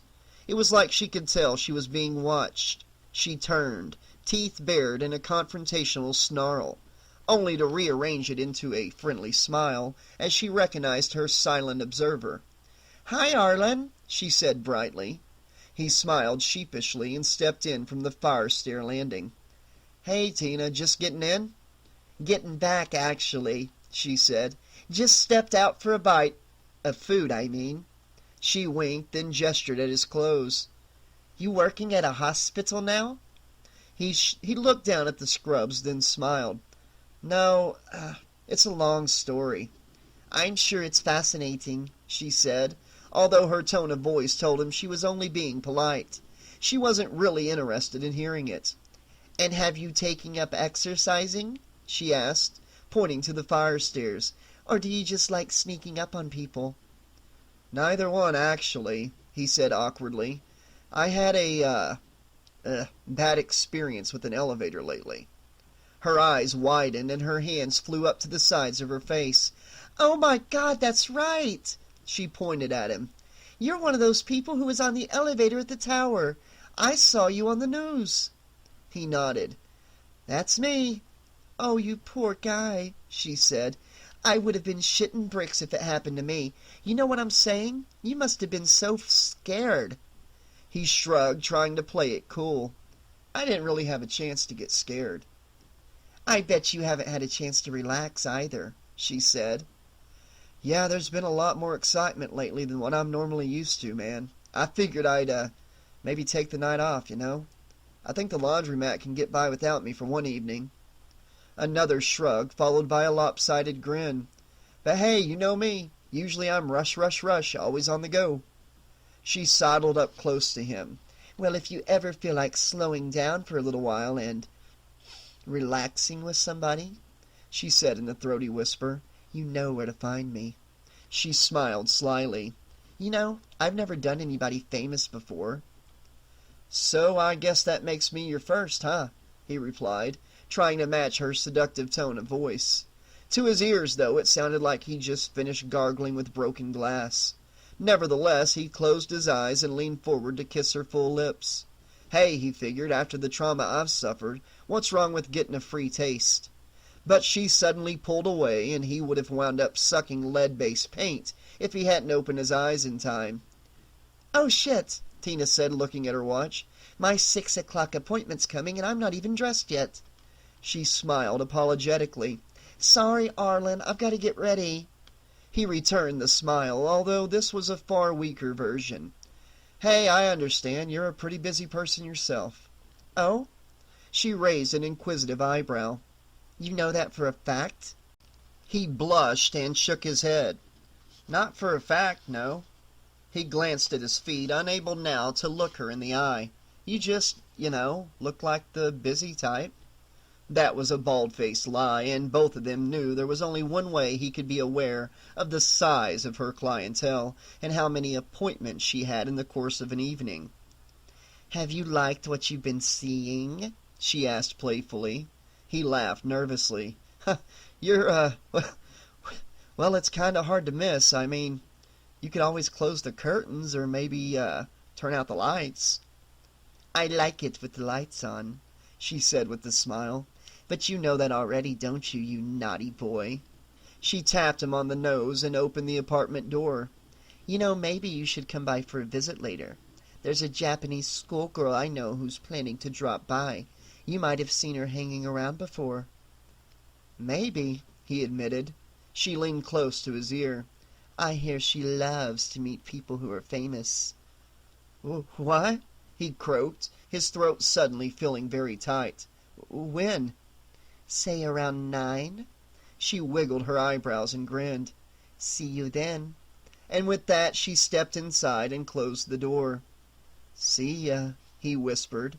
Slowly, as though in a daze, Arlen turned and headed for his apartment, walking down the hall with quite a bit of difficulty. Warren knew exactly why he was willing to let Plug go off on his own once they returned to Merlin's tower, even though he had promised to keep an eye on the little weasel. He was sick of looking at him. Still, he knew where to find Plug if he needed to. His file was in the Metro database, and besides, Warren wanted to spend some time with Shauna. They hadn't had a moment to themselves since the shit had hit the fan last night. That's why it came as such a surprise when she told him he should go back to work. There had been an argument over that, as one would expect. The last place he wanted to leave her alone was where their troubles all started. And not that he was willing to admit it to her, or anyone for that matter, but the van incident had him a little spooked, and he really didn't want her out of his sight. No, he still hadn't given any credence to Mrs. Gaines' campfire ghost story about some mysterious force, maybe even death itself, trying to kill them all because they'd gotten off the elevator. But some really strange shit was going down. They had almost been killed, twice.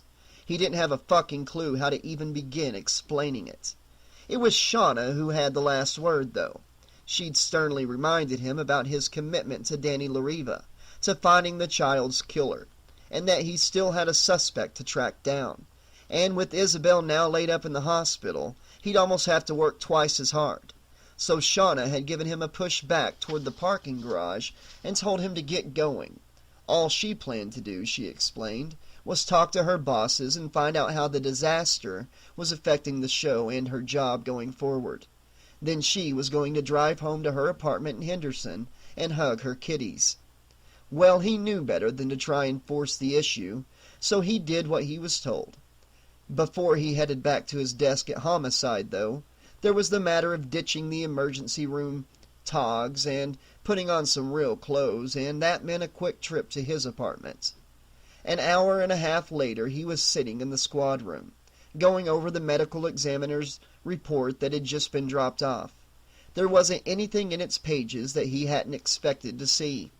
The autopsy of Danny Lariva had determined the boy had been savagely beaten, most of the blows delivered by a fist, the third finger of which sported a ring with a small hexagonal stone in its center.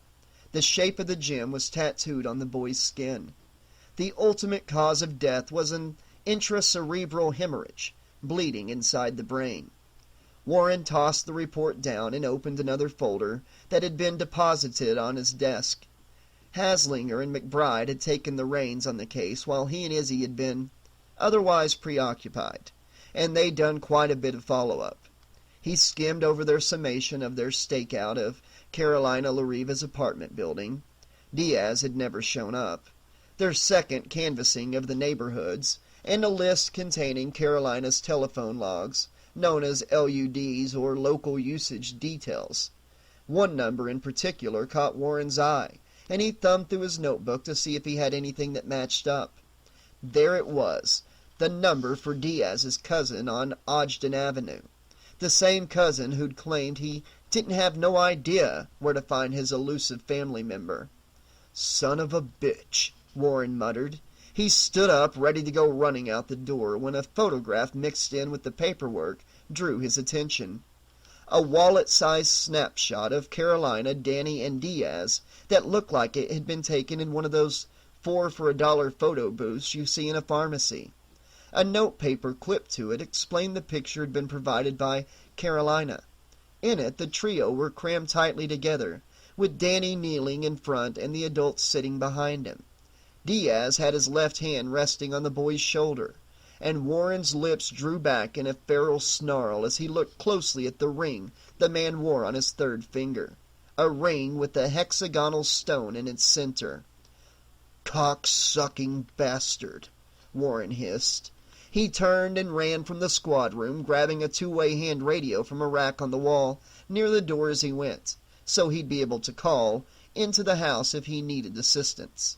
Odds were good, though, that it would be Diaz who would need the help if Warren got his hands on that child-killing son of a bitch. By the time Milos Houston's call from Merlin's tower was finally transferred to his extension, Warren was already burning rubber out of the parking lot. Chapter 19. At the same time that Tom and Allie Gaines were explaining to a fire captain why their motel room had exploded, and Arlen Plug was sitting in his apartment casting furtive glances across the courtyard into Tina's place of business as the evening's festivities began, Warren was sitting in his car a few doors down the street from 1625 Ogden Avenue, waiting for Roberto Diaz to make an appearance. It was one hell of a long shot, betting that Diaz had turned out to be too stupid to make tracks out of town while he had the chance. But it was all Warren had left. The cousin had no reason to call Carolina Lariva, so logic dictated it must have been Diaz, checking in to see what kind of heat he was facing. Why the Clark County District Attorney hadn't moved yet on ordering a wiretap for Carolina's phone was anybody's guess. You'd think that a kid getting beaten to death would light a fire under anybody's ass. Maybe because it wasn't an election year. Of course, the tower disaster might have had something to do with that as well. The city was in emotional turmoil, with folks either crying their eyes out or walking around like zombies, not knowing what might be coming next, and fearing the worst. And with Hot stomping around, waving his badge and looking for terrorists everywhere, the inevitable comparisons to the World Trade Center kept popping up. Hell, you couldn't help making them. And yet, amid all the chaos, there was still the matter of a little boy whose body was lying in a drawer at the morgue. A little boy who deserved a chance to be at peace, who deserved to have his killer found. Warren sighed. One last case, he swore. Just wrap this one up, give the poor kid some justice, and then sit down with Shauna and let her know you're leaving the job. He nodded, agreeing with himself. Maybe he'd even drive out to her place tonight after he saw how this surveillance went, just to make sure she was okay. From the passenger seat, the two-way radio suddenly crackled. Zebra 3, please respond. And a male voice. It surprised Warren because it wasn't a police dispatcher who was calling. It was his boss, Captain Lou Summers. Warren picked up the radio and pressed the talk button. Zebra 3, that you, Captain? Yeah, Summers replied. Look, Warren, I need to see you in my office right away. There've been some, recent developments. Oh, Warren said. He didn't like the sound of the captain's voice. It sounded kind of ominous. What kind of developments, sir? I'd rather not discuss it over an open channel, Summers told him. Just get back to the station ASAP. Warren frowned and tapped the rubberized tip of the radio's antenna against his chin a few times. Something was going on. He clicked the talk button. Look, Captain, I hate to be a pain in the ass, but I've got a couple possible leads on the Lariva homicide. I don't think Roberto Diaz left town like we thought. I'm pretty sure he's holed up in his cousin's place on Ogden Avenue. I'm sitting on it right now. Forget it. I'll send Haslinger and McBride to your position. They can play babysitter while you get your ass back here, and I'll talk to the DA's office about a search warrant. Warren sucked in a breath. Summers' insistence was starting to grate on his nerves. If there was a problem, and there had to be one if he was acting so goddamn evasive, then why the hell didn't he just come right out and say it? Captain, could you please stop beating around the damn bush and tell me what the hell's going on? Oh shit, he suddenly thought. Is something wrong with Isabel? No, Detective Montoya is fine. She's still at the medical center. The captain paused, and the silence was so long and so total that Warren thought the connection had broken. Warren, there was an accident at the tower about an hour ago. He felt the blood drain from his face. His hands began to shake, and he suddenly found it hard to breathe. Oh, God, please, he thought. Is Shauna okay? He asked, aware that he sounded mighty scared. Another long, agonizing pause. Warren, I'm sorry. No! He screamed and slammed the base of the two-way against the top of the dashboard. No, goddammit, no! He roared, continuing to pound the dash with each syllable, every cry of outrage, until large plastic splinters started breaking off the radio. No!" he finally sobbed and dropped the radio on the floor of the car. Then he draped his arms over the steering wheel, lowered his head, and wept. It was his fault, he thought, his responsibility. He never should have listened to her, never should have left her alone. Not after the elevator, not after the van, not after that argument with Mrs. Gaines in the ER, when she tried to get it through his thick skull that they were going to die because they were supposed to have perished in that damned elevator, because they had cheated death, because the cosmic balance needed to be restored. But he had refused to listen, refused to believe the premonition she insisted that she'd had was anything more than a bunch of New Age bullshit designed to shift attention away from her possible involvement. "Cheating death, huh?" he had belligerently said to her at the hospital. "Well, we sure picked the right town to do it in, didn't we?" But they hadn't been the ones who'd picked the right town. It was death. His town, his game, his rules, winner take all. And he was the one who was winning. Warren suddenly remembered something he once saw on Izzy's computer in the squad room. A quote that popped up against a black background when the screensaver activated. A scientist named Stephen Hawking had said it, and since it was somewhat related to gambling, the words had stuck in Warren's head. Not only does God play dice with the universe, he sometimes casts them where they can't be seen. And that sort of summed it up now, didn't it? Life was nothing more than the ultimate crapshoot tournament between the Almighty and the Grim Reaper. People didn't die, they just got fucked because God had a bad roll. And sometimes he threw too hard and the dice fell off the table. And while God went looking for them, death snuck out to grab a few extra souls to build up his stakes. Like Danny LaRiva, like Officer Murphy, like Shauna. The sob shuddered to a halt, but the ache in his soul still pulsed, still burned. He tried pulling himself together, but the shield he once used to erect around his heart, to protect himself, to hide his emotions, had been forever shattered. All he had now were the grief and the misery and the terrible sense of loneliness that had always lurked in the back of his thoughts. The pain of each day's burden that he had to shoulder, that her slightest touch could dispel. But as he slowly raised his head off his arms and looked with tear-blurred eyes through the windshield, Warren realized there was one other thing he still carried within him. The one thing not even Shauna's love could completely ease. His rage. Roberto Diaz stepped out of his cousin's building and paused to look up and down both sides of the avenue. He had changed his appearance slightly, losing the mustache and the 5 o'clock shadow, slicking his hair in a different style, but there was no mistaking the ring on his third finger. The ring with the hexagonal gem at its center. The ring whose shape was tattooed across the lifeless body of a 10-year-old boy. A boy who had wanted to be a wrestler when he grew up. A boy who would now never grow up, never see another beautiful day, never experience the incredible magical love of a woman. Never. Because Roberto Diaz had taken all those chances, all those possibilities away from him. Apparently satisfied that he wasn't under surveillance, Diaz started walking down the street away from Warren.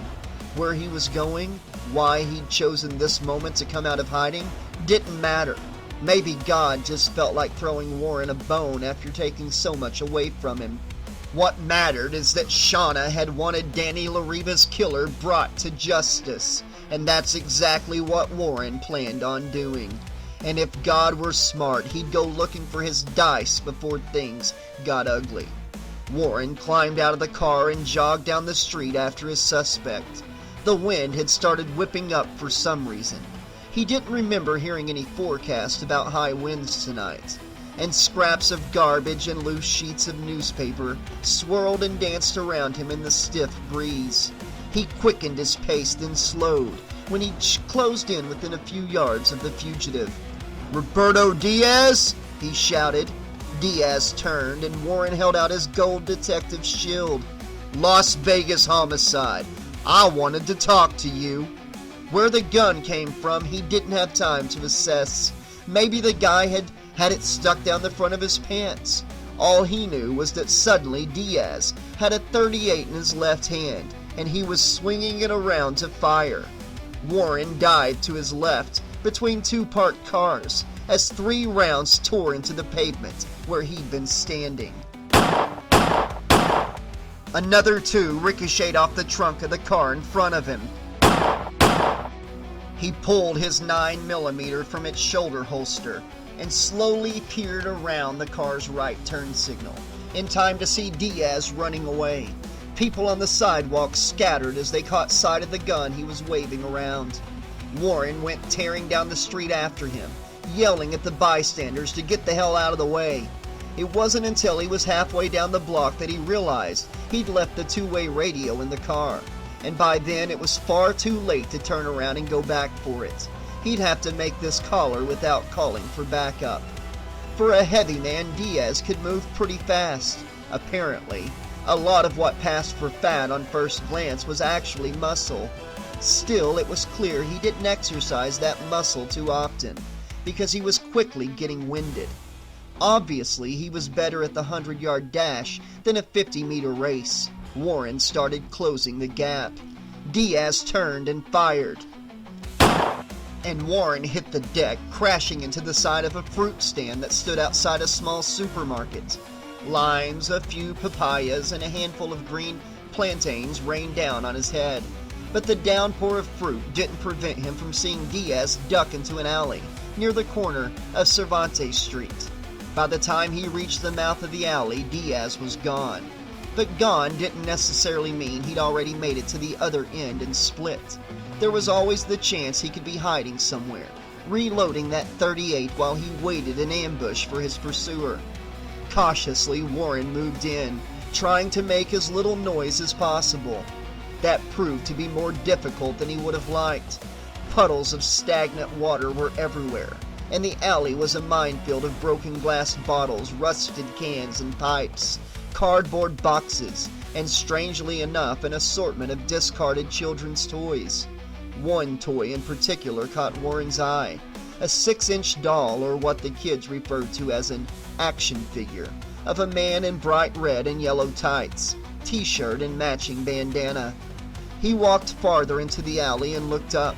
There were fire escapes all along the rear of the buildings on his left, but since none of the access ladders had been pulled down, it was doubtful that Diaz had managed to haul himself into one of the second-floor apartments before Warren's arrival. There were a lot of wires up there too, a lot of illegal hookups leading to the electrical junction boxes of the buildings on the other side of the alley. Warren couldn't figure that one out. Maybe the building owners liked having their power stolen. A bottle shattered just around the corner of a right turn in the passageway. There was probably a door there that led into one of the buildings, and if Diaz was still around, he may have been trying to open it. Warren eased forward, intending to sneak up on his quarry. But then the wind suddenly picked up, creating a miniature cyclone in the tight, narrow space. A page from a newspaper flew into Warren's face, and as he went to push it away, he lost his balance and kicked a can lying near his foot. Shit, he thought, and threw himself to the other side. He splashed down in a large, urine-scented puddle just as Diaz came around the corner. "Motherfucker!" Diaz bellowed and aimed his gun at Warren, gangbanger style, turned sideways instead of straight ahead, like a character in a Quentin Tarantino film would do. Warren fired first, his 5 rounds all finding their marks, slamming into Diaz's barrel chest and spinning him like a top as the child killer's shots went wild. 2 ricocheted off the wall behind Warren well above his head and struck some of the illegal power lines. The 3rd shattered a window on the 3rd floor of the building Diaz had been trying to enter. The big man staggered in a slow circle for a few seconds, eyes wide and staring, mouth moving soundlessly. The .38 dropped from his hand to clatter on the pavement near his feet. Then he went down hard, a face-first dive to the piss-slicked concrete that shattered his nose and jaw, crushed his cheekbones and eye sockets. A fitting way to go, Warren thought, considering the damage the bastard had inflicted on Danny. He slowly climbed to his feet, the 9mm still aimed at the unmoving killer. When he was satisfied Diaz wasn't getting back up, he lowered the weapon. "Rotten hell, you stinking fuck," Warren said and spat on the body. He was going to catch all kinds of hell over this incident. He'd known that even before he jumped out of the car. Captain Summers wouldn't like it. The department brass wouldn't like it. The mayor sure as shit would not like it. But Warren didn't give a rat's ass. He'd done what he'd said he was going to do. Bring a child's murderer to justice, one way or the other. It was the promise he'd made to Danny, to Shauna, and he'd kept that promise. But there was one thing that bothered him. I still don't know why this fucker killed Danny. What set him off in the first place? He frowned. Shit, guess I never will know. He shrugged. Yeah, well, at least the kid can rest a little easier. So can Shauna. And that was when the wind again howled down the alley. This time with the gusts powerful enough to reach up and tear loose the power lines, damaged by Diaz's gunshots. Warren noticed the sparking cables as they began tumbling in his direction. About a second before he realized he was standing in a puddle of piss. The first shock rooted him to the spot. Then the other line struck the water and his gun, and a massive surge of electricity tore through his body, frying every nerve and synapse, setting his hair alight, roasting his skin, boiling his innards.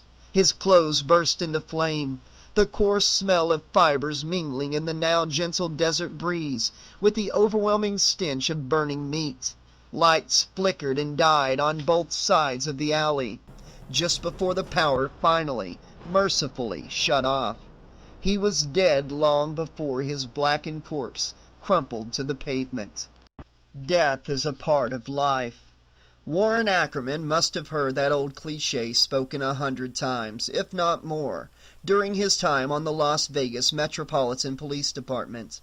It usually came up as part of the eulogies at funerals. But just because he'd heard it so often didn't mean it had lost its impact. Not 20 years ago when he was a rookie cop, and not now as a homicide detective. It was meant to bring some peace of mind to the families of the victims, a way of assuring them that their loved one's passing was just a part of some great cosmic balance. Dust we were, and to dust we shall return.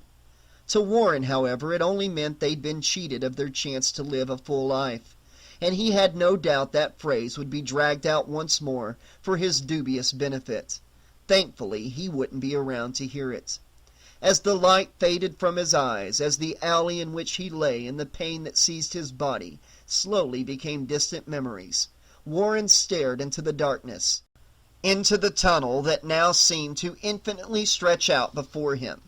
He smiled, hoping that maybe Shauna would be waiting for him on the other side. He had so much he wanted to say to her, so much of his life he wanted to tell her about, all the things he had hidden away from her, all the things he thought he was protecting her from. Some of it would no doubt shock her. Some of it would horrify her. Some of the things he had done might even make her hate him.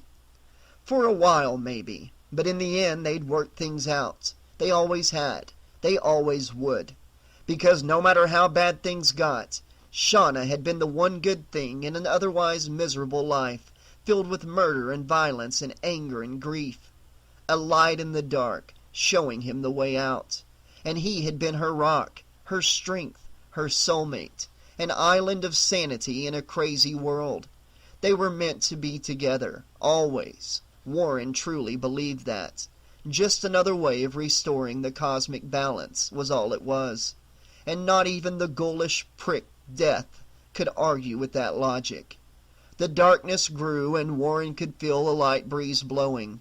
It tasseled his hair playfully, slid under his body, and seemed to gently lift him up. It held him in its arms for a moment, then started moving down the tunnel, like it was going to carry him away from this world of violence and grief, like it was taking him home. He and Shauna had found each other once, Warren thought. They'd find each other again. He was sure of it. And when they did, they'd have all of eternity to just sit and talk. Chapter 20. What do you mean you can't put me in touch with Detective Ackerman? Allie demanded. I have to talk to him. It's a matter of life and death. I'm sorry, ma'am, replied the police operator, who'd been sounding ever more bored with the conversation as it progressed. But Detective Ackerman is currently away from his desk and cannot be reached. But doesn't he have a cell phone or a pager? Allie asked. I could get him that way, couldn't I? I'm sorry, ma'am, the operator repeated a little more forcefully this time, but I'm not allowed to give out such personal contact information. If you'd like, I could connect you with his voicemail so you can leave him a message. I've already left 3 messages for him, Allie snapped. He never calls back. There's no need to raise your voice to me, ma'am. You're right, Allie admitted. I'm sorry. I understand, and I'm sure Detective Ackerman will contact you as soon as he can, the operator replied. In the meantime, would you care to leave a message for him? Allie sighed. No, that's all right. I'll call back later. Thanks for your help. And thank you for calling the Las Vegas Metropolitan Police Department, the operator said. Have a pleasant evening, ma'am. Allie switched off the cell phone and dropped it back in her purse. Shit, she muttered, and walked back into the little waiting area outside the manager's office at the Budget Friends Inn. Tom was sitting on a well-worn fake leather couch, watching a TV mounted on the opposite wall, similar to the one that had been in their room, with his feet resting on their scorched and scraped luggage. He looked more than a little exhausted and was probably as hungry as she was. Their Chinese food had been destroyed in the fire, so they'd never had dinner. Instead, they'd spent over 2 hours trying to explain what had happened, first to the manager, then to the firemen who showed up in answer to the explosion.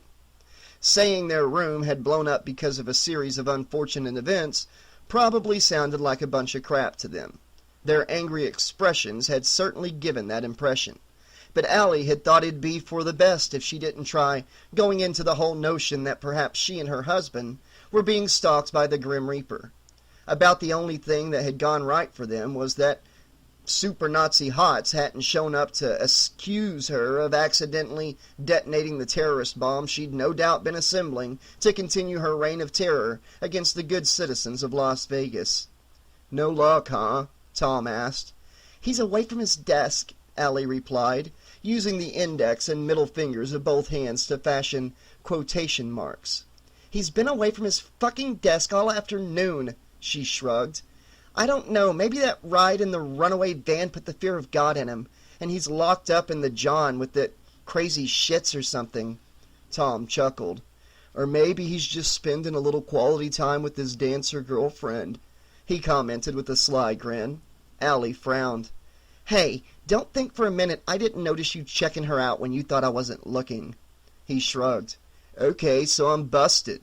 But don't try and convince me it's worse than some toothless old guy staring up at your private parts and whatnot from a motel parking lot. She laughed. That's still got you bothered, huh? He shrugged. Not so much, not as much as me staring at a cop's girlfriend, apparently. He grinned, then turned to go back to watching the TV. The grin faded. Hey, what's that? He asked, pointing at the TV set. Allie turned to see. The picture on the TV had changed to a graphic with the word Special Report.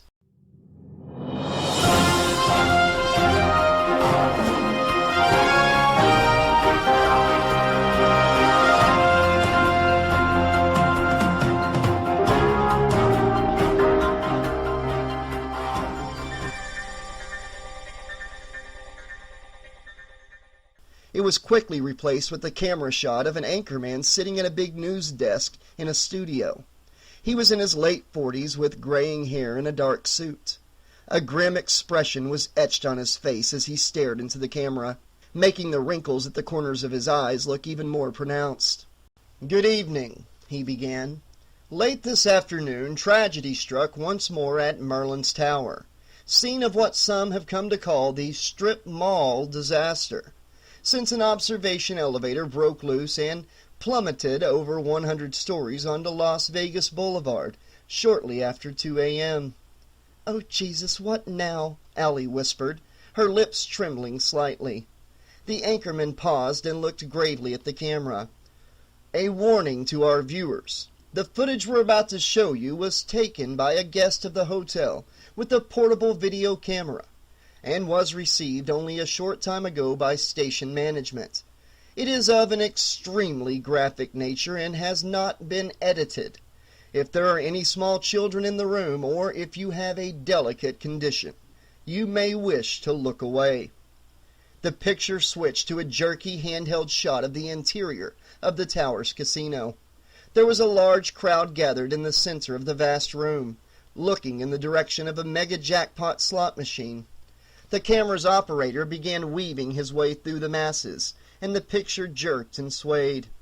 According to eyewitnesses, the anchorman continued in a voiceover, at around 4 o'clock an automobile that was on display within the Merlin's Tower Casino suddenly broke loose from its moorings and rolled down the main aisle. The tower was in the process of transferring its guests to other hotels in the area, so the casino at that time was relatively empty. The crowd parted and the car that had been referred to appeared in the jittery picture, a shiny new Jaguar from what Allie could see. The shot went all blurry as the person doing the recording zoomed in on something in front of the Jaguar. It looked like the top half of a human being, but it was hard to tell if it was a man or a woman. Allie's stomach rolled over. I don't want to see this, she thought. I shouldn't be seeing this. And yet she couldn't stop watching. Unfortunately, said the anchorman, one person was caught in the path of the automobile. The picture sharpened to crystal clarity. Oh my God! Allie screamed, her hands going to the sides of her face. Beside her, Tom leaped to his feet. Jesus fuck! He yelled. 23-year-old Shauna Ingalls was pronounced dead at the scene by the Clark County Medical Examiner's office, the anchorman said as he reappeared on the TV screen. Just to the right of his head, a professional-looking headshot of a beaming Shauna popped up.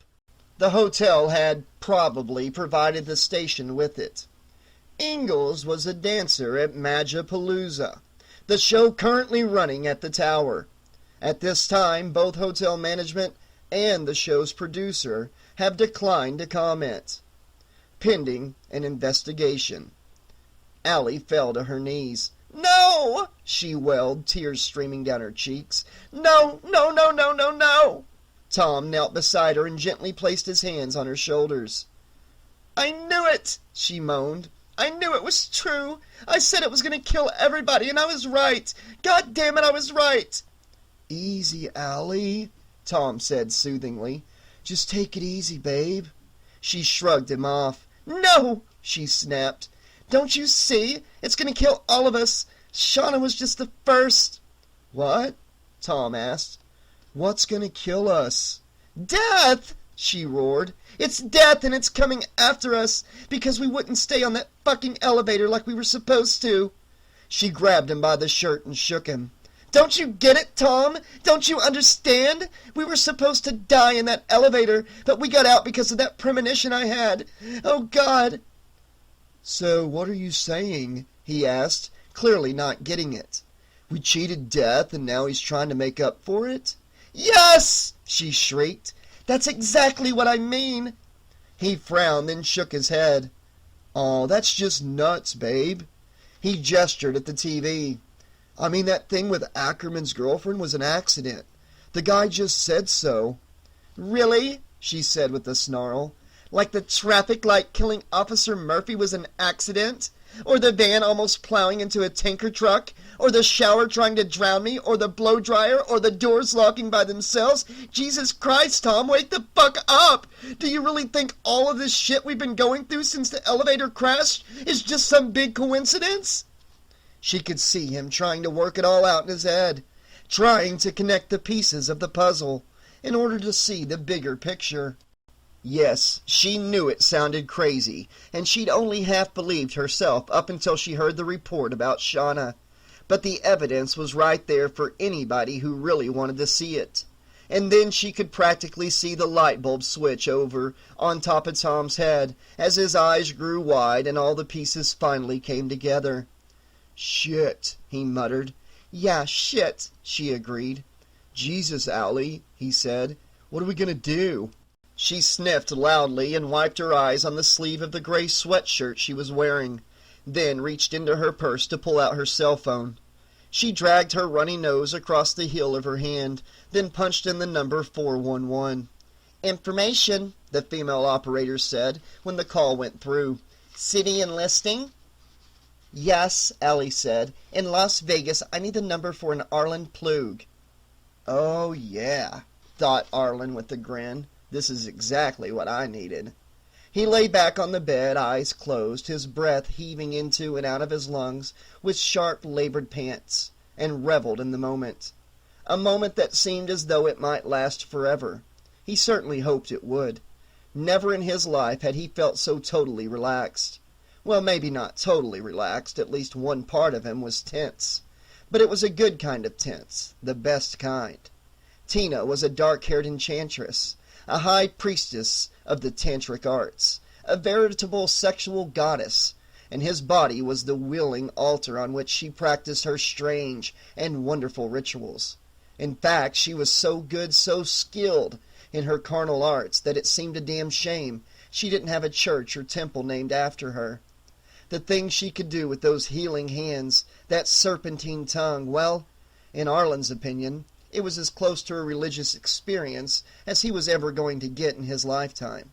And if heaven was anywhere half as good as this, he was about ready to pack his bags, say his goodbyes, and jump on board the first available Greyhound bus that was bound for glory. Next stop, the Elysian Fields. He'd lost count of the number of times she'd brought him to sweet release, of the number of times she'd restarted his engine every time he thought the battery was completely drained, of the number of positions they'd assumed. The woman was like a living copy of the Kama Sutra, with every description, every diagram committed to memory and put to incredible, incredible use. Wow, and this is all because I'm a little famous because of the accident? Arlen thought. During one of the rare moments he was able to think clearly. Shit, I wonder what she'd be doing if I was really famous. Out on Fremont Street, the wind suddenly picked up, and residents scurried for the safety of indoors. Anything not bolted down, traffic lights, trash cans, garbage, business signs, newspaper dispensers, began swinging and shifting and scuttling as the chilly night air whipped down the street. Normally, the desert winds might not have been a problem for the Imperial's towering neon sign, but it was long past being the well-lit, brightly painted edifice it once had been. Decades of withering heat and drenching rains, and even the occasional snowfall, had eaten away at the structure in bigger and bigger bites, ultimately resulting in a weakened concrete base. When the wind was strong enough, as on this night, it had a tendency to sway from one side to the other. The owners of the motel had known about the problem for a while, had been warned about it on any number of occasions by any number of people, who swore that one day the damn thing was going to fall right over and kill somebody. And with a smile and a wink and a condescending pat on the head, the owners assured the residents they'd have a new base or even a new sign constructed. But to no one's surprise, they just never seemed to get around to it. Well, the residents wearily agreed, maybe when somebody does get killed because of that sign, things will start changing around here. There was some truth to that belief, and the change wouldn't be long in coming. The final blessing was about to be bestowed on him, the climax, both figuratively and literally, of the evening's libidinous service. With a light giggle, Tina slipped beneath the red satin sheets, and Arlen's back arched instinctively as her tongue began weaving its spell. The trick for him, of course, was not to lose control too early. The kind of magic Tina practiced was slow and measured, a steady climb through escalating levels of stimulation, designed to raise him up, then hold him until she was ready to bring him back down. She'd do all the work. All he had to do was hang on and remember to keep breathing. He let out a moan guaranteed to rattle the windows. There, he thought. There it is. There it is. There it is. Oh, Jesus God Almighty, there it is. Then the wall that faced the courtyard seemed to explode inward as the Imperial's neon sign crashed into the apartment. What happened next was as unexpected as it was sudden. Arlen slid upward on the bed as he automatically pulled his legs together. His knees slammed hard into the sides of Tina's head, and there was a loud crunching noise from under the sheets. It took a second for the pain to register, but then he howled with all the force of a soul damned to eternal suffering. The sheets whipped back as Tina jumped up, spat something over the side of the mattress, and screamed. Arlen looked down on the bed. There was a pool of blood around his legs, growing ever larger, as the sanguinary river that had formed it continued to flow. And it was all coming from him, from where his manhood used to be. He screamed and grabbed his crotch, but the blood continued to flow, and he felt a strange coolness prickle his skin, like a light breeze was caressing his body, or like the hand of death had gripped his shoulder. He stumbled out of the bed and collapsed on the floor, suddenly no longer able to stand. "Tina!" he moaned. "Tina, for God's sake, help me!" But Tina was gone. A trail of bloody footprints led to the front door, which stood wide open. It was obvious that the last place she planned to be when the cops arrived was in the same room as a John who was bleeding to death. She hadn't even bothered to get dressed. Maybe, he thought dimly, she would have hung around if I'd been more famous. Arlen Plug was death incarnate, at least according to his monthly bank account statements. Put a pair of dice in his hand, give him a questionable tip about an upcoming horse race, unwrap a fresh deck of playing cards within 15 feet of him, and you could practically hear his savings beg for mercy as their financial life was drained away, sometimes in a matter of hours. But it was more than merely his finances that were draining away. It was his life. And as he lay dying on the floor of his former goddess's temple, as he stared across the courtyard into his apartment, and hazily thought he could hear his phone ringing, an odd memory popped into Arlen's mind, one that somehow seemed appropriate, given the circumstances. A recollection of an article he'd read years ago. An article that mentioned the French term for orgasm. It was their poetic way of describing that instant when the world falls away at the height of passion, and then the ego, the self, is submerged. When the body ceases to exist, and all that remains is that brief moment of supreme ecstasy. They call it la petite mort, the little death. Chapter 21. The cab came to a stop a block away from the Imperial Motel, and Allie and Tom climbed out. It was as close as they were going to get to their destination, what with the wooden police barricades blocking the street. "You sure you folks want to get out here?" the driver asked. He looked the couple up and down. "It's not exactly your kind of neighborhood, if you know what I mean, especially at night." "You offering to wait for us?" Allie replied. "We should only be a few minutes." The driver laughed sharply. "I'd love to help you, but I have this weird aversion to getting shot." He gave them a brief salute. "You folks have a nice night. Stay safe." The cab turned around and drove off, leaving the couple in the middle of the street. Allie looked at the sizable crowd that had gathered along the barricade line. There must have been over 100 people, and all of them were jostling for a better view of the evening's activities. Beyond the wooden horses, the street was filled with emergency vehicles, with cops, firemen, and emergency medical technicians moving back and forth between a mobile command center and the Imperial. At least Allie thought it was the Imperial. The location matched the address she'd been given by the information operator, but there was an open area near the building where Allie assumed the hotel's neon sign must have been. She could see chunks of its crumbled base scattered around. She turned to an elderly black woman in a rose-patterned summer dress. "What's going on?" she asked. "The hotel sign fell over," the woman replied, without facing her. She swayed side to side, then stood on her tiptoes, trying to get a better look. "Always heard folks say that was going to happen sometime.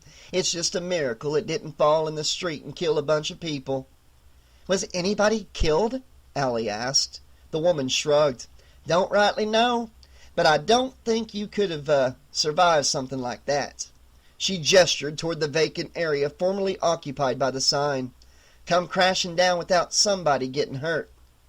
As if on cue, a pair of men who looked like EMTs emerged from the hotel lobby, pulling a stretcher between them.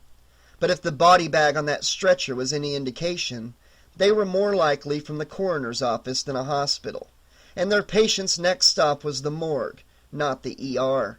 And to Allie, a dead person at this particular location could only mean one thing. "Oh my God," she said. "He's dead too, I know it." "Oh, come on, Allie, you don't know that," Tom said. "Besides, how would you know? You have another one of those premonitions again?" "No," she said. "Then you don't know for a fact that Plug is dead," he countered. "Maybe that's not even him on the stretcher. Come on, there could be 100 reasons why the cops are here. This is supposed to be the bad side of town, remember? It could be somebody got shot in a drive-by shooting, or there was a drug deal that went down wrong, or maybe it's got something to do with the whole East Coast, West Coast rap war the news is always talking about." She glared at him. "We back to relying on coincidence to try and explain shit, when we both know what's really going on?" He shrugged. "Hey, it's all I've got, babe." "Yeah, well, it's bullshit," she replied. She looked around and spotted the police officer standing near the barricades. "I'll be right back," she said to Tom. With a little bit of polite pushing and shoving, she wound her way to the front of the crowd, up to where the cop was located. The little brass nameplate pinned to his uniform shirt identified him as Officer Ferguson. "Excuse me, officer," Allie said. As he turned to face her, she put on her brightest smile and stood a little straighter, pushing her chest out so he'd get a good look at her boobs. Hey, she thought, sometimes you gotta use the tools you're given to get what you want. He smiled and stepped over. "Evening, miss. Is there something I can do for you?" "I was just wondering if you know what's going on over there," she said, gesturing toward the hotel. But he knew where she was pointing. That's why his attention was focused instead on her tits. He looked up and blushed, knowing he'd been caught staring. Sorry, some guy died. I don't know the whole story, ma'am. I'm just here for crowd control." "Do you know who it was?" She batted her eyelashes at him and smiled sweetly as she whined out the question. From the corner of her eye, she could see Tom sidle up behind her. "I heard he might be one of the people mixed up in that Merlin's Tower thing," Ferguson shrugged. "But as for why a high roller like him would be over in this part of town," he shrugged. Allie started to reply, but her throat suddenly felt bone dry. Thank you, officer," she croaked. The two-way radio on Ferguson's belt crackled to life. "Central, this is 1 Ezra 16. I have an officer down in the alley off of Cervantes and Ogden." Another male police officer was reporting. Allie leaned forward so she could hear it better. "Repeat, officer down in the vicinity of Cervantes and Ogden." "Does the officer require medical assistance?" the police dispatcher asked. There was a pause. "No, Central. Request a medical examiner's van to the scene." Allie bit her bottom lip. God, no, not again, she thought. 1 Ezra 16, can you identify this officer? The cop mumbled something Allie couldn't understand. Apparently neither could the dispatcher. 1 Ezra 16, he said a little bit louder. Can you identify the officer?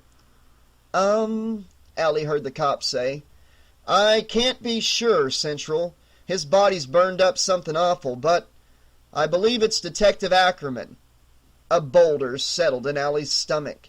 She turned to stare at Tom. He looked almost as bad as she felt. Tom? She said. We are so fucking out of this town.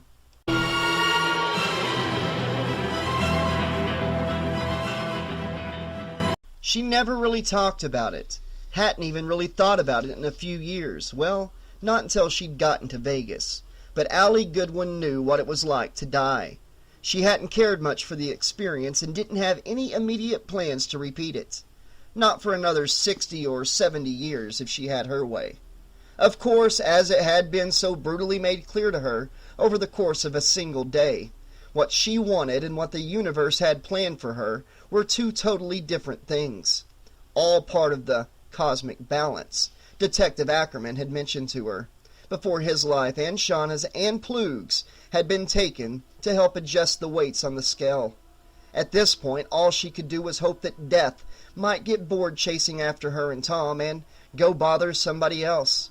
After all, he hadn't really shown that much interest in her the last time. That night, as she later came to refer to it, happened on a New Year's Eve of all times. The year was 2000. And Allie, then a junior at St. Toulon College in Grosset, Ohio, had decided to ring in the start of the new millennium at a party hosted by Jeremy Moore, a senior whose rich parents were away for a skiing holiday in Aspen, Colorado. Normally, she would have spent the evening with her family, but celebrating the end of another year by sitting in front of the television, watching the ball drop in New York's Times Square while they sipped apple cider from cheapo plastic champagne glasses, had lost its appeal when she turned 16. Jeremy's party, on the other hand, had been the talk of the campus for the past month as the place to be, and Allie wasn't about to miss out on the fun. She would have brought Tom along, but he and his parents had gone to Chicago to welcome 2001 with his dad's parents and some family friends. So with some pleading and nudging, she finally convinced her best friend Talia Kraft to tag along, promising her it would be a night to remember. She just never expected it to be the reason why the night would be so memorable. Things started well enough. There were plenty of good people on hand, plenty of good food, and more importantly for her at the time, plenty of quality alcohol to be consumed. It was exactly the type of social gathering that should have made Allie forget her troubles for at least a few hours. The constant arguing with her parents, the threats they'd made over Christmas of having her institutionalized for her own good if she didn't curb her wild behavior. It should have, but it didn't take long for the downhill slide to start. The concept of binge drinking had been fairly unknown to her back then. She thought consuming large quantities of alcohol all in one sitting was just something frat boys did as part of an initiation ritual. She'd seen Tom try and put most of a keg of beer down his throat once or twice, and then had run for the hills when it came rushing back out in a Cheetos-tinted torrent of hops and barley. The New Year's party, however, gave her the chance to experience it firsthand for herself. She started with the Tanqueray martini, followed by a glass of German beer, a couple shots of Jamaican rum, and to finish up her world tour of alcohol, some Bailey's Irish Cream. 6 drinks in a row without pause, without food. The cumulative effect was that she was certainly feeling no pain. Her ongoing battles with her family were reduced to a dull ache in the back of her mind. Then she figured, why stop at simply dulling the pain when there was so many magic elixirs available that could eliminate it completely? Don't fuck with Grandma when she needs to take her medicine. She snapped at quite a few people after they'd let her know that maybe she needed to cut back on the sauce before something tragic evolved from her binging. Even Jeremy had come up to her just before midnight and warned her that he wasn't going to be responsible for anything that happened to her that was caused by her own stupidity. Allie had laughed in his face. She could handle her liquor just fine, she told him, and if he didn't believe her, he could just go and fuck himself, or maybe even fuck her, if he was interested. You know, alcohol really did do wonders for making ugly people a little more attractive. When she finally woke up in the intensive care unit of the local hospital, New Year's Eve had come and gone. The ball had long fallen in Times Square, and she'd been unconscious for 2 days. Talia showed up in the afternoon to relay all the details of what had almost been her best friend's last night on Earth. How Allie had crashed through the big glass coffee table in the Moores' living room, fractured her skull, and bled like a fountain right at the stroke of midnight. How her heart had stopped twice in the ambulance on the ride to the ER. How the doctors had declared her clinically dead for about 5 minutes. And how her heart had suddenly started beating again, all on its own. Allie didn't remember any of that. The time she'd spent in limbo was one big black hole in her consciousness, and one she never tried to think about too much in the years that followed. Still, it gave her a hell of a story to shock people with whenever they asked her to talk about that night. And she liked to end the tale by making the observation that the Grim Reaper had had a golden opportunity to claim her soul, but for some reason he had let her go, looked the other way and let her have a chance to pull her fucked up life together. Maybe, she'd say, he hadn't been interested in some drunken college girl with an attitude problem. Or maybe it just hadn't been her time to go. And maybe, as Allie thought about it, the reason he was coming after her so hard was because he wanted to make up for lost time. The rented four-door Nissan Altima cruised along Interstate 15 at 60 miles per hour, heading west toward the California border. At this hour of the night, it pretty much had the road all to itself, vehicles being few and far between as 2 a.m. approached. Tom had thought it a little crazy that they should set out for Barstow at such a late hour, but Allie had made it very clear that she wasn't about to spend another night in Las Vegas when death was so successfully stalking their little band of tower survivors at every turn. 3 down, 2 to go, and all of that. And she sure as fuck wasn't going to sit around another hotel room and wait for the bastard to try blowing them up again. And thus began the secret midnight desert migration of Al Marine and Thomas Gaines to the far safer, at least to their minds, environs of friendly Southern California. "Did you know that Agent Hotz isn't going to be happy about this, right?" Tom commented as he drove. "He did warn us not to leave town, Allie." "Fuck him!" Allie replied sharply. "He's not the one fearing the Reaper." Tom glanced over at her. "I thought you weren't supposed to do that." She looked over, not having a clue what the hell he was talking about. "Do what?" "Don't fear the Reaper," he sang off-key and grinned.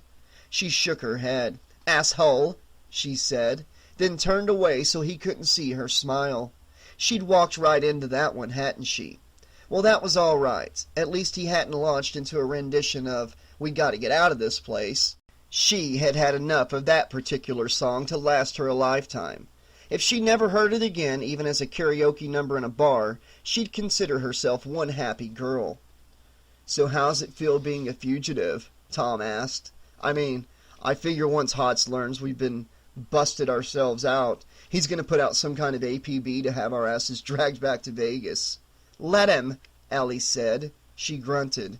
"Paranoid son of a bitch. After what happened to Shauna and Ackerman and Plug, how the hell could he still get the impression we're some kind of terrorist?" "Because we're the only ones still alive?" Tom asked.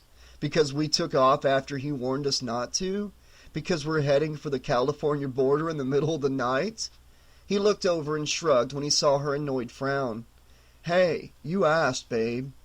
She folded her arms across her chest and pouted. "Yeah, well, thanks for putting everything into perspective, Mr. Logical," she muttered. "Oh, shit!" Tom shouted, smacking his palm against the rim of the steering wheel. "What?" Allie asked. "I never even got to see the Star Trek experience," Tom exclaimed. "God damn it!" And he slapped the wheel in frustration again. Allie laughed softly, grateful to know it wasn't any real emergency. She reached over to place her hand on his arm. "Well, maybe once all this shit blows over and we get back home, we can talk about creating our own Star Trek experience. Okay?" She flashed a wicked little smile and raised her right eyebrow in her best Leonard Nimoy imitation. "If you know what I mean, Captain." "I thought you weren't into wearing tinfoil," he commented. Both eyebrows rose. "Are you seriously going to be dumb enough to try and talk me out of it now, after all the whining and moaning you were doing?" "What?" he asked, his voice jumping a few octaves. I was not whining." "Okay, begging then," she replied, then shrugged. "Same difference, you know. It's all just a matter of And that was when the left rear tire blew out. The car jerked and shimmied from one side of the lane to the other, but Tom was an experienced enough driver that he was able to maintain control until he could bring the Nissan to a stop. Still, whether or not her husband was experienced behind the wheel, Allie had watched his struggles in complete horror, certain that death had finally tracked them down, and she waited for the moment when the car would flip over and crush them. It wasn't until the vehicle had rolled to a halt that she was able to pry her fingernails out of the imitation leather passenger seat and try to slow the pounding of her heart. Tom let out a sigh of relief as cars drove by. "Holy shit," he said. "Some ride, huh?" Yeah, she replied, putting on a brave face. I think you left my stomach about a half-mile back. I'm sure we can find your replacement when we get to Barstow, he commented. They have pancreatic houses there, right? No, those are pancake houses, she corrected him. He closed his eyes and smiled in his goofiest manner. Pancakes, he moaned, and licked his lips. He opened his eyes and then his door. Well, let me go see what the problem is, babe. The problem is I just got the absolute shit scared out of me, she said. Good, he said brightly. Then you'll have more room for all those tasty pancakes in Barstow. He pulled a small flashlight from a utility pocket built into the door and stepped out of the car.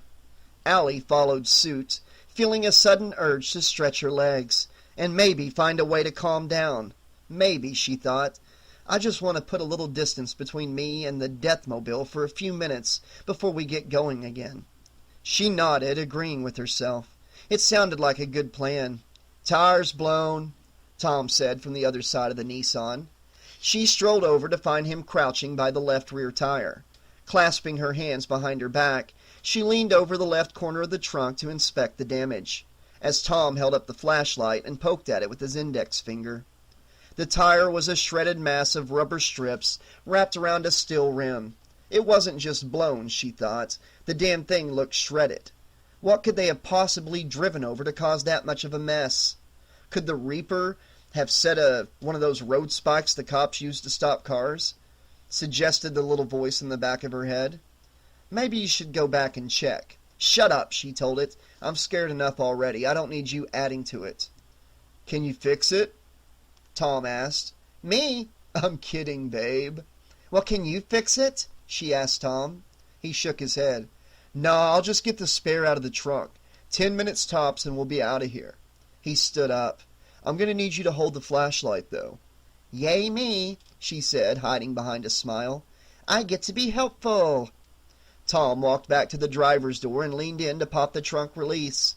As he walked back, Allie gazed at their surroundings.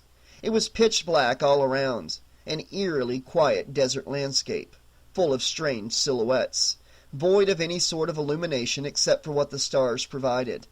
And there were so many stars out, she noted, a sky brimming over with them. There was no light pollution out here, miles from the neon streets of Las Vegas. Nothing to block out the awe-inspiring sight of a universe stretched out before her.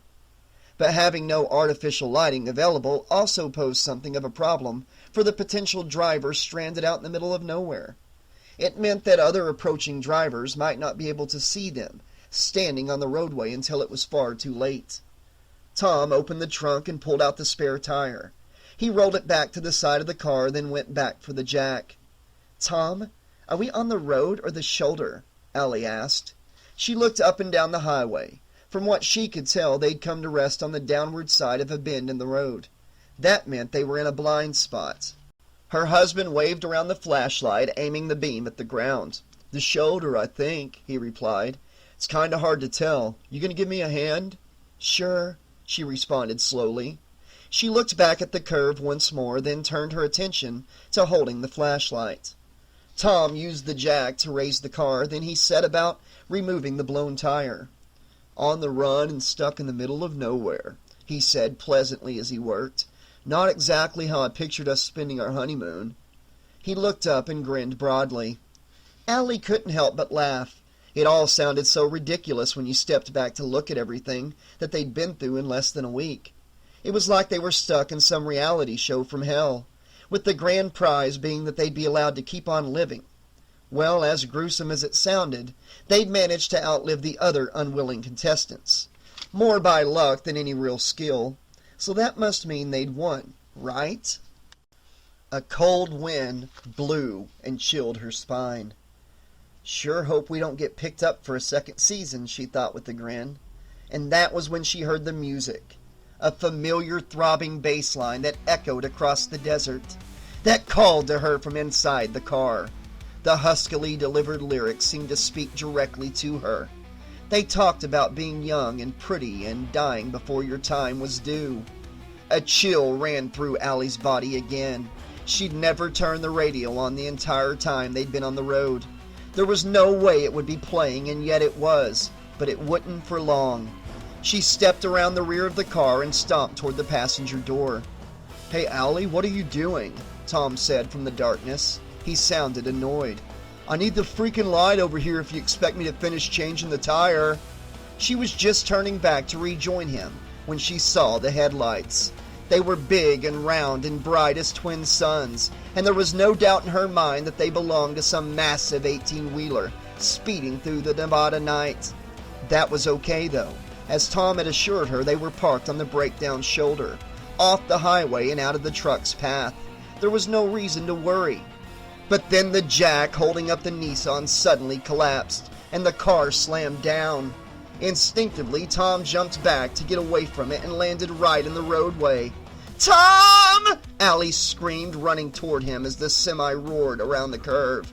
Then the pitch-black desert was filled with the light of twin suns exploding.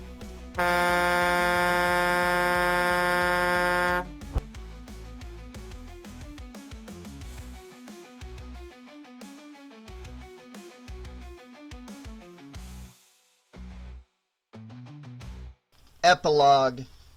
She had just returned home from the funeral when the phone rang. Allie wasn't in the mood to answer it. The service for Tom had been a nerve-wracking experience for her, full of tension and bitterness, and she'd driven back from the cemetery feeling physically and emotionally drained. Like the wake held over the 2 days preceding the burial, it had been a closed-casket affair. There hadn't been much left of Tom that anyone would have wanted to see, anyways. She tried to pay her respects, but his parents had treated her like a pariah, refusing to talk to her or even accept her condolences. Even some of her closest friends had gone out of their way to avoid her, both in the church and at the gravesite. She'd known what was going on right away, but what had surprised her the most was that she'd been naive enough to not expect something like this to happen. She knew they blamed her for everything, the tower disaster and all that followed, especially Tom's death, and resented her for being the lone survivor. "It should have been you," their accusing stares told her. "You should have been the one who died, not Tom. He was a good man, a decent man, while you're just a what?" she wondered. A freak, a jinx, an unstoppable fuck machine? The memory of that bizarre comment Tom had made back in their room at the tower, the morning after the wedding, brought a smile to her face. The first in days. No surprise there, she thought. There wasn't much to be happy about. She hadn't told the Gaineses about the marriage. They hated her enough already. She didn't need to add to the grief, theirs and hers, by trying to explain what had motivated them to tie the knot, however briefly. She'd taken the rings and the marriage certificate and stuck them on the shelf at the top of her bedroom closet, and there they'd remain. It would be her secret, one she would take to her, one she'd keep to herself. It tore her up inside, not being able to tell anyone. How could she? A drunken proposal, an equally drunken acceptance, a ceremony presided over by Elvis Presley? Okay, just a look-alike.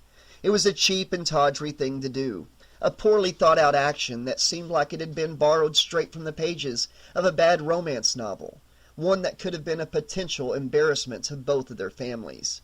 And she'd come to love every second of it. They'd grown close in Vegas, closer even than when they'd been a couple back in college. Being stalked by the specter of death might have had a lot to do with that. She looked at the ring finger on her left hand. Instead of a gold band, there was only pale flesh to mark where it had once been. She rubbed the area between the thumb and forefinger of her right hand. It felt strangely, disturbingly numb, like there was a part of her that was missing, a part she would never get back. "You think you've got yourself a good man to watch out for you. You hold on to him tight," Ethel had told her in the tower's lobby, what seemed like a lifetime ago. I tried, Ethel, she thought. I really did try. She'd contemplated suicide a few times, but after all she'd been through, after all the fighting she'd done to stay alive, killing herself seemed like a ridiculous idea. It was all a part of the survivor's guilt she was feeling. Her therapist had explained that to her. All part of the healing process. It was only natural to wonder why, out of all the people who'd faced death during those tragic days in Las Vegas, she had been the one who lived. But Allie knew why she had survived. She'd beaten death, cheated him out of the last soul on his list, come out the winner in the ultimate high-stakes poker game. Hadn't she? She picked up the phone. "Hello? Mrs. Gaines?" said a woman's voice on the other end of the line. "This is Dr. Coburn from Valley Medical Center in Las Vegas. I treated you and your husband in the emergency room." Allie nodded. "Yes, of course. How are you, doctor?" "I'm doing well, Mrs. Gaines, and you?" Allie felt her throat tighten up. "Could be better, I suppose. I just came from my husband's funeral." "Yes, I heard about your accident," Coburn replied, her voice tinged with concern. "I'm terribly sorry." Allie sniffed as her nose started to run and wiped the snot away with the heel of her left hand. "Thank you." She paused. "Is there something I can do for you, doctor?" There was a momentary silence. "Mrs. Gaines, do you remember the test we were in the process of running for you and your husband?" A cold weight started to form in Allie's stomach. "The ones for HIV?" she asked slowly. "Yes," Coburn replied. "I just received your results and—" She fell silent. "And?" Allie said, aware of how shrilly it came out. "I'm so sorry, Mrs. Gaines," Coburn said. "Your test results came back positive." Her first impulse was to throw up. It wouldn't have taken much effort. She could already taste the acid-laced bile lapping against the back of her tongue. She fought it down, though the burning sensation never left her throat. "No, wait, she said hurriedly, desperately. "I thought you said any results wouldn't be accurate, that it could take up to 6 months for the infected cells to start appearing." "I'm so sorry, ma'am, but I said the test might be inconclusive," the doctor corrected her. "But Officer Murphy's blood was infected with the virus, and according to the results of your test, it's been passed on to you. It's a strong positive, very strong." She paused. "To be honest with you, Mrs. Gaines, I've never seen results like this before. Without treatment, HIV normally takes about 10 years for the virus to progress to full-blown AIDS. But the laboratory assured me the test was run 3 times, and from what I'm seeing here—" How long do I have?" Allie croaked. It was hard for her to speak, hard for her to get her brain to process the information. "You should talk to your physician, Mrs. Gaines," Coburn replied. "If they start you on a program of antiretroviral medications immediately, there's a good chance the progress of the virus can be slowed." "How long?" she screamed. "I don't know," the doctor said. It wasn't fair, she thought. It just wasn't goddamn fair. She'd won. She'd beaten death, hadn't she? He'd taken all the others. Why did he still need to come after her? "Mrs. Gaines," Coburn said, "are you there?" Allie hung up without answering, then flung the phone across the room to shatter against the wall. The strength seemed to drain from her legs, and she flopped down on the edge of the couch. It took her a second to realize that the reason her cheeks felt like they were burning was because she was crying. She hadn't beaten death, hadn't cheated him. He'd known what cards he dealt her when she sat at the table. She just hadn't looked at them closely enough. Then he had allowed her to walk away for a time, to take a short break between hands at this high-stakes poker game, and let her think that she'd won the final round. But there was no winning in this game, only varying degrees of losing, and the last hand had been played without her ever knowing it. It was strictly business, she thought with a strange calmness, nothing personal. Just the Grim Reaper's way of balancing the books, of putting in order some records that had momentarily been misfiled, or as Detective Ackerman would have put it, of restoring the cosmic balance. Sure, there were drugs with which she could fight the disease, but they weren't a cure, only a delaying tactic, meant to prolong her life until one could be found. But how long would she have? Months? Years? Did it really matter? At least in her case, death was a certainty. The time it took to get there was inconsequential. The Reaper would collect his winnings, get his missing soul, then move on to another city, another game. There were plenty of games out there to be played, and there were plenty of other gamblers ready and willing to sit down at the table and try their luck, right? A whole world of them, in fact. And it didn't matter how many hands it took in this never-ending globe-hopping tournament he conducted, because in the end, death would win. He always won. This time she did throw up. What little food she'd had to eat since yesterday's breakfast came rumbling out of her throat like steam from a geyser. It stained the sofa cushions and the living room carpet, spattered white and green and orange chunks across her black, full-length skirt, painted the edge of the coffee table with bacon bits and what looked like lumps of cottage cheese. Allie sank to her knees on the floor, her body racked with fever and aches and terrible cramps. Never before had she wanted to die more than at this very moment. A soft breeze drifted through the apartment, although she didn't remember having left any of the windows open when she went to attend Tom's funeral. It stroked her tear-stained cheeks, her mucus-coated lips, cooled her burning forehead with its gentle caress, and as a chill ran up her spine, and the flesh on her arms turned into goose pimples, Allie Gaines, nay, Annie Goodwin, came to realize that she now truly knew what people meant when they said they had felt the touch of death, and knew right away just how truly screwed she was. The end. Okay, Slashaholics, this has been Final Destination Dead Man's Hand by Stephen A. Roman. I gotta say, the ending has just about ruined the book for me. The first half of the book was a bit slow, but I did enjoy the character development. Then when the premonition kicked in, I thought that scene was amazing. I thought the way that Death started taking people, reclaiming their souls since he missed out from the premonition, I thought the way he wrote that, the author wrote those deaths were pretty good. And then we get to the ending. I mean, even Tom's death at the side of the car with the truck slamming into him, badass. Plug getting his dick bit off, that was just a bit much, you know. That one, that hurt just reading it. But it just seemed like overkill and nasty for the sake of being nasty. But the ending, the whole AIDS thing really got me. Okay, so since Death made her have it, he made it kick in faster and harder than the disease actually works. I mean, this book was written in 2005. Even in 2005, you know, it wasn't a death sentence. HIV and AIDS was not a death sentence, even in 2005. Just like nowadays, they've come a lot further. And I just don't understand the motivation to make this the final death. I get he was probably trying to think out of the box. Okay, the book wasn't ruined for me. It was a decent book. I did enjoy narrating the book. I looked forward to each upload as I did them. So, that's my opinion. But I would like to know what you guys thought of this book in the comments section below. Let me know. I love to discuss these books with you, especially now that this one's complete. And I'll be moving on to the next book in the rotation, which is going to be a Elm Street book.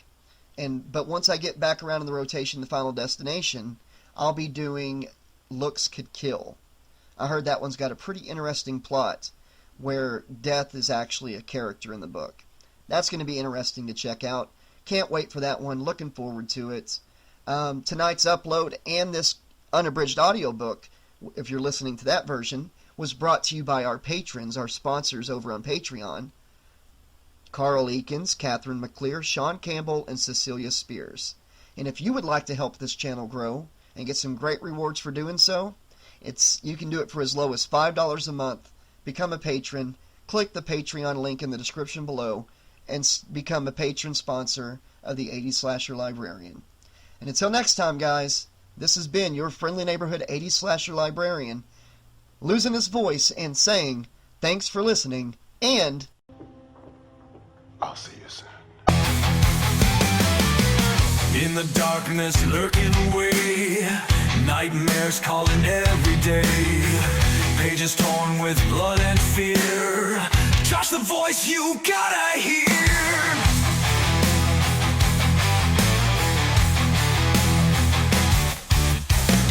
Blades and masks, they haunt my dreams. Horror echoes, silent screams. Freddy's glove and Jason's stare. Slashaholic, I declare. I'm a slashaholic, live in the fight. Stories of terror deep in the night.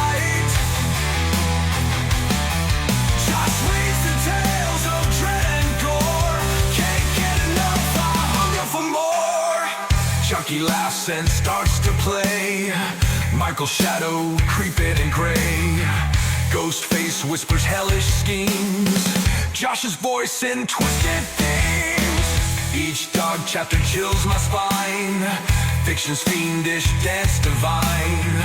Murder scene and haunted book. Josh's words, oh take a look. I'm a slashaholic, live in the fight. Stories of terror deep in the night. Josh weaves the tales of dread and gore. Can't get enough, I hunger for more.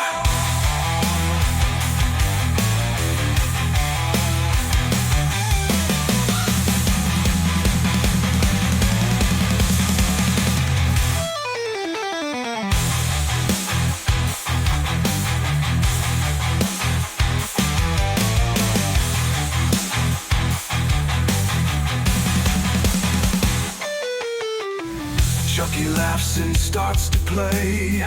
Michael's shadow creeping in gray. Ghostface whispers hellish schemes. Josh's voice in twisted themes. Each dark chapter chills my spine. Fiction's fiendish dance divine. Murder scene and haunted book. Josh's words, oh take a look. I'm a slashaholic, live in the fight. Of terror deep in the night. Deep in the night. Josh reads the tales of dread and gore. Can't get enough, I hunger for more. For more.